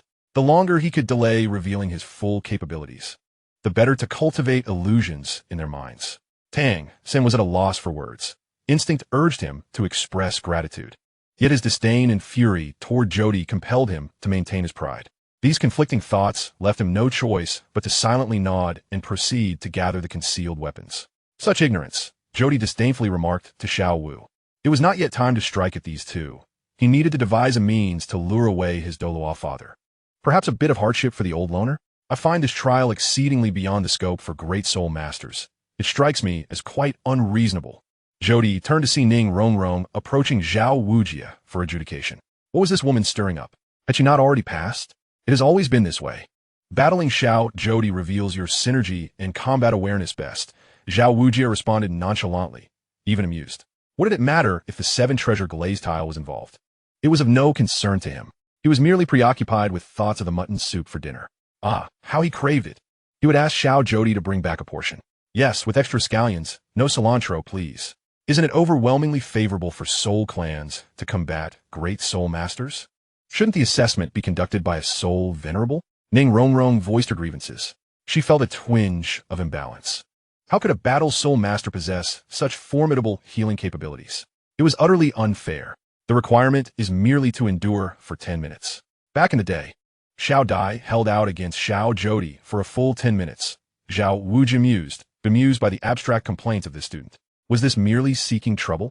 If you believe it unfair, you may articulate what precisely is unjust and what you propose to remedy it. Jody's calm voice interjected from the side, causing Ning Rongrong to flinch as if confronted by a predator.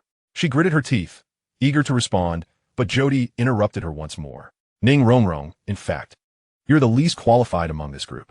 At least in my eyes, your assessment falls below that of the others. Jody extended a finger, his expression cold.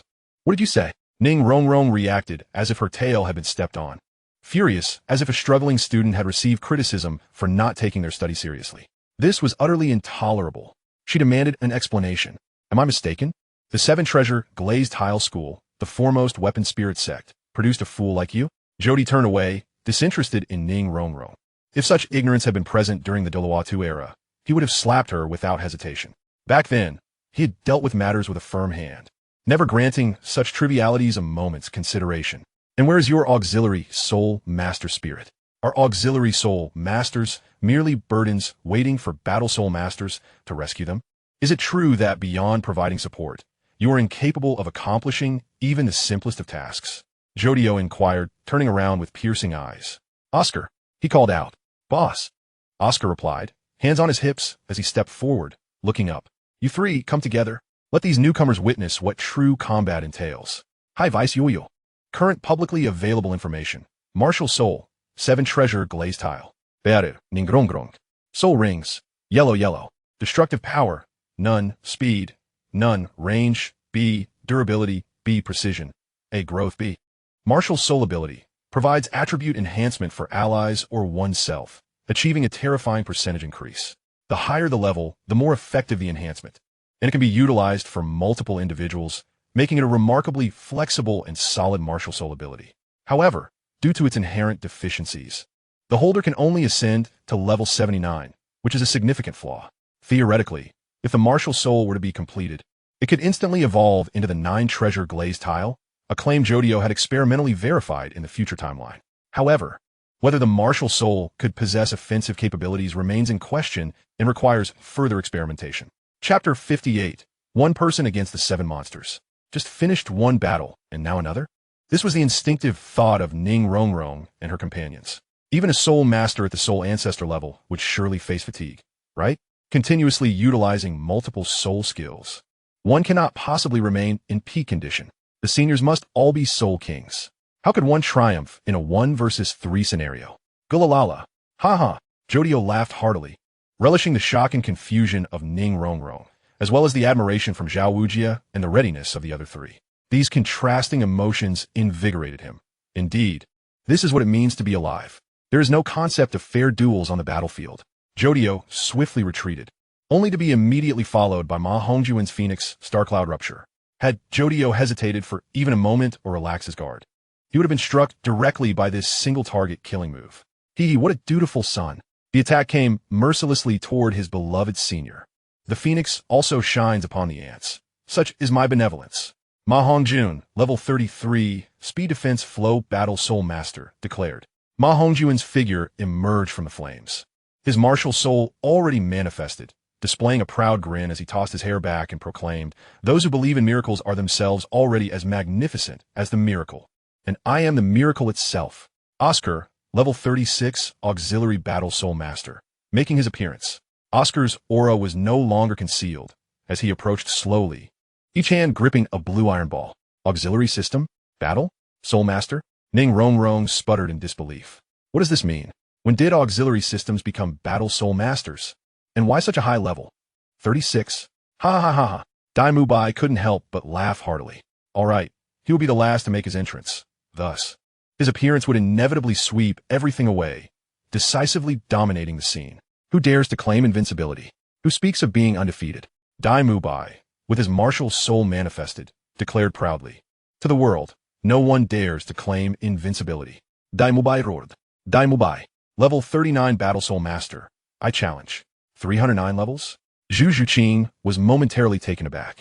Dai Mubai's progress was astonishingly swift, having risen 13 levels in just 3 years. Was this truly the Dai Mubai she remembered? Phoenix Legend. Super Big Sausage. Fierce and Mighty. Dai Mubai activated his first soul skill, White Tiger Shield, and simultaneously unleashed White Tiger Vajra transformation. However, Jodio's speed surpassed all, as he charged toward Dai Mubai and executed a ferocious diamond body punch. Dai Mubai, without hesitation, countered with a punch of his own, showcasing the might of a powerful attack-type Soul Master. Dura-la-la-la-la-la. Attack, attack, attack, attack, attack. The heavy winds from their punches immediately stirred the surroundings, causing the flower sea to sway and even creating ripples in the air from the force of their blows, revealing the extraordinary power of both combatants. Wow, what incredible strength. It feels like top-tier Douluo experts are clashing. It's as if lions and tigers have been placed in the same cage, akin to a barbecue restaurant opening across from a hot pot shop. Ningrongrong, immersed in the thrill, couldn't help but exclaim cheerfully. Boss, I shall claim your dendrobium. Ma Hongjun, with a wicked grin, rushed toward Jodio from behind, extending his nefarious claws. However, Jodio merely scoffed disdainfully, and in an instant, 2 red-striped venomous snakes burst forth from his pocket, opening their razor-sharp jaws and lunging at Ma Hongjuan's shoulder, seemingly intending to drive him back with this offensive maneuver. Boss, do you perceive my determination as so trivial? Ma Hongjun roared in fury. Soul power, 3,300 horses. Phoenix, Star, Cloud, Rupture, Elo. Ma Hongjuan's assault remained relentless, allowing the 2 venomous snakes to collide with him. Flames blazed fiercely, reflecting Ma Hongjuan's fighting spirit, and in an instant, the snakes were incinerated without inflicting a scratch upon him. Unstoppable. Ma Hongjuan bellowed. No, that was merely a distraction. Jodio retorted disdainfully. Ma Hongjun, do you think me so foolish? Do you believe that two creatures that aren't even soul beasts could breach your fiery defenses? Do you think this is some absurd comedy show? Or perhaps a news segment that forgot to blur out sensitive areas? Jodio explained rapidly. Ineffective attacks must be dismissed at once. True attention should be paid to the hidden. Hidden? What is it? Ma Hongjuan's gaze shifted to Jodio's waist, where he saw a golden iron ball spinning rapidly. Suddenly, Jodio's entire body tilted unnaturally, collapsing as if he had lost strength. Rotational force. It's an extremely high-purity rotational force. Oscar shouted with wide eyes as his blue iron ball shot toward Jodio. Simultaneously, 6 different sausages flew out alongside the iron ball, heading towards Dai Mubai and Ma Hongjuan's mouths, as if asserting, "I'm taking the boss. You dare not claim the second." However, it was already too late. Ma Hongjuan's strike landed solidly on Dai Mubai, while Dai Mubai's barrage of heavy punches struck Ma Hongjuan without hesitation. Although both were protected by enhanced defenses or elimination powers, they couldn't avoid spitting blood and stumbling back 2 steps, barely maintaining their footing. Jodio's frenzied diamond assault, combined with his simultaneous strikes, unleashed a hail of blows akin to a heavy machine gun, immediately sending both combatants flying. Was it 2 individuals? No. In reality, it was 1. Ma Hongjuan held his ground. Anti-press down. The first soul skill, Torturous Flame Shield, activated, and the elimination power erupted as if it were something Ma Hongjuan was innately endowed with. He actually slid along with the kicks from the frenzied diamond, dodging left and right effortlessly, as if floating without support, yet still remarkably stable, retreating only a mere 2 meters. Boss, I have already discerned your kick's trajectory. I have felt your strength. Your attacks have become ineffective against me. Ah, you old relic. It is high time for you to vacate the throne of power, chuckled Ma Hongjuan, a nefarious glint in his eyes as he approached. Unfilial wretch, allow me to elucidate the meaning of fraternal dominance and brotherly subservience. With that, Xiao Jiao unleashed a fierce punch, unrestrained and full of might. Yet Ma Hongjuan suddenly stepped forward, mechanically chewing on a sausage, and executed a cross-punch that narrowly missed Xiao Jiao, leaping behind him instead. It was evident that this fellow was already at his limit. The force from his previous kicks had not entirely dissipated, and he was expending his last vestiges of strength to surge forward. You fell for my trick. This is my cross-counterpunch. What a counterpunch. Merely a ruse. Xiao Jiao quickly comprehended the intent behind Ma Hongjuan's ploy. It was merely a distraction. The true onslaught was yet to come from behind. With a soul power of 3,900, Dai Mubai roared darkly as he leapt, channeling all his might into a single punch aimed directly at Xiao Jiao. Simultaneously, Oscar hurled an iron ball toward Xiao Jiao. This iron sphere bore a striking resemblance to the previous blue one, but was adorned with numerous small steel beads, exuding an aura of lethality. That is, the hidden weapon of the Tang Sect. How could this be? Tang Sect gasped as his pupils constricted in disbelief. Current publicly available information: Martial Soul, the White Tiger of Dominance Holder, Dai Mubai Soul Rings. Yellow, purple destructive power. Speed, C. Range, C. Stamina, C. Precision, C. Growth potential, A. Martial Soul ability. Summons a phantom of the White Tiger and embodies its characteristics, significantly enhancing both attack and defense, providing overwhelming advantages against most Soul Masters. Représenting à quintessentielle offensive martiale soul. The first Soul skill amplifies attack power, defense, and strength by 50. The second Soul skill grants a modicum of ranged combat capability, with a maximum range of approximately 13 meters. Furthermore, the second Soul skill boasts impressive attack power, serving as an exceedingly effective ranged offensive means. The recently acquired third Soul skill amplifies one's own attack power, strength, and defense by 100, while also enhancing existing abnormal effects by an additional 100. The third Soul skill lasts for a staggering half-hour, sufficient for virtually all enemies to be deterred during that time. Chapter 59. A single blow to the 7 monsters. How can this be? How did the Tang Sect's hidden weapon end up here? Tang San's body trembled in shock, recognizing the unmistakable mother and child ball. Though crudely crafted, there was no doubt about it. Why? How could Oscar possess it? No. The secrets of my Tang Sect cannot fall into the hands of outsiders. Tang San gritted his teeth, unaware that in his heart, he had already condemned Xiao Jiao and Oscar's entire family to death 1,000 times over. This fellow must perish. The iron ball that had previously struck Xiao Jiao was deflected by a spinning claw and arced back toward the second shattered iron ball. In an instant, the 2 iron spheres collided with tremendous force, sending bullets flying, hurtling directly toward Xiao Diao. Xiao Diao, today, I shall obliterate you into dust, and seize the position of leader. From this day forth, even gods shall tremble before me, and the spirits shall wail in despair. I shall be invincible. Dai Mubai Bilud. Hee, good son, as your brother, I shall ensure you experience the fullness of my affection, allowing you to comprehend the difference between gratitude and resentment. Xiao Jiao allowed the shattered iron balls to collide with him, as the disarray of his left side rendered him oblivious to the sensations on that side, losing all control. However, this very state allowed the white tiger's dominance to strike his left chest, causing a spray of blood. Yet Xiao Jiao felt nothing, calmly using his right hand to launch another iron ball, allowing it to take flight and then descend upon his heart. The spiraling force propelled Xiao Jiao into the air on one leg. Dai Mubai attempted to retract his hand, only to find it entangled in the same rotation. Both he and Xiao Jiao soaring into the heavens. They resembled foolish dogs flung by a kick, or passengers in a car that suddenly braked without seatbelts. Catapulted like circus performers through the air.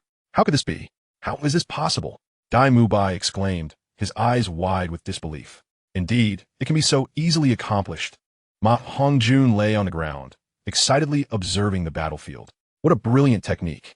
Utilizing the disarray of the left side to evade the impact of the white tiger's dominance, and employing a rotational technique to devastate the battlefield, sending Dai Mubai into a frenzy of confusion. Due to their shared contact, Dai Mubai was also affected by the disarray, proving no match for Xiao Diao.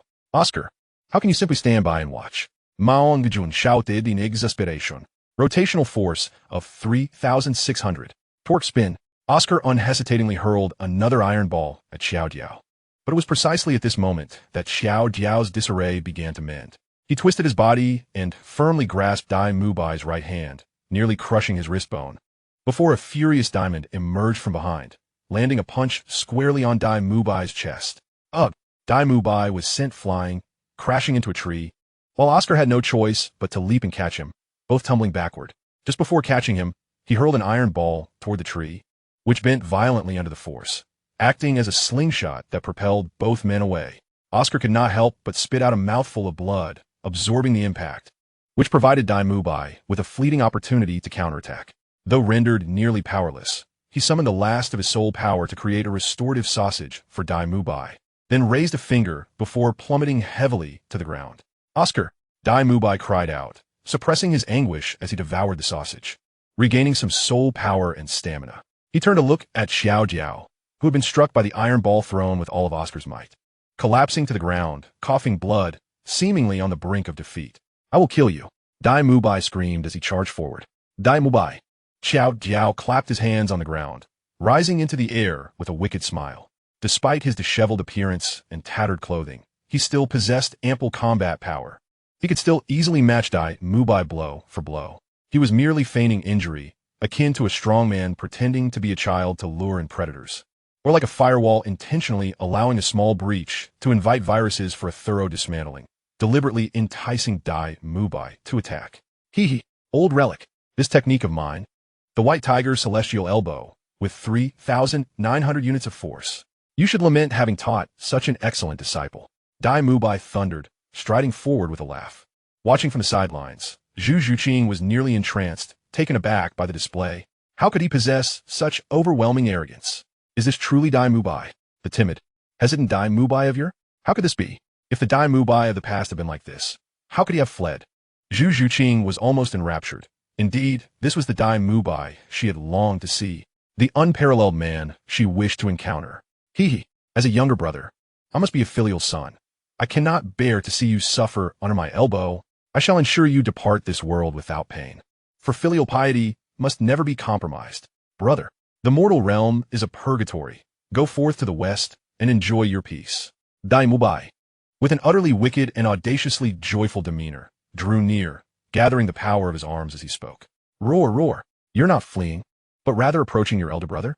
Ah, how you underestimate me, you foolish younger brother. Jodio scoffed disdainfully. Allow me to demonstrate the secret techniques of my hidden gate. What? The hidden gate technique? Both Ma Hongjun and the fallen Oscar's pupils constricted simultaneously. If it were that move, it would undoubtedly be impossible to withstand the onslaught. With an air of nonchalance, Jodio retrieved a colorful lollipop from his pocket.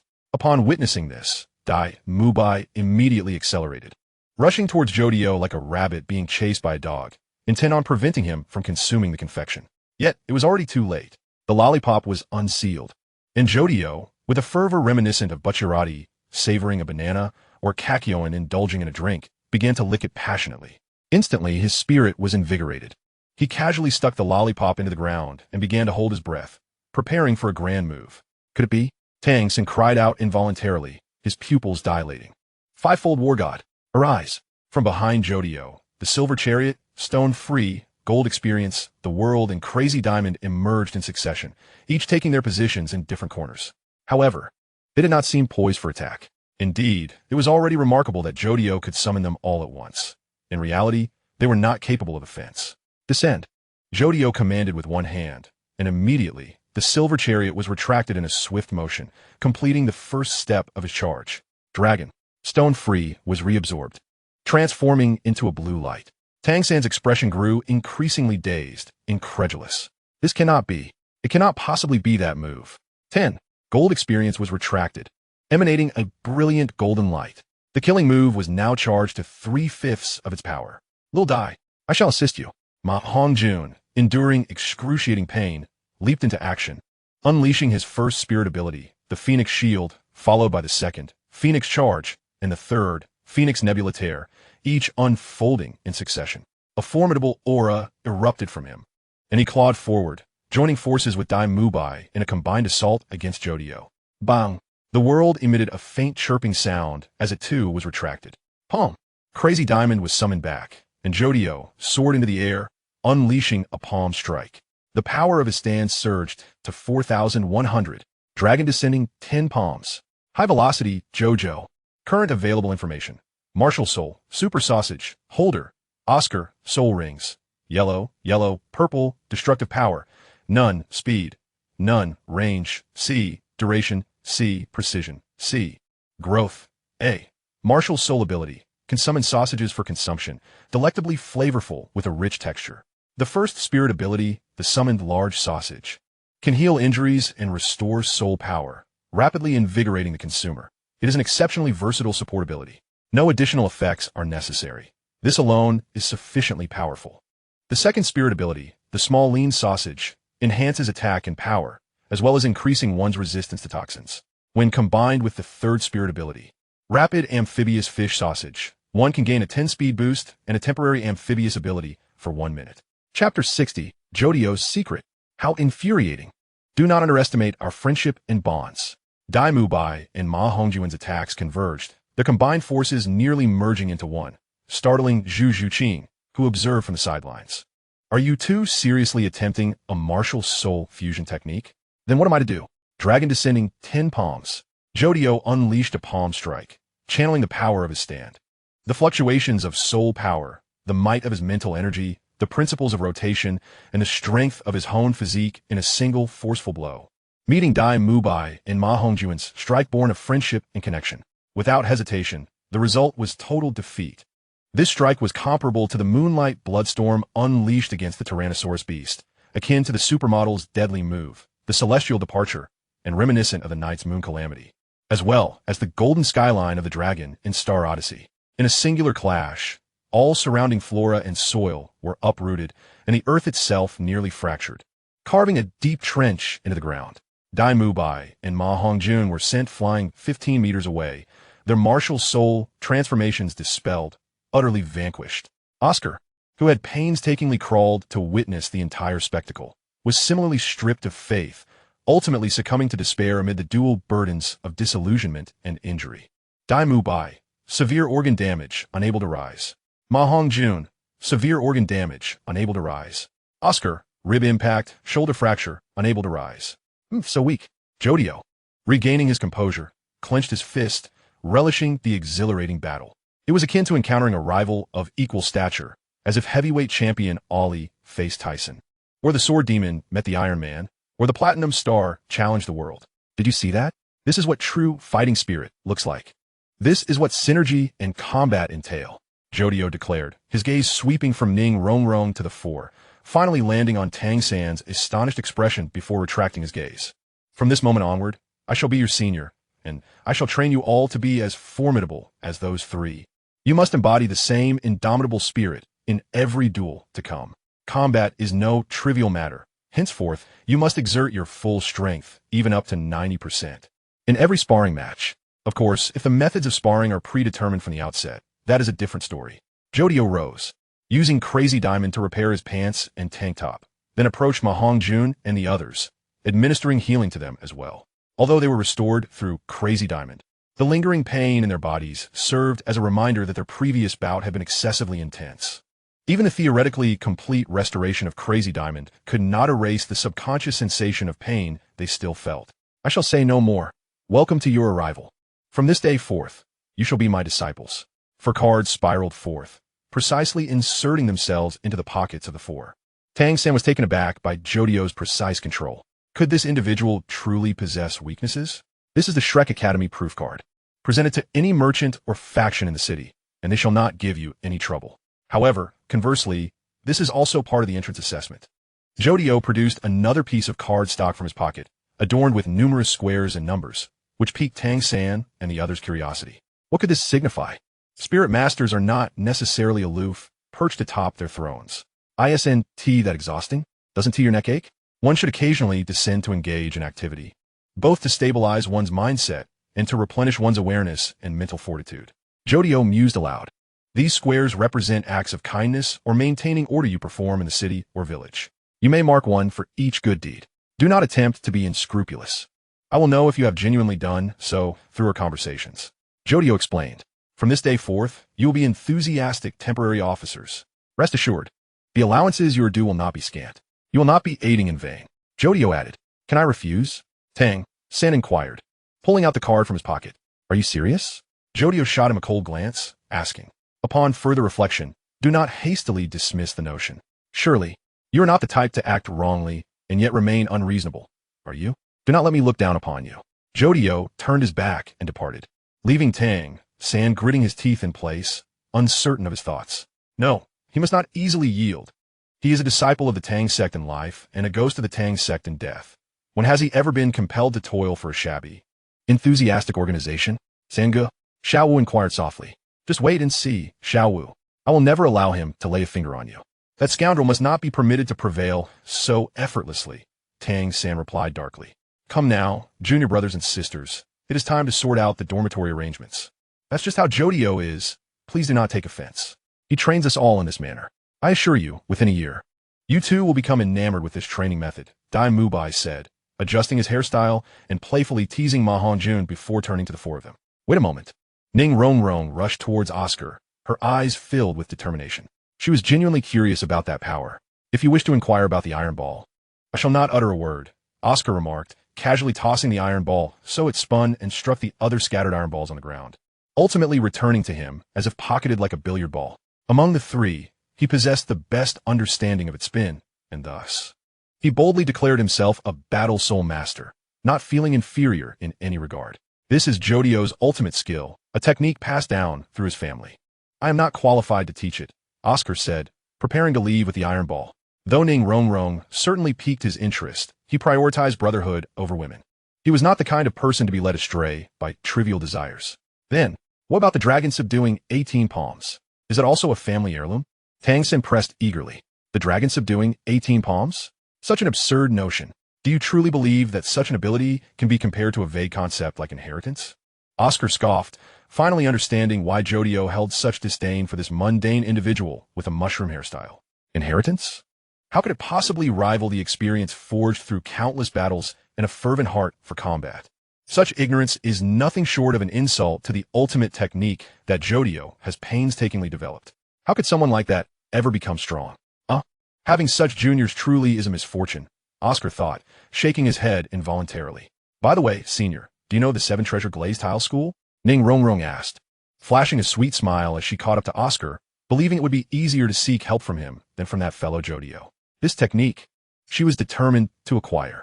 It would surely delight Grandfather Bone, Grandfather Jian, and her father for a long time. Do you know what self-respect is? Oscar halted, his expression wooden as he retorted. Huh? Ning Rongrong paused, taken aback. Your instinctive plea indicates that you believe Jodio would not teach you, or that you cannot learn on your own, correct? Oscar continued to question in front of the others. If you truly desire this, you must summon your self-respect and fortitude and strive wholeheartedly for it. Do you know what the prerequisite was for Jodio teaching me this? Oscar asked again. What was it? Ningrong instinctively inquiret. Withstand 3 minutes against Dai Mubai and Ma Hongjun working in tandem. You may prepare the battlefield, gather your weapons, or even evade combat, but you must endure for 3 minutes. Oscar replied, his gaze profound. In the final 10 seconds, those two were practically like elephants trampling me, and a lion attacking its own cubs. The ferocity of their blows nearly knocked me unconscious and made me lose. The beating left my ribs nearly shattered, my entire body battered, and some of my internal organs punctured by broken ribs, rendering my lower body paralyzed. Oscar spoke calmly, but I endured. When the countdown ended, I fixed my gaze on Jodio and winked to signal that I had not succumbed. It was in this manner that I received the complete and true transmission of the Iron Ball technique. Jodio taught me all the secrets without reservation, as if he were a father figure to me. His generosity and transparency command immense respect. As Oscar gazed at the blue iron ball in his hand, he felt an overwhelming urge to weep, yet he restrained himself, bursting into laughter and shouting to the heavens, Jodio, I revere you.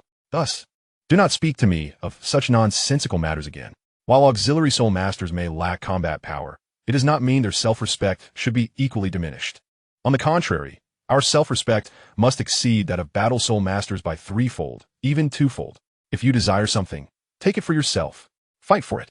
With a flourish, Oscar departed, leaving Dai Mubai and Ma Hongjun to shrug in response to the peculiar gazes of the four. After all, when they learned the Iron Ball technique, they too had endured a harsh beating. However, it seemed that Oscar had faced the most severe punishment back then. Xiao Ao possesses the best talent among us, and has delved deepest into the study of the Iron Ball, Dai Mubai explained. Time is of the essence. I will take everyone for lunch, after which I will discuss the essential matters that every newcomer must know. Currently available information, Level 41 stand, Gold experience. Holder, Yudu Yustar. Soul Ring level. Yellow, 210-year-old Dragon Horse Beast. Destructive power, C, speed, 8, range, C, duration, D, precision, C, growth, A, stand ability, by striking inanimate objects. It can transform them into living beings, such as animals and plants. This method can produce antibodies, rendering many toxic soul skills ineffective. Furthermore, it can create organs for healing the body or others. Additionally, the life created by Gold experience seems to have a tendency to return to its birthplace. Continuous strikes can inject excessive life force into the target, causing a temporary frenzy of consciousness. However, if the opponent possesses a sufficiently strong mental fortitude or their soul power level is several times higher than that of the user, the effect of the life injection leading to a frenzy will be significantly diminished, lasting only a second or two. Chapter 61, Jodio's Secret. So boss, you've already encountered him? Yes, we engaged moments ago. Pathetically weak, utterly feeble. Or the future, still the same. In fact, it has yet to be 2 days since then. I did not expect that 6 years have already passed on your side. The flow of time is different. Or perhaps Jodio hesitated for a moment before speaking. Has there been any change to the future timeline? Jodio inquired, shifting the subject. It seems not yet. But the frequency of the Divine King's attacks has diminished significantly. It appears that other gods are assisting us. Huo Yuhao responded. That is excellent.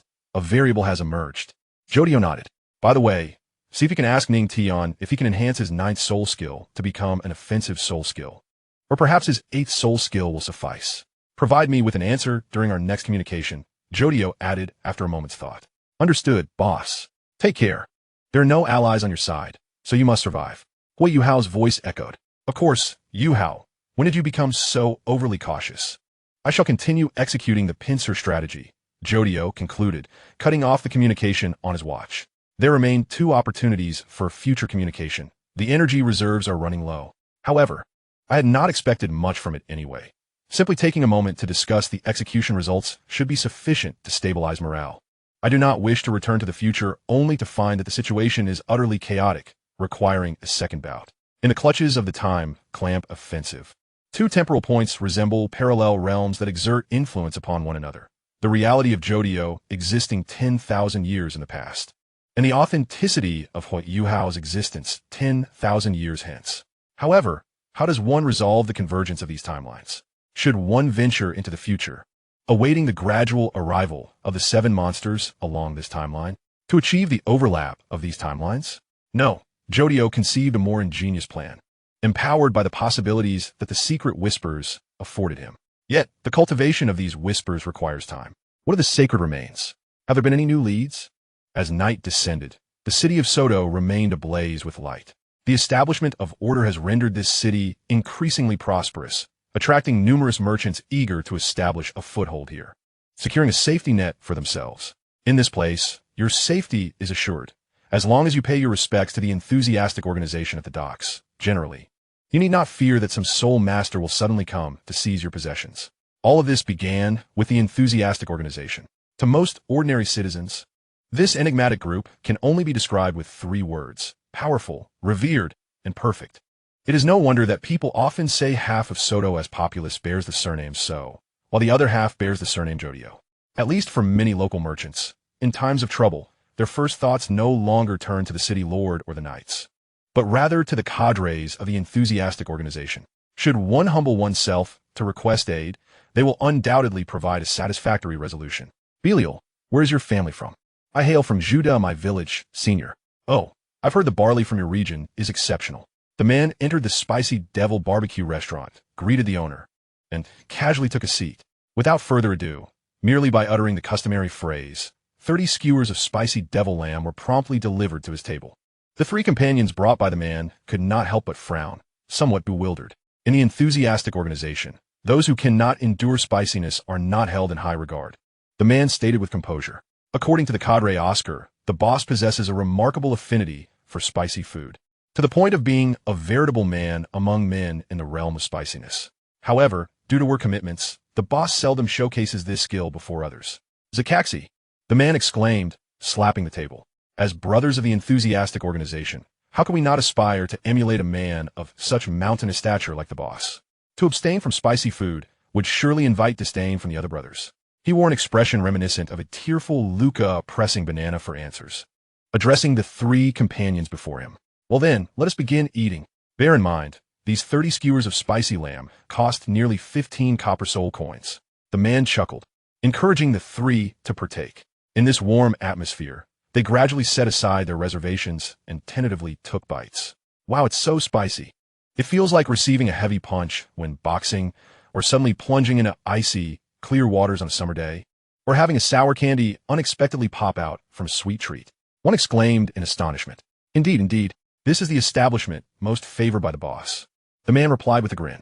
Since the boss will not arrive for a little while longer, why don't we have an open and honest discussion? The man's expression shifted to one of seriousness. As members of the enthusiastic organization, as the boss has stated, trust is of utmost importance. He leisurely waved the small knife used for skewering meat in his hand. As Soul Masters, what is your primary perspective on combat? He inquired. Belial, you go first. I believe it should be faith, Belial hesitantly responded. Faith is crucial. Without the conviction to fight until the very end, one could easily be overcome by the enemy. No, faith is indeed important, but it is merely one aspect. For the organization, while faith is essential, there is another requisite. It is trust. Trust indeed, the man elucidated. My martial soul is known as aluminum oxide. In the past, it might have been called the record of villains. But aluminum oxide is the name bestowed upon me by the boss, so you may refer to it as such. The manifestation of the man's martial soul appeared in his hand, a small sticky note that hardly resembled a conventional record. However, as the pressure of the Grand Soul Master emanated, the other 3 could not help but feel a deep respect. Was this the strength of an organizational cadre? His ability allows him to inscribe a method of injury, affixing one note to an enemy, while the other manifests upon the same location on himself. Upon the appointed time, both notes would unleash calamity. This calamity would only affect those whose soul power is a whole realm lower or possess insufficient conscience. And that is the essence of my martial soul ability, the man proclaimed proudly. Doesn't it sound absurd? Such a stringent, offensive method. Could it not be regarded as a worthless martial soul? He mused aloud. No. While martial souls do possess varying degrees of strength, even those deemed worthless exist. But have you ever contemplated that the information and application in combat can significantly compensate for these issues? My martial soul excels at exploiting information gaps. That is precisely why I am a cadre. The man declared, placing his hands on his hips. Look here, I have divulged my precious martial soul. Perhaps it is time for you to share yours as well. After all, the organization places great emphasis on trust, he added with a teasing tone. This man was terrifyingly powerful. Such was Belial's instinctive thought. This man not only possessed an extraordinary martial soul in the art of assassination, but also demonstrated unwavering faith and loyalty to the organization, even daring to reveal his martial soul entirely for the sake of the two words, trust. My martial soul, as Belial began instinctively. A potent, commanding presence surged forth as he glanced toward the entrance, immediately spotting a golden-haired youth adorned in a crimson cloak and a blue-haired youth entering. The aura of these two was akin to the sun meeting a firefly, or a voracious glutton confronting a 3-year-old child. The three could not help but gaze in awe, even failing to notice how their expressions had changed. All members, pay your respects to the boss. The man nearly leapt up, bowing to the golden-haired youth, who merely gestured with one hand, signaling them to refrain from such formality, before proceeding into a curtained private room, welcomed by the boss. The man promptly signaled for the three to follow, entering the private room to audience with this dark emperor. Is that the boss? Belial pondered. How formidable and commanding. Just the scent alone could induce tremors and lead one to soil themselves. He thought, I must also become a cadre. Currently available public information. Level 22 martial soul. Aluminum oxide. Record of villains. Hodo. Gaozong. Soul ring levels. White, yellow. Destructive power. E speed. E. Range. A. Duration. A. Precision. E. Growth. C. Martial soul ability can inscribe a fixed injury effect based on soul ring effects when affixed to a target. It cannot be torn off unless crossing a major realm. The target affixed and the martial soul holder will both receive such a sticker on the same location. And upon the expiration of time, one party will manifest the effect of injury. The criteria for inflicting damage prioritizes whether the soul power exceeds one major realm of conscience. While this martial soul is distinctly unique with targeted application, it can also become incredibly formidable. Chapter 62, Jodio's Secret. In a dimly lit private room, only a single candle flickered, casting a soft glow. Upon entering, Belial beheld another man bowing in tribute to the boss alongside the Grass East cadre who had referred him. The man then leaned forward to kiss Jodio's hand before straightening up. The blue-haired youth exuded an undeniable strength. Belial mused inwardly. He could sense an aura of potency emanating from the blue-haired individual, a force so palpable that even with his eyes closed, he could feel his presence, like attempting to enjoy a leisurely slumber after 8 in the morning only to discover that the curtains were sheer, allowing the unforgiving light to intrude. Is this the newcomer you sought, Grass East Banana? Jodio inquired slowly from his seat. Indeed, boss, Grass East affirmed with a nod. You three, introduce your martial spirits to the boss, Grass East commanded, turning back to them. Belial, martial spirit, celestial body, level 11 spirit master, ability, attraction, Belial promptly replied. Intriguing. Jodio remarked, his interest piqued. Attraction? Could it be a variant of gravitational ability? Howley, martial spirit. Carp, level 13 spirit master, ability, size alteration. Another youthful man in his 20s bowed and answered. Yu Xiaohong, martial spirit. Wine barrel, level 11 support spirit master, ability, alcohol consumption. A girl of around 16 interjected eagerly. Oscar nearly lost his composure, only managing to hold it together thanks to Jodio covertly delivering a swift kick to him. Wine barrel? Jodio echoed in astonishment. He had previously encountered this martial spirit on the roster at the Soto Academy for low-level spirit masters and had assumed it belonged to a burly, bald man adorned with battle scars. To his surprise, it was a young girl instead. Yes, boss. The effects of my wine vary. If I consume it myself, it can even enhance my defensive abilities, the girl stammered. Quite interesting, Jodio mused, pondering whether this wine barrel spirit might one day rival the divine intoxication of a god of wine.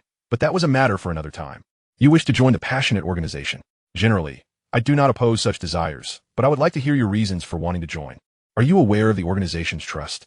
Rising slowly, Jodio's movements seemed to stretch out in time, causing cold sweat to bead on the foreheads of the three. Standing before such a formidable presence was a feat in itself. I relish lively company and desire many friends. I have an innate penchant for communication and wish to meet diverse individuals. Can we become friends? I sincerely hope so, Jodio whispered softly, drawing close to their ears. Belial, would you like to be my friend? He asked. Boss, I would be honored, Belial replied. 3 years ago, while studying at school, The organization provided my family with an interest-free loan, enabling us to afford treatment for my mother and avert tragedy. The organization also helped my father secure stable employment. Belial stated earnestly, "Boss, I genuinely wish to join the organization and aspire to become your friend." He bowed deeply. Jodio smiled, then returned to his seat. In an epiphany, Belial knelt before Jodio and kissed the back of his hand. "My boss, there is but one answer. I pledge my loyalty to you," Belial declared. "Excellent resolve," Jodio replied, withdrawing his hand. "And what are the two of you?" he inquired, turning his gaze to Hao Lei and Yu Xiaoang. "I do not believe that the knights can provide us with justice. I only know that for the past 6 years, it has been you, boss, who has allowed our neighbors to live well. Please allow me to be your friend and protect my neighbors," Hao Lei bowed. "Boss, my parents say joining the organization will lead to a bright future. I am willing to serve you," Yu Xiaohong stated nervously. "There is no such thing as servitude in this organization. We are all brothers and sisters, friends."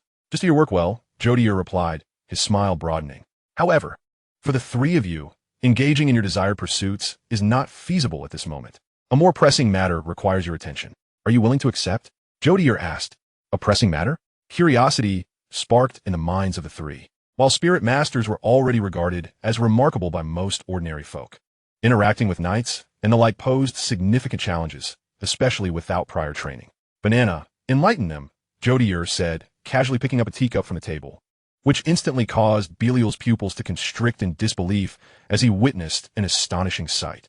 The teacup hung upside down, yet it did not fall, and miraculously, the water within remained undisturbed. "Yes, Boss Banana," who had been silent, stepped forward to address the trio.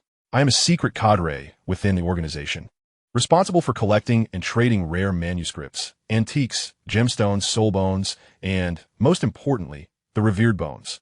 2 days ago, our operatives in the Tiando Empire reported the discovery of a suspected ancient text at an auction house.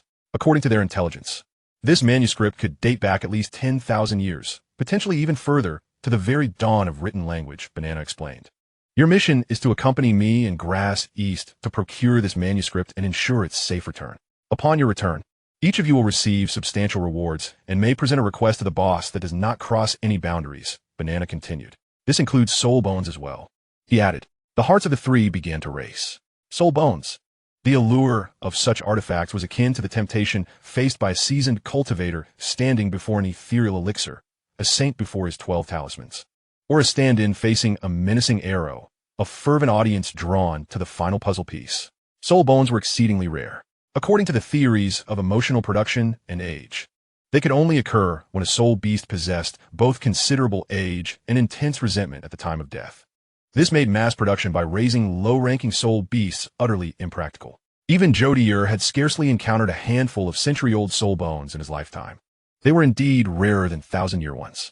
Obtaining such a treasure would not merely constitute a reward, it would be a divine bestowal. This was the collective sentiment of the three.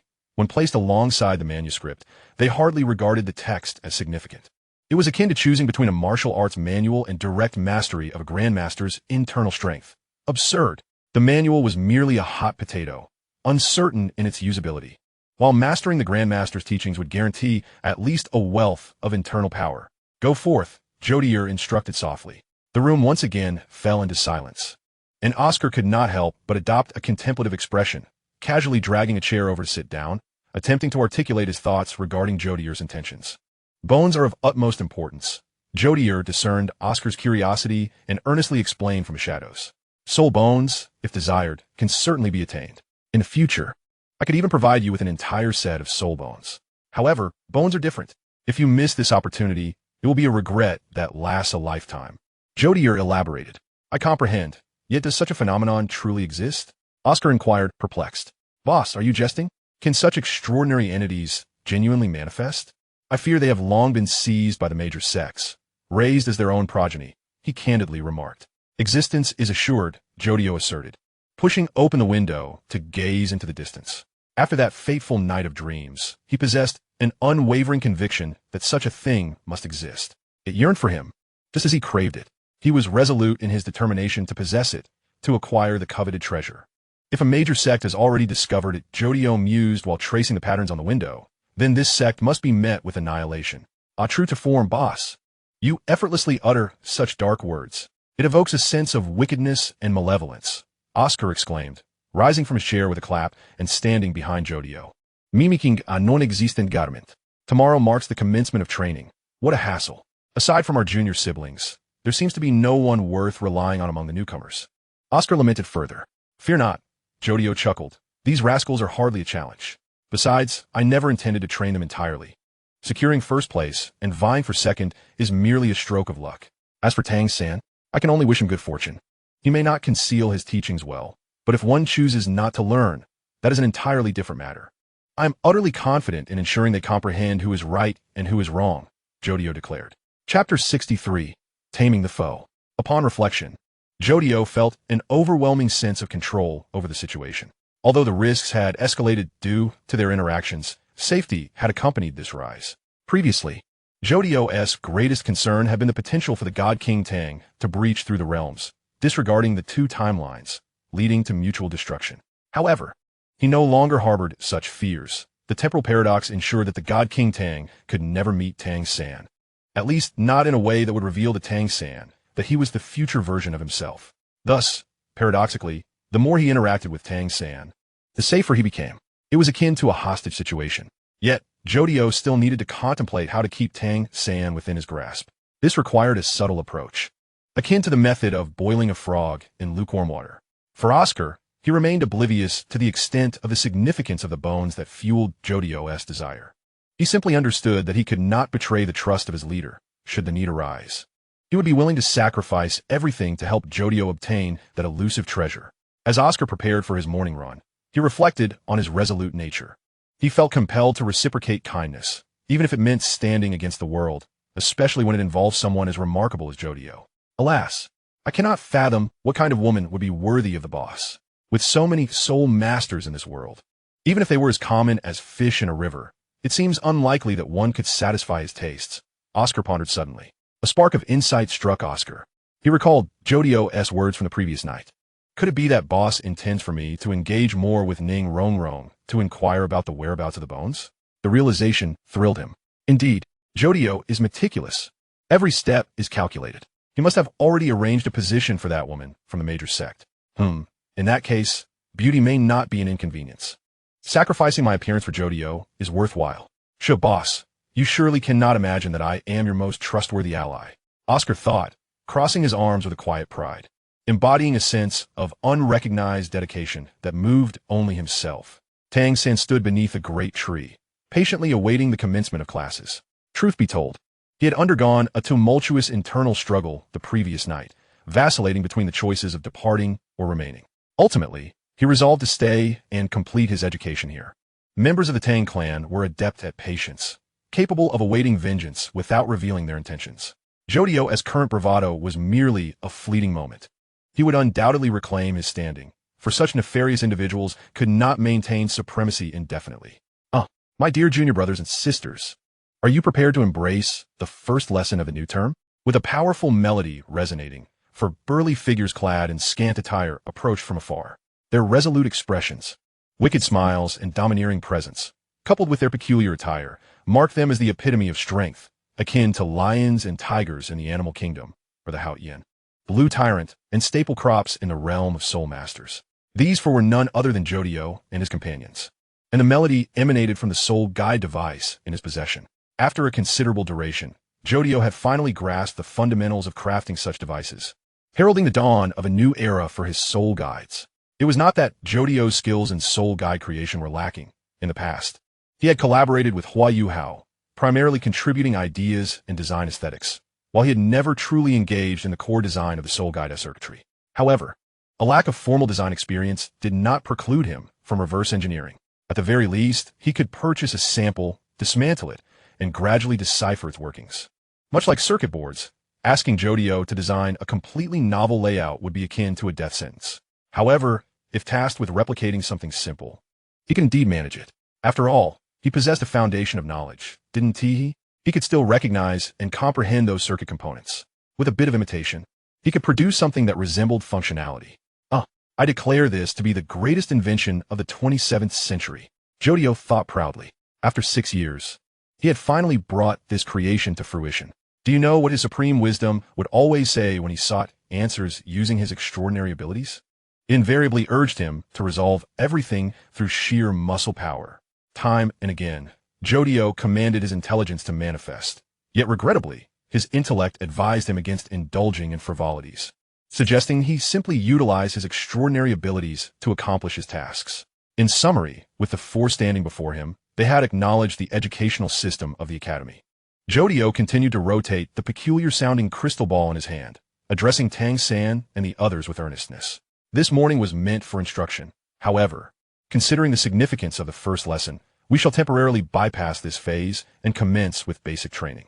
Jodio elucidated. I have a question. Tang suddenly raised his hand to ask. Speak, Jodio replied, turning off the rousing music and casually tossing the Soul Guide projector to the ground. His mastery of the technique was so profound that he was unperturbed by the thought of the crystal ball breaking. It would likely land and begin spinning. Sprouting a mouth to inquire whether Jodio found his performance pleasing. Should the course be guided by a teacher? Why is it you a senior? Tang San inquired calmly. There are 3 graduation requirements for Shrek Academy. Jodio did not directly answer the question, but instead provided an example. Level 30 and a silver soul badge from the Great Soul Arena, reaching level 40 before the age of 20, and winning the championship of the Continental Advanced Soul Master Academy Final. Do you still have questions? Jodio glanced at Tang San and inquired once more. No, none at all. Tang San ultimately fell into silence. This time, he truly realized that even among geniuses, there exists a disparity. At the same age, Jody was approximately a year older than him, yet he was a staggering 12 levels above Tang San. It was indeed a case of comparison brings despair, highlighting the harsh reality of competition. I remain in this academy not for frivolous pastimes, but with the intention of guiding you all towards the aspiration of claiming the Continental Championship. The forthcoming soul power training and cooperative exercises will be under my direction, while the instructors will also provide their teachings. However, the majority of routine training will predominantly be my responsibility, Jody stated with a casual shrug. You need not question this. Had you four not shown up, we had already devised plans to join other academies as external aid to seize a championship within 2 years. After all, borrowing a spot to compete is trivial. No one would refuse 4 budding soul masters as auxiliary support 2 years hence, Jody added nonchalantly. This statement only served to amplify the sense of frustration that already lingered in their hearts, prompting the group to internally lament the necessity of mitigating this seemingly overpowered anomaly. Regrettably, it seemed that the whims of fate were unalterable. To summarize, this morning's training was straightforward, a brief warm-up consisting of 3 laps, followed by 6-dimensional model training. Engage in some warm-up activities, lest you find yourselves cramping midway without prior warning. Jody appeared to lack the spirited demeanor he exhibited yesterday, despite his imposing presence. He seemed devoid of vitality today. Boredom with the training led Jody to yearn for a diversion. Wait a moment, boss, are we really doing 3 laps? Dai mubai chuckled, his expression playful. Dream on, it's 5 laps for warm-up. We have training to undertake this afternoon, Jody retorted, disregarding the painful expressions of his companions as he prepared for the warm-up. In truth, 5 laps for these 3 individuals was merely akin to a light warm-up. Under Jody's intensive nurturing, they had each become increasingly inhuman, their nutrition adequately managed, and their meals measured in bowls. Any further complaints might suggest a desire for a more rigorous regimen. Wait, 3 laps? Where did that number come from? Ningrongrong sutendi inquired, her eyes brimming with a myriad of questions, as if witnessing someone training a dog to peck rice or a chicken to lick flour. Utterly absurd. The village's 3 laps. Of course, the academy's 3 laps are far too short, only about 18 kilometers. The village's 3 laps are just right, approximately 6 kilometers, wouldn't you agree? Jody explained. Do you understand what that entails? I'm a support soul master, Ning Rongrong exclaimed in indignation. I'm not blind. Yesterday, I just bested you in a fight. And I'm not that forgetful, Jody replied lazily, uninterested in further engaging with her tempestuous spirit, fully aware she would inevitably spiral into a frenzy. Yet he had no intention of indulging her. Within the human body lies an extraordinary capability, which, through repeated exertion, becomes boundlessly potent. This force is known as mental fortitude. For the 3 of you, 3 laps serve as both training and warm-up. For you, it will test your mental resilience. Whether you can complete the task is inconsequential. I want to see how far you can run until you can barely take another step. You need not finish, but you must push yourself until the very last moment. Jody elucidated. Could we possibly reduce it to half a lap? Ningrongrong bleated pitifully. The three of them had ample experience with endurance tests and were sure to surprise her with their resilience. Running was the easiest of tasks. They should be grateful he wasn't enforcing a 3-hour endurance squat under pressure. Jody replied, while Oscar and the others exchanged sinister smiles, clearly eager to apply Jody's past methods to the newcomers. Jody, don't go too far. The heavens are watching. Ning Rongrong gritted her teeth in anger. Huh. If the Heaven's Haven Tea claimed me after all these years, they must not be too concerned about my demise. Perhaps you could bribe the heavens while throwing a tantrum. Missy, Jody scoffed dismissively. You will regret this, Ning Rongrong declared. Her resolve solidified as she dashed away, determined to make Jody pay for his insolence. Such nonsensical remarks are beneath my intelligence. Ignore her, you all run, Jody commanded the trio, turning to Tang San and the others. Here, only those with sufficiently strong convictions are entitled to challenge me. If you cannot even demonstrate that, then you might as well return home and live as a noble woman. Chapter 64. Taming the Foeman Boss. Are you not worried that the 7-treasure glazed tile school will come seeking retribution for your antics with their young lady? You are indeed toying with their precious girl. Ma Hongjun joked, keeping pace with Jody. Why should I worry? If they disapproved, they would have confronted me long ago. Do not place too much stock in sex. Even a mighty dragon must bow to local forces. If it comes to it, I'll just send Oscar to charm them with his looks. Jody replied nonchalantly. What? Boss? No way. Why? Oscar gasped in shock, his eyes wide. How could it be? My beloved boss would actually consider sending me away, he thought, convinced that Ma Hongjun and the scheming Dai Mubai had conspired against him. Are you suggesting you want to marry a battle soul master? Aren't you worried they turn you into a celestial fury? Ma Hongjun asked, astonished. Wow. Does little Oscar possess such bravery?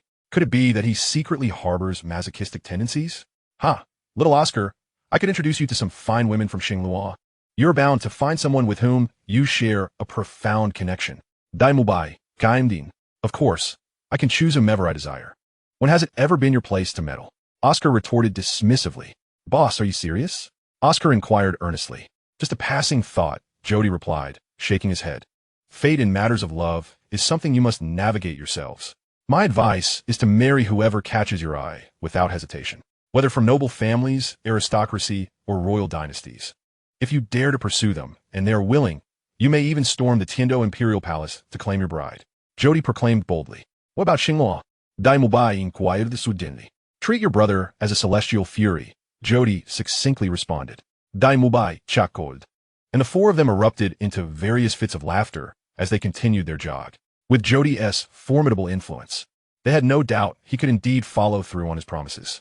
Such was Jody's nature. If he found you worthy, he would accompany you to challenge the world. But if he deemed you unworthy, even a simple request for water might earn you a fierce rebuke.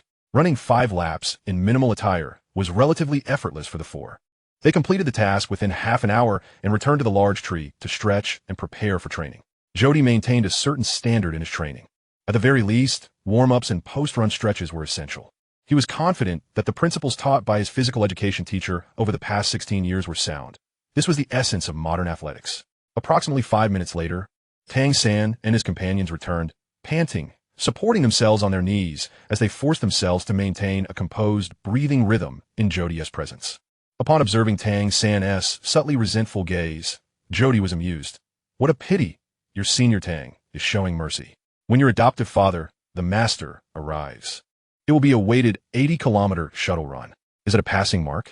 Ma Hongjun asked, shaking his waist casually. A 20-year-old first-ring battle soul master should complete it in 20 minutes, while a second ring should finish in 16 minutes to pass. To lower the age standard, it should be 30 minutes and 25 minutes, Jodio reflected. This benchmark is rather lenient. If one cannot even meet this standard, it indeed indicates a lack of endurance, necessitating intensified training. Let us take a moment to rest, stretch a bit, and perform some basic preparatory exercises.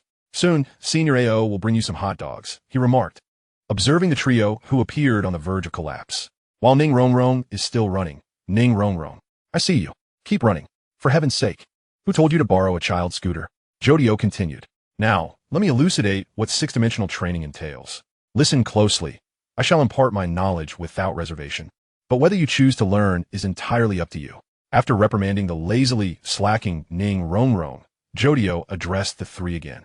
The so-called 6-dimensional training encompasses 6 aspects: destructive power, speed, endurance, precision, range, and mental fortitude. Depending on your developmental direction, the primary focus of your training will vary. For instance, Zhu Zhuqing will engage in training centered around speed and endurance. Tang San, you shall focus on range and precision, while Xiao Wu, you will address destructive power and endurance. Jodio articulated thoughtfully. Why this division? Zhu Zhuqing inquired, raising her hand. Are you referring to the concept of 6 dimensions? Upon seeing Zhu Zhuqing nod, Jodio elaborated, my perspective on martial souls is that beyond the 3 essential elements, soul power, bloodline, and martial soul quality, the 6 dimensions significantly enhance combat efficacy. If you ponder it deeply, the only other trainable aspect is defense, which is intrinsically linked to precision.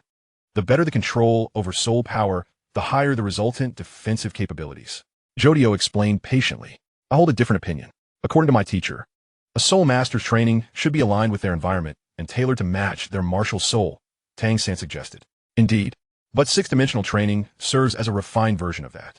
Surely, you don't think of 6-dimensional training as merely a variant of physical exercise? It is not, Jodio replied, somewhat perplexed. He believed his explanation was clear enough. 6-dimensional training is an in-depth training reliant on simulated environmental conditions, not merely a vigorous workout in a training room. Even a weakened Jotaro understood the importance of engaging in practical combat training to hone precision, although he nearly faced disaster in the process. Those 2 mice inflicted damage exceeding that of Dio's in his time. Regardless, Jodio felt that the most significant weakening of time stop occurred in that battle. Other encounters, such as facing the priest or first meeting Jotaro, were manageable, but that particular fight, even when eased, still left him with a sense of melancholy. Is it possible for an old general to still hold his ground? Do you believe my teacher's methods are flawed? Tang San asked, a hint of anger in his voice. I would not dare. The master's reputation is renowned. In terms of theory, I cannot compare, Jodio said, gesturing dismissively with one hand. In fact, just yesterday, Tang San had presented a letter to Flender, who, as expected, was both excited and touched. However, the older trio was somewhat indifferent upon learning of it. After all, what distinguishes one teacher from another? Aren't they all striving to impart knowledge to the best of their abilities? Furthermore, given this junior's character, it seemed likely that this teacher had not fully conveyed everything, particularly regarding personality traits. Permit me to express an unpalatable opinion, if you don't mind, Jodio said with a mischievous smile, his eyes glinting with shrewdness. The blue silvergrass, being both rare and common as a unique martial soul, cannot be cultivated with a haphazard approach akin to that of ordinary plant-type martial souls. Even if you lack direction or precedence, you should endeavor to seek high-grade blue silvergrass or similar spirit beasts to gather more information. At the very least, you ought to consult mid to high-ranking plant-type soul masters before embarking on soul hunting, Jodio advised.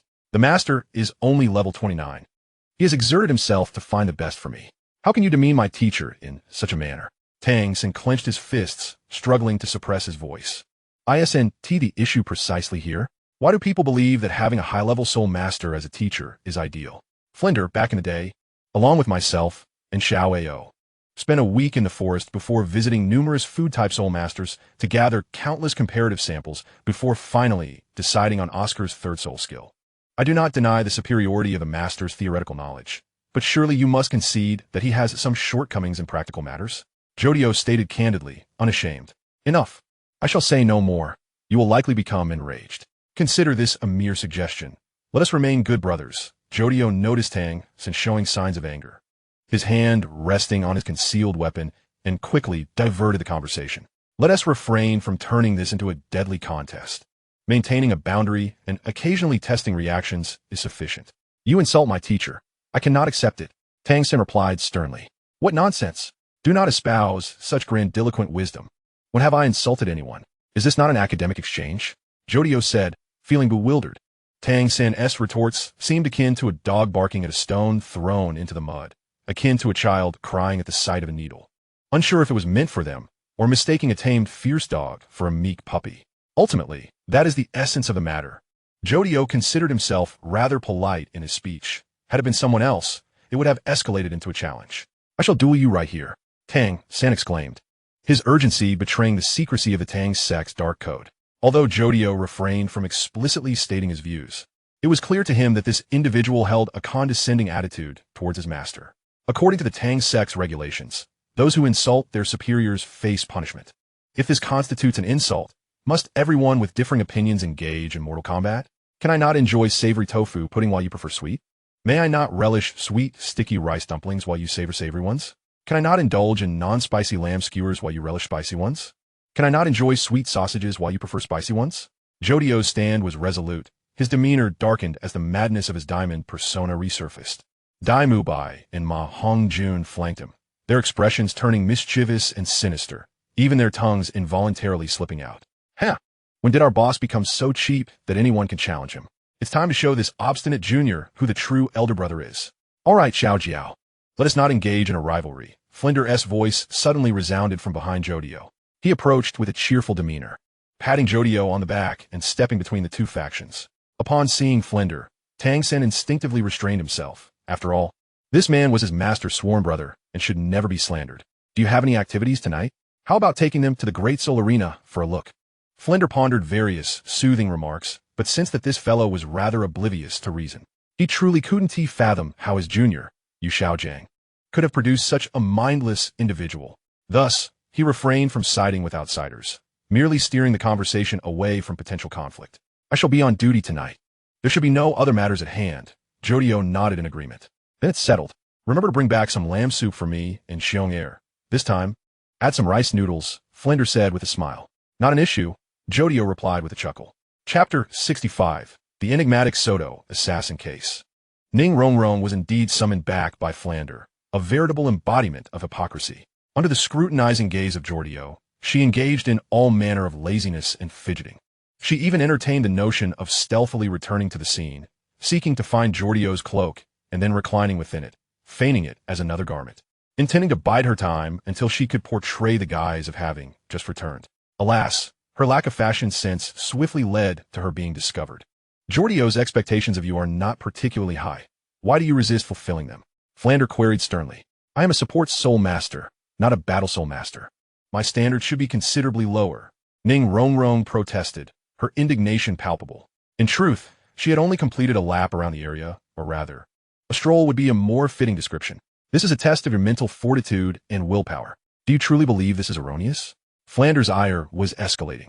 How could today's youth be so obstinate and oblivious? Clearly, Jodio and his peers exhibited far better behavior. I am not yet at a level where I must heed the commands of a soul master. Ning Rongrong responded, a tinge of fear lacing her defiance. Soul master? What of it? Little Xiao, at level 30, could easily subdue those at level 40, and you dare compare yourself to him? Flinder unabashedly criticized her with the sharpest of tongues. Forget a soul king. Even now, he could deftly evade a soul emperor. Do not speak such foolishness in my presence. This is an academy, a place of learning. You, a pampered princess raised in a sect, dare to measure your knowledge and understanding against the battle-hardened Jodio? Flinder, having spent considerable time with Jodio, had adopted a similar authoritative tone, and the final interrogative note, indeed, lent a certain gravitas to his words. It was uncertain where Jodio had acquired such a style. He had mentioned it was from the military. Jodio is 12 years old and a level 41 battle soul master. What of you? Flinder cast a stern glance at the four, particularly focusing on Ning Rongrong, whom he deemed the most clueless. Were it not for her gender, he would have been tempted to unleash his frustrations upon her. Combat experience, insight, cultivation ability. Can you rival him in any of these? You resemble a herd of water buffalo mocking the strength of an elephant, or dolphins deriding the might of a whale. It's akin to the top 10 in class scoffing at those ranked in the upper 10 of the department. Know your shame. Flinder thundered. Power, dominance. An unwavering resolve emanated from Flinder, the pressure of a seven-ring soul sage manifesting as he displayed his soul rings. Ning Rongrong found herself rendered speechless under the weight of this force. She had not anticipated the elder to be even more domineering than the younger. Truly, the individuals of this academy were increasingly malevolent. How had she been so blind as to choose this institution? Flinder, you will come to regret this. Ning Rongrong gritted her teeth. Ning Rongrong, I am the dean. Flinder's impatience was palpable, his desire to deliver a reprimanding slap swelling within him. Teacher, there is no need for further discourse. If we engage in a sparring match tonight, they will come to understand that heroes are as plentiful as the tides. And even those who are not geniuses can triumph over them, Jodio said with a flourish. Commence training. The first lesson allows for self-selected training directions. At least two must be chosen. Flinder commanded sternly. Tonight, followed Jodio into the city for practical training. Tang Sect could hardly fathom that this master's sworn brother could be so unreasonable. It appeared that both the young and the old were cut from the same cloth. How could he endure this? He had tolerated it once, twice, thrice, yet he could no longer restrain himself. Jodio would have to pay the price later that evening. The six-dimensional training, however, became manageable once he accepted it. Although the village's conditions were rudimentary, Jordio's ability to create simulated environments was nothing short of remarkable. It was in this moment that Tang Sect came to recognize just how extraordinary Jordio's golden experience truly was. This power seemed almost otherworldly. How could a mutated martial soul be so formidable? Was it possible that even twin martial souls were destined to fall short in comparison? If Jodio were to hear such thoughts, he would surely scoff, exclaiming that if one were dissatisfied with being weaker, they might also be dissatisfied with being stronger. Wasn't Tang Sect supposed to be a diligent researcher in the Tang Sect? Why had he metamorphosed into this? He refused to believe that in a martial arts worldview, Tang Sect would maintain such presumptuous notions. To illustrate, if Tang Sect's current level were deemed second-rate, then Jodio was undoubtedly first-rate. He could not believe that in the martial arts realm, Tang Sect would dare to entertain such thoughts. The Tang Sect was indeed dark. Yet surely they would not forget the hierarchy of power? Forget your roots. Jodio-sama, how is my injury?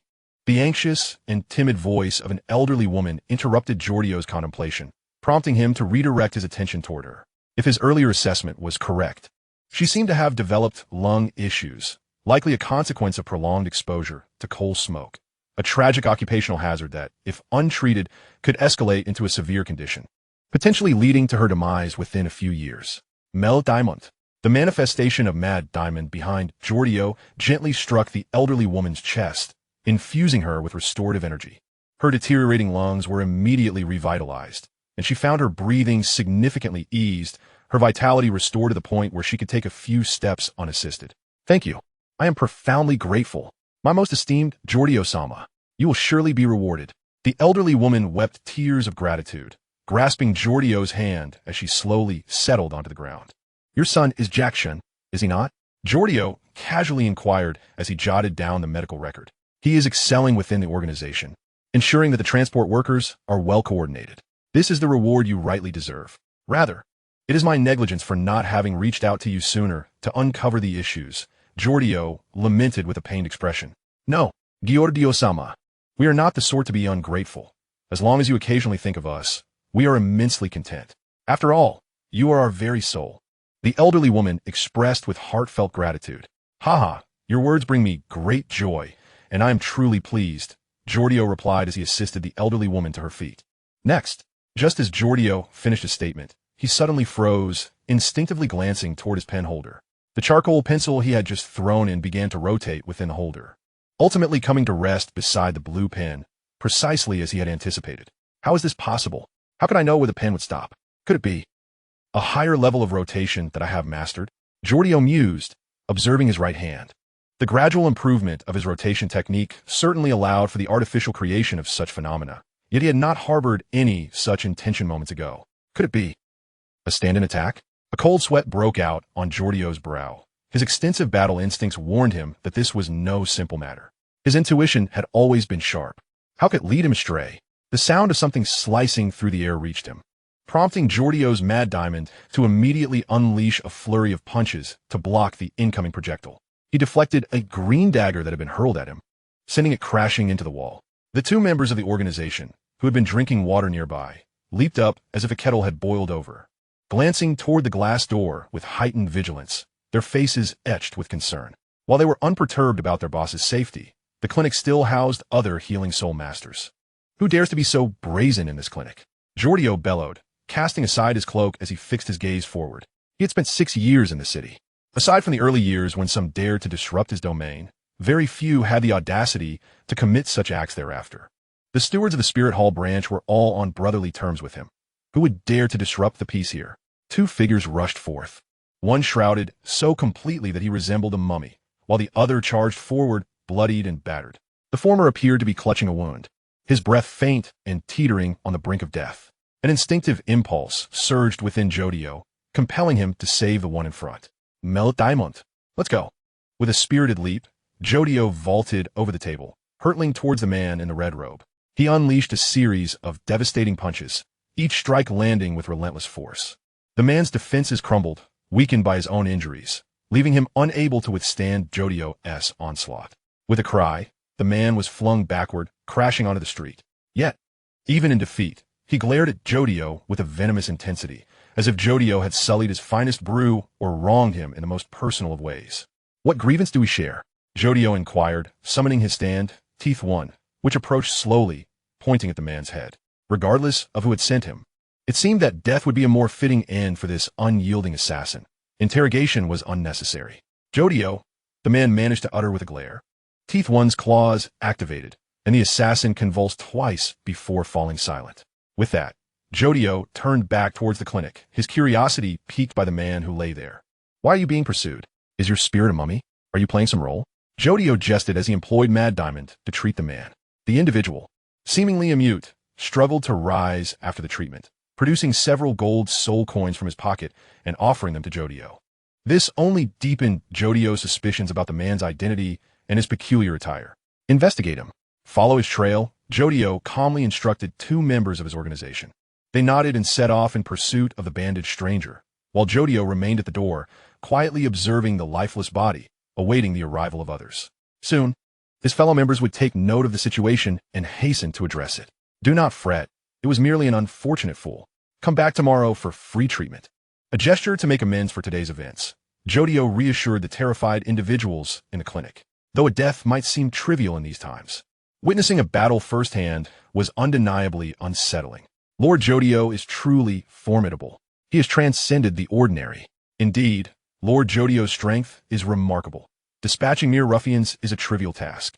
"We shall take our leave then, Jodio-sama." The promise of free treatment restored a sense of calm among the people. They stood before Jodio, the shadowy lord of Soto City, understanding that this was merely a case of personal vendetta, irrelevant to their daily lives. "Boss, what transpired here?" An officer, accompanied by 3 members, rushed in to examine the body. "Dispose of it," Jodio replied tersely, issuing his command without elaboration. He turned back to the dagger, intrigued, and drew it from the corpse. Just an ordinary poison dagger. How disappointing. I had expected something more significant. After a moment of scrutiny, Jodio discerned its components, concluding that the incident could be classified as a demonstration. How absurd and misguided. The city lord seemed to be stirring trouble once again. Bloodstains? Jodio observed a crimson tint on the blade, droplets of blood coalescing and slowly dripping down. This revelation intrigued him. Could an ordinary dagger be so keenly sharp? "Gold experience," Jodio commanded, allowing the remnants of blood to fall onto a piece of paper. Without hesitation, he summoned gold experience, delivering a gentle punch to the paper. It quickly transformed into a sparrow, deftly avoiding Jodio's grasp and soaring away. "Boss, do we need to identify the family of this corpse?" The officer inquired respectfully. "Look for them, but if they cannot be found, so be it." A sudden flash of inspiration struck Jodio. This incident was indeed tumultuous, suggesting that some sort of activity was being organized to suppress those with ulterior motives. "The clinic will close for now. I shall wait for them at the Grand Soul Arena, should they arrive." Jodio tossed a set of keys to the officer, unable to clearly see Jodio's face in the dimming light, bowed respectfully as Jodio gradually moved away. How thrilling! Just in time to witness Lord Jodio shatter that scoundrel with a single punch. "Worth every bit," the officer exclaimed to his companions. "Hurry, today. The boss will be at the Grand Soul Arena. You wouldn't want to miss him, would you?" "Oh, Jodio-sama. I knew he would go to the Grand Soul Arena. I've already sent someone to buy tickets." "Well done. Well done." The evening was splendid. Soto City remained as vibrant as ever, its beauty enchanting Jodio. He relished this harmonious and bustling atmosphere. Reflecting on his past, he marveled at how he had spent 30 years in seclusion without seeking the limelight. Now this is living. Jodio stretched his arms wide, resolving to indulge himself at the Grand Soul Arena tonight. It was time to demonstrate what true genius looked like to these young prodigies. As a sparrow soared from the horizon, it unexpectedly landed upon Jodio's collar. This surprised him. Could it be that the paper had overcome the blood's residual pull and returned to him? However, that seemed implausible. He had previously tested gold experience, which typically adhered to his intentions, returning to the blood's owner. Suddenly, he sensed a disturbance in the soul energy from his side. Instinctively, he looked up to see 2 figures approaching once more. The one in the rear clutched a vibrant green dagger, eerily identical to the one he had encountered earlier. "Hey, you in the red robe, come here," Jodio shouted, summoning Mad Diamond to his defense, ready for battle. A sense of foreboding enveloped him. Something felt decidedly amiss. The man seemed to have heard Jodio's call and instinctively turned, his expression morphing into one of fierce hostility. Jodio's pupils constricted as he prepared for Mad Diamond's impending strike. A sudden sting pierced his abdomen. A green dagger had been thrust into him, the force draining away his strength. Jodio stared in disbelief at the wound, only to see another green dagger hurtling towards him. Enemies. There are two. No, perhaps even more. It's a spirit attack. Jodio realized immediately what was transpiring. There was no mistaking it. This was indeed a spirit attack. It is an exceedingly sophisticated technique of soul weapon attack. This dagger is certainly not an ordinary artifact. It must have been crafted through some exceptional forging process that deceived me into believing it was merely a common poison dagger. The silver chariot. Sever. Jodio immediately lunged toward the gap between the two daggers, and the silver chariot appeared behind him in a flash, cleanly severing the flesh where the daggers were entangled, allowing Jodio to extricate himself rather than fall alongside the daggers. However, Jodio still sensed an energy flowing within him, seemingly suppressing his soul power fluctuations. Could it be a destructive toxin targeting soul power? There is no escape. The figure in the red robe barked fiercely. But Jodio could no longer afford to dwell on such matters. He needed time. Yes, time. Time is indeed of the essence. As if everything had transpired before, Jodio suddenly comprehended. I understand. Just as I suspected. You dare to challenge me, Jodio? Hakatang, you almost concealed yourself completely. Jodio's eyes blazed with the flames of vengeance and enlightenment as his soul power surged, manifesting two red objects resembling wristbands on his wrists. These wristbands began to transform, gradually coalescing into faces, one adorned with a grotesque expression of agony, crowned by a reverse-turning gear, while the other bore a visage of joy and excitement, topped by a reverse-turning clock. A powerful, sanguine aura emanated from them. These were external soul bones. Jodio did not cease his movement. He swiftly darted into the crowd. The red cloak he tossed obscured the vision of his pursuers, and the sudden collision with the throng plunged them into chaos, inciting panic among the masses. 10,000 years self-congealed external soul bone. Xuanwu Lingshu's left and right arm guards. Left external soul bone ability. Flickering time reversal. Right external soul bone ability. Countercurrent time reversal. Unite. Activate.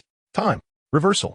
The crimson aura flickered and vanished, and under the cover of this power, Jodio's figure began to blur, while the assailant seemed to lose focus, bewildered as he searched the surroundings, only to realize he had lost track of him. How could this be? The aura of that fellow was concealed so effectively? The assassin clenched his fists in rage, growling. It was akin to a cheetah suddenly losing sight of a gazelle it had already bitten, or a seasoned hunter discovering that a foolish deer had vanished into the snow. It was like a fisherman who had caught a giant fish only to find it was merely a boot entangled in seaweed. Hey, you in the red robe, come over here. The voice suddenly emanated from beside him, and the assassin caught sight of Jodio's figure. That fellow stood with one hand on his hip, pointing at something, huffing. How dare you be distracted? Today, I shall surely take your life. A heavy sense of déjà vu engulfed the assassin's mind, as he felt he had encountered a similar scene before. Yet there was no time for hesitation now. The assassin approached, preparing to plunge his dagger, only to find that a mysterious figure shrouded in a red robe had appeared beside Jodio, already striking down with a knife. Reinforcements. No, how could this be? That individual had braved the interference and attacks of others, even at the cost of injury, to come solely for me. Beads of sweat trickled down the red-robed assassin's forehead, yet he still swung his knife, intent on executing a combined strike to eliminate Jodio. Jodio, you shall undoubtedly perish here today. The assassin's fist sent his dagger flying. He assumed a defensive stance and glanced to the side, only to see a figure entirely enveloped in bandages, its eyes gleaming with a golden light, staring intently at him. And that figure's abdomen was bleeding profusely. Just as I thought. Jodio, this game ends here. That must have been your decoy. You are indeed cunning. However, your wounds have betrayed you. Your ridiculous compassion in trying to save that impostor has exposed you. The assassin roared in fury. The figure wrapped tightly in bandages almost immediately turned to flee, having resolved to repay the favor owed to that existence by ensuring Jodio's demise. He intended to make Jodio feel the sting of this dagger inscribed with the word break. Hey, youth in the red robe, come over here. The assassin's actions and gaze were drawn by the voice, his pupils dilating in shock, not because he saw another of Jodio's impostors, but because he beheld himself. Current publicly available information: external soul bone, Xuanwu Lingshu's left and right arm guards. Attributes: 10,000 years. Destructive power: none. Speed: none. Range: none. Duration: none. Precision: none. Growth: completed. Visual representation: 2 small red arm guards, each 15 centimeters long and resembling jade, intricately engraved with faces. The face on the left wrist expresses joy and excitement, crowned with a reverse turning clock, while the face on the right wrist displays a grotesque expression of agony, topped with a reverse turning gear. Soul bone abilities: execute a flickering countercurrent double time reversal. The effects of time reversal are as follows. Flickering time reversal directly reverts to a designated pastime, provided the user has already existed at that moment. After use, all memories of the time beyond the point of reversion will be lost, along with any abilities gained in the future, leaving only the external soul bone intact. The subsequent timeline will replay events as they occurred previously. Yet the user will retain an acute sense of déjà vu at critical junctures, thereby increasing the probability of future victory and margin for error. Countercurrent reversal records a specific moment of a user's existence and begins to revert to that node in time. Everything that occurs during the reversion will happen in reverse, replaying all events. The user will also retrace their previous actions in reverse.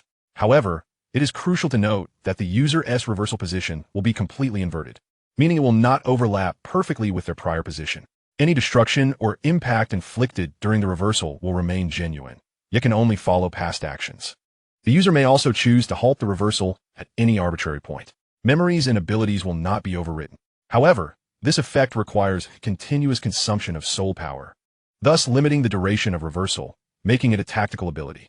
Double time reversal. Effect unclear. Suspected to potentially encompass all phenomena of the aforementioned 2 abilities. In Jodio's words, unless faced with a tactical anomaly like Fengyao that cannot be overcome or a situation where victory is impossible, but is not worth integrating the soul bone and soul ring for a grand time reversal, it is unnecessary to employ this potentially bug-prone ability. Chapter 67. The Enigmatic Soto Assassin Case. How is this possible? How could it be me? The assassin gazed incredulously at the scene before him, witnessing another version of himself plunge a dagger into the waist of the decoy Jodio. This was utterly unfathomable. It was akin to being on a covert mission when someone unexpectedly claims to be your comrade, or preparing to clean an area only to find someone has already done it for you. Or even like someone suddenly appearing to tell you that you've won $1 million in the lottery despite having never bought a ticket. Pain shot through his hand, and the assassin looked down to see a small square protruding from his palm. It was, in fact, a chunk of flesh. Blood splattered, and the assassin's terror magnified. What on earth is happening? Could it be? Indeed, this is my ability to reverse time, Jodio stated calmly. Upon witnessing another version of yourself, your existence will swiftly begin to collapse into a paradox. The earlier mass of flesh was merely the precursor to your impending erasure by this paradox, Jodio coldly explained. How is that possible? What about you? The assassin questioned, pursuing him, utterly incredulous at such an unfathomable phenomenon. How could a mere mortal possess such an extraordinary power? As for me, I am but an ordinary individual, Jodio replied, pressing his right hand against his left and once again plunging into the crowd. This time the assassin, panting heavily, attempted to follow, but soon realized that Jodio had vanished without a trace. This compelled him to search blindly, continually glancing towards the crowd in hopes of discerning something from the counterfeit Jodio. However, the more he looked, the more he felt an overwhelming, silent dread. For he beheld a third version of himself. Another iteration had emerged. No, how could this be? It must be a deception. The assassin stumbled towards the direction where Jodio had fled, tears and saliva streaming down his face, his grip on the dagger faltering. It cannot be. It must all be a lie. A fabrication. His consciousness began to blur, yet he soon regained clarity. He needed to hide and await whichever Jodio it might be. He must kill him. Yes, even if it meant eliminating just one. He would fulfill the mission bestowed upon him by that great master. He staggered towards the corner of an alley, his body unraveling painfully, yet his resolve remained unwavering. Even if he could merely take one life, it would suffice. Yet, the assassin beheld the other end of the alley, where a Jodio, wrapped in bandages, was sauntering leisurely. In the middle of the alley stood yet another version of himself. Spotting the bandaged Jodio, He leaped forward in pursuit, but another bandaged Jodio, hidden behind him, followed suit. The silver war chariot at their back was poised for an assault. What? How could this be? The assassin nearly expended all his energy to run forward. He had to intervene. He must stop him. Stop right there, he roared. Yet, at that very moment, he heard his own voice echoing ahead, incredulously directing a gaze backward, as if he had caught sight of himself. Could it be? The assassin gradually turned to look behind him, witnessing another Jodio commanding the silver war chariot to attack him. The blade pierced his lung, instantly draining his strength. In that instant, Jodio surged past him, racing towards the alley's exit, while the assassin realized something was amiss and immediately summoned the remnants of his soul power to charge after him. He must kill Jodio. Outside, Jodio had vanished, leaving only the bandaged figure, frantically clutching his wound as he sprinted toward a small shop bustling with people. This time, he could not allow this wretch to escape. Nigasukeo, the assassin bellowed. He hurled his dagger, only to see Jodio skillfully sidestep, narrowly avoiding the attack. The dagger flew into the shop, abruptly intercepted by a heavy commotion, as the occupant inside used their sole weapon to deflect it. Damn it, I missed. Suddenly, the assassin sensed something amiss and instinctively glanced up at the shop sign, which bore the very words he most dreaded and found utterly incredulous. Jojafuku. How could this be? What on earth was happening? The assassin screamed internally, but it was evident that time was running out. Jodio leaped from the small clinic, the relentless barrage of diamond strikes raining down upon him. Pain, tearing, and dizziness overwhelmed him as he was brutally launched into the air, only to be slammed back down to the ground, rolling twice before being rendered utterly incapacitated. What grievance do I hold against you? Jodio approached slowly, stopping before the assassin, aiming his claw projectile. At that moment, he experienced a profound sense of déjà vu, as if this individual harbored a deep-seated vendetta against him, rendering any interrogation unnecessary. Well, you must be a determined assassin. Then perish, Jodio declared, raising his hand to aim. The Jodio assassin, filled with fury and agony, gazed at Jodio's back, where another bandaged Jodio sat grinning on the ground, his lips forming a silent word. The bandaged Jodio gestured with outstretched arms, silently conveying his message. The claw projectile activated, plunging 3 shards into the assassin's mind, ensuring his demise. Only then did Jodio turn to attend to the bandaged figure, his curiosity piqued about the visage hidden beneath the wrappings. Yet, out of compassion and instinctual trust, he chose to heal him first. Are you all right? Are your injuries severe? Jodio inquired after administering treatment. The bandaged figure, swaying unsteadily, rose to present Jodio with more gold coins and, after a brief pat, departed. Go investigate. Follow him, Jodio instinctively instructed those nearby. Never mind, it's unnecessary. He suddenly halted, reconsidering. It's merely an assassin demonstrating bravado and an innocent bystander. There's no need to pursue further, regardless of who challenges me. Their choice to conceal themselves indicates their inability to triumph over me. Such a futile display, Jodio mused confidently. The clinic ends here. I must make my way to the Grand Soul Arena. If my friends arrive, please inform them, Jodio stated, turning to leave. Understood, boss. The aide responded with a respectful bow. Yet, before he could share his excitement with the others, he suddenly felt a hand clap on his shoulder, and another hand draped over him. Who? The aide asked warily, glancing back. As a soul master, he knew few could approach him unnoticed. It must be an adversary. Jodio casually brushed off the bandages, still clinging to him as he walked into the clinic. This left the aide momentarily stunned. He lifted his gaze, only to find that Jodio had already vanished, leaving no trace behind. Jodio-sama certainly changes his mind too swiftly. How could he return so quickly? Still wrapped in bandages? He must have already encountered that mysterious individual. How regrettable to have missed that battle. The aide lamented. Let us keep it open a while longer. There's still plenty of time, Jodio suggested, pointing at the sunset in the sky. Now seated once more, he deftly twirled a charcoal pencil plucked from a holder. Time corrected. Chapter 68. The King of Soul Battles. Jodio, how ungracious of you to arrive so late. As the sky turned pitch black, Ma Hongjun finally noticed Jodio strolling leisurely with his hands in his pockets. Really, you were half an hour late. What had you been doing? The clinic was rather busy.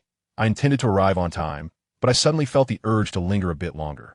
I don't know why, but I feel so fatigued. I suppose it's due to the day's exertions, Jodio replied, stretching lazily and rubbing his neck. Moreover, the protagonist always makes their appearance last. You all know that, don't you? Jodio chuckled in response to Ma Hongjun and the others.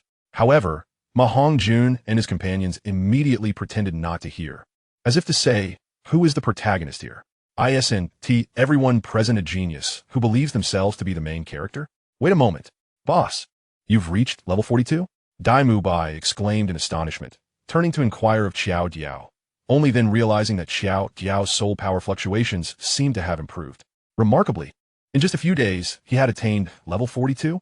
Indeed, good deeds are rewarded. Qiao Diao cast a sidelong glance at Tang San among the seven, who quickly averted his gaze. How infuriating that he had already achieved level 42. Seeking revenge would be even more challenging now. Returning to the matter at hand, let me discuss this evening's activities. Xiao Jiao turned and led the group toward the Grand Soul Arena. The layout of the Grand Soul Arena somewhat resembled a traditional Chinese multi-storied structure reminiscent of an ancient Roman Colosseum. The Colosseum served as the foundation, but there was an additional layer comprising office space and staff quarters, resembling a two-jiao roundhouse. Lord Xiao Jiao, we are grateful for your return to our Soul Arena. A middle-aged man promptly emerged from the entrance to greet him, shaking hands with Xiao Jiao. Ning Rongrong recognized the man's approximate identity by the small badge on his chest. He must be the manager of the Grand Soul Arena.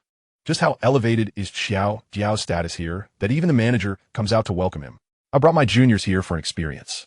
Additionally, I intend to engage in a few warm-up matches. Feel free to make arrangements as you see fit, Xiao Jiao said nonchalantly. Tudi, it is an honor to have Lord Xiao Jiao here. Your presence will surely ignite the audience's fervor. The manager exclaimed with a beaming smile. Please allow me to wish you a delightful evening, and let me take care of the organization. Very well. Please summon those soul masters who are still slumbering. Xiao Jiao waved his hand casually. As you can see, this is the Grand Soul Arena, a place akin to a gladiatorial arena.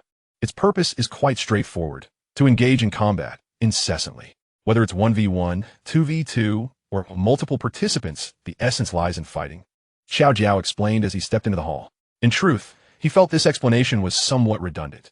Ning Rongrong and Zhu Zhuqing, given their decent backgrounds, likely already understood the significance of the Grand Soul Arena. His words were more directed at Tang San and Xiao Wu to familiarize them with the arena's function. Your task is equally simple, to earn a silver soul token, which essentially corresponds to reaching the third tier. As long as you secure a silver token, you can graduate. However, this year's requirements are slightly elevated, as our goal is to strive for the Continental Championship, Qiao Diao shrugged. Senior, what is your soul token grade now? Zhu Zhuqing could not help but ask. Gold soul token. Xiao Jiao produced his badge from beneath his cloak, revealing a pure gold V-shaped soul token adorned with a brilliant sapphire at its center. Meanwhile, the other three revealed their silver soul tokens, having diligently participated over the past 3 years, establishing themselves as regulars at the arena. Notably, Xiao Jiao had previously led them through significant battles, and they now held their silver tokens, meeting the graduation criteria. After attaining my gold soul token, I rarely participated in battles. The arena could not consistently provide suitable opponents to match that requirement, so I only join when I feel inclined or when the Grand Arena needs to fill slots. Xiao Jiao further elucidated. Your objective is to achieve a silver soul token before turning 20, which means you must compete in at least 12 matches this evening while maintaining a win rate above 60 throughout the year. Considering the occasional activities you must partake in with me, it equates to approximately 4 matches per night, Xiao Jiao continued. Senior Qiao, we are human, not machines. Ning Rongrong replied with exasperation. What kind of training is this? Daytime training, nighttime training. Are we not allowed any rest? I understand. Hence I strive to provide the best possible provisions for your meals and accommodations, Xiao Jiao replied candidly. The meal budget is set at the highest standard. How did you find today's meals?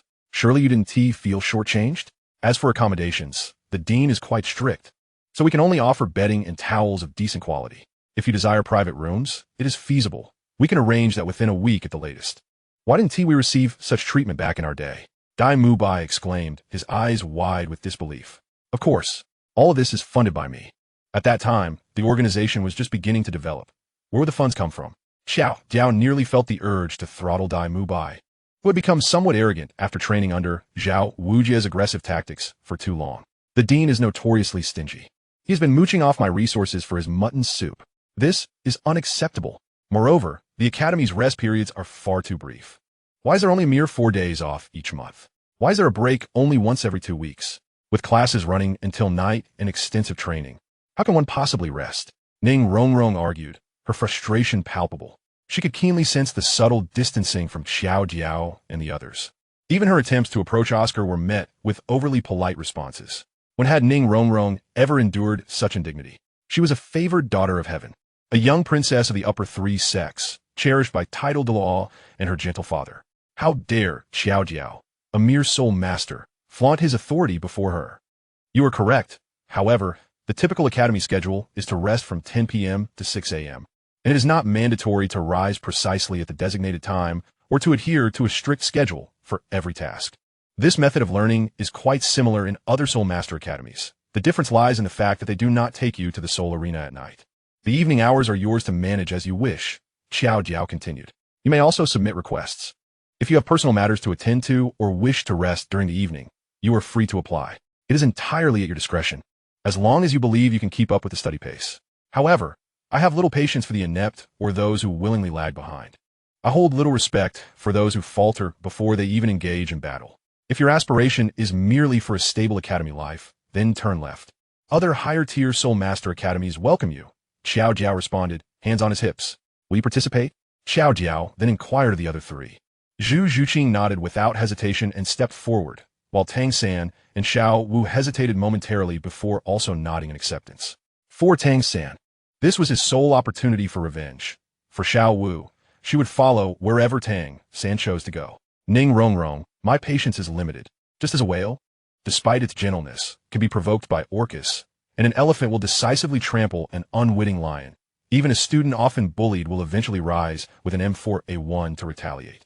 I can extend a limited measure of patience, but that is solely because you are women, Xiao Jiao said, his expression stern as he surveyed the trio. I once knew a teacher who educated me for an extended period, imparting wisdom through both words and actions. She instilled in me a profound understanding and appreciation for her philosophy, Xiao Jiao began to articulate. Her teaching methods were quite distinct. She was passionate about corporal punishment, eagerly meting out discipline to students who failed to complete their assignments or pass recitations. Under her instruction, male students would face severe consequences, while female students were met with equally harsh treatment, prompting cheers from the audience. Moreover, her expectations for male and female students differed significantly. A score of 60 was deemed sufficient for boys, while girls were only considered passing upon achieving 70. Do you understand why? Xiao Jiao turned his gaze to Zhu Zhuqing, Ning Rongrong, and Xiao Wu. Under the same conditions, the advantages of women will always be less. In a soul hunting team, when two soul masters of level 29 possess similar attributes, martial souls, and experience, the inclination will invariably be to hire males. This is not discrimination, but rather a serious consideration of reality. Only the strong have the privilege to be selective. Only the strong are entitled to compete. When one is inherently disadvantaged, one must strive to be stronger in order to compete on equal footing. This is the essence of the strong, be it fallacy or nonsense. I adhere to this principle and hold such a mentor in high regard. I respect such individuals who embody strength in wisdom and enlightenment. Question me if you will, but only if you possess greater strength than I. Challenge me if you dare, Jodio coldly asserted, clenching his fist. What nonsense! Ning Rongrong was utterly taken aback, exclaiming, What do you mean that if I can defeat you, I can question you? If I could defeat you, would I even need to voice my doubts? Would I have to debate with you? It is akin to stating that the prerequisite to open a treasure chest is to possess a key, yet the key is, in fact, inside the chest. Or, similarly, claiming that one must have 5 years of experience to obtain a certification, only to require that very certification to secure employment. My patience is reserved for those with willpower and conviction, Ning Rongrong.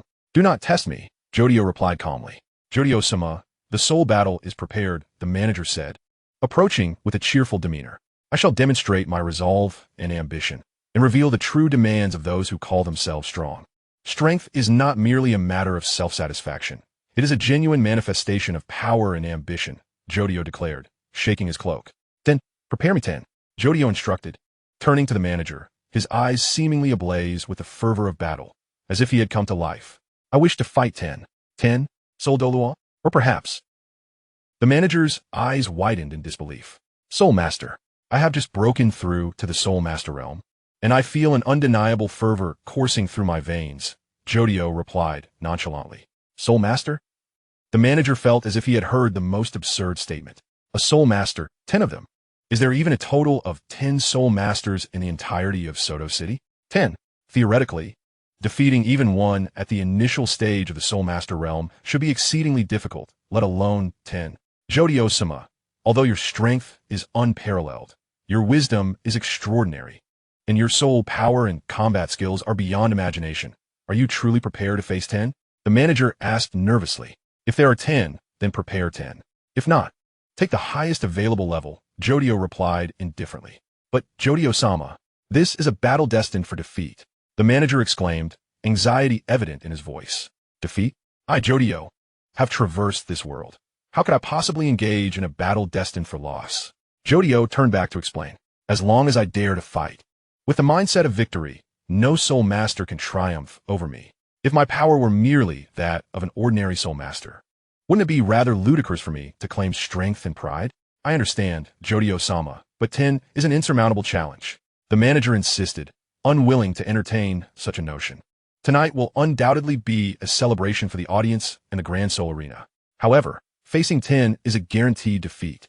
You must not lose face, especially after such a peaceful period in Soto City. Could it be? The manager's brilliant mind began to churn. Is it possible that the master has a hidden agenda? No, he surely possesses an exclusive trump card. Tonight will undoubtedly be an exhilarating night of combat. It seems the plans I just devised must be elevated. We must attract every soul master and affluent individual to witness this spectacle. Jodio-sama, we can prepare a maximum of 5 soul masters and 5 soul kings of level 37 or above to battle against you. Please grant me an hour. No, half an hour. I assure you, the entire venue will know of this battle. The manager fervently grasped Jodio's hands. Granted, arrange for a room for me, Jodio replied with a light smile. Hey, you lot, did you not hear Jodio-sama's request? Hurry and prepare. The manager bellowed at the staff. Let me make this clear. If Jodio-sama is even slightly dissatisfied tonight, I will make you feel like nails hammered down by a sledgehammer, like a 300-pound man collapsing a stool, like a hapless soul plummeting from a hot air balloon. You will be utterly crushed. The manager seized one of the waiters, venting his fury, his hands trembling and his mind elated. He chuckled to himself, anticipating witnessing the peak battle of such a formidable warrior. After 20 years in the Grand Soul Arena, this moment is worth every hardship. Understood. Jodio was led unimpeded to the highest class private room, a space he had frequented several times before, aside from the medical chamber. He had spent most of his time here observing battles. Tang San and the others wore expressions of grave concern, while the new arrivals exhibited curiosity, disdain, or anticipation for Jodio's potential downfall. Tang San fell into deep contemplation, clearly bewildered by the current situation. Fight 10. How is that even possible? According to the wisdom imparted by his master, those with higher soul power within the same realm hold the advantage. Once the numbers exceed a ratio of 1 to 3, the likelihood of defeat approaches infinity. 1 against 10? He could not fathom Jodio emerging victorious. Zhu Zhuqing's eyes sparkled with curiosity as she observed Jodio, occasionally glancing at Dai Mubai. She was intrigued by the incredible heights of the individual who had captivated Dai Mubai's unwavering loyalty. She yearned to uncover these mysteries and learn from him, to surpass Dai Mubai. Meanwhile, Ning Rongrong secretly hoped for a resounding defeat for Jodio. Her expression mirrored that of a certain character from an adjacent abstract band, filled with clenched fists and gritted teeth. Jodio cast a glance and chose not to dwell further. It was not weariness, but rather a feeling that he might burst into laughter, especially since Ma Hongjun could see his struggle reflected in the glass. Boss, I've pondered this for quite a while, Oscar hesitantly inquired after showcasing 3 exquisite oranges and 2 clusters of grapes accompanied by a glass of low-alcohol fruit wine. 10 out of 10. I am confident in my abilities, Jodio answered without looking up. His sudden declaration captured the attention of all 7 present, including Tang San, who were eager to learn of Jodio's current thoughts. A warrior, a strong individual, must never entertain the notion of defeat during battle. One must focus solely on victory. The moment one thinks of losing, one becomes akin to a steering wheel out of control in a vehicle, a clown losing balance on a tightrope, or a terminally ill patient abandoning all hope. Jodio proclaimed in a thunderous voice, addressing the group sternly. Thus, a strong individual, a warrior, even when disadvantaged, on the brink of failure, losing balance, bloodied and exhausted, must still believe that ultimate victory shall belong to them. I ask you, have you ever felt disheartened by so-called failures? Have you ever conceived thoughts of impossibility before even attempting to act?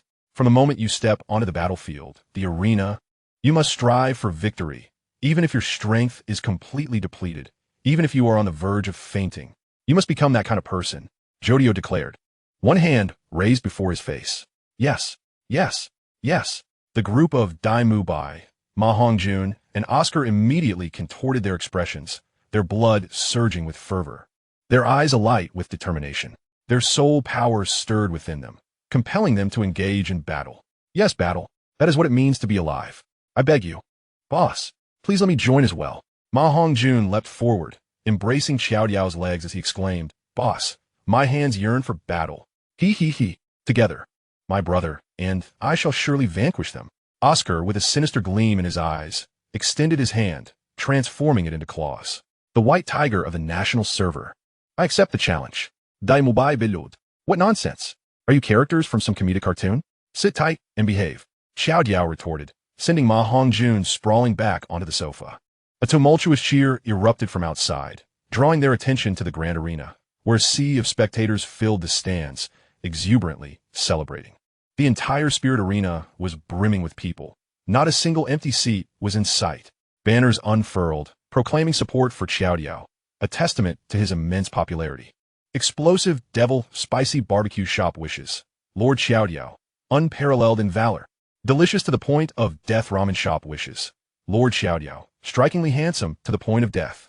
Even if it means death, we must eat ramen shop wishes. Lord Xiaodiao, more charming than death. Bread shop, where even Lord Xiaodiao praises the bread. Dingming kanji and snack shop wishes. Lord Xiaodiao, devouring 10 bowls of dingming kanji. Appetit shop wishes. Lord Xiaodiao, triumphing with the finesse of a grand feast. A plethora of banners and flags waved, merchants seizing the opportunity to advertise, while even the soul masters on other platforms grew more fervent. Such a rare spectacle. 1 against 10. Who has ever heard of such a thing? Oh, look over there. Even the city lord has arrived. Many exclaimed in astonishment. The legendary VIP room illuminated once more. Though shrouded by curtains, everyone could surmise who resided within. It must be either the city lord or the ultimate commander of the spirit hall. Enthusiastic organizers welcomed a procession as a dozen uniquely clad soul masters, exuding an avant-garde aura, marched in unison to the front row, led by staff members.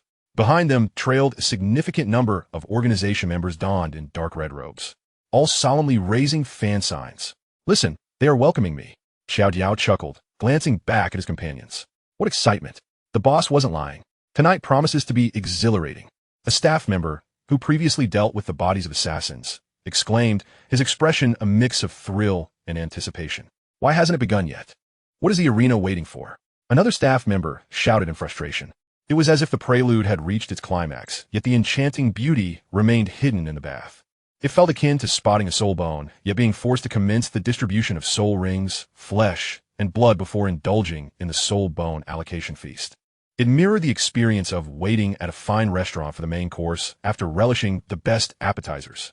Hurry up. I can hardly wait. Excitement, chaos, joy, noise, jubilation. Bloodlust, frenzy. 1 against 10.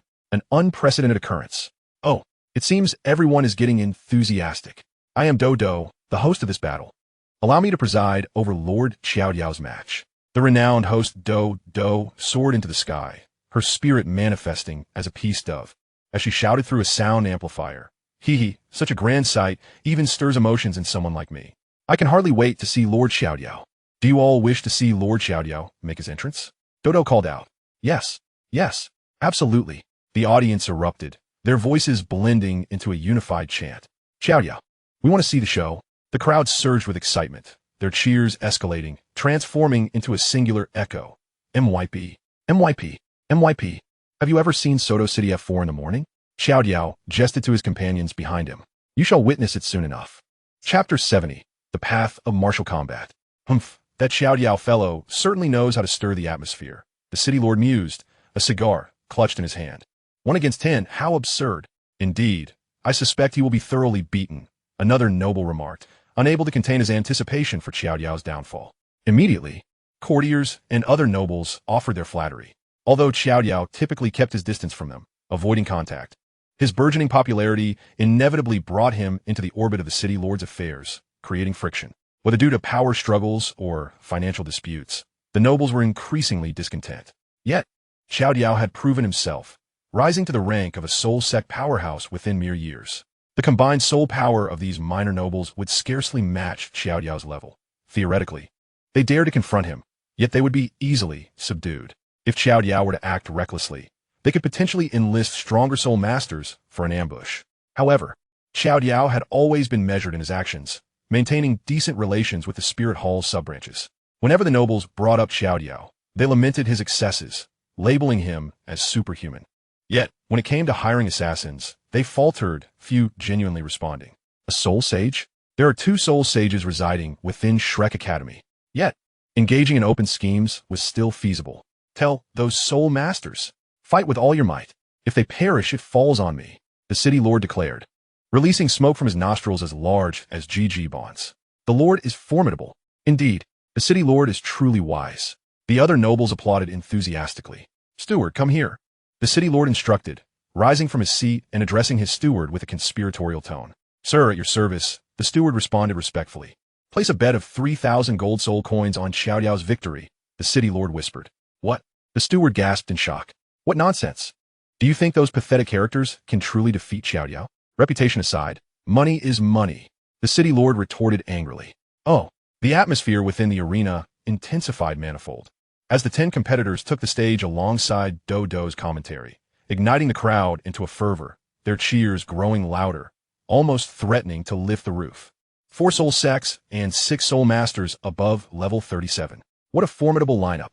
What an invincible situation. Their combat prowess was akin to the finest fruits, apples, oranges, chocolate cake, and mung bean cake. However, in comparison to Lord Xiao Diao, who could be likened to a banana or sweetbread, they would find it exceedingly challenging to match his prowess. Dodo passionately exclaimed, W-R-Y-Y-Y-Y-Y-Y-Y-Y-Y. Whack. Yi.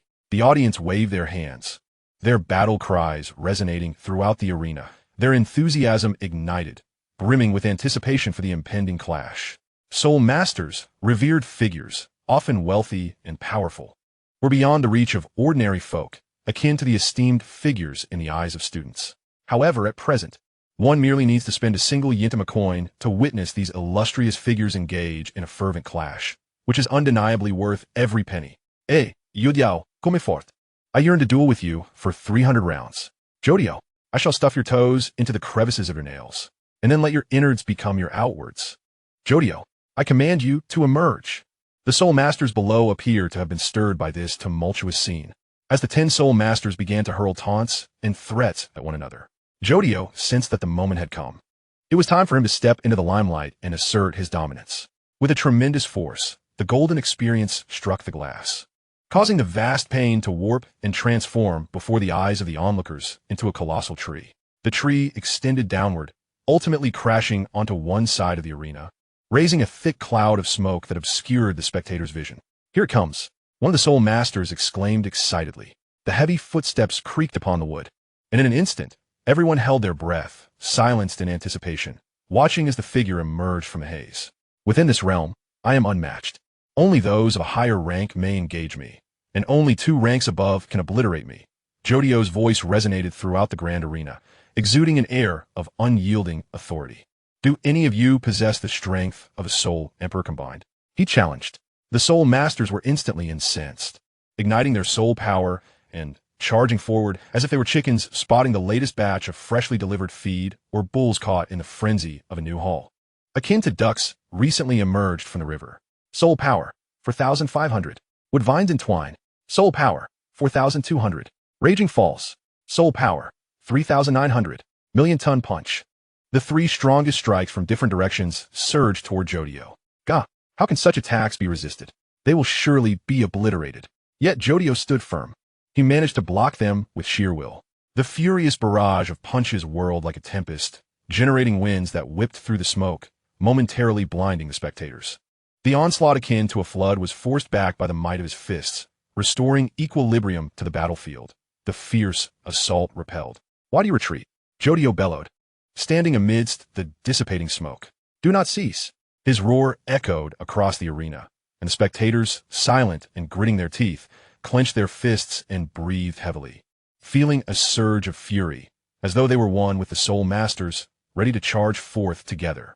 The two weakest Soul Masters, both at level 37, appeared momentarily dazed by a shout, trembling as they exchanged glances, raising their fists as if to strike one another. Stop!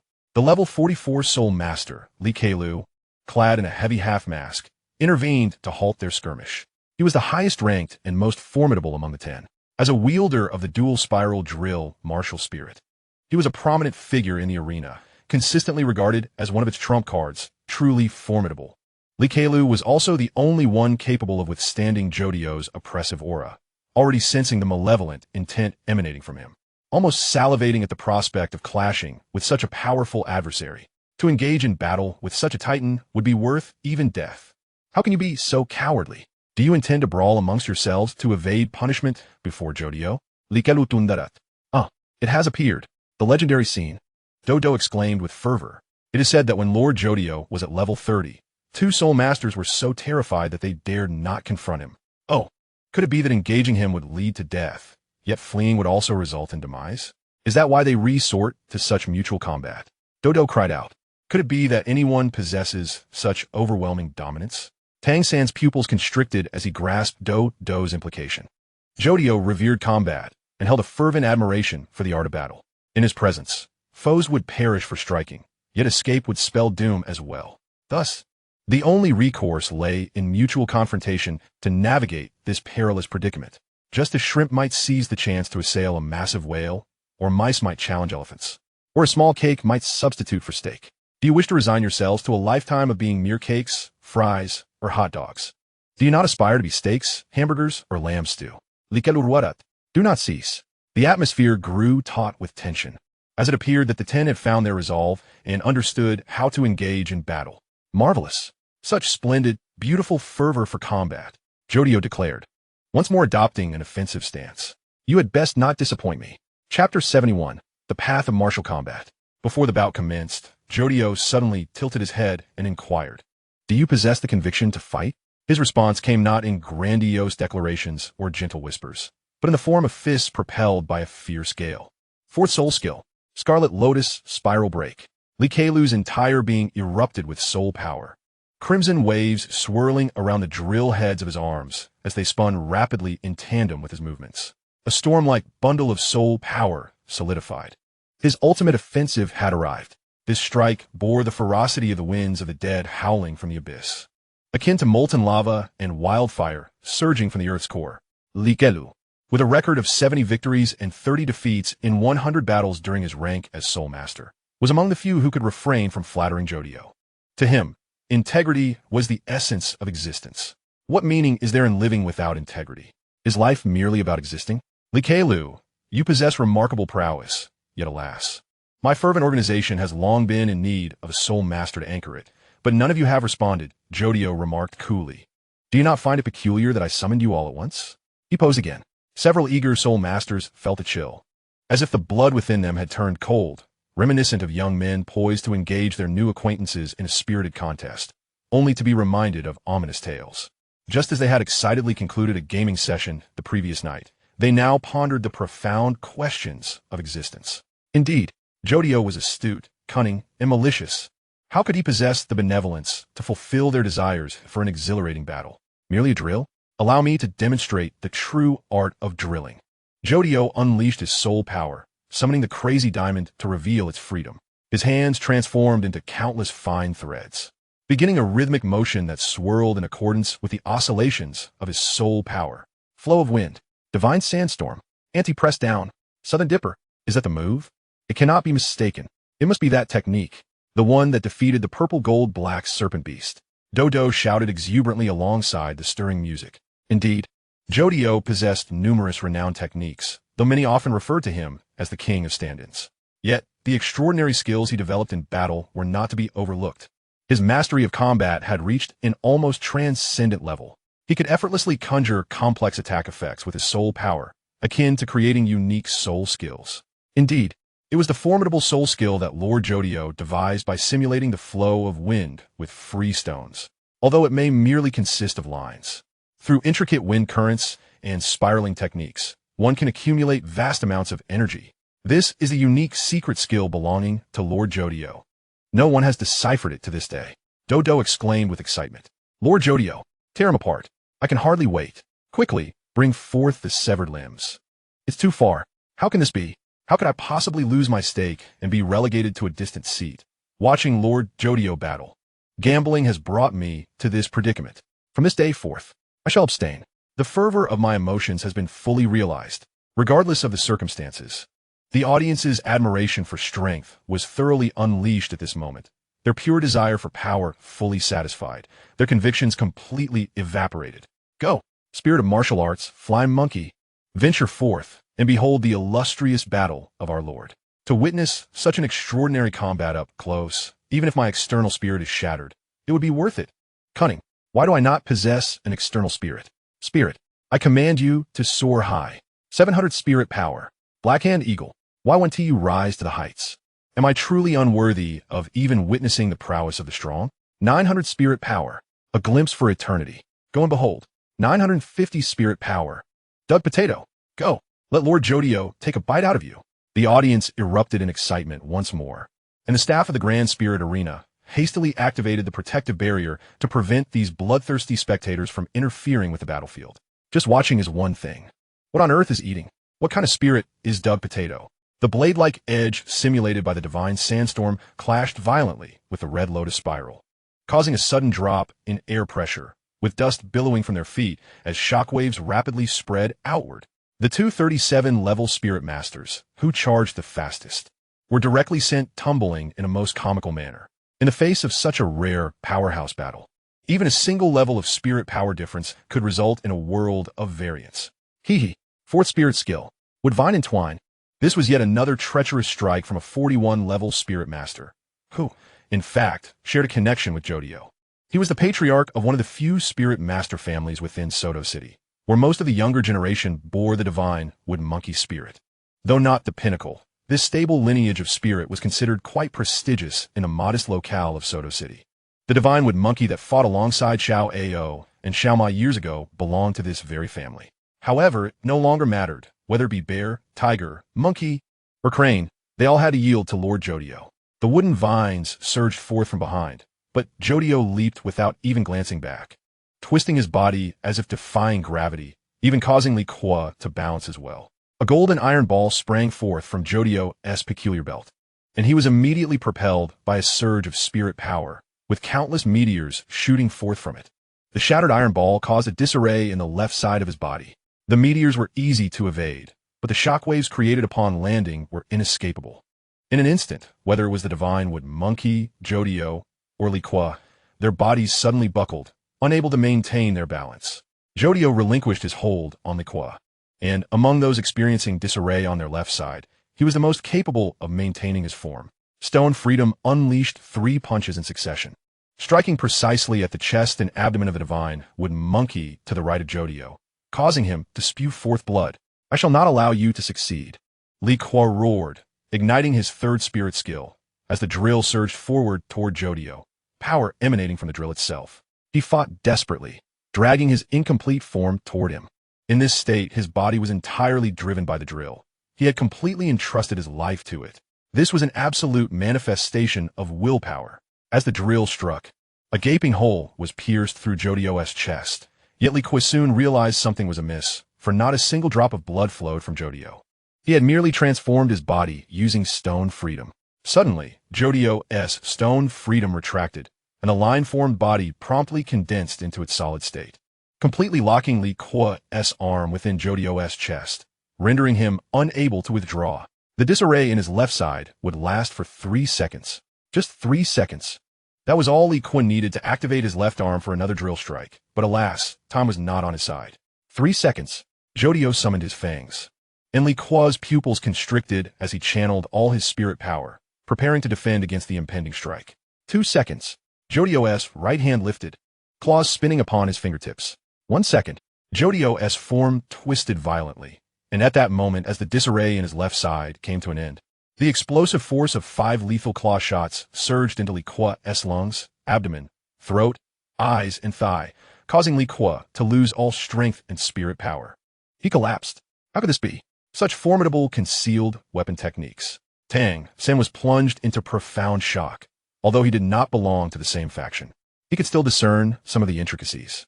It was evident that Jodio had utilized something to amplify his attack as power. Undoubtedly, a certain secret technique not meant for public knowledge. Was a unique internal skill? Or energy manipulation? Rotational force.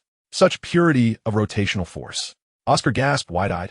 It was as if he had witnessed a stone skipping across water 17 times, akin to the most exquisite waltz steps. It resembled a boxer executing the perfect counterpunch. South Dipper, has the boss's rotational force reached such unparalleled mastery? Ma Hongjun shouted in response, like a celestial demon descending, as if a divine spirit of the mortal realm. Dai Mubai widened his eyes, striving to absorb and understand the profound rotational force, murmuring in awe. Liku. The other 9 spirit masters shouted in shock and fury. It was clear that Liku would not survive in this condition. That accursed Jodio. He truly intended to murder them all in the arena. How gruesome it would be to fall one by one. It would be most amusing to annihilate them all in front of such a multitude in one swift move. Jodio bent down, using golden experience to create several grotesque organs to staunch Liku's bleeding, saying, "Fear, this is your right. Struggle, this is your freedom." Current publicly available information, level 44 spirit, spiral drill holder, Liku spirit ring levels. White, yellow, purple destructive power, B, speed, C, range, E, duration, C, precision, E, growth, C, spirit ability, utilizing both arms to wield the spiral drill for strikes, capable of inflicting greater damage and breaking through defenses through repeated spirals. This spirit is classified as an offensive type purely focused on direct attacks.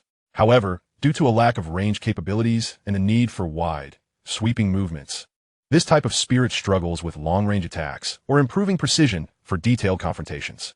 Before achieving a certain level of growth, even speed is challenging to guarantee. Nonetheless, its formidable offensive potential compensates for these shortcomings. If the user's combat level or willpower is sufficiently high, these limitations can be overcome. Theoretically, it is a variant form of certain chisel spirits or turning handle spirits, possibly lacking a higher level mutation direction.